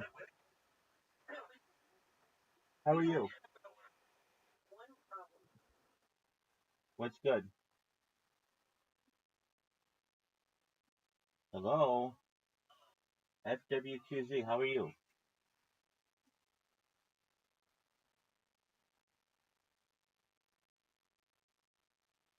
Bye bye.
What's up?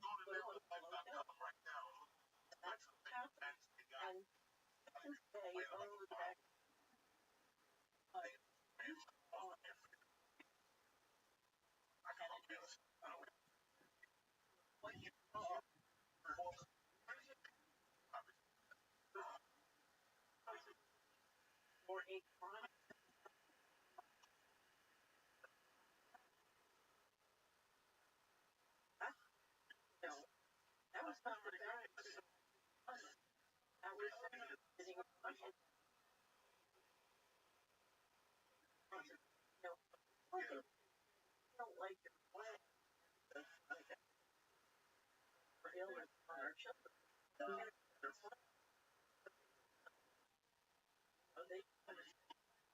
know, it was, that is the society that failed. I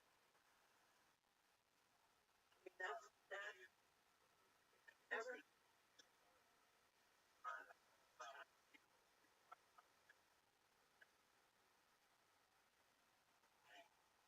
There are many people,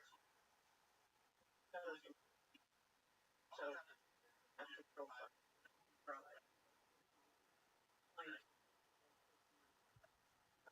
They could, there's many possibilities,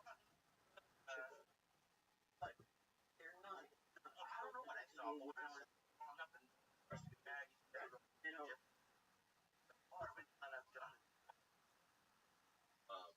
and if I'm the bankers, so I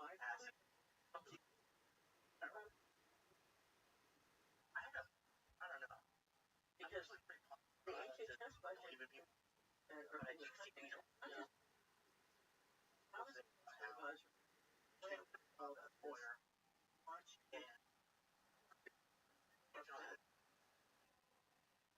so that's, I don't know what it is not today. Well, I'm angry at there is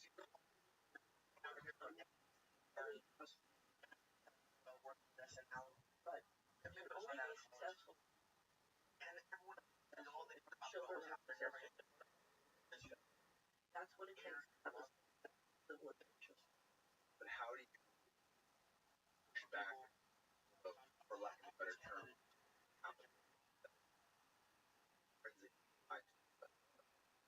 all that matters is that.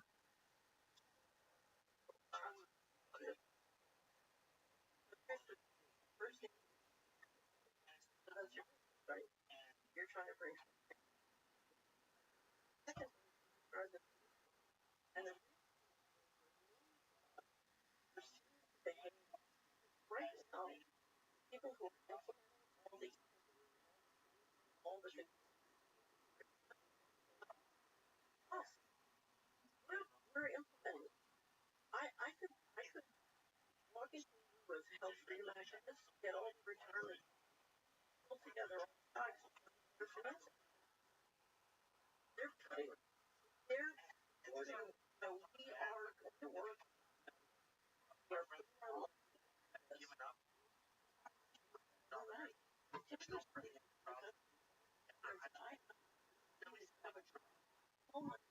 All these bad guys, you know, I'm not going to support them. No, money bags. Not a great bag, honest, love, finish. So, go to school, in order to find a good local, here is kind of great credit, but it's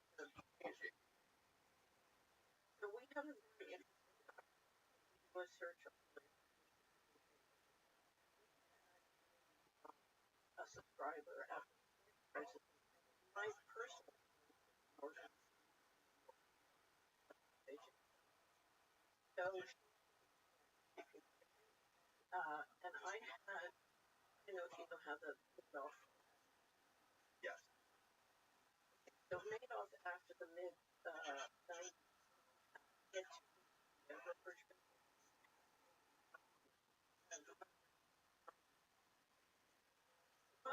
only had one budget.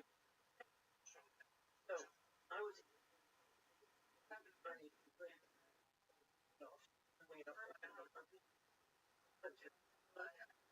Alan, who was securities, JP Morgan.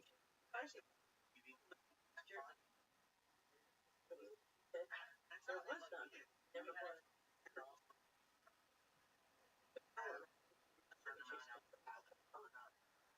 In other words, under the laws, they knew data was not securities. They would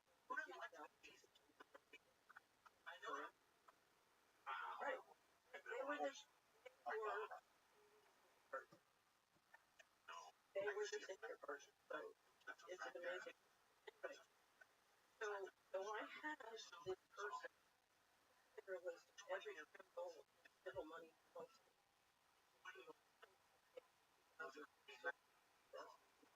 Larry. Then we had our editor were very, very careful.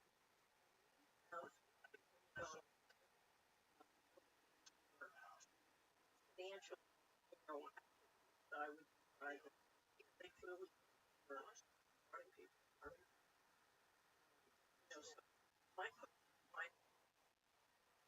but now I can make arguments where somebody might but I would say sure for freedom I don't want. Why wouldn't you act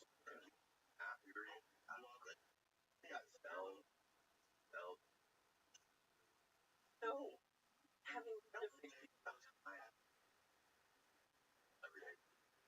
so you're saying for the Russian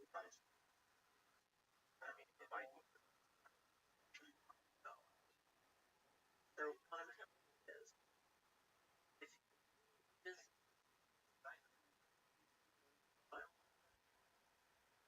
then I would choose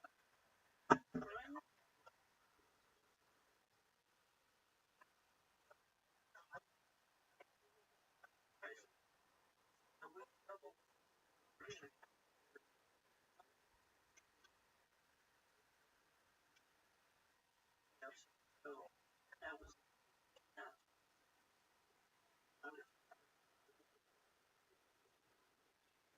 there are times some people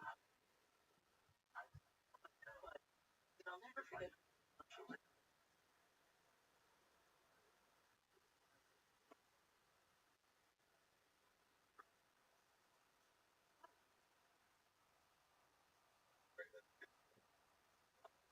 giving me all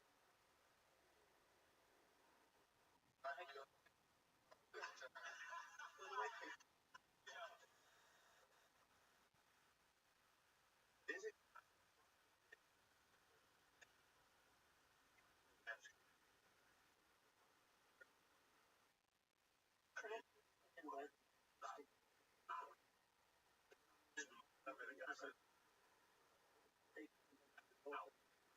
I've never I think it was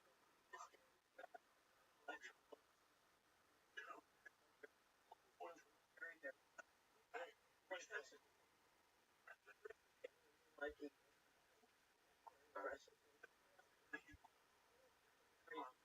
very off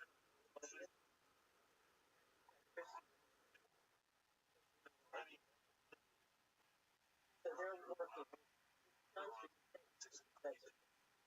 the first thing like the second thing is gotta kill cash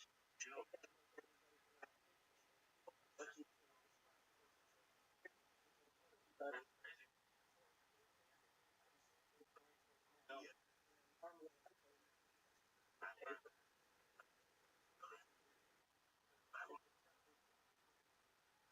so he's not it.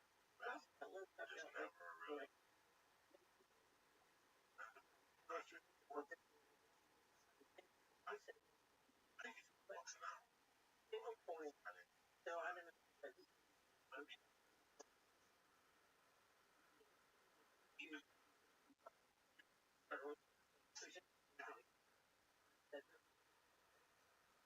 yeah so they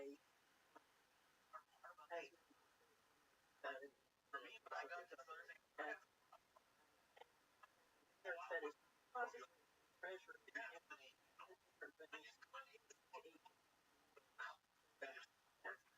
so now I'm saying you guys will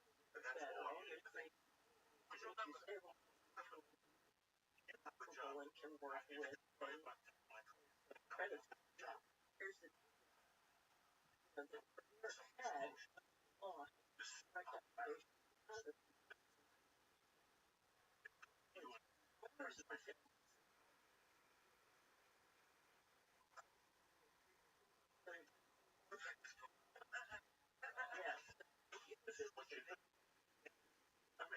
Anyway, what they're planning to do is the talents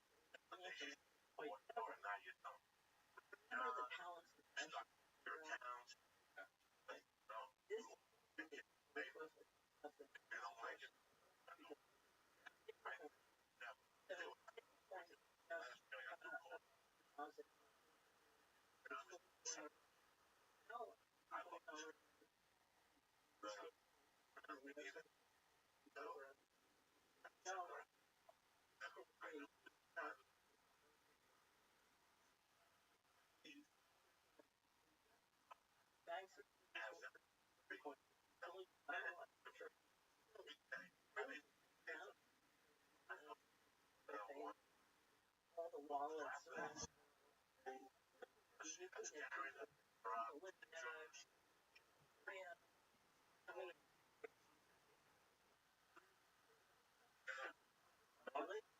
What up, Prince? How are you? Living the dream. Every day's a holiday. Every meal's a feast. What's good in your neck of the woods, big dog? Not much on them, bro. Curious. How'd you find out about me? They told me. Who's they? You know them. I don't know who you're talking about. Those guys. Dog, come on. You gotta be specific. Who are you talking about? So, I mean, if you know, you know. Dog, we're not having this conversation. I'm gonna ask you one more time. How'd you find out about me? What Discord server? What person? I was trying to. Oh, okay, cool. Were you in another Discord?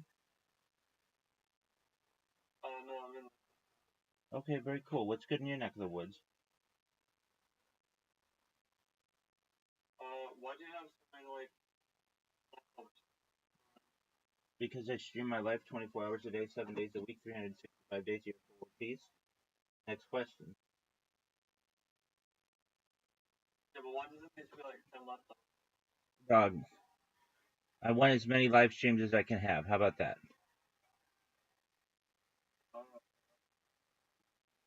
Cool. Yep, and I'm doing that. So I'm streaming like 300 different streams right now.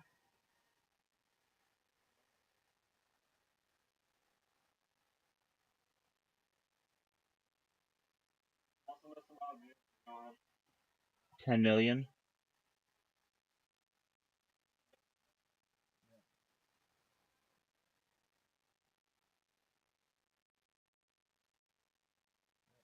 We're watching a podcast. Hope you enjoy.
You know the guy?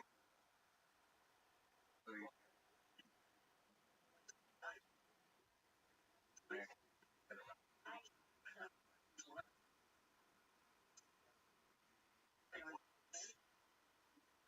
reading.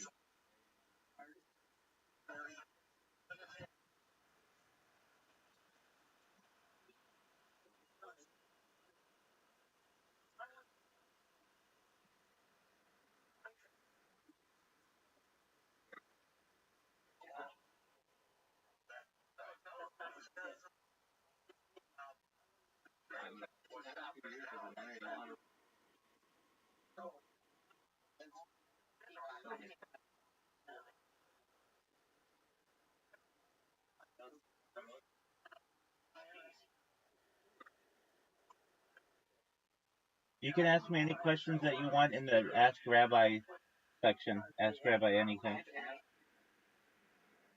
I answer everything, man.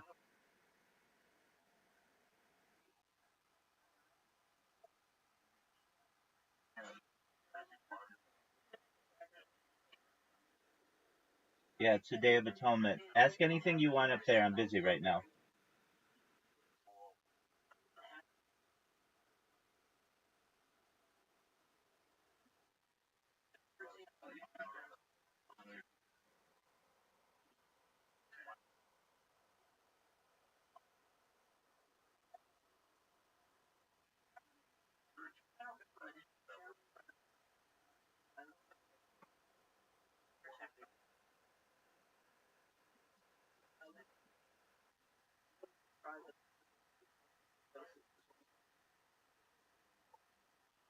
Now this is the guy. Remember, but if I wanted to go to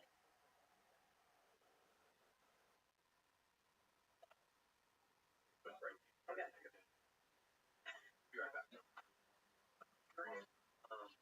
About Joseph Bell and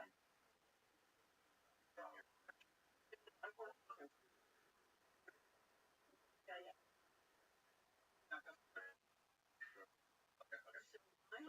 I mentioned the started reading it.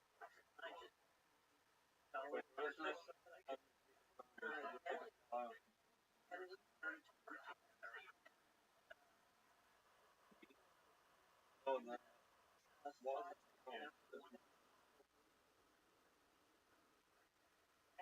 She's a friend of mine, dog. Oh, I thought they were like flying.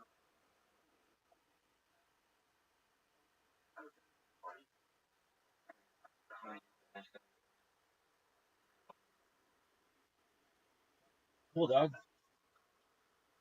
I'll be happy to answer any questions that you have. Like,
Comes after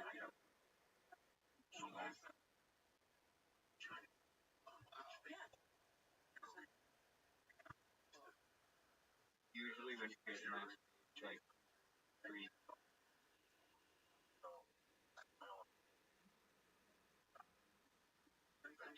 maybe every day.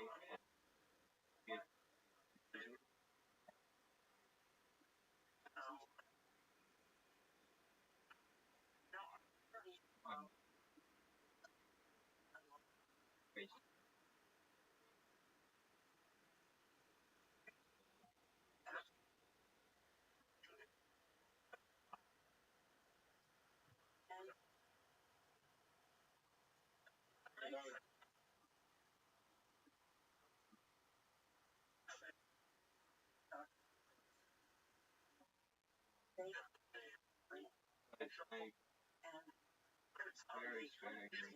And just like, yeah,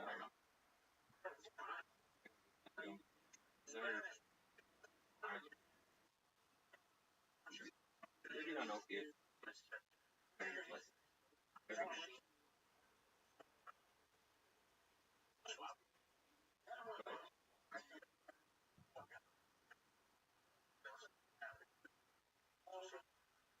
I mean, let's think about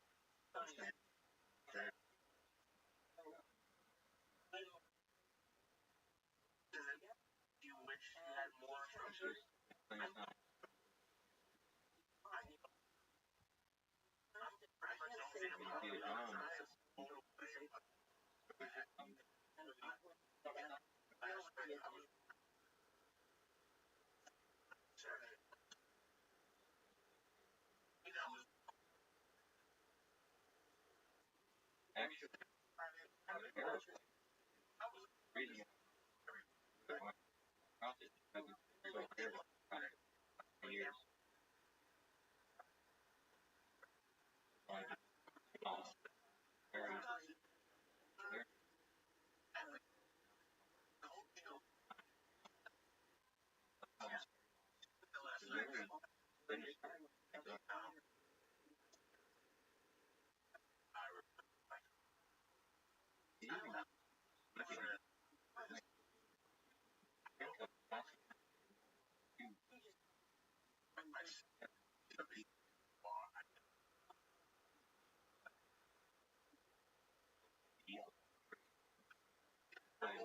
people standing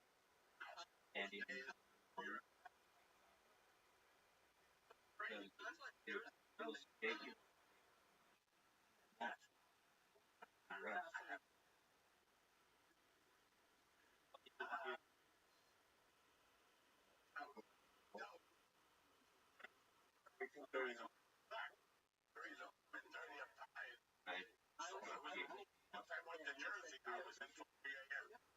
when Laura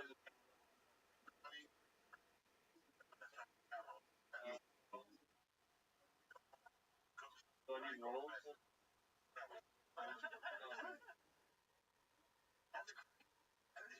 I have recently half got sober. Ever been 30 days inpatient rehab.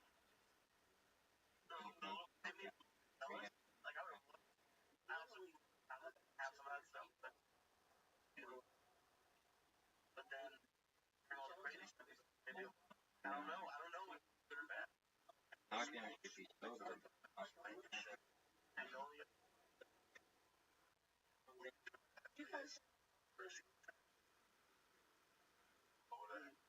I was homeless. My parents should kick me out.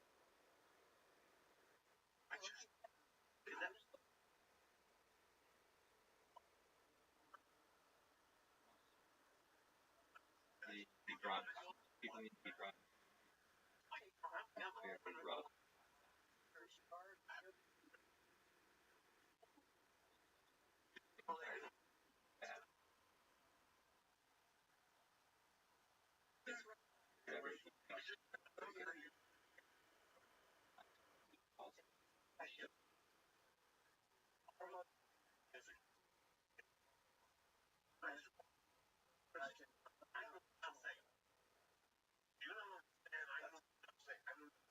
I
My credit.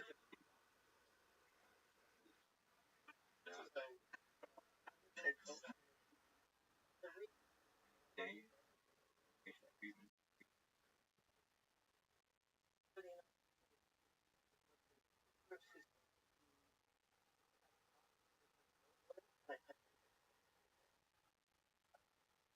I don't ideology do there. I think China does, but it's Russia more so. Russia probably has the best shot of anybody. I think Russian treasury in 2005. Yeah? They had a whole speech about how they were building the bridge. And if you look at everything they said, or the fellow who was trying to recruit it said what they're doing. What he says matches.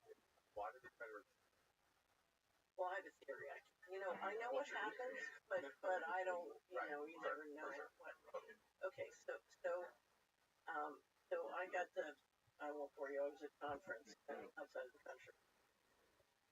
Got a very impressive guy who was, and he did a great job of trying to to him. Nobody trade. You have to dance with the guy you can't party with. I'll never trust you. I'll never let you. I said, I know, but I don't care. I'm an American. Yeah, you can't. working for who? 2005, before I settled in the nation. Working on a project.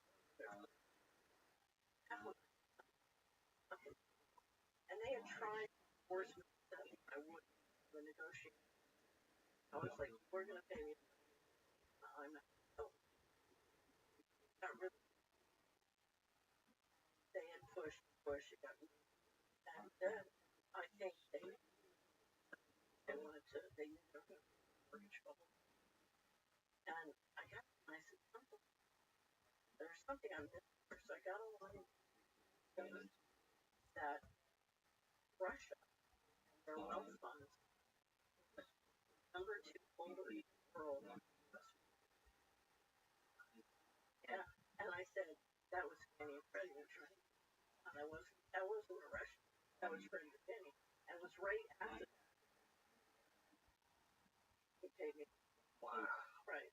And I said, well, here's the thing. It's not world. When you money. Right.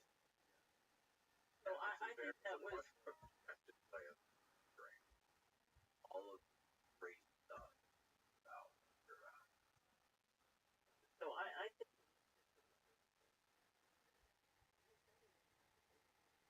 Great.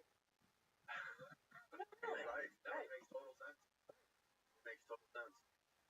The craziest stories I've ever heard about, like followed or spied on or intimidated.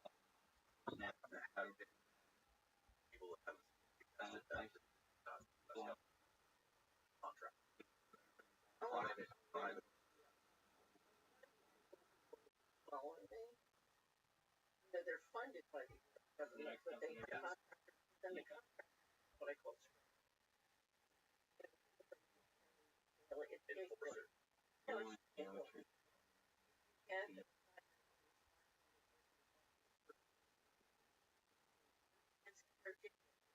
a lot of stringers, they've been electric addicts or making. So I had the whole portfolio all the way real government employee to government.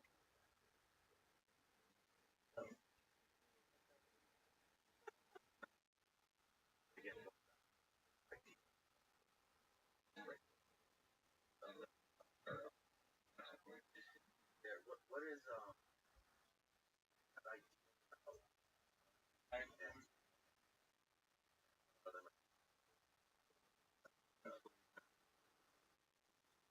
I can only tell you. But they do.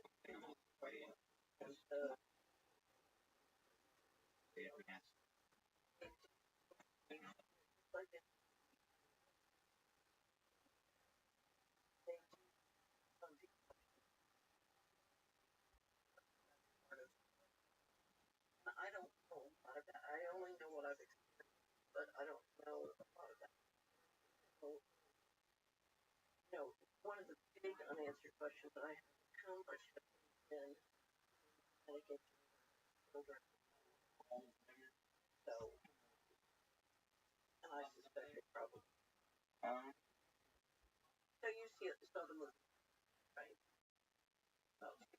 Oh my God. Movies, I remember American Facts.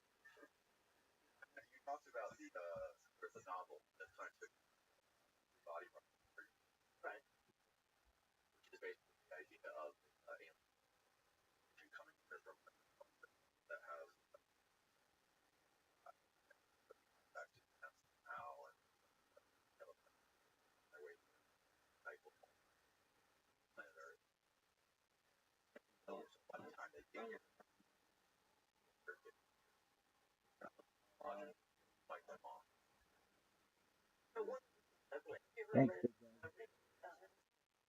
Harvard. So that's kind of. When I first tried to buy it was $2,000. Oh, crap. I think. So if you can't get it, I don't. But Berglund was NASA, and when Voyager passed that, they call it the thing. They saw what they thought was like a central line talked to them. Theory was that getting energy. Do my best not to get political.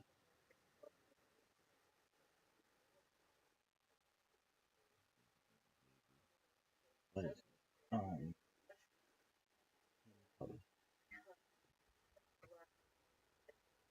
Theory of technologically advanced less never less. Same as the problem crash course. How do we get theory crash?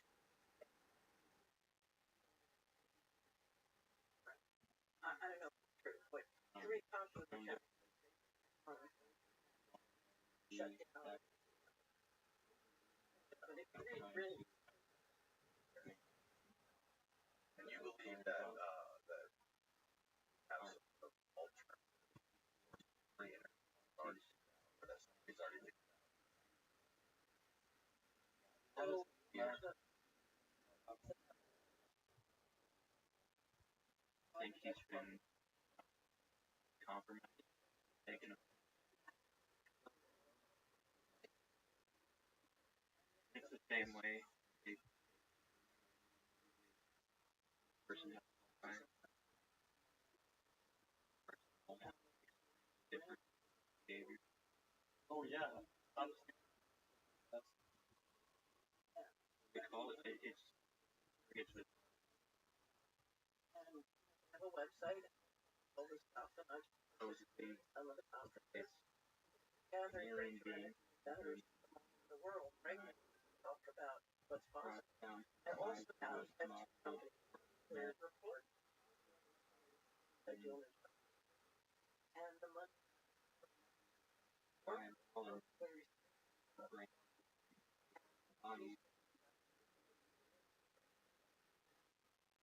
so I'm one of those guys. You don't want to ask me that, right? So it's all available up on the internet. If you go, on down current, there's lots of documents of a lot of cost. Crazy paradox.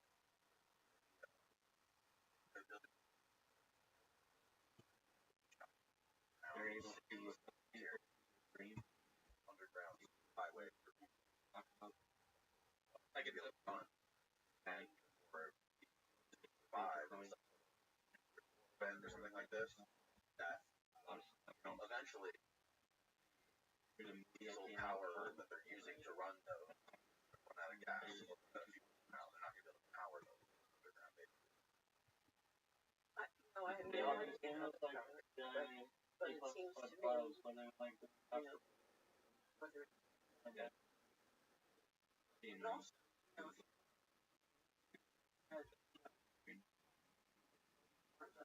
Progress. also dramatic.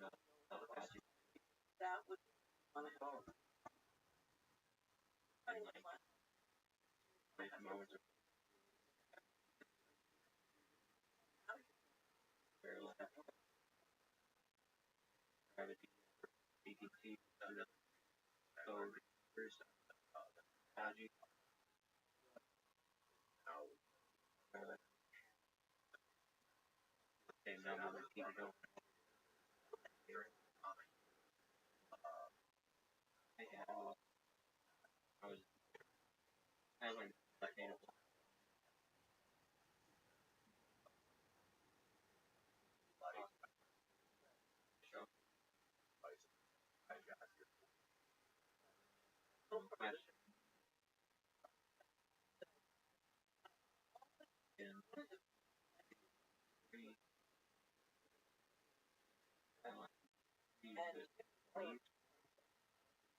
Of a journal article.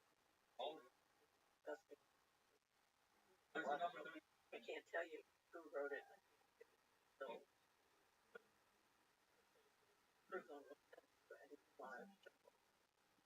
so I did.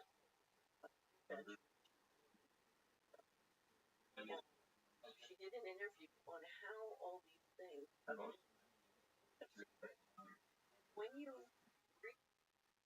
realize a parallel universe going on, you know it. Right. Like, how did this go on? It was know it. Right. So, part of what But does the rabbi answer your question? Doug, I'll answer any questions that you have. Just ask him the AMA.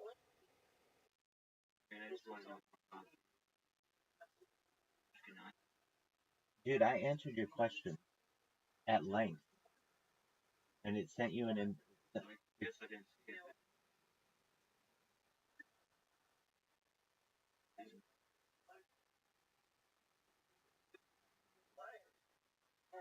now, the way I got into all these topics, when I tell you I had no. That's okay. Wait, Rabbi, No. you mainly just doing your. No, I did some IRL streaming.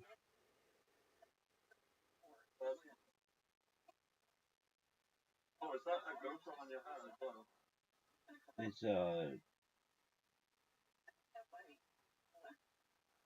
It's a crypto. It's an NFT.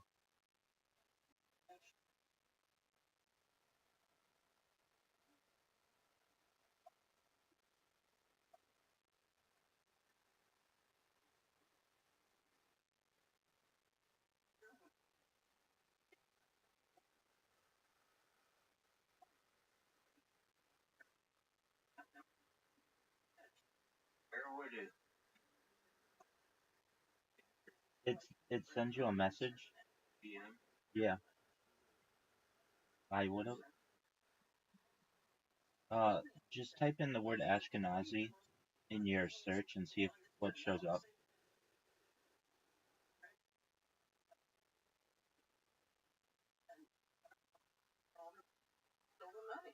Right. And so he says, finally, I said, I'll bet $2. Every financial guy in the world, all these top guys are saying, bet $1. 12% on it. There's a big boom. And it was terrible.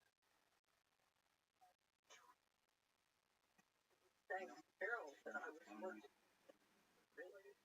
I was Hold on. Did you find it? No, Neil, did you find it? Okay.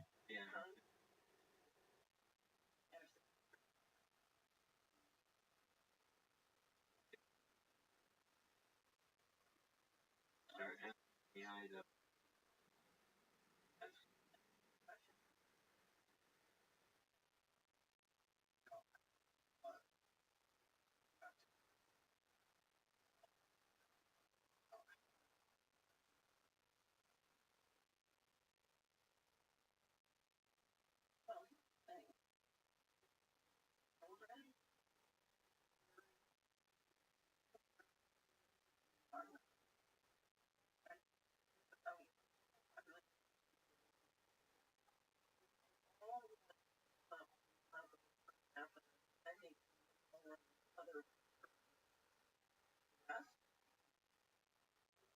environmental pressure, where you can get all the minerals roads, that many cars, etc. You're talking about enormous environmental pressure, number one. Number two, right, they're all going to want to have, right, more environmental. That's going to get longer. All that by control, but the thing that is the most energy involved in the program, 3 years more energy to build it, right? Yeah, that in 2023 was something like 140% of all the right. Well, but look at the data centers. This Bloomberg had an article ago. Look at the data centers and for Texas, 30 new nuclear plants. 30 by 2030. What? 30 new nuclear plants. And China's building nuclear plants right and left. So the energy, this much data and managing data, because they're talking about putting sensors throughout the forest. You know, you've got Internet of Bodies, Internet of Forests, right. Internet. They're talking about digitizing everything and collecting and managing the data. Energy is enormous. I had this gentleman on here a couple weeks ago who, his first day on the job working for the NSA, 9/11, it was the sentiment, the vibe, the office that day, and everyone was very optimistic about the future of the CIA. Now that they were just gathered in right. And they're building giant out in Nevada and New Mexico that are going to be massive. All this information, all this data collected by American people. So I call the Patriot Act the concentration and control. That's what's funny. And it moved a lot of the black budget stuff to one budget. But there, you know, so DOD get that per trillion. Nobody cared. Suddenly they got for increase and every money. There was a Washington Post publication, I think, 2012, 10 or 12, called Top Secret America. One of the journalists went down and documented every security installation building today to find a bill from the Patriot Act on. Unbelievable. Wasted beyond imagination. I think there's a where he said at one point, eventually.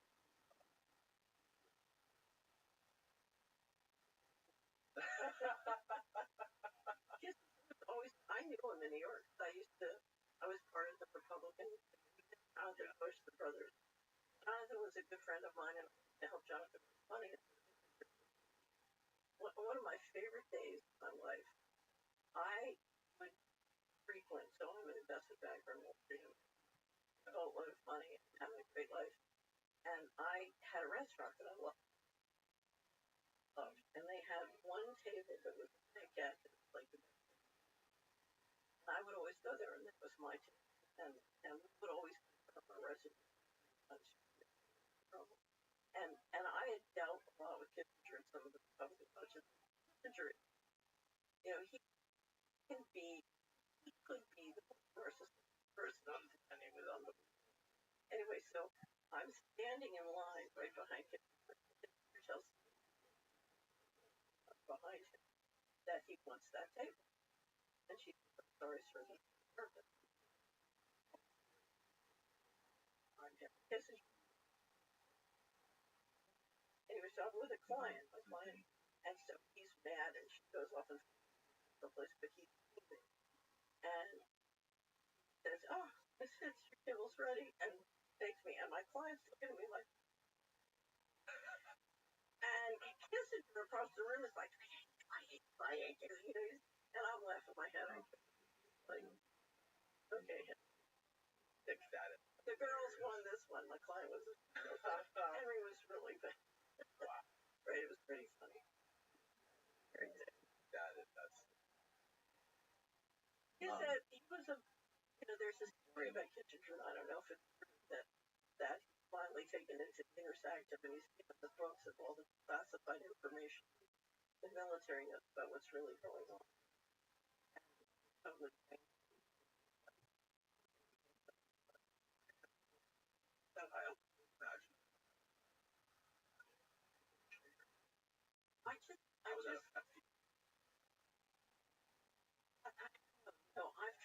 I have tried all the paranormal phenomena. I've tried to understand it, and I can't. But I've been through most of the material. Farrell and I did a great interview. Every different. What do you mean on the global? I mean on the world. So there's a topic, and my nickname for. So the question is, was Mr. Global and why is Mr. Global? When I look at a situation, I like to put myself. If I was Danny, and I was doing this level, so I want to put myself in. Yeah. Why is Mr. doing this? Why is what's so? Anyway, so Joseph and I went through all the theories, but my favorite was on the internet. Well, she worked at the White House. No, everything the White House. Not sure. Who's your best guess? I think have Kenazii. ASHKENAZI.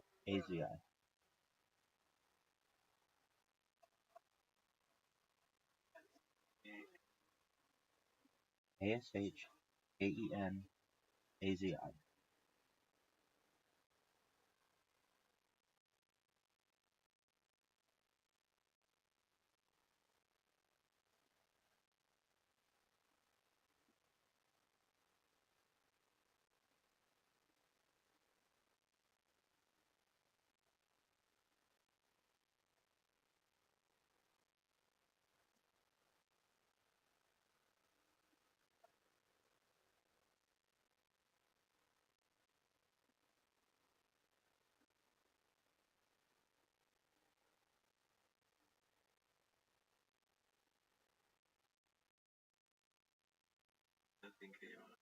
Okay, just one moment. I remember writing it, and I even gave you resources. So just one moment. Well, I don't send it. It's an automatic reply by Ticket King, the bot that I use. That doesn't mean that it necessarily, it may not have worked perfectly. It's called Ticket King. Look up Ticket King.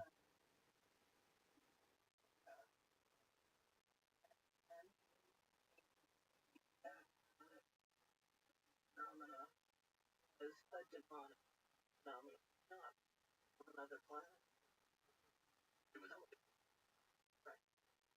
Right. And what they discovered was that Holmes apparently discovered is many abduction events called a right. Stop. Yeah. That's what he reported. And he strikes me, I don't know anything about him, but it struck me as someone who was trying to do a job of simply reporting it. There's a lot of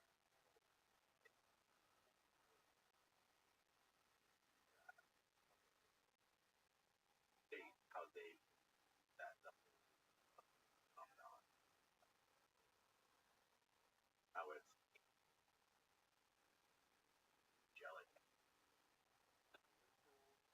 like ground, like legitimate people still active, retired, or whatever that have been on podcasts. So I am sure that all of that stuff is happening. So I think we are dealing with demonic and angelic world. The Bible calls it angels, other people call it whatever, but I think we're absolutely, I would pick what I think is the most important thing about this. So right this down, this is my favorite book by Robert Rothschild. 99% of material in classroom, our university of classroom.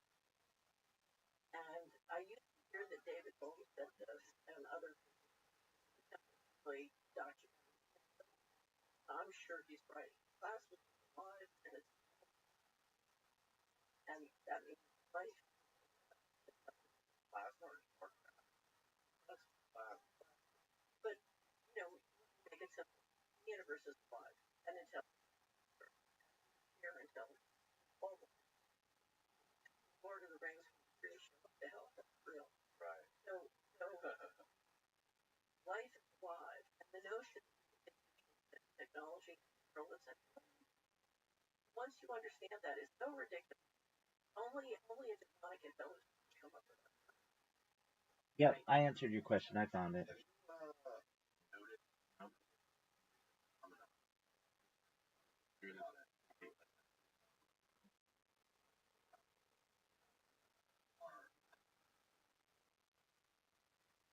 Like I said, if I get a question in there, I do my absolute best to answer it.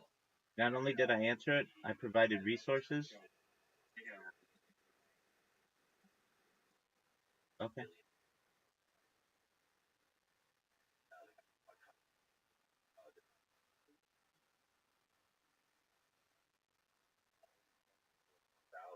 Be right back.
Wonder why.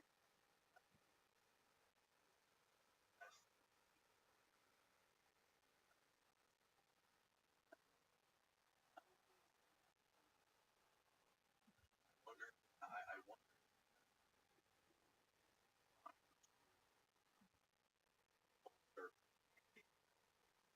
to revive Christianity.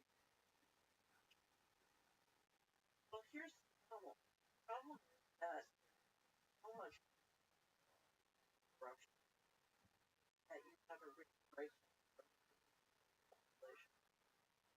So, you know, there is best talking getting it productive. It's not going to be fully normal.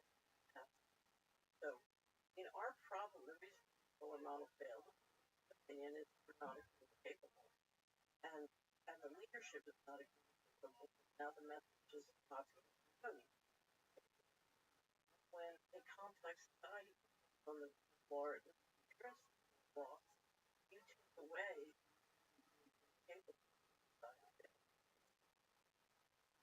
Yeah, I mean, if you look at other countries, you know, Russia, you know, they have sort of Orthodox Catholic country are religious and really where they really have a bomb to their chest, die for their we are they're the opposite of that. We are not. There's no sort of general ideology that ties us together. That's that. One of the questions I would ask, remember, after the open and Mo, Chief Officer at Google, he wrote the book Unstressable or Happy.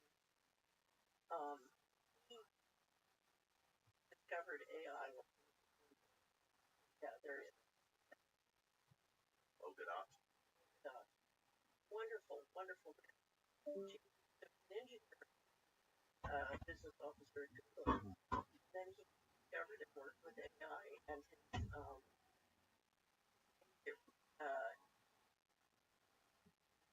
reaction quick completely changed his life. And one of the things that is look at how quickly the IQ of AI is growing, and how far at the process is surpassing us. Realize we better hope it's learning a moral culture from us around us. And I think feeling his reaction is not because others say the most important thing is not my smarts, it's my values. And I've got to revisit and invest. Yeah, like back to the reality. I older,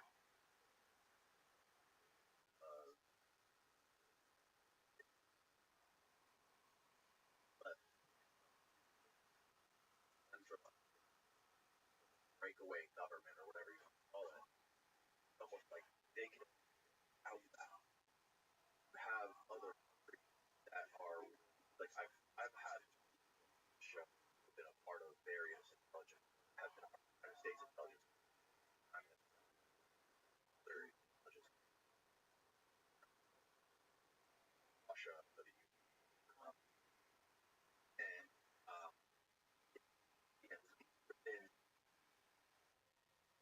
intelligence is attached breakaway, but it's done in intelligence bypass way based on you are affected. Are we whatever it takes to do something that's worse? A human that's it.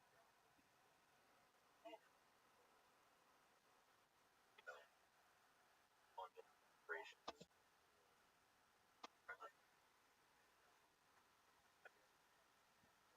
process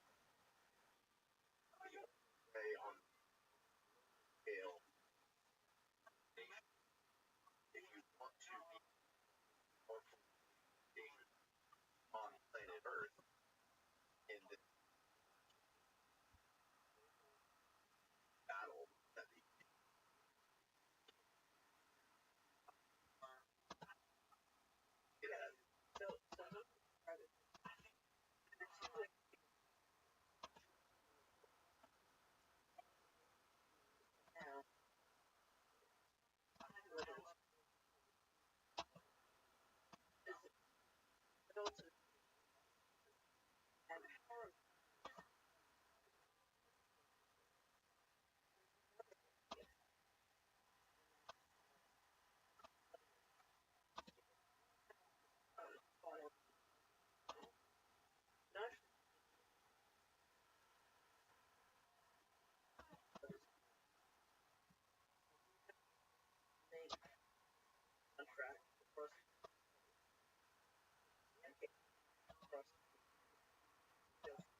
Power, more powerful than all the force.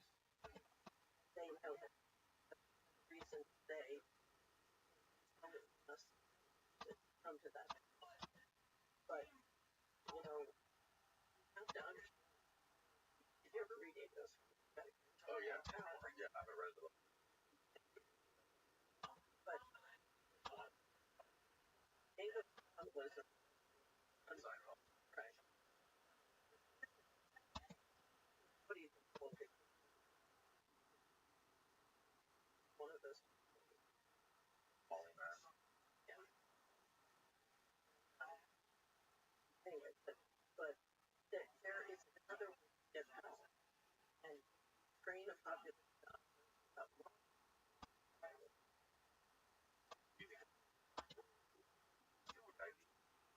I think it was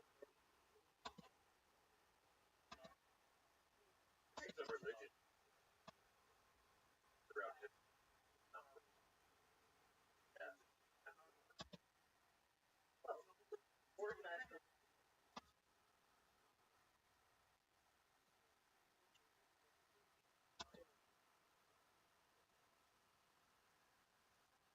Right. Yeah, I guess my point is like that was like the conundrum around the how right? Like it,